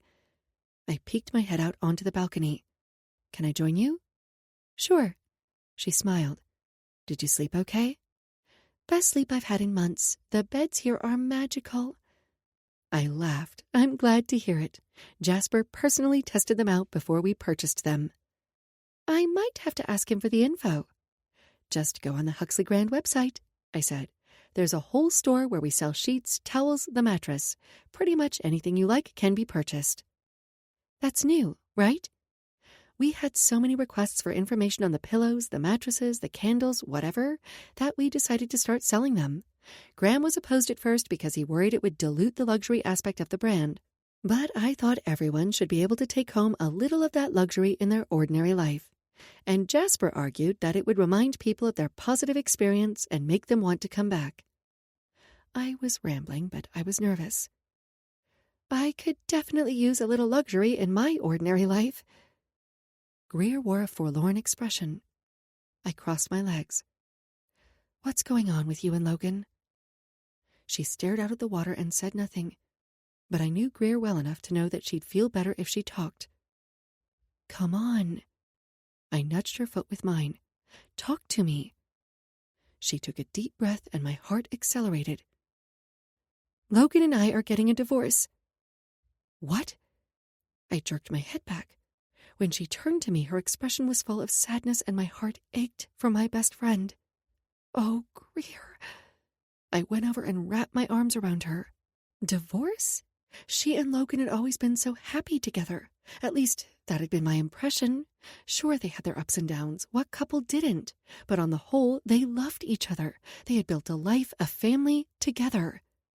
Greer started crying, and I hugged her close. "It's okay. I'm here. You can tell me about it when you're ready." She sniffled, so I went to grab a box of tissues from the living room. I set them on the table, then returned to my seat, holding her hand in mine. "I can't do this anymore," Greer said. "I can't do everything." "It's difficult to feel like you're the one putting in all the work," I said. "A relationship takes two people." "I know you get it. Edward was—" She swallowed. "Yeah. I'm glad you found happiness, even if it is with my brother," she teased. "Thank you for saying that. I was so nervous to tell you." "Sloane," she sighed. You're my best friend, and I love you unconditionally. You'd have to do something truly heinous for me not to be able to move past it. Which was why the fact that she was getting divorced was so surprising. Thank you, I said, and ditto. So, I paused, trying to find the best way to ask her what I really wanted to know. I sensed that she didn't want to talk about Logan, and I wasn't going to push for now. Instead, I kept the conversation focused on Jackson and me, assuming she'd appreciate a distraction from her own drama. You're okay with this? Truly? If you're happy, I'm happy. She smiled. And I can tell that you're really happy. I finally felt myself relax. Jackson is. He's everything to me. She sipped her coffee, then set her mug back on the table. I'm curious. How did you move past all the hurt? Move past the past? It wasn't easy. Being trapped on a sailboat definitely helped. I laughed and she joined in. But it was more than that. It was Jackson's willingness to show up time and again. His actions, not his words. Acta non verba, Greer said with a wistful expression. Exactly. Her expression changed, shifting to something more downcast. That's my problem. I keep hoping and waiting for Logan to step up, but I'm done. I'm done trying to be the perfect mom and have the perfect home. I'm done trying to be the perfect wife to a husband who won't even stuff my stocking. I started laughing. I couldn't help it. Is that a euphemism? Greer joined me. Oh my God, I didn't even... She caught her breath. But yes, that too. We were quiet a moment. Then she ran a hand through her hair. All joking aside, he just doesn't seem to care about anything anymore. At least not anything that pertains to me. She slumped. It's a really shitty feeling. Nearly 15 years of marriage, 18 years together, and now... She shrugged, and I knew she was fighting back tears. Hell, I was. Now? I prompted. I told him I wanted a divorce, and he said nothing. Nothing! Her admission pained me. Whatever. She scoffed. She seemed so downtrodden, so discouraged, that I had to say something. It may not seem like it now, I said, and it may take some time, but I'm confident you'll find happiness again. With or without Logan, though I didn't say that. She bit her lip as if to stem her tears. I hope you're right. I hugged her, holding her tight. I know I am. If Jackson and I could find our way back together after all these years, anything was possible. A few days later, Jackson and I had dropped Greer at the airport and were headed back to the hotel. We'd had a really nice visit, and I'd loved spending time both with just Greer and with Jackson and Greer. It was such a relief that she knew about us, that she supported our relationship and seemed genuinely happy for us despite what was going on in her marriage. Part of me almost wished I told her sooner. But I was just glad it had all worked out in the end. One sibling down. Whew. I blew out a breath. 4 to go. Sloan. Jackson chided. We told Greer and it went great. Trust your family to be just as supportive. Maybe he was right. Nate had been supportive when I'd spoken to him about it a few weeks ago, but still... I mused. You don't know them. And they don't know you. I suppose Nate does, sort of, but I'm not sure that counts. Then let them get to know me. You're probably not going to like this idea, but we could cut our trip a little short to spend some time in LA with them. I jerked my head back. You'd give up sailing alone in paradise with me to spend time getting to know my family? I'd love to say that's my only motivation, but it would mean my assignment would be over and... We could finally have sex, I said, connecting the dots, growing excited at the prospect. I like the way you think. Yeah? He looked over at me and grinned. Yeah. So much passed between us in that brief, unspoken moment before he returned his attention to the road. I'm happy to continue our trip, or cut it short and spend time with your family, but only if that's what you want, he said. I want to be part of your life. I know how protective they are of you, and I want them to trust me, to realize how happy we are together. I smiled, beyond happy. I suppose if we went to L.A., you could meet the board in person and we could disclose our relationship, I said, cataloging the merits of the idea beyond just sex, though sex with Jackson in and of itself was more than enough motivation. Exactly. He smirked, inching his hand higher up my thigh. He teased the edge of my panties and groaned. God, Sloane, these past few weeks have been torture. I know, I gasped, wishing he'd touch me. I thought I'd never want this trip to end, but strangely I find myself eager to return home. He chuckled. So am I, Hayati. So am I. He slid his hand toward my knee, a safer distance from where I needed him. My body was still wound tight with tension, but I tried to focus on something else.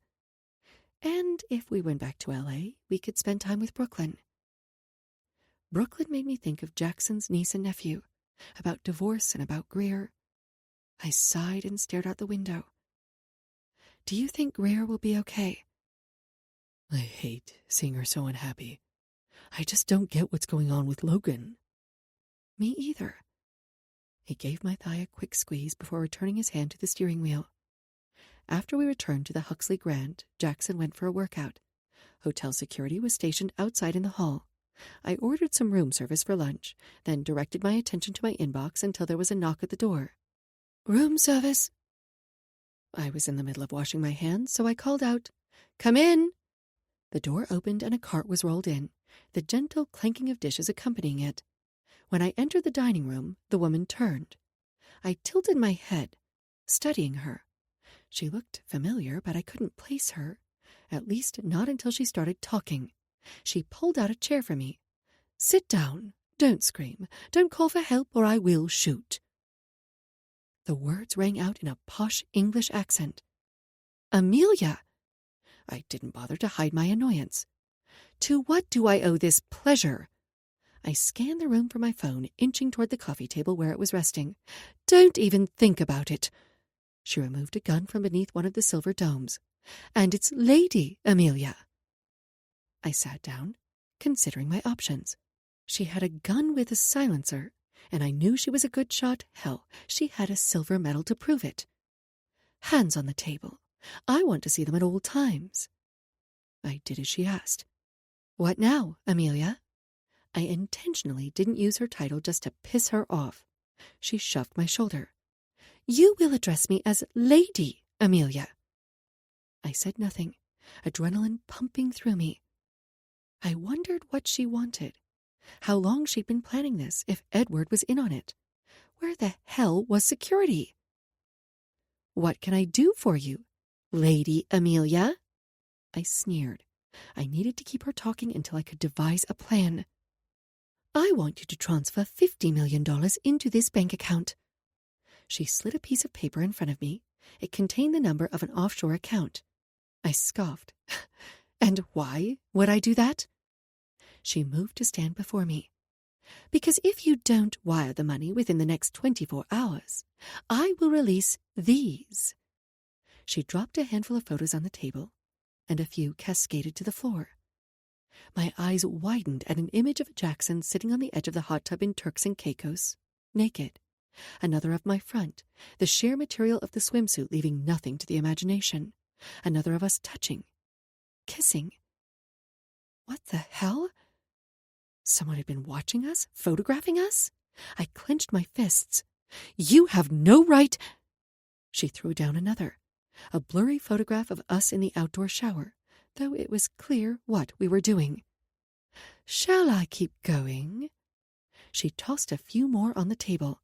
Photographs of him shirtless and straddling me, others of us dry humping. I covered my mouth with my hand. Jesus. I wanted to cover them all, remove them from her view. These were our private moments. She scanned the photos and my blood boiled. "He's hot. I get why you'd want to fuck your bodyguard." I gnashed my teeth. There was so much wrong with that statement, but I figured she was trying to bait me. I needed to rely on my logic, not emotions, if I was going to survive this. "Did Edward put you up to this?" She cackled. "Put me up to this? That's cute." She shook her head and paced, waving the gun in the air. I needed to find a way to disarm her. Maybe if I kept her talking, she'd get distracted. No, she continued. He was definitely in on it, but this was my idea. I tried not to show that her words stung. In on it? How? What did that mean? Instead, I asked, because of your family's money troubles? Amelia's eyes flashed with shock that barely registered, before it was replaced by the mask of cold indifference I'd grown to expect from her. My father is an incompetent fool. I should be the one running the family business. She jabbed her chest, her fire returning. Me, not him. Not when he's running it into the ground. So why aren't you? Because my family is old-fashioned, and my father has always seen Edward as his successor and heir. That's bullshit, I said, and I meant it. My grandparents had always made me feel just as capable of taking on the role of managing the family business as any of my brothers. Right? She sank down into the chair across from me with a sigh. Which is why I'm going to save us from ruin. Then Father will realize that I'm the one who should be at the helm, and Edward will finally be free to pursue his passion. I felt sick to my stomach. Her plan was flawed, but I wasn't going to point that out to her. At least now I knew what she wanted the money for. And how will you explain such a large infusion of cash? My father knows I'm good at networking. I will simply say it came from a Chinese investor. Clearly, you've thought it all out. I have. I wanted to slap the smug look off her face. And now it's time to hand over the money. Ah. I leaned back in my chair, feigning a nonchalance I didn't feel. But you see, any transaction over $5 million requires the approval of a majority of the Huxley board. She flinched at that. She hadn't expected it. You're lying. I shook my head, trying to project a calm demeanor even though I was sweating bullets. I had no idea when Jackson was going to return, and I didn't want him or anyone else to walk in and startle Amelia. I got the feeling she was in the mood to shoot first and ask questions later. Her breathing quickened. You're a billionaire. Surely you have private accounts? Everything is held in trust. If you'd like me to make a call. She trained the gun on me once more with a menacing expression. I know what you're trying to do, and I'm not going to fall for it. Give me the money, or I'll release the photos. I swallowed hard, trying not to let her see my fear. Those photos could never get out. There would be no more hiding the fact that Jackson had broken the rules. He'd lose everything. And what would my family think? What would Brooklyn think? My stomach churned with unease. And if I pay you, I said, deciding to let her think I was playing her game, no way in hell was I letting her walk out of here with the money or the photos. You'd give me all the photos and erase all digital copies on any device where they're stored? She rolled her eyes. Once the money is in my account, yes. I want your assurance that you won't come back to me for more money later. Yes, but as you said, you can't access that sum. I tapped a finger to my lips, testing her resolve to keep my hands on the table. She said nothing. Not from the Huxley Corporation, but there might be another way. She leaned forward, a gleam in her eye. What is it? I stood, pressing my advantage further. Amelia was so intent on the money, she didn't care that I was standing. Even better, she wasn't stopping me. I inched closer, preparing to disarm her, when the electronic lock on the door beeped. Shit. Everything seemed to happen in slow motion. I was so focused on the door and warning Jackson that Amelia was able to pull me toward her, pressing the gun to my temple.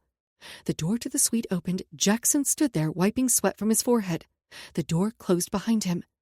Sloan, He stopped short, glanced at Amelia, the gun, my face. His eyes connected with mine, silently asking if I was okay. I pressed my lips together and gave the briefest of nods. If only I'd listened to him when he tried to warn me about Edward in Turks and Caicos. Sit down, hands on the table, Amelia hissed. Let's just calm down, Jackson said, stepping closer to me, trying to put himself between us. Put away the gun and talk rationally. No, Amelia spat. I'm done waiting. Sit, or I'll shoot her. Jackson sat, his expression eerily calm. What's your plan, Sloane? Amelia asked, her eyes wild.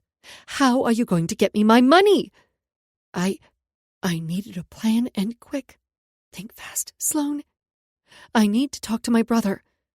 No, absolutely not. He's the CEO. If he and I agree to transfer the money, we can get you the sum you asked for. I was lying, but she didn't know that. I tried to remain calm. She shifted. Fine, do it. Do it! She practically yelled. She turned the gun on Jackson, and my heart rate ratcheted up. No, that wasn't supposed to happen. I went over to the table where my phone was resting. I picked it up with shaking hands, then met Jackson's eyes, hoping he would realize that I was about to cause a distraction. Hurry up! Amelia commanded, swinging her gun back to me. Jackson held my gaze. I wanted to defend him, protect him, but I knew I needed to put my faith in him. This was what he was trained to do. I turned and dropped the phone. When I crouched to the floor, I heard the sounds of a struggle. The gun went off and Amelia screamed, or maybe that was me. I popped back up, terrified that he'd been shot. I moved closer, ready to help him. But Jackson had already wrestled her to the floor. Her cheek was pressed to the carpet, and he tossed the gun aside. You okay? He asked me. I nodded, searching him for any sign of injury. My heart felt as if it would pound out of my chest. I am. Are you? Yes, he said through gritted teeth, hauling Amelia to a standing position. Let me go! Amelia struggled against his hold. It was laughable, really. There was no way she would be able to escape. Jackson would never allow it. Not a fucking chance. You're lucky I don't shoot you right now and make it look like an accident. Her eyes widened, perhaps sensing that wasn't an idle threat. He glared at her. Apparently, your brother didn't take my message to heart. I realized he must have seen Amelia in my Hudson Security dossier and recognized her. Impressive. What message? Amelia's voice trembled with fear. He leaned forward, getting in her face. No one threatens the woman I love and gets away with it. Oh, shit. Why was that so hot? Is he here? Jackson glanced around, tightening his hold to the point that she winced. Is your piece of shit brother here? Amelia shook her head. No. She looked close to tears, her bravado gone. No. We knew it would be too suspicious if he showed up again. Again? I frowned, and then understanding dawned on me. The proposal. Yes.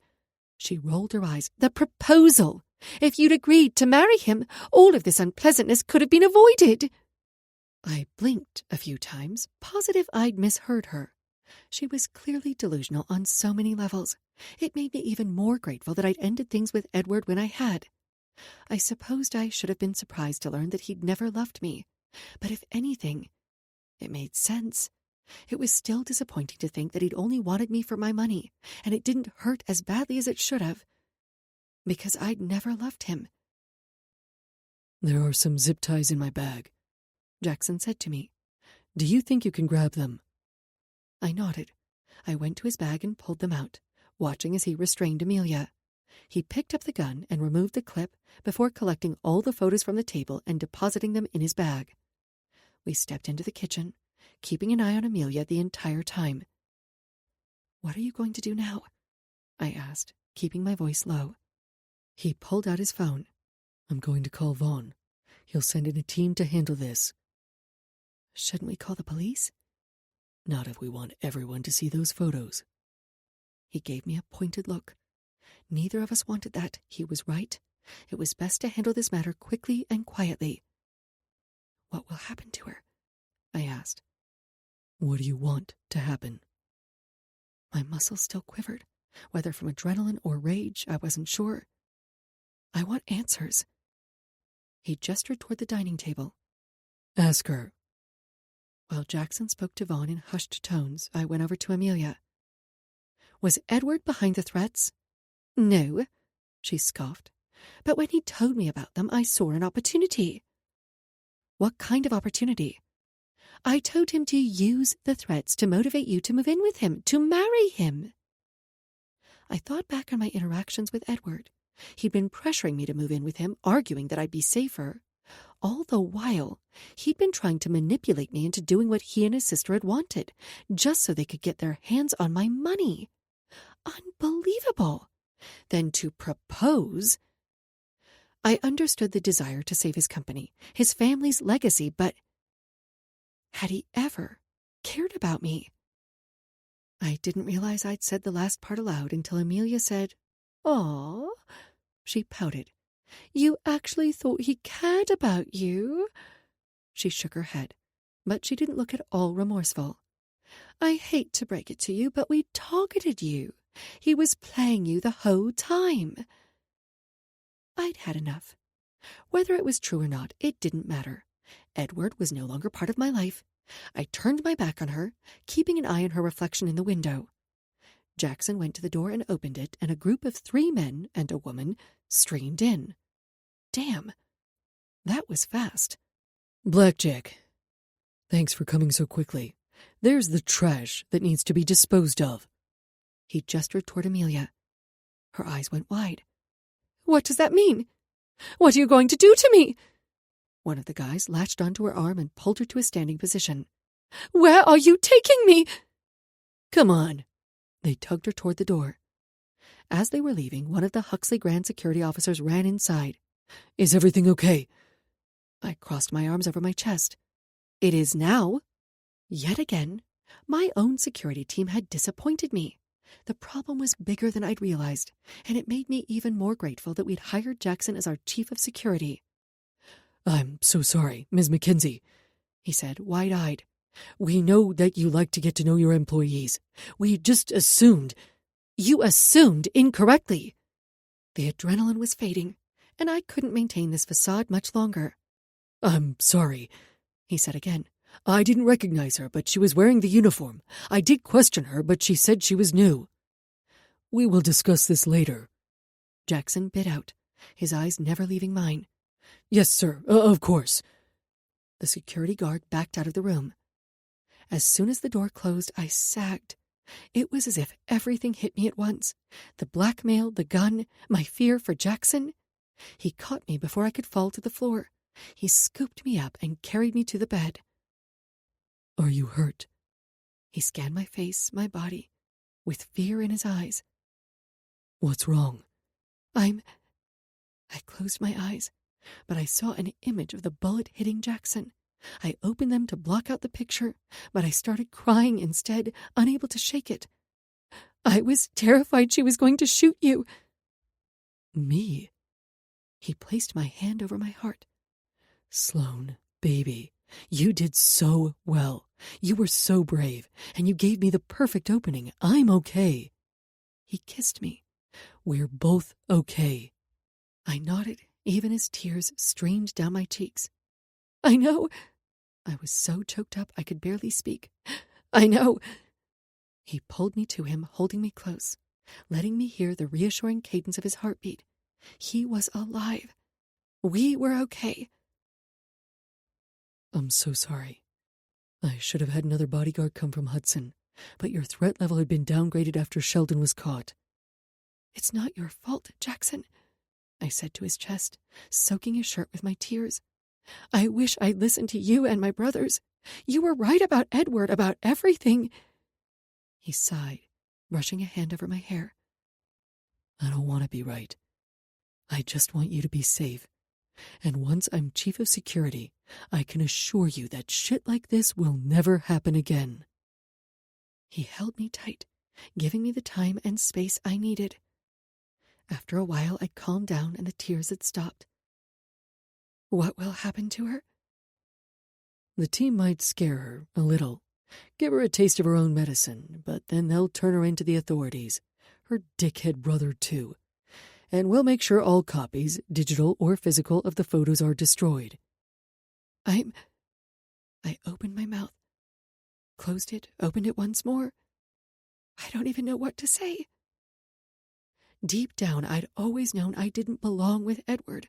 I'd only wished I'd trusted my gut sooner, that I hadn't been so stubborn. You don't have to say anything. He brushed my hair aside. It's over now. I promise. The only thing that would devastate me is the thought of losing you. Surprisingly, I believed him, because I trusted in my ability to protect myself, and I trusted that Jackson would never let anything happen to me. Chapter 27. Jackson. Sloane smiled at me over her shoulder, my hand in hers as she tugged me down the hall toward the bedroom of our suite. We'd arrived in L.A. earlier in the day, and it was official. My assignment was over. I was no longer Sloane's executive protection agent, and I was no longer employed by Hudson Security. I still needed to turn in my badge, but soon, everyone at Hudson would know that I'd resigned. It was bittersweet, leaving the company that had given me purpose again after being discharged from the SEALs. But I knew this transition was a good thing, especially since it meant I got to work with Sloane. And after witnessing yet another failure of the Huxley Grand security protocols, I was eager to get started on overhauling their systems. I certainly had my work cut out for me, but I was excited to have the power to make positive change. Vaughn had already sent a team to the Huxley Grand L.A. where we were staying, and they would keep an eye on Sloane when I couldn't. We'd met her new executive protective agent, and Vaughn had promised us that Shay was the best. She'd better be, though I'd never let anything happen to Sloane. Shay, a.k.a. Beef, had come from the New York office. I hadn't worked with her before, but everyone at Hudson spoke highly of her. Vaughn and I were on better terms, and while I knew he was still disappointed about my resignation from Hudson and the circumstances surrounding it, he congratulated me on my new job and wished me all the best. Fortunately, Sheldon, Edward, and Amelia had been arrested. Sloane seemed a lot more at ease, though I could tell it still bothered her. It was understandable. She'd been betrayed and threatened, blackmailed, held at gunpoint. I sighed. She didn't deserve it, any of it. But I also knew how resilient Sloane was. She had already bounced back some, and I knew it wasn't just a front. If anything, the altercation with Amelia had made Sloane more confident, both in her skills to protect herself, as well as my ability to handle any threat. So, Sloane draped her arms around my neck. I have a few hours before I have to leave for Kendall's bridal shower. Mm-hmm. I placed my hands on her hips. Did you have something in mind? Maybe a trip to the spa? I teased. Maybe, she said, considering. That does sound relaxing. I can think of something even more relaxing. I slanted my lips over hers. She smiled against my mouth. So can I. She tugged me into the bedroom, and I tore at her clothes, buttons flying to the floor. She yanked on my pants, and I kicked them off, nearly tripping on the way to the bed. Our kisses were sloppy and heated as we fumbled to undress. I'd take my time later, but right now we were both too desperate. God, I missed you. Missed this, Sloane said. Fuck yes. I yanked off her skirt, bringing her underwear with it in my haste. I couldn't wait to be inside her. You're gorgeous, I said. She was naked and stunning, and just as I crawled on top of her, I heard a knock at the door. Are you expecting anyone? I kissed her neck. She furrowed her brow. No. Are you? I shrugged and went back to kissing her. We writhed against each other, her body slick and welcoming, mine hard and eager. Need you, she moaned. I need you, now. Whoever was at the door knocked again, this time calling. Come on, open up, Sloane. Sloane squeezed her eyes shut. Jasper has impeccable timing. I thought he was going to stay in London until I returned. Can we just ignore him? I joked, sort of. Have you met my brother? She laughed, pushing off the bed. Hell, we're lucky he simply didn't barge right in. I frowned. But he doesn't have a key. I wouldn't count on it. He probably sweet-talked some poor staff member into giving him one. Arg, I groaned, going to the closet and tossing her a robe. Here. I pulled on my pants and undershirt, willing my cock to calm down. I'll tell him to come back later. Good luck with that. Sloane smirked and covered herself with the robe. I took one last lingering glance at her, then went to the door. I peered through the peephole, and sure enough, Jasper was standing there, looking at his phone. I swung open the door. Jasper, hey, Sloane's in the shower. Jasper leaned forward and frowned. I don't hear any water running. Damn. Busted. She, must have just finished. Jasper gave me a once-over, lingering on my rumpled shirt. He arched an eyebrow, and I realized the innuendo only too late. I cringed. So much for making a good impression. I'll just wait in the living room until she's ready. Graham, Knox, and Nate should be here soon, so you might want to... He pointed at me and made a circle with his finger. Graham, Knox, and Nate were coming too? Shit. Help yourself to a drink, I said, feeling awkward as hell. I'll be right back. He arched one eyebrow, and I ducked back into the bedroom, closing the door behind me. Sloane had already pulled on a casual dress and fixed her hair. The sheets were rumpled. Her lips were still swollen from my kisses, and I ached to climb back in bed with her. No luck getting rid of Jasper, huh? She sounded equal parts exasperated and smug. He insisted on waiting. He said that Graham, Knox, and Nate should be here soon. Sloane tilted her head back to the ceiling. Why? Why do they all have to come now? I don't know. I stepped closer, placing my hands on her hips. But I hope it doesn't take long, because I have plans for us. She grinned. Tell me more.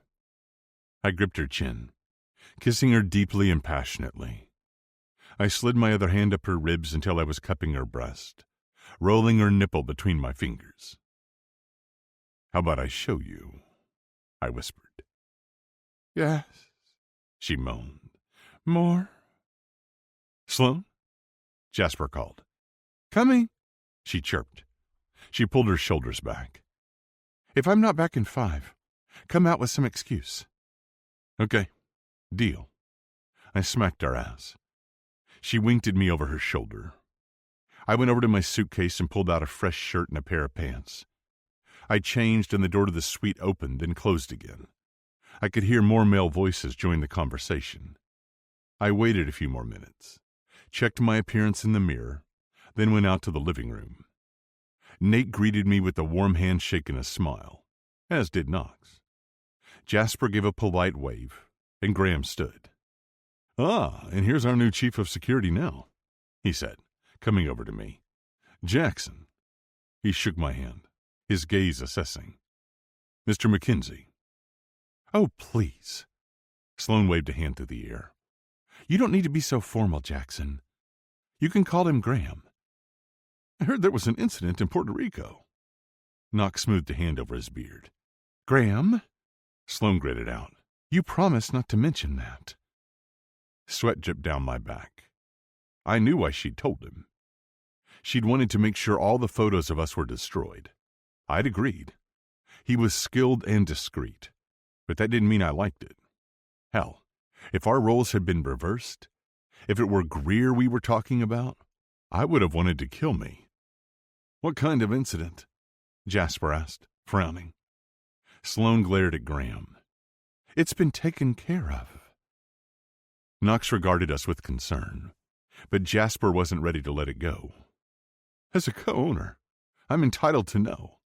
Sloane sighed and threw her hands in the air. Fine. Edward's sister, Amelia, tried to blackmail me into giving her $50 million. She what? Jasper's voice boomed, along with similar expressions of outrage coming from Nate and Knox. Nate frowned. What kind of leverage could she possibly have on you? Not just on me. Sloane linked her hand with mine, and I tried not to let my nerves show. On us. Jackson and I are together. She explained what had happened in PG terms. Unbelievable, Nate said. Wow. Just when you'd think people can't get any worse. Jasper nodded. I'm sorry that happened to you, Sloane. That's bullshit. I'm glad Jackson was there to protect you, Knox said. Graham said nothing. And while I knew he was a man of few words, his silence was putting me on edge. Nate was the first to offer his congratulations, and Knox shook my hand, offering his as well. I appreciated their support. 2 down, 2 to go. Jasper spoke next. This is actually perfect timing. It is? I asked. Yeah. The 4 of us were going to hang out tonight. He turned to me. You can join us. I don't think that's a good idea, Sloane interjected. Why not? Jasper asked, a mischievous lilt to his smile. Yeah. Knox furrowed his brow. Why not? We want to get to know your new boyfriend. You should be happy. Sloane narrowed her eyes at them, and I got the sense that this evening was going to be a test of some sort. Shit. Come on, Knox said, heading for the door. We can go to my house since the bridal shower's at Nate's. You agreed to have the shower at your house, I asked Nate. Is the team... He cut me off, placing his hand on my arm. The team has it covered. Besides, you no longer work for Hudson. Or me, remember? He said it with a teasing grin. I chuckled. Yeah. You work for me now, Graham said. With us. Sloane emphasized each word. Jackson works with us as the CSO. Technically, he's still our employee. Graham wore an imperious expression. Your relationship is a conflict of interest. Which is why we'd plan to disclose it to the board, Sloane said. Great. Sounds like it's settled then, Knox said. Nate clapped his hand on my shoulder and ushered me toward the door. We'll leave you to get ready for the party, he said to Sloane. Wait. Stop. Sloane grabbed his arm. Jackson and I had plans. Yeah, I rubbed the back of my neck. We had plans. You're not her bodyguard. You're no longer contractually obligated to spend every moment with her, Jasper teased. Besides, Sloane's going to be at the party, Knox said, and she'll have Shay with her. Sloane huffed, but we both knew it was a losing battle. Are you good? I asked Sloane. My eyes locked on her, because if she wasn't, I would fight tooth and nail to stay with her. Shay's in the hall if you need anything, but if you'd rather I stay... Beef has it covered, Nate said. What's up with that call sign anyway? I lifted a shoulder. Shay was 5'4", which made her call sign all the more amusing. I'd heard it was because she'd had a grudge against her commanding officer when she'd been in the Air Force, but someone else from Hudson had told me it was because Beef was her nickname for cactuses. Apparently she was an avid collector of them. Whatever. I didn't care so long as she did a good job. Hiya, T. I wanted confirmation from her. Sloane had barely nodded when Jasper called, See you later, as he herded me out into the hall. Hiya, T? Nate asked. What does that mean? Don't ask questions you don't want the answers to, Knox muttered, and I tried not to laugh. I patted my pockets. Wait, I don't have my phone. I tried to turn back for the room. You'll live. Graham marched down the hall. Then it sounded like he muttered, Let's get this over with. Come on, big guy. Jasper draped his arm over my shoulder. What about Sloane and keeping her safe? I asked, knowing nothing was more important to them. Like we said, Shay's got it covered, Nate said to the Hudson security employee posted in the hallway. Right, Shay? Right, sir. She gave me a nod of understanding. Another guy from Hudson, Nicholas, pushed off the wall, shadowing us as we proceeded to the elevator. With no more excuses, I followed Sloane's brothers to the VIP exit, where a black Escalade was waiting. I started to open the door for Nate as I'd always done when I'd worked for him, and he chuckled. "I'm sure this will take some getting used to." Nicholas, a.k.a. Ghost, opened the door for us instead, and Nate gestured for me to climb in. I did after a moment's hesitation. This was all so strange.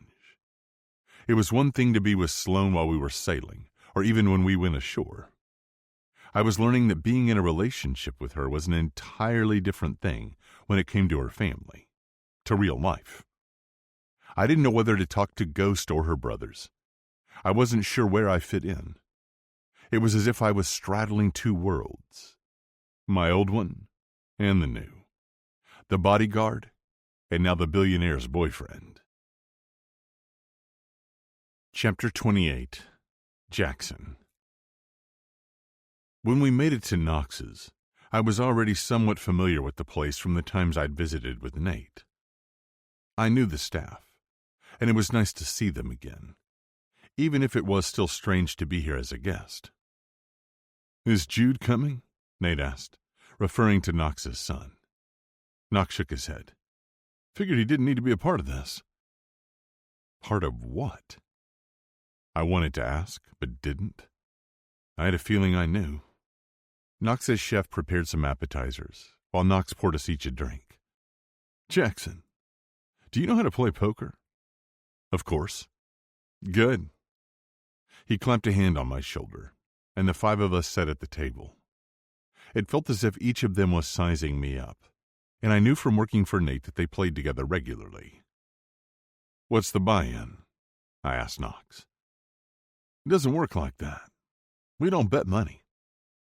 That was a relief, because when it came to money, these guys were way out of my league.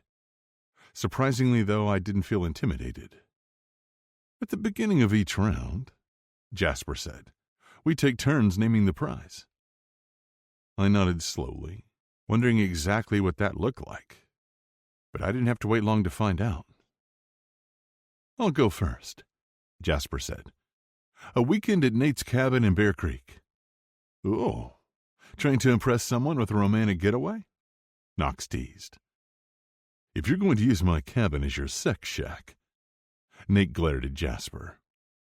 "He named the prize," Graham said, "and it's something that's within your power to give."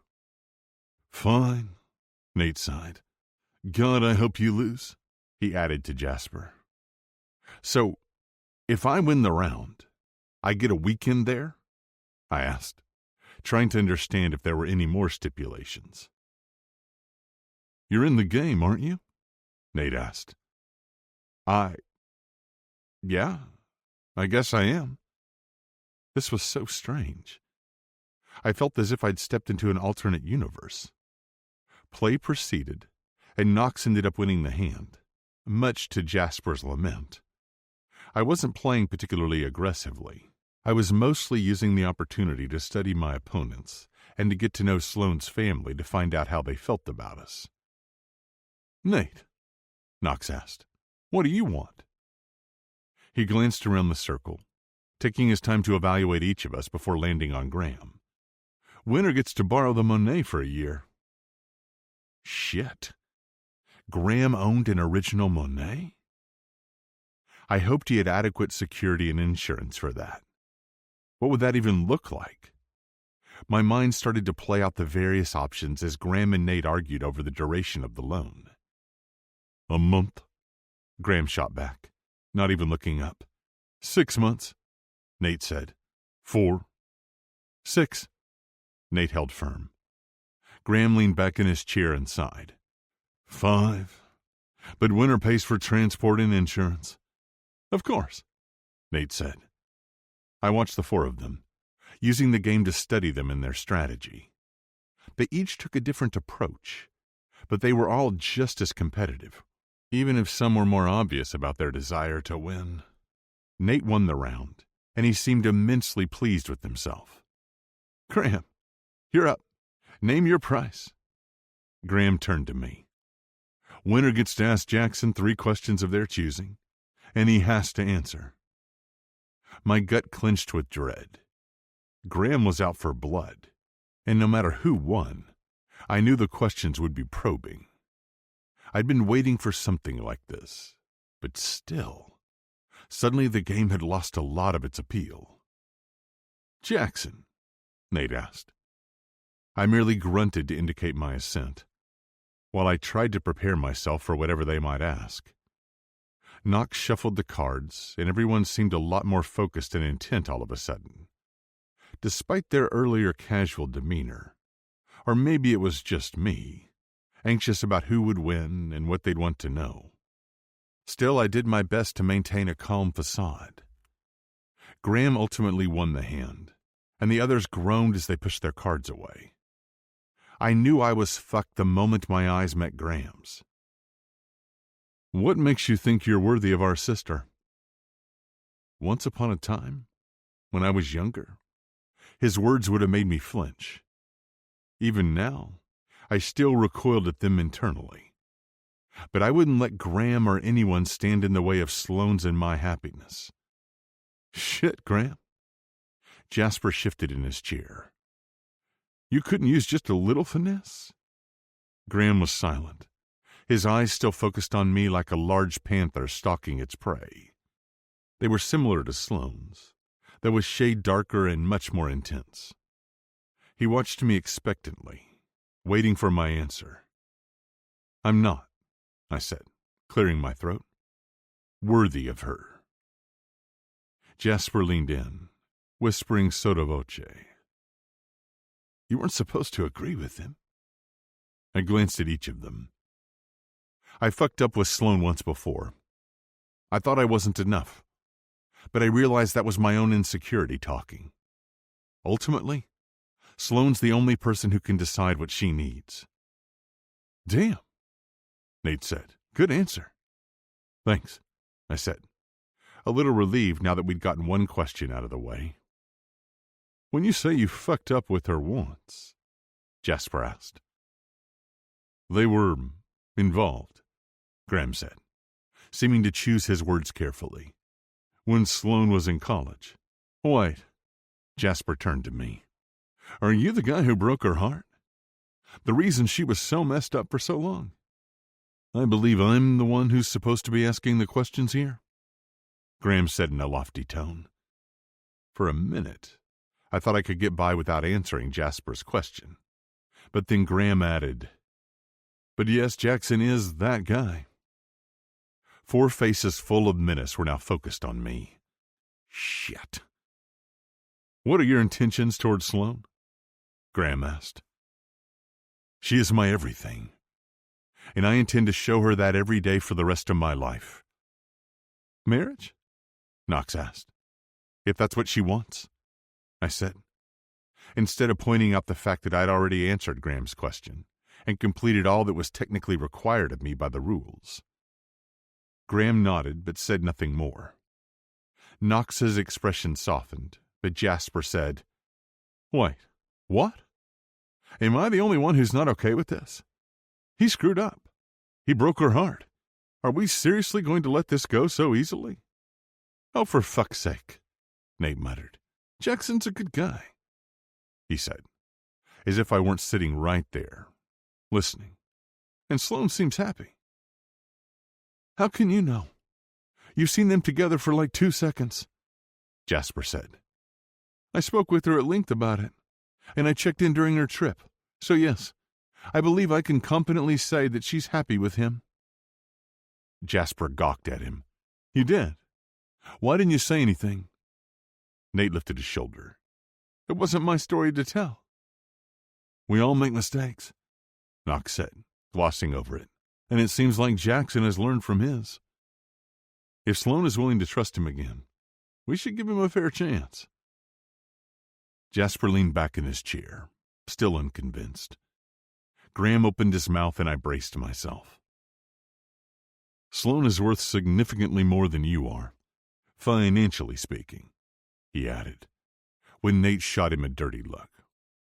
"Are you willing to sign a prenup?" "If that's what Sloane wants, of course." Nate and Knox seemed satisfied. If you're asking if I'm interested in her money, the answer is no. I fell in love with Sloane without knowing who her family was or what she was set to inherit. Graham leaned forward. Even so, she's a powerful, independent, wealthy woman. Some men find that intimidating. I'm not one of them. If anything, I only admire her more for the woman she's become. I decided it was time to metaphorically lay all my cards on the table. I took a deep breath. I understand that you all want the best for Sloane. As an older brother myself, I get it. I'm sure there are many things I could say to try to reassure you about me, but I've always believed that actions speak louder than words. All I ask is for you to give me a chance. Damn, Jasper said. He really is perfect for her. Nate and Knox nodded. Graham peered at me over his cards, and I detected a hint of praise in his eyes. Sloane doesn't need your permission, I said, but I hope to have your blessing to marry her when the time comes.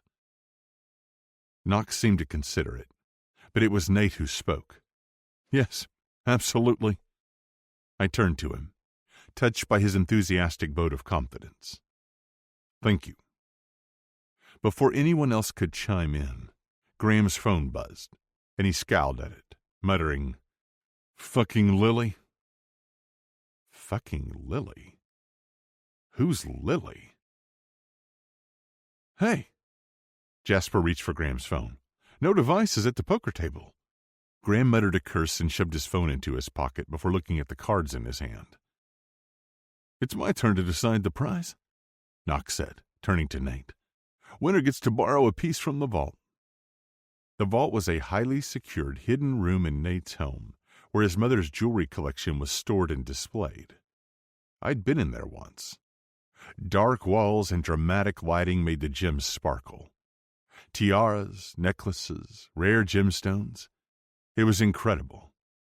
For how long? Nate asked, turning more serious. One event. With the terms settled, everyone returned their attention to the game. I leaned toward Knox and asked, Who's Lily? Wife? Girlfriend? Sloane had never mentioned that Graham was dating anyone. Oh, Lord. Jasper rolled his eyes. Please don't ask. The bane of my existence, Graham said, practically growling. Jasper pushed Graham's drink closer to his hand. Okay. Interesting. I made a mental note to ask Sloane about it later. Perhaps do some digging of my own. Actually, Nate said, since Jackson's now chief of security for the Huxley Grand, he should probably know about Lily. Why? Is she a stalker or something? I watched the four of them for any tells. I knew Nate well enough to know his, but the others were a mystery to me. Graham smoothed a hand down his tie. She's annoying. Knox leaned closer, keeping his voice low and his cards angled down. She's a luxury travel blogger, and she posted a few less than positive reviews of some of the Huxley hotels. That's it? I'd expected something more nefarious, more threatening. A bad review wasn't great, but it also wasn't the end of the world. Nor was it a safety concern. At least, I didn't think so from what I'd been told so far. It sounded like more of a personal offense, and I was surprised to see Graham worked up so much over anything, let alone the opinion of one person. That's it? Graham sneered. Oh, boy. Jasper sat back in his chair, shaking his head. You've done it now. Knox rolled his eyes, and Nate merely crossed his arms over his chest and grinned. Graham launched into a diatribe of Lily, the threat she posed to the brand, how inaccurate her review was, and so much more. That's not even the worst part. He practically growled the words. She used to be my assistant. Everyone's attention snapped to Graham, our questions overlapping. What? Which one? What about her NDA? Graham held up his hand, and everyone fell silent. Lily was my assistant a few years ago. Her name is Liliana Fontaine. As to her NDA, it doesn't apply because her blog doesn't expose confidential or proprietary information. Liliana? Jasper scrunched up his face. Oh man, I liked her. She was a pain in the ass, Graham grumbled. Always butting her nose in where it didn't belong. Exactly, Jasper smirked. She was good for you. Why did she leave Huxley Grand? Knox asked.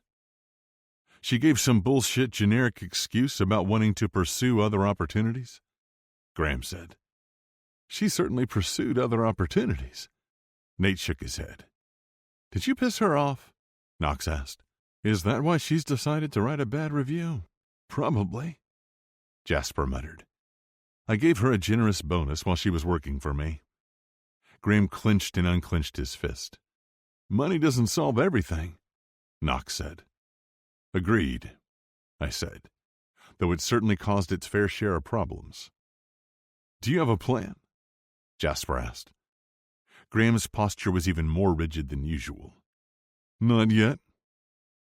Sloan mentioned a grand opening of a new location. Ixtapa, right? I asked, an idea taking shape in my mind.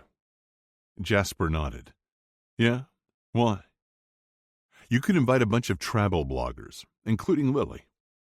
Do a soft opening to show her what the Huxley Grand brand stands for. I said to Graham. That's a great idea, Jasper said. You could confront her. He frowned, and I regretted opening my mouth. Though I might be more successful in obtaining information, considering... He waved his hand through the air. Your history. Graham narrowed his eyes at Jasper. You are not seducing her for information. That will only make the situation worse. I meant that you could get her the VIC experience, I said, trying to get us back on track before this conversation completely derailed. Fly her out in first class. Give her the best room, the most exclusive spa package, the works. I tried to think of everything that a very important client would expect. Graham glowered. I'm not going to reward her for her betrayal. No, I like this idea, Jasper said. We already do this for high spenders, the very important clients, as Jackson said. Why not extend it to someone with a lot of influence? It's a good move, Knox said, and it was time to show our cards. Nate folded. I had a strong hand, but Knox won the round. It didn't surprise me. He was a strategist, patient. He feigned disinterest in the game, but it was all an act. Jackson, Nate said, you're up.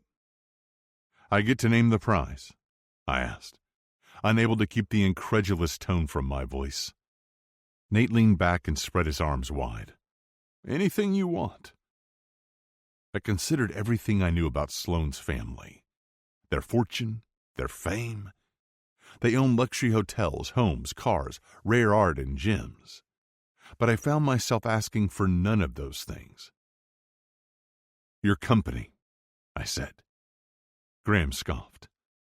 We're not handing over the Huxley brand or the Leatherbacks. He gestured to Knox, who owned LA's pro soccer team. Or Rain Shadow Productions, Nate's film studio. No.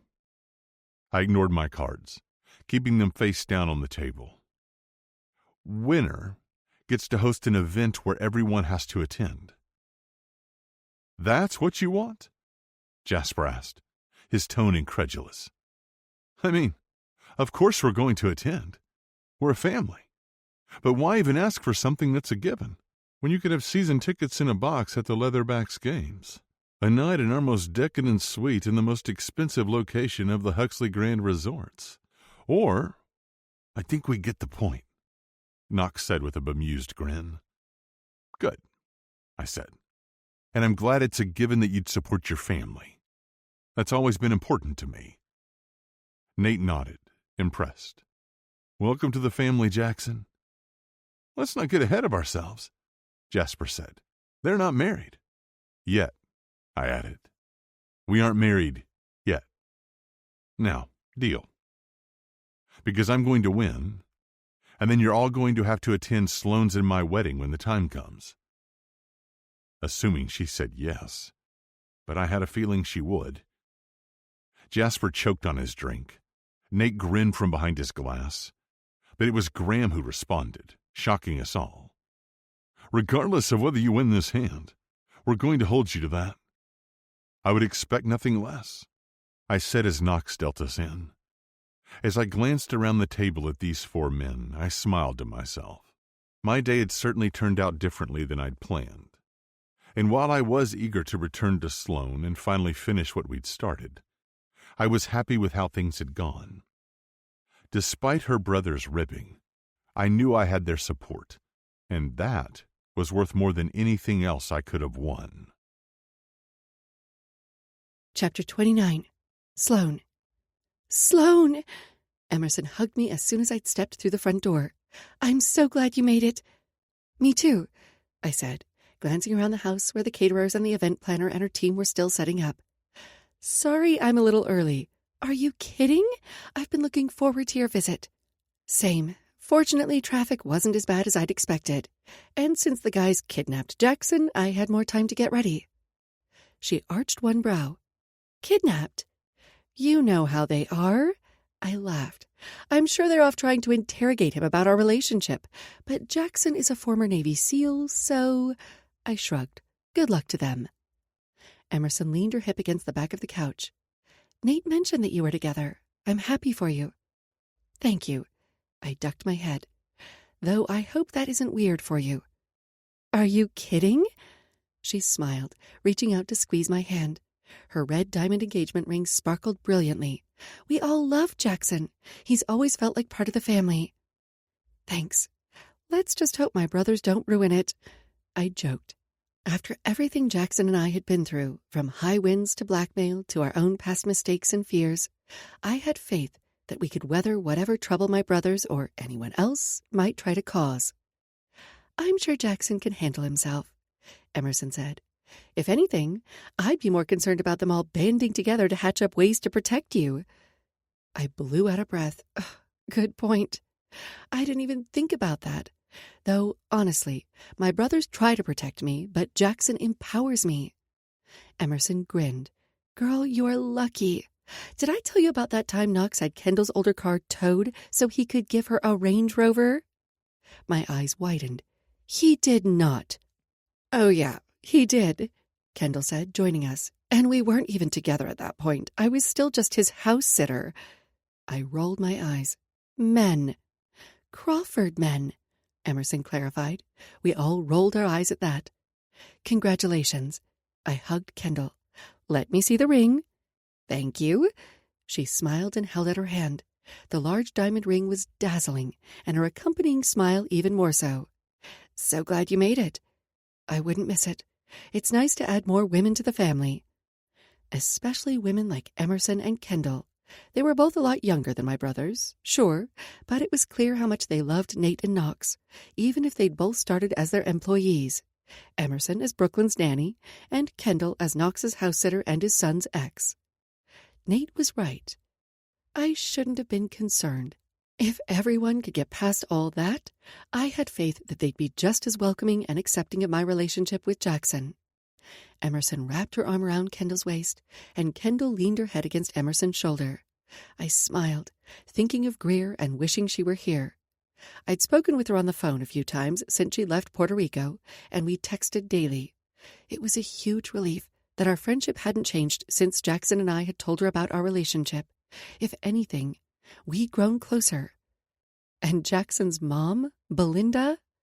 Oh, my. I smiled. She had been over the moon when she'd found out we were together. Disappointed that Jackson wasn't moving to New York after all, but we'd promised to visit often or fly her to London on my private plane. Here, Emerson held out her hands. Let me take that for you. I handed her the gift I'd brought and followed her inside. I glanced over my shoulder and spied Shay standing near the door to the garage. How do you like your new bodyguard? Emerson asked. Everyone from Hudson's been great, but I like that she's a woman. I feel like it helps her blend in more easily, and I think we could actually be friends." "That's awesome," Emerson said. "Nicholas is great, but no one is Jackson." I smiled and turned to Kendall. "It probably isn't my place to tell you," I said, but I felt like Kendall deserved to know. "But I feel like we girls have to stick together. Did you know that Knox hired a bodyguard for you and Jude?" She dragged a hand through her hair. "Oh, yeah. Since he's never bothered to tell me, I just pretend like I don't know. It's pretty amusing to see what kind of ridiculous situations I can put Knox in because of it." "Oh, my God." I laughed so hard tears came to my eyes. "That's diabolical and totally genius." "Thank you," Kendall said, looking pleased with herself. "If he's already this bad, can you even imagine how he'll be once I'm pregnant?" She'd made the offhand comment to her best friend, but my expression must have betrayed my shock. Kendall merely smiled. "You're surprised, aren't you?" I smiled, thinking it was none of my business, but they'd brought it up. "I guess I am, yeah. Not that you'd want children, but that Knox does, though he's always wanted a big family." She nodded. "You know him well." "He's always been there for me," I said, despite the fact that we had the biggest age gap of the five of us. It's funny to think that now we're going through similar things, even though we're a decade apart. "Meaning?" Emerson leaned in, her eyes darting from my bare ring finger to my stomach, giving each a pointed look. "What?" I jerked my head back. No. Jackson and I only recently reconnected. We're moving in together, that's it. No wedding, no children. For now." Kendall shared a smirk with Emerson. She didn't seem surprised, but nothing ever stayed a secret long in my family. Though their comment got me thinking about Jackson's and my future, about what we wanted, and whether it would include marriage or children, or both. We'd been so busy trying to figure out if we could even have a future together, we hadn't discussed what it might look like beyond where we'd live. "Speaking of children," I said, needing a segue before this conversation derailed even more. "Where's Brooklyn?" "Brooklyn!" Emerson called. "Sloane's here!" "Auntie Sloane?" She came tearing down the stairs with a huge smile. For a minute, I could imagine doing this with my own kids. Jackson's and my kids. They'd have his eyes and my grand's nose. Jackson would be a great dad. Overprotective, of course, but also fun. And then Brooklyn flung herself into my arms, tearing me out of that daydream. The force of her embrace nearly knocked the air from my lungs, and I knew I needed to talk to Jackson to see if we were on the same page about this, because if we weren't, well, I didn't know what I was going to do then. I wanted kids, had always wanted kids, but I was 37. I didn't have the luxury of waiting like Emerson or Kendall, who were both in their late 20s. "I really missed you," she said, squeezing me tight. "Hey, kiddo, I really missed you, too. I brought you something." I reached into my bag. I pulled out a conch necklace I'd gotten her in the Bahamas. "This is for you, and Jackson picked this for you." I handed her a stuffed turtle. "Thank you!" She squealed and hugged the turtle tight before asking me to help her put on the necklace. "That looks so pretty with your dress," Emerson said, giving Brooklyn's shoulder a squeeze. Brooklyn smiled up at her with a look of such adoration and love. It stole my breath. I was so happy for Brooklyn, for all of them. I knew how badly Brooklyn had always wanted a mom, and now she had an amazing one in Emerson. Before all the guests arrive, I have some exciting news. At least, I think it's exciting, I said, hoping it would be well received. I figured now, before the party had started and when it was just the three of us, was a good time as any to tell Brooklyn about Jackson and me. "What's that?" Brooklyn asked. I took a deep breath and smiled. "Jackson and I are dating, and he's moving with me to London." Brooklyn's eyes went wide. "You and Jackson? As in my Jackson?" She glanced to Emerson for confirmation. "Our bodyguard?" Emerson grinned. "One and the same." Brooklyn squealed. "Best news ever!" Each word was spoken by Brooklyn with increasing volume and intensity. I laughed. "Thanks." After that, the guests started arriving. The party was small and intimate, and it was filled with so much love and support. A few of the wives and girlfriends of the LA Leatherbacks players even attended. As much fun as I was having, I couldn't wait to return to Jackson. I texted him a few times, but they'd gone unanswered. So finally I'd caved and messaged my brothers in the group chat. Me: I hope you're being nice to Jackson. Nate: When have we ever not been nice? Jasper: Right? Who does she think we are? Me: I think I'm justified in being nervous after how you treated pretty much every other guy I've dated. Graham: They were all dicks, especially Edward. I didn't disagree, and his sister was certainly a piece of work, though I no longer had to worry about her. Earlier today, Hallie had texted me an article about the fall of the Burton banking giant. Edward and Amelia had both been arrested for fraud and embezzlement and a number of other crimes. I secretly wondered if Graham was behind the insider leak that had led to their arrest, but I didn't ask. It was probably best that I didn't know. Knox: Most of the others were too. Nate: Seconded. I rolled my eyes, tempted to ignore my phone at this point. I was getting nowhere with these jokers. Jasper: Thirded. Is that a word? Thirded. Regardless, Edward has been voted off the island. Me: That's not how this works, and Jackson better not get voted off the island because he's staying. Jasper: Oh, possessive, defensive. She must really like him. I considered responding, but decided to focus on my goal, rescuing Jackson from my brothers. Me: I'm heading back from the shower soon. Jackson better be at the hotel when I get there. Nate: Oh, scary. Jasper: Right? Jasper: I can imagine her wagging her finger. Me: Nate, Knox, you do remember that I'm in the same room with your fiancés, right? Do I need to tell them all your embarrassing stories? Graham: If you need help, I can send pictures. Knox: Not helping. I laughed. Sure, my brothers could annoy the shit out of me. They could be overprotective and overbearing, but it was only because they cared, and I loved them for it. Me: And that's why you're my favorite brother, Graham. Graham might break laws with his hacking, but he lived by a code of ethics. Jasper: What? I feel betrayed. Knox: So do I. Nate: Same. I sighed. Focus! I mentally shouted at them through the phone. Me: 30 minutes, boys. The clock is ticking. Jasper: But we're having so much fun. We were about to tell Jackson all of your embarrassing stories. Me: I doubt that. Besides, he's already heard most of them from Greer. I was bluffing, but hopefully they wouldn't figure that out. Graham: He'll be there. I figured Graham was only complying because he was done peopling. Jasper and I often joked that Graham could only handle so much social interaction in one day, and clearly he'd met his quota. Me: Thank you, number one brother. I closed out of the group message. I could only imagine the kind of trouble that had caused. At least it might give Jackson a break, if they were grilling him. I texted Shay, letting her know I was ready, and then I said my goodbyes to everyone. It had been so nice to spend time with Kendall, Emerson, and Brooklyn, but I wanted nothing more than to be alone with Jackson.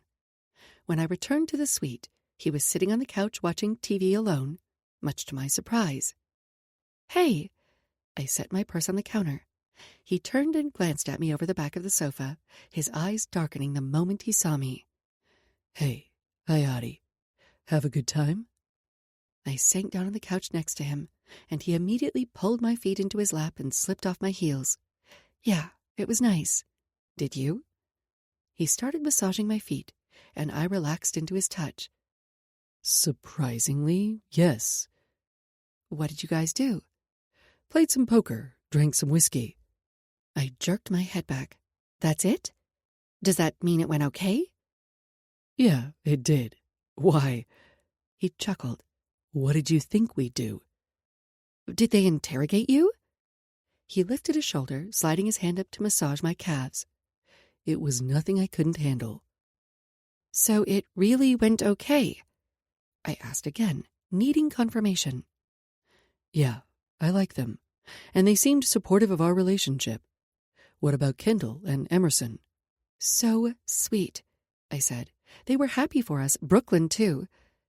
I thought back on my conversation with Kendall and Emerson about the future, about a wedding and kids. I thought about what I wanted. Something on your mind? He continued working his magic on my muscles. Time is funny, isn't it? Sometimes things seem to take forever and others happen too fast. And being held at gunpoint had a way of putting things into perspective. Are you talking about us? He stilled his hands briefly before resuming his ministrations. Yes, sort of. I sighed. How was I supposed to say this?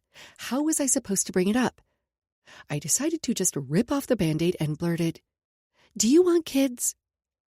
Jackson froze, his eyes darting to my stomach. No, I'm not pregnant," I rushed to add, trying to get a read on his thoughts.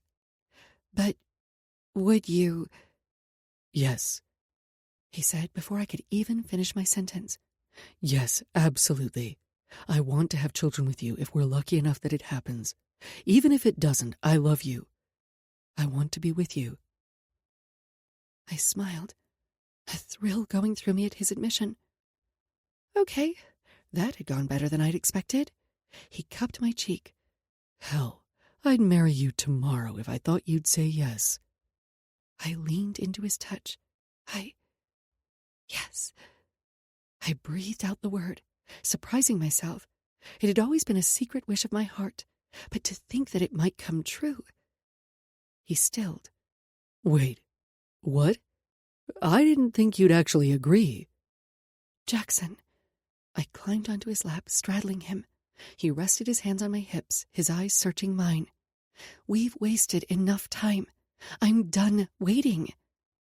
I sensed that he wasn't taking me seriously, so I met his gaze. I'm not kidding. I'd marry you right now. That wasn't an official proposal, though, he said. I wanted to. I kissed him. I don't need one. I kissed his neck, sliding from his lap to the floor. Need. Another lingering kiss to his chest as I started to unbutton his shirt. You. I peered up at him. Sloan. Hi, Hottie. He grasped my chin. I'm going to do this right. Who's to say what's right? I yanked on his belt, pulling it free before unbuttoning his pants. He stood and kicked them off, sitting back down on the couch. Let's do what we want. I smoothed my hands up his thighs, loving the way his cock jerked to attention. You're making it difficult to think straight. He gripped the cushions. Good.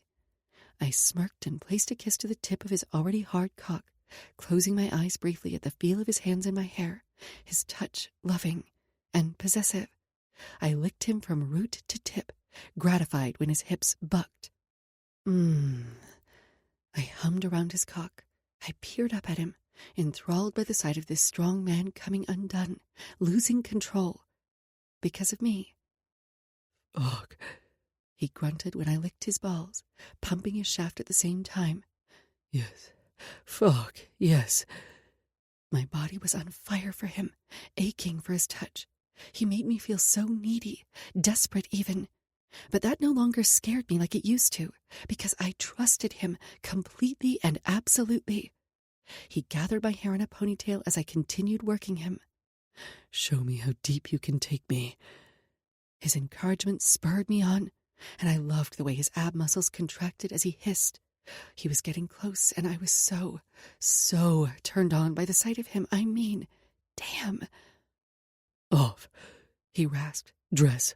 Off, now. I released him from my mouth with a pop.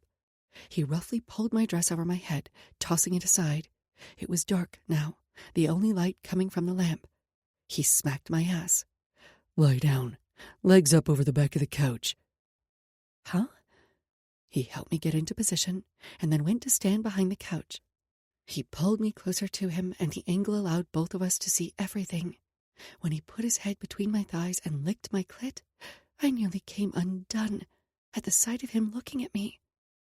The entire time, his hands were on me, traveling over my stomach, my breasts, even playing with my mouth and pushing a finger between my lips. He kept at it until my legs were shaking and I was calling his name, until my body was on fire and I thought I might burn if he didn't let me come, if he didn't come with me. Please, Jackson. I was done waiting.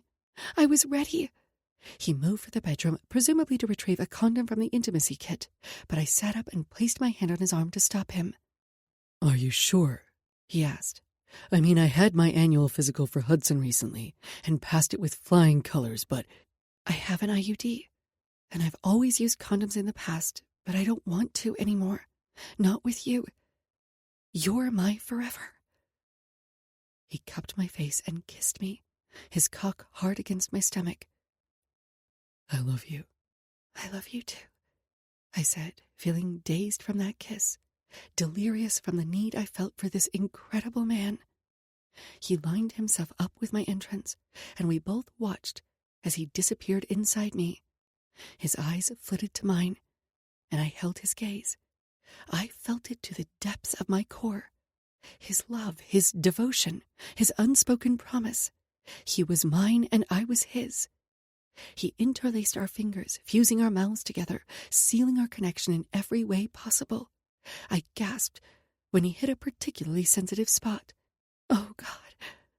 My head dropped back, my eyes closed. When I opened my eyes, his blue ones were the same as they'd always been.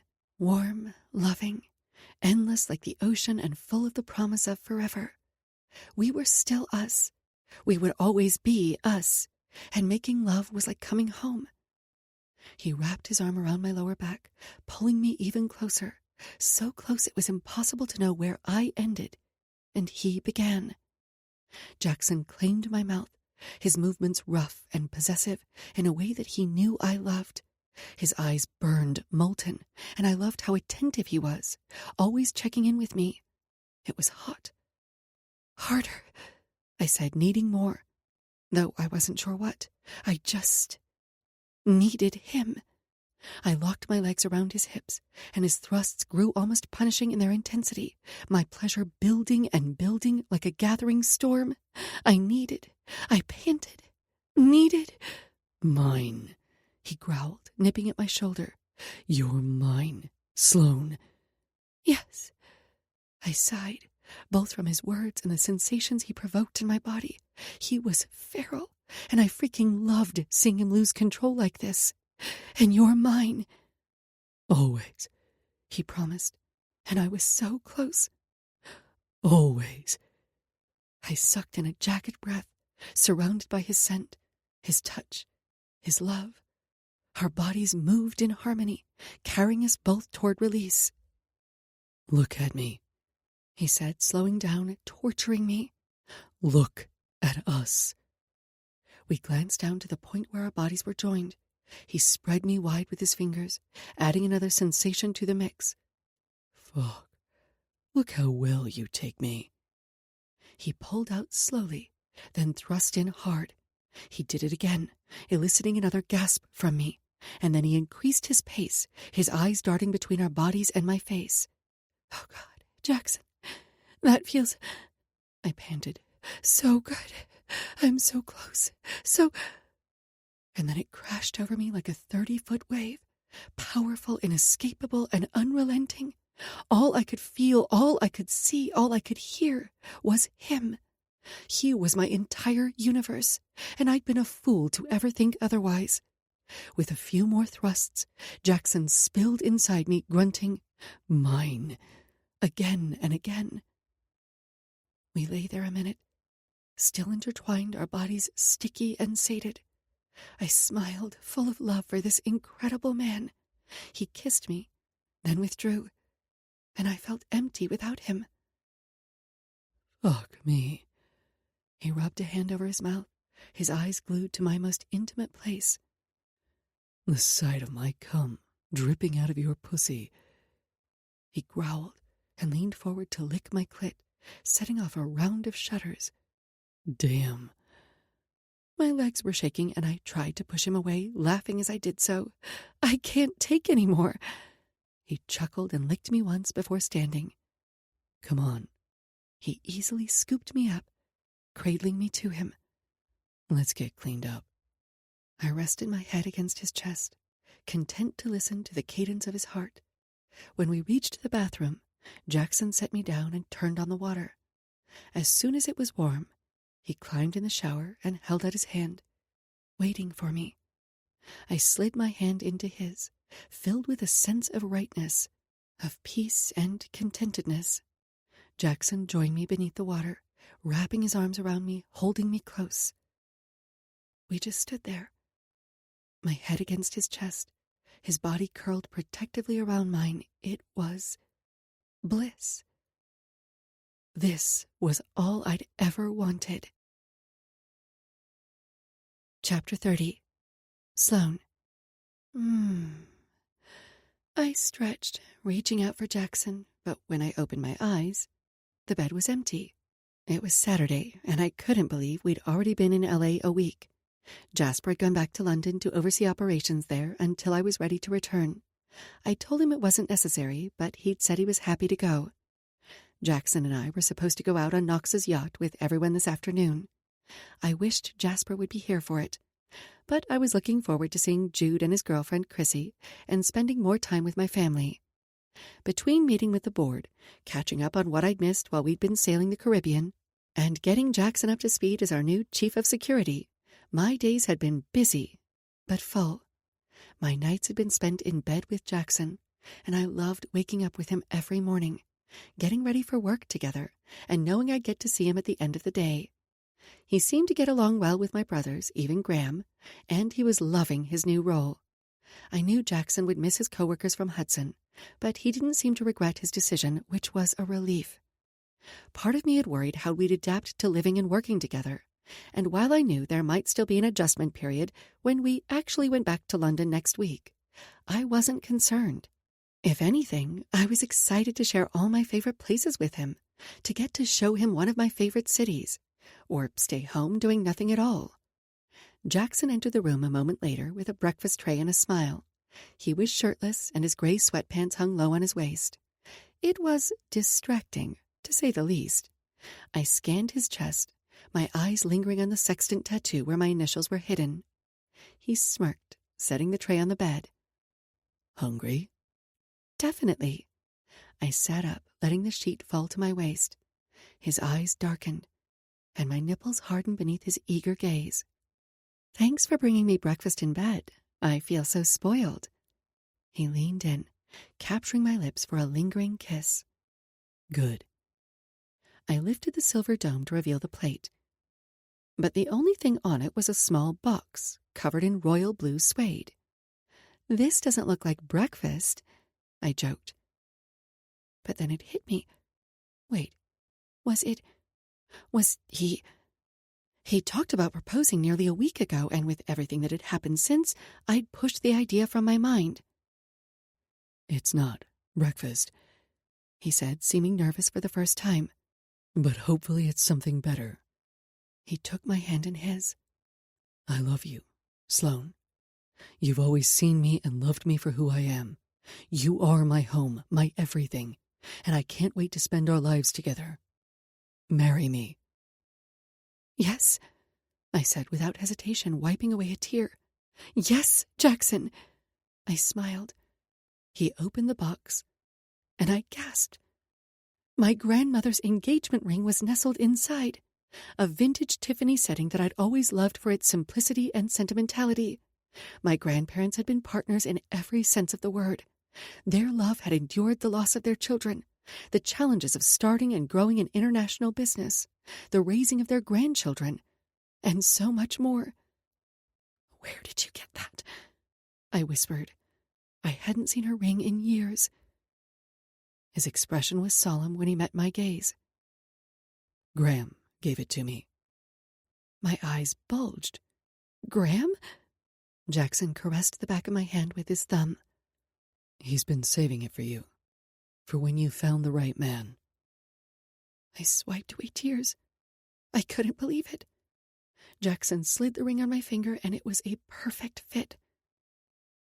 I was going to buy you an engagement ring, He smiled down at my hand. But I knew this would mean more to you. You're right. And thank you. I pushed the tray aside and wrapped my arms around him. I love you so much, Jackson. You are my protector and my home, and I cannot wait to be your wife. How about tomorrow? How about what? Tomorrow? I asked, still admiring the ring and the man who'd given it to me. Let's get married. Tomorrow. What? Tomorrow, he said again, a third time now. My brain still couldn't seem to comprehend the word in this context. You can't be serious. What about a dress and a venue and our families? And there were so many details. It could make my head spin. It was inconceivable to think that we could make everything happen in a day. Do you trust me? He asked. Of course, I said instantly. This was crazy, but also kind of awesome. Could we actually pull it off? Even if we wanted to get married tomorrow, what about a marriage license? You can get married same day in California. It happened a few years ago with one of Hudson's celebrity clients and caused quite the stir. And we have the perfect venue. He spread his arm wide to encompass the room and the Huxley Grand L.A., with catering and flowers, and multiple spaces available for a last-minute intimate wedding. Jasper offered to come back to help coordinate everything. Wait, Jasper knows? I asked, and he nodded. First the ring from Graham, and now Jasper's assistance. So my brothers not only know of your plan and are okay with it, but are actively helping. He grinned. I stared at him in awe, and for the first time I realized how serious he was. Jackson had not only figured out several of the biggest logistics to pulling off a quick wedding, but he'd gotten my family on board. Why was I even hesitating? I'd never wanted a big wedding, and the details didn't matter to me so long as my family would be here, but what about Greer? I couldn't get married without her by my side. I talked to Knox, and he offered to send the jet for her and Mom and the kids. All you have to do is say the word. Say yes. My jaw dropped open. What? When?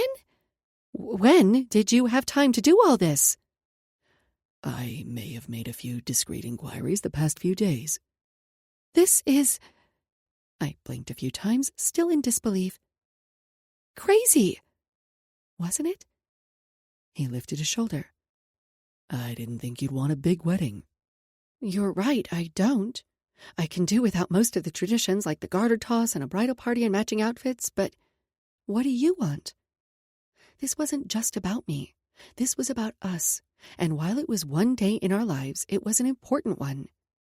Jackson pinned me to the bed, and I was momentarily distracted by the feeling of his bare skin on mine. I want you to be my wife. I don't care when or how it happens, so long as we are together. Oh, God, I loved the sound of that. My wife. It had a nice ring to it, especially when he practically purred with pleasure. That's exactly how I feel. I smiled up at him. Okay. I guess we're going to do this. I need to find a dress and a glam squad. Already taken care of. Thanks to Nate. He kissed me, then pushed off the bed. His stylist will be here in 30, and Emerson said she'd send over her glam squad. I was speechless. Nate's stylist, Jay Crow, was in high demand. He styled Nate and Emerson, Kendall and Knox. I'd worked with him a few times, and he was talented. I couldn't wait to see what he'd come up with for a wedding dress, especially on such short notice. But I knew if anyone could work their magic, it was him. Jay will be here soon, as well as Kendall, Emerson, and Brooklyn. He grinned, clearly pleased with himself. Emerson offered to FaceTime Greer and my mom so they could be a part of choosing your dress if you wanted. You've really thought of everything, haven't you? I asked, touched. God, this man was going to turn me into a puddle of goo if he kept it up. You know me. He kissed me deeply, thoroughly. I have to think of all angles. I rocked my hips against him. All angles, huh? He thrust against me, and I could feel how hard he was through his sweatpants. So when he moved to stand, I pouted. Where are you going? They'll be here in 25 minutes. He adjusted himself, and I tried to ignore the bulge in his pants.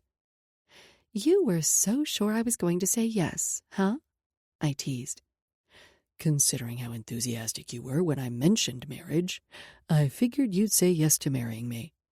As to the quick wedding... He lifted a shoulder.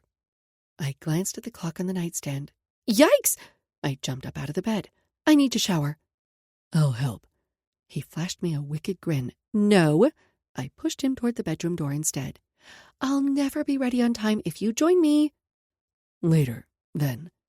I shook my head. It's the night before our wedding.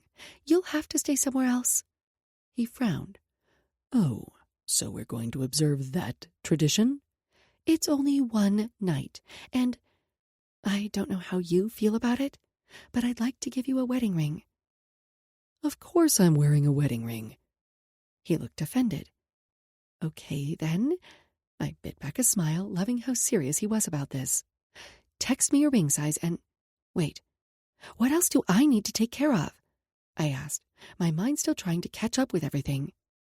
He glanced down at his phone. Jasper wants to know if you have any color palettes you love or hate, he asked, following me to the bathroom. I started the shower, knowing I was short on time.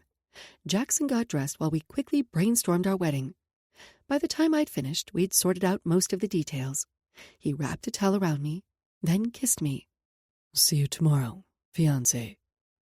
I laughed. That's probably the only time you'll get to call me that. This is the shortest engagement ever. Good. He paused, grinning. Because I can't wait to call you my wife.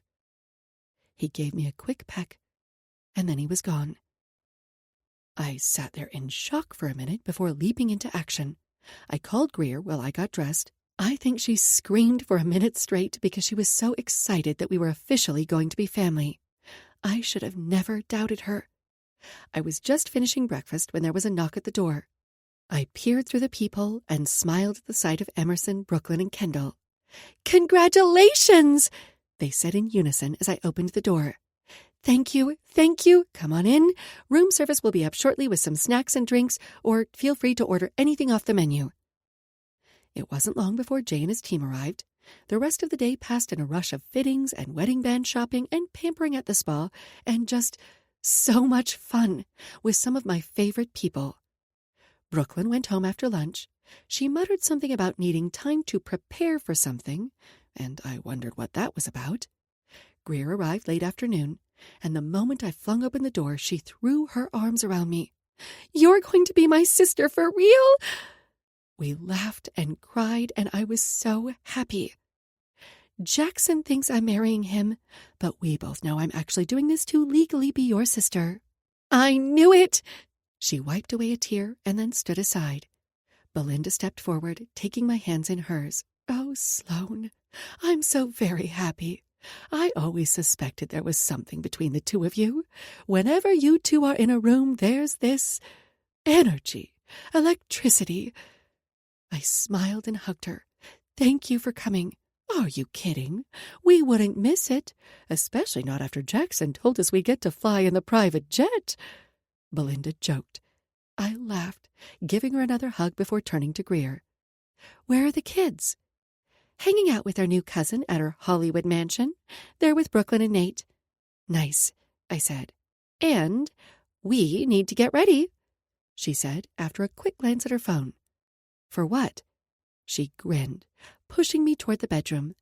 "We're going out for your last night as a single lady." Uh-oh, should I be scared? I was joking, sort of.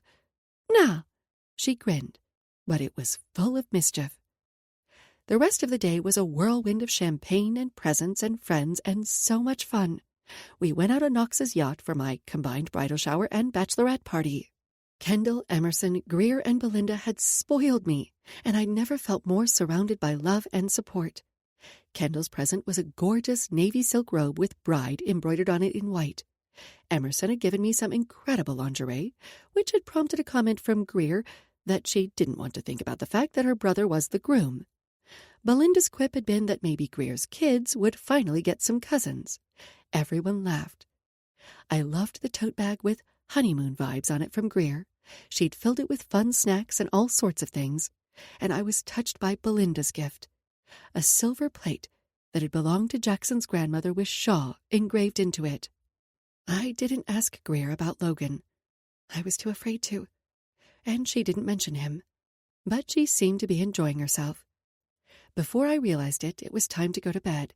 Belinda and the kids were staying at Nate's, and Greer was at the suite with me. I kept pausing when I'd catch sight of myself in the mirror. It wasn't just the engagement ring that was different. It was me. I was so happy, so full of joy. My phone chimed with an incoming text. Jackson. Sweet dreams, fiancé. Can't wait to see you tomorrow. Me either. I love you. Jackson. I love you, Hayati.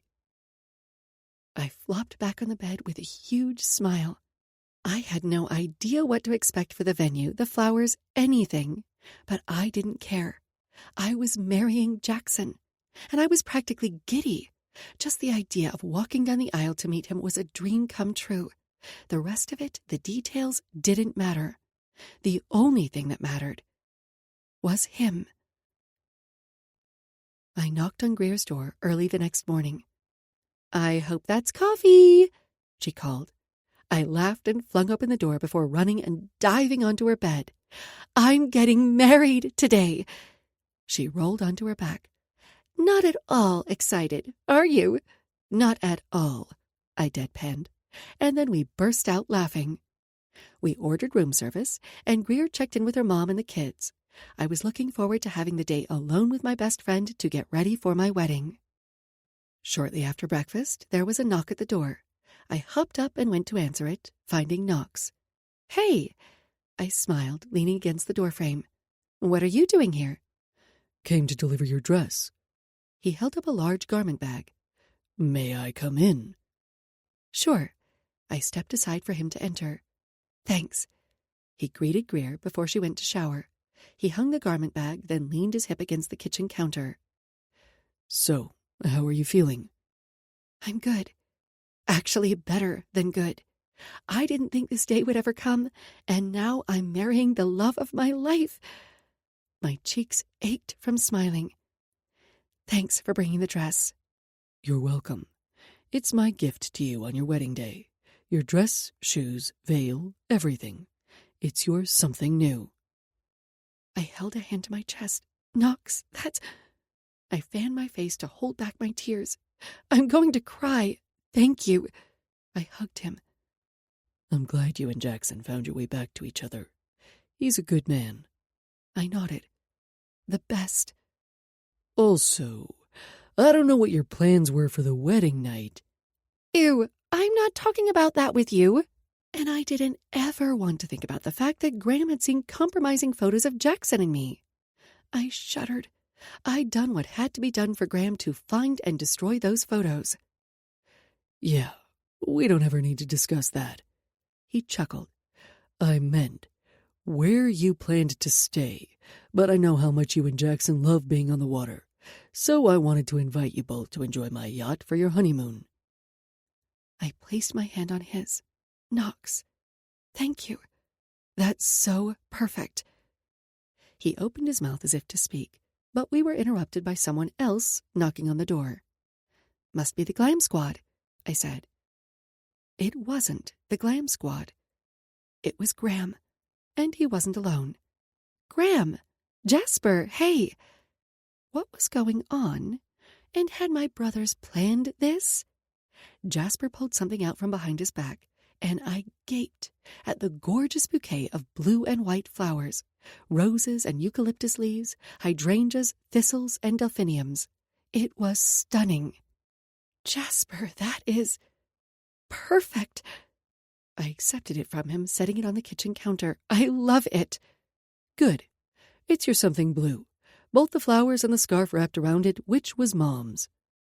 I should have known. I ran my fingers over the material. I recognized the vintage Hermes pattern that was no longer available.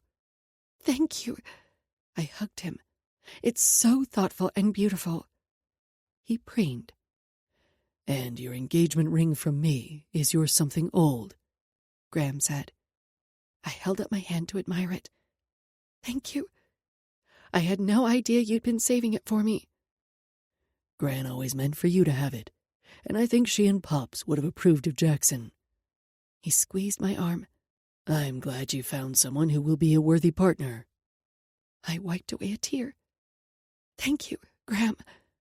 I hugged him. Where's Nate? Jasper asked. As if on cue, I heard another knock at the door. I laughed. This was getting ridiculous. Right, that must be him. I opened the door and welcomed Nate into the suite. These are for you to borrow for your wedding, if you'd like to wear them with your dress. I had Emerson's help since she knew what your dress looked like. He opened the velvet box to reveal the most gorgeous diamond necklace and matching earrings. They are stunning. The diamonds just sparkled. Good choice, Graham said. Jasper cleared his throat. I came to give you the bouquet, but also to offer to walk you down the aisle. I'm her eldest brother, Graham said. That's my job. I'm the eldest of the 5 of us, Knox protested. She should choose me.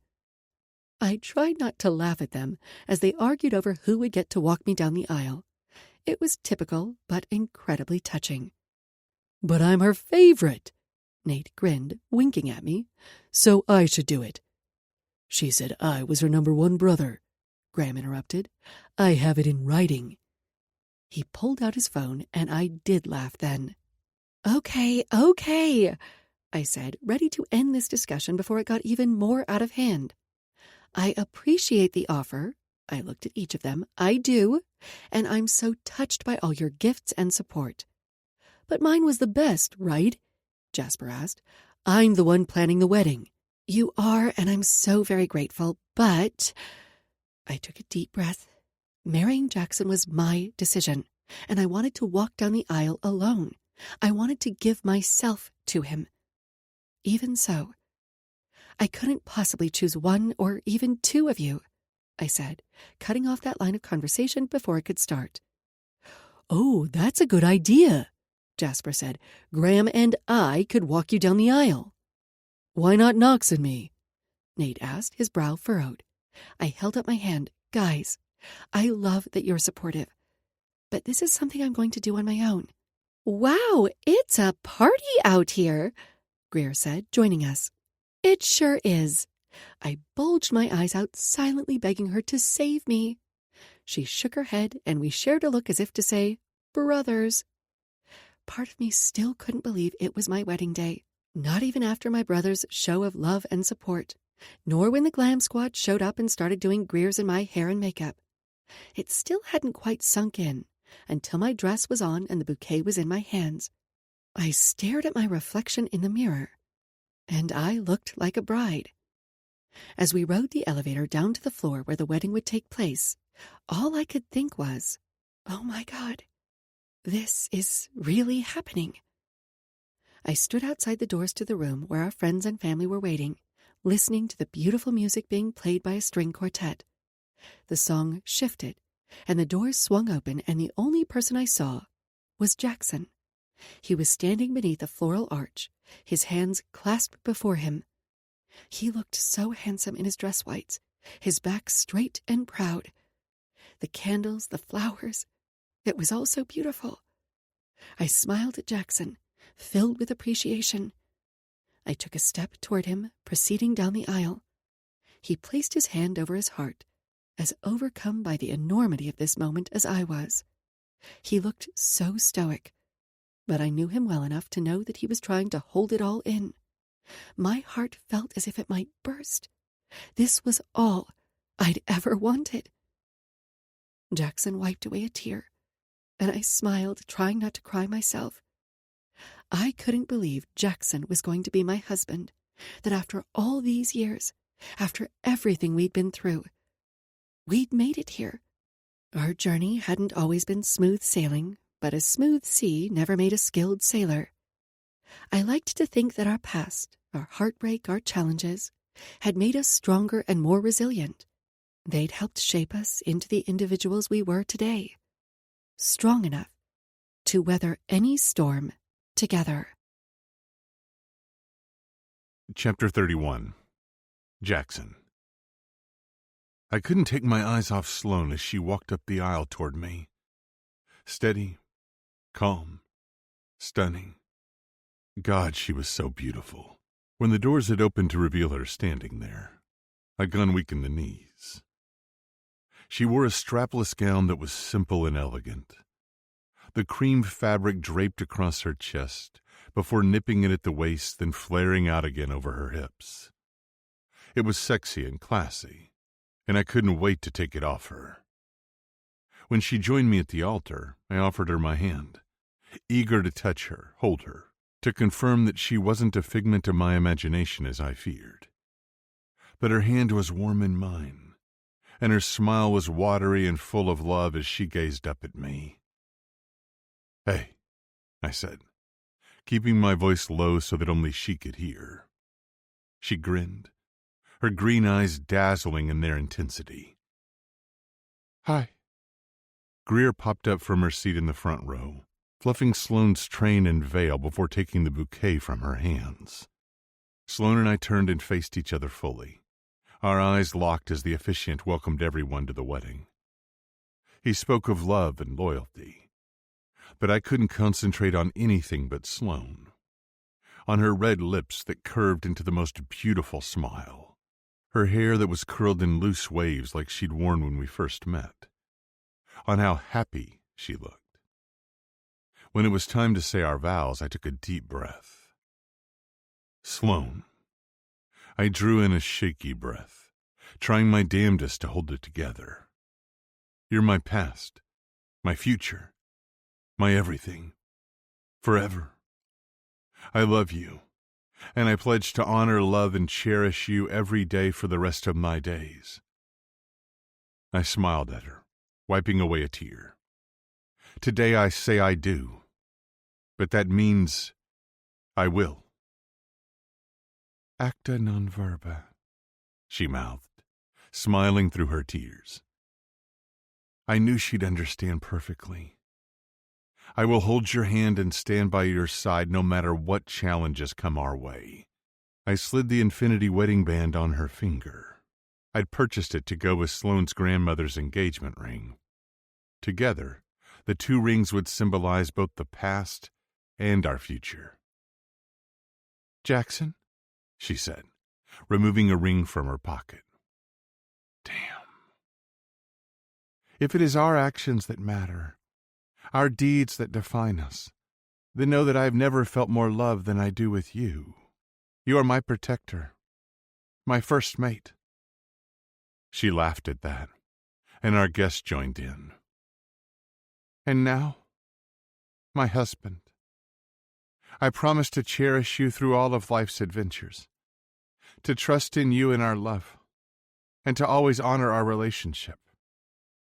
She slid the ring on my finger, and the weight of it was both comforting and sacred, a symbol of our union and the power of love overcoming all obstacles. I didn't hear much the officiant said after that until he spoke the words. "You may now kiss." I stepped forward and placed my hands on Sloane's lower back, holding her to me. She slid her hands around my neck, and we smiled at each other. When I pressed my lips to hers, I was greeted with the smell of wild roses and sunshine, of home. I smiled against her mouth, kissing her until I realized the audience was whistling. Sloane pulled away, her cheeks tinged with pink. She threaded her hand through my arm, and I placed my other hand on top of hers. Greer handed her the bouquet, wiping away tears with a tissue. Everyone was smiling and clapping, and even Graham gave me a nod of approval on our way out. While everyone else filed out, I pulled Sloane into my arms and kissed her deeply. "Fuck, Hayati. You look so damn beautiful." Her eyes were liquid heat as she surveyed me. "You clean up nice, sailor." I twirled her around so I could admire her. She was stunning. She was mine. "Are you happy?" I asked her later, while dinner was being served. Everyone was seated at a single table, and I was so happy we decided to have an intimate wedding. Everything from the candles to the flower arrangements were like something out of a magazine. It was luxurious, and I was pleased that everyone seemed so at ease. My mom was talking with Knox and Nate. Even Graham seemed to be enjoying himself, at least as much as Graham seemed capable of enjoying anything.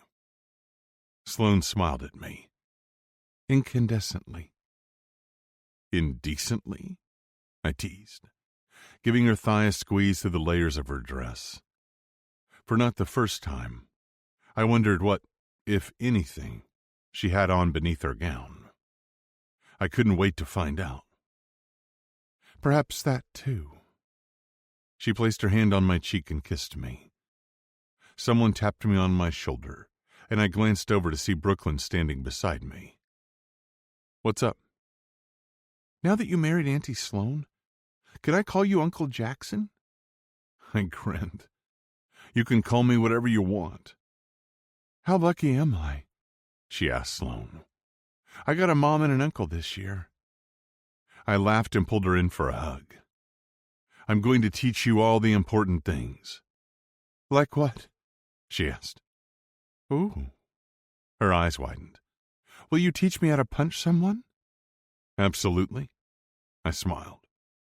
"But your Aunt Sloane can teach you that." "Yes." She fist-bumped the air, and Sloane and I laughed. Someone tapped their glass, and I expected it to be one of Sloane's brothers, not Greer. Brooklyn returned to her seat, and I shot a worried glance at Sloane. "Uh-oh."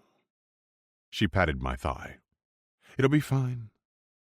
Greer cleared her throat, glancing at her phone.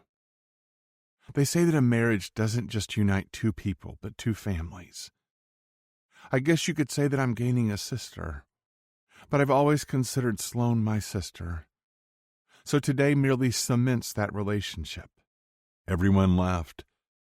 She turned to us, meeting our eyes. "The two of you have been through a lot, and you deserve all the happiness in the world.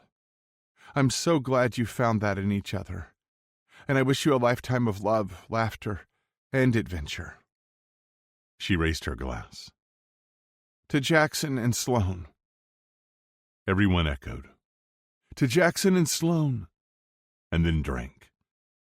Nate made a speech next, and I was touched by how accepting he'd been of my relationship with Sloane, my impulsive plan to marry so quickly. After the speeches, Brooklyn surprised us by stepping up to the microphone. Her guitar was slung over her shoulder, and she smiled nervously at the guests. "Did you know about this?" I asked Sloane. She shook her head.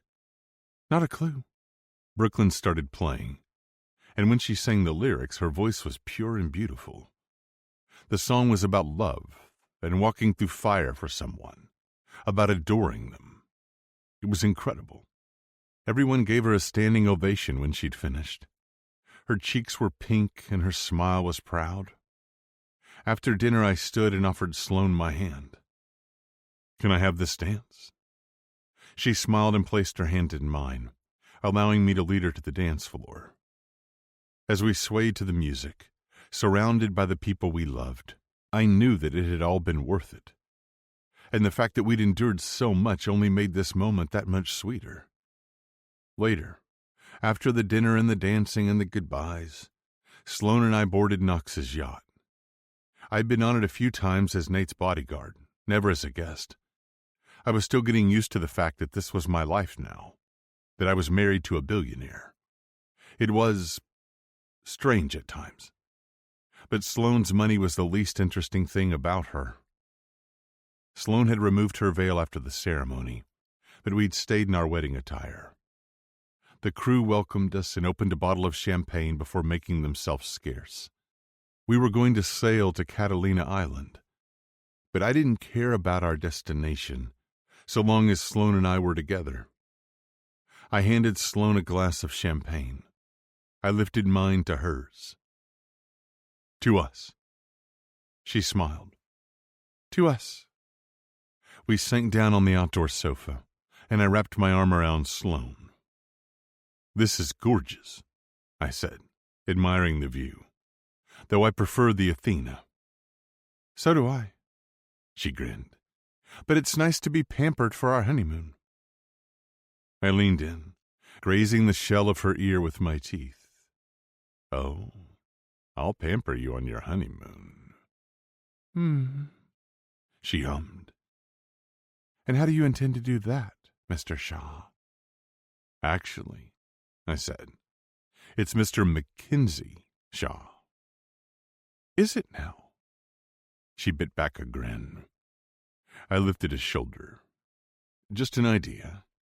I thought it might be nice to have the same last name, but I wanted it to be something that reflected both of us. I like that, she said, placing her hand on my thigh. My cock thickened. Shaw Mackenzie. It has a nice ring to it. It does. Plus, when we have kids, then we'll all have the same name. We just got married, and you're already talking about kids? She joked. I'm not in any rush, but I have to admit, the idea of seeing you carrying my child brings me to my knees. Such a caveman, she teased. She had no idea. Claiming her as my wife had definitely brought out my inner caveman. I could only imagine how a pregnancy would affect me. My cock twitched just thinking about it. But even if it didn't happen, I would still be happy. We were more than enough. We were a family. I smiled down at her left hand and the ring that now sat on her finger. Seeing my ring on your finger is hot. Oh, I get that. She lifted my left hand. This ring, plus the uniform is... She swallowed.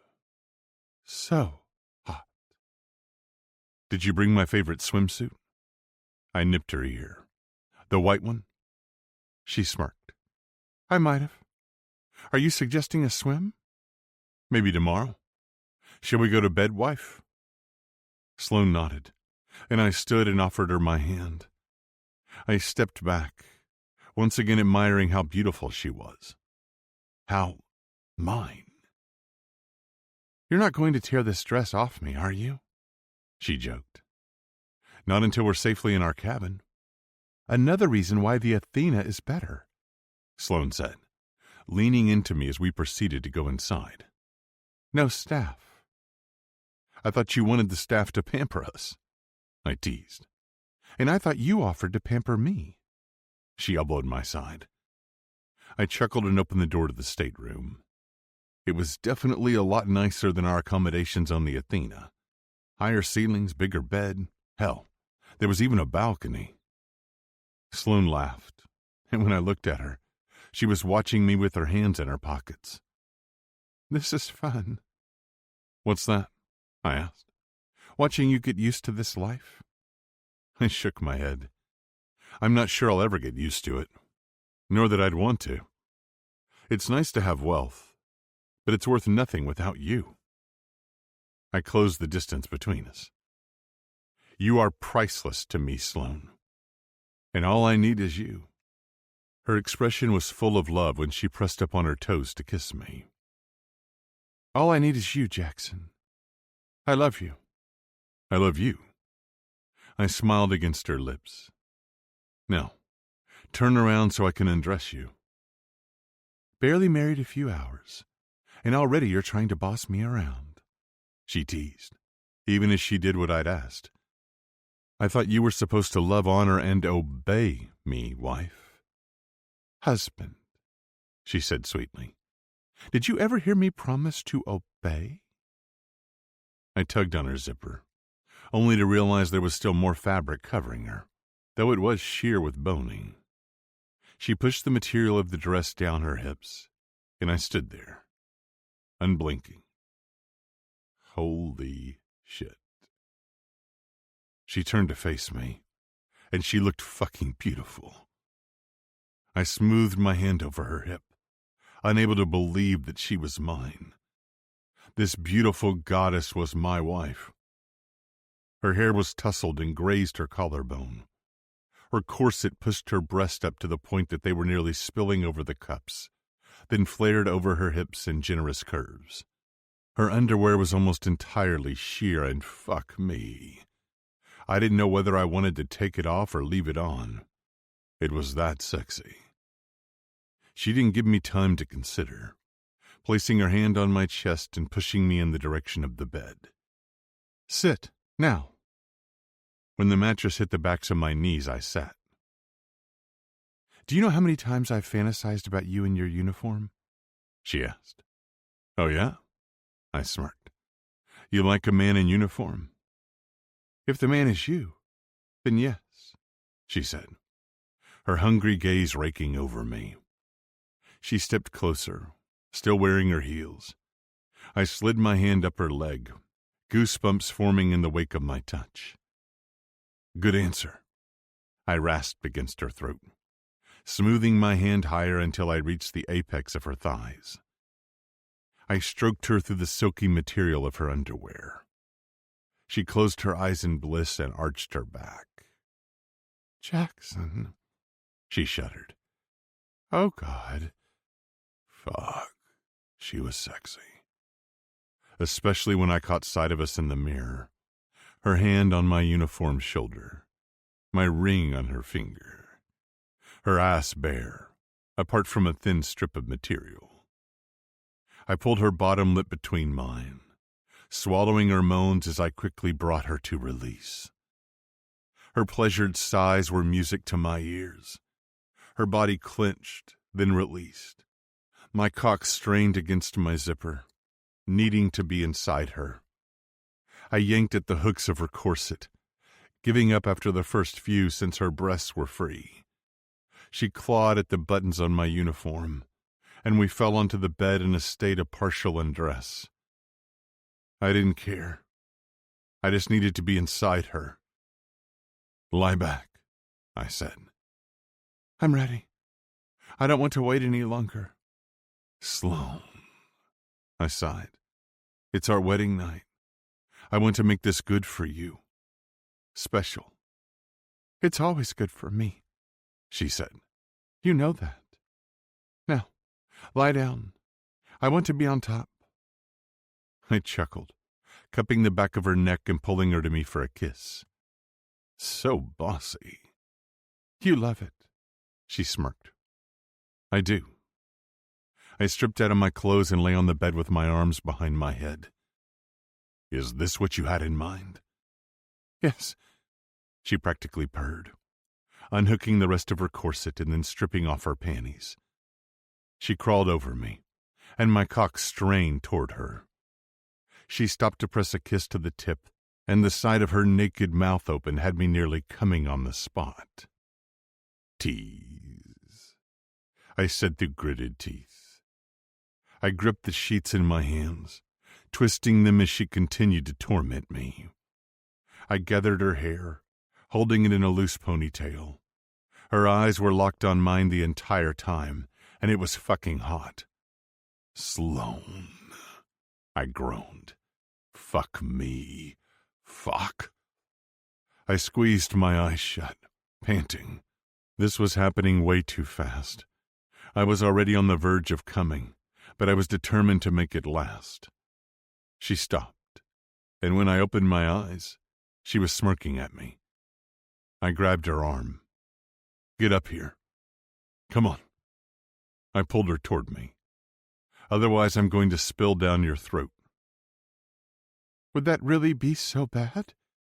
I groaned, throwing my arm over my face. Sloan. She straddled my hips, sinking down on me inch by inch. Once she was fully seated, she let out the most contented sigh. I sat up against the headboard, bringing her with me. I loved this position. It put her breast right in my face and gave Sloan more control.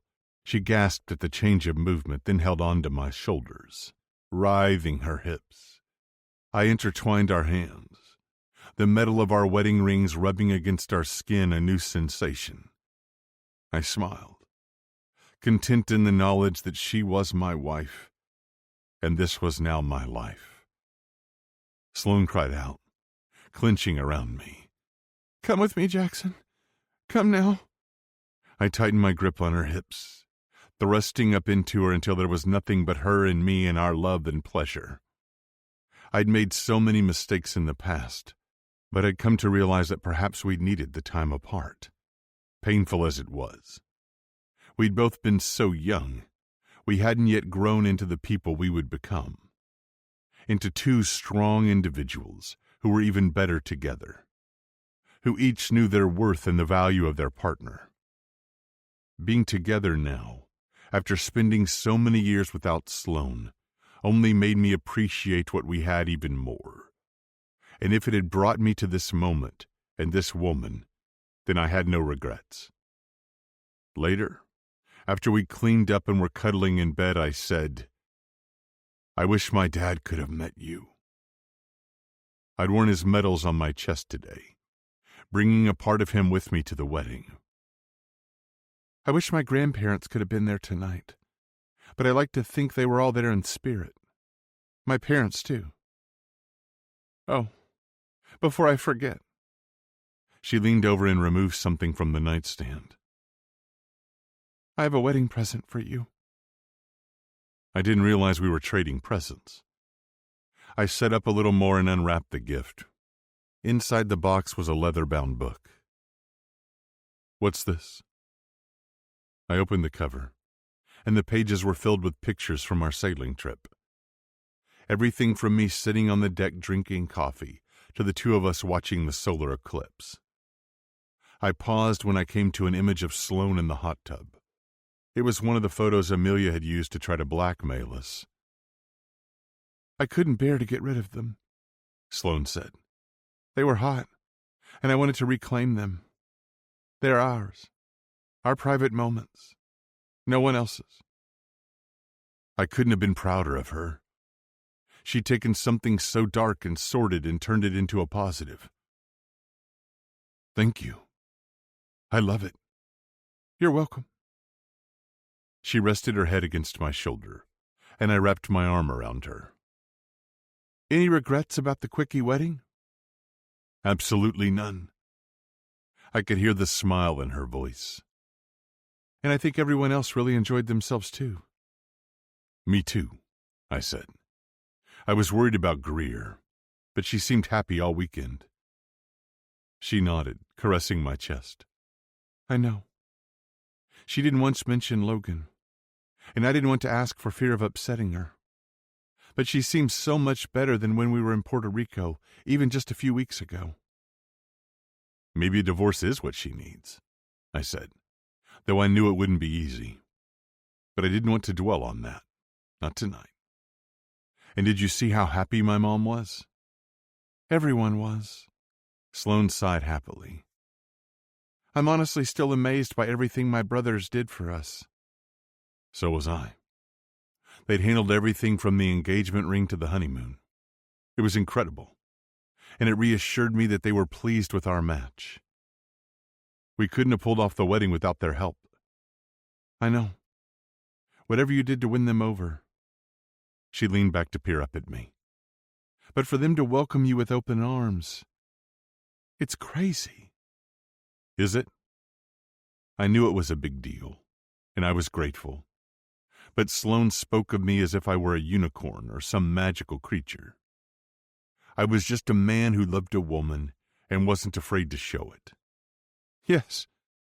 They were arguing over who would walk me down the aisle this morning. Did I tell you that?"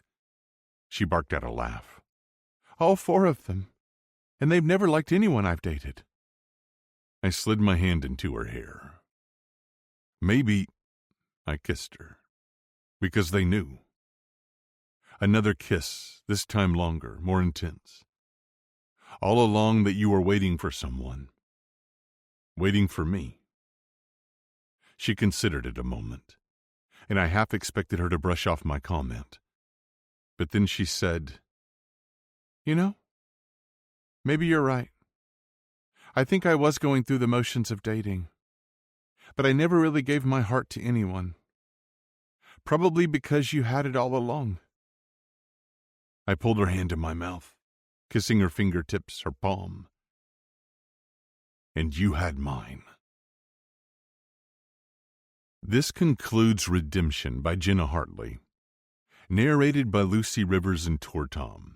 Copyright 2024 by Jenna Hartley. This unabridged audiobook is published by arrangement with Jenna Hartley, care of 2 Daisy Media LLC, and was produced in the year 2026 by Tantor Media Incorporated, a division of Recorded Books, which holds the copyright thereto. Please visit Tantor.com for more information on our growing library of unabridged audiobooks.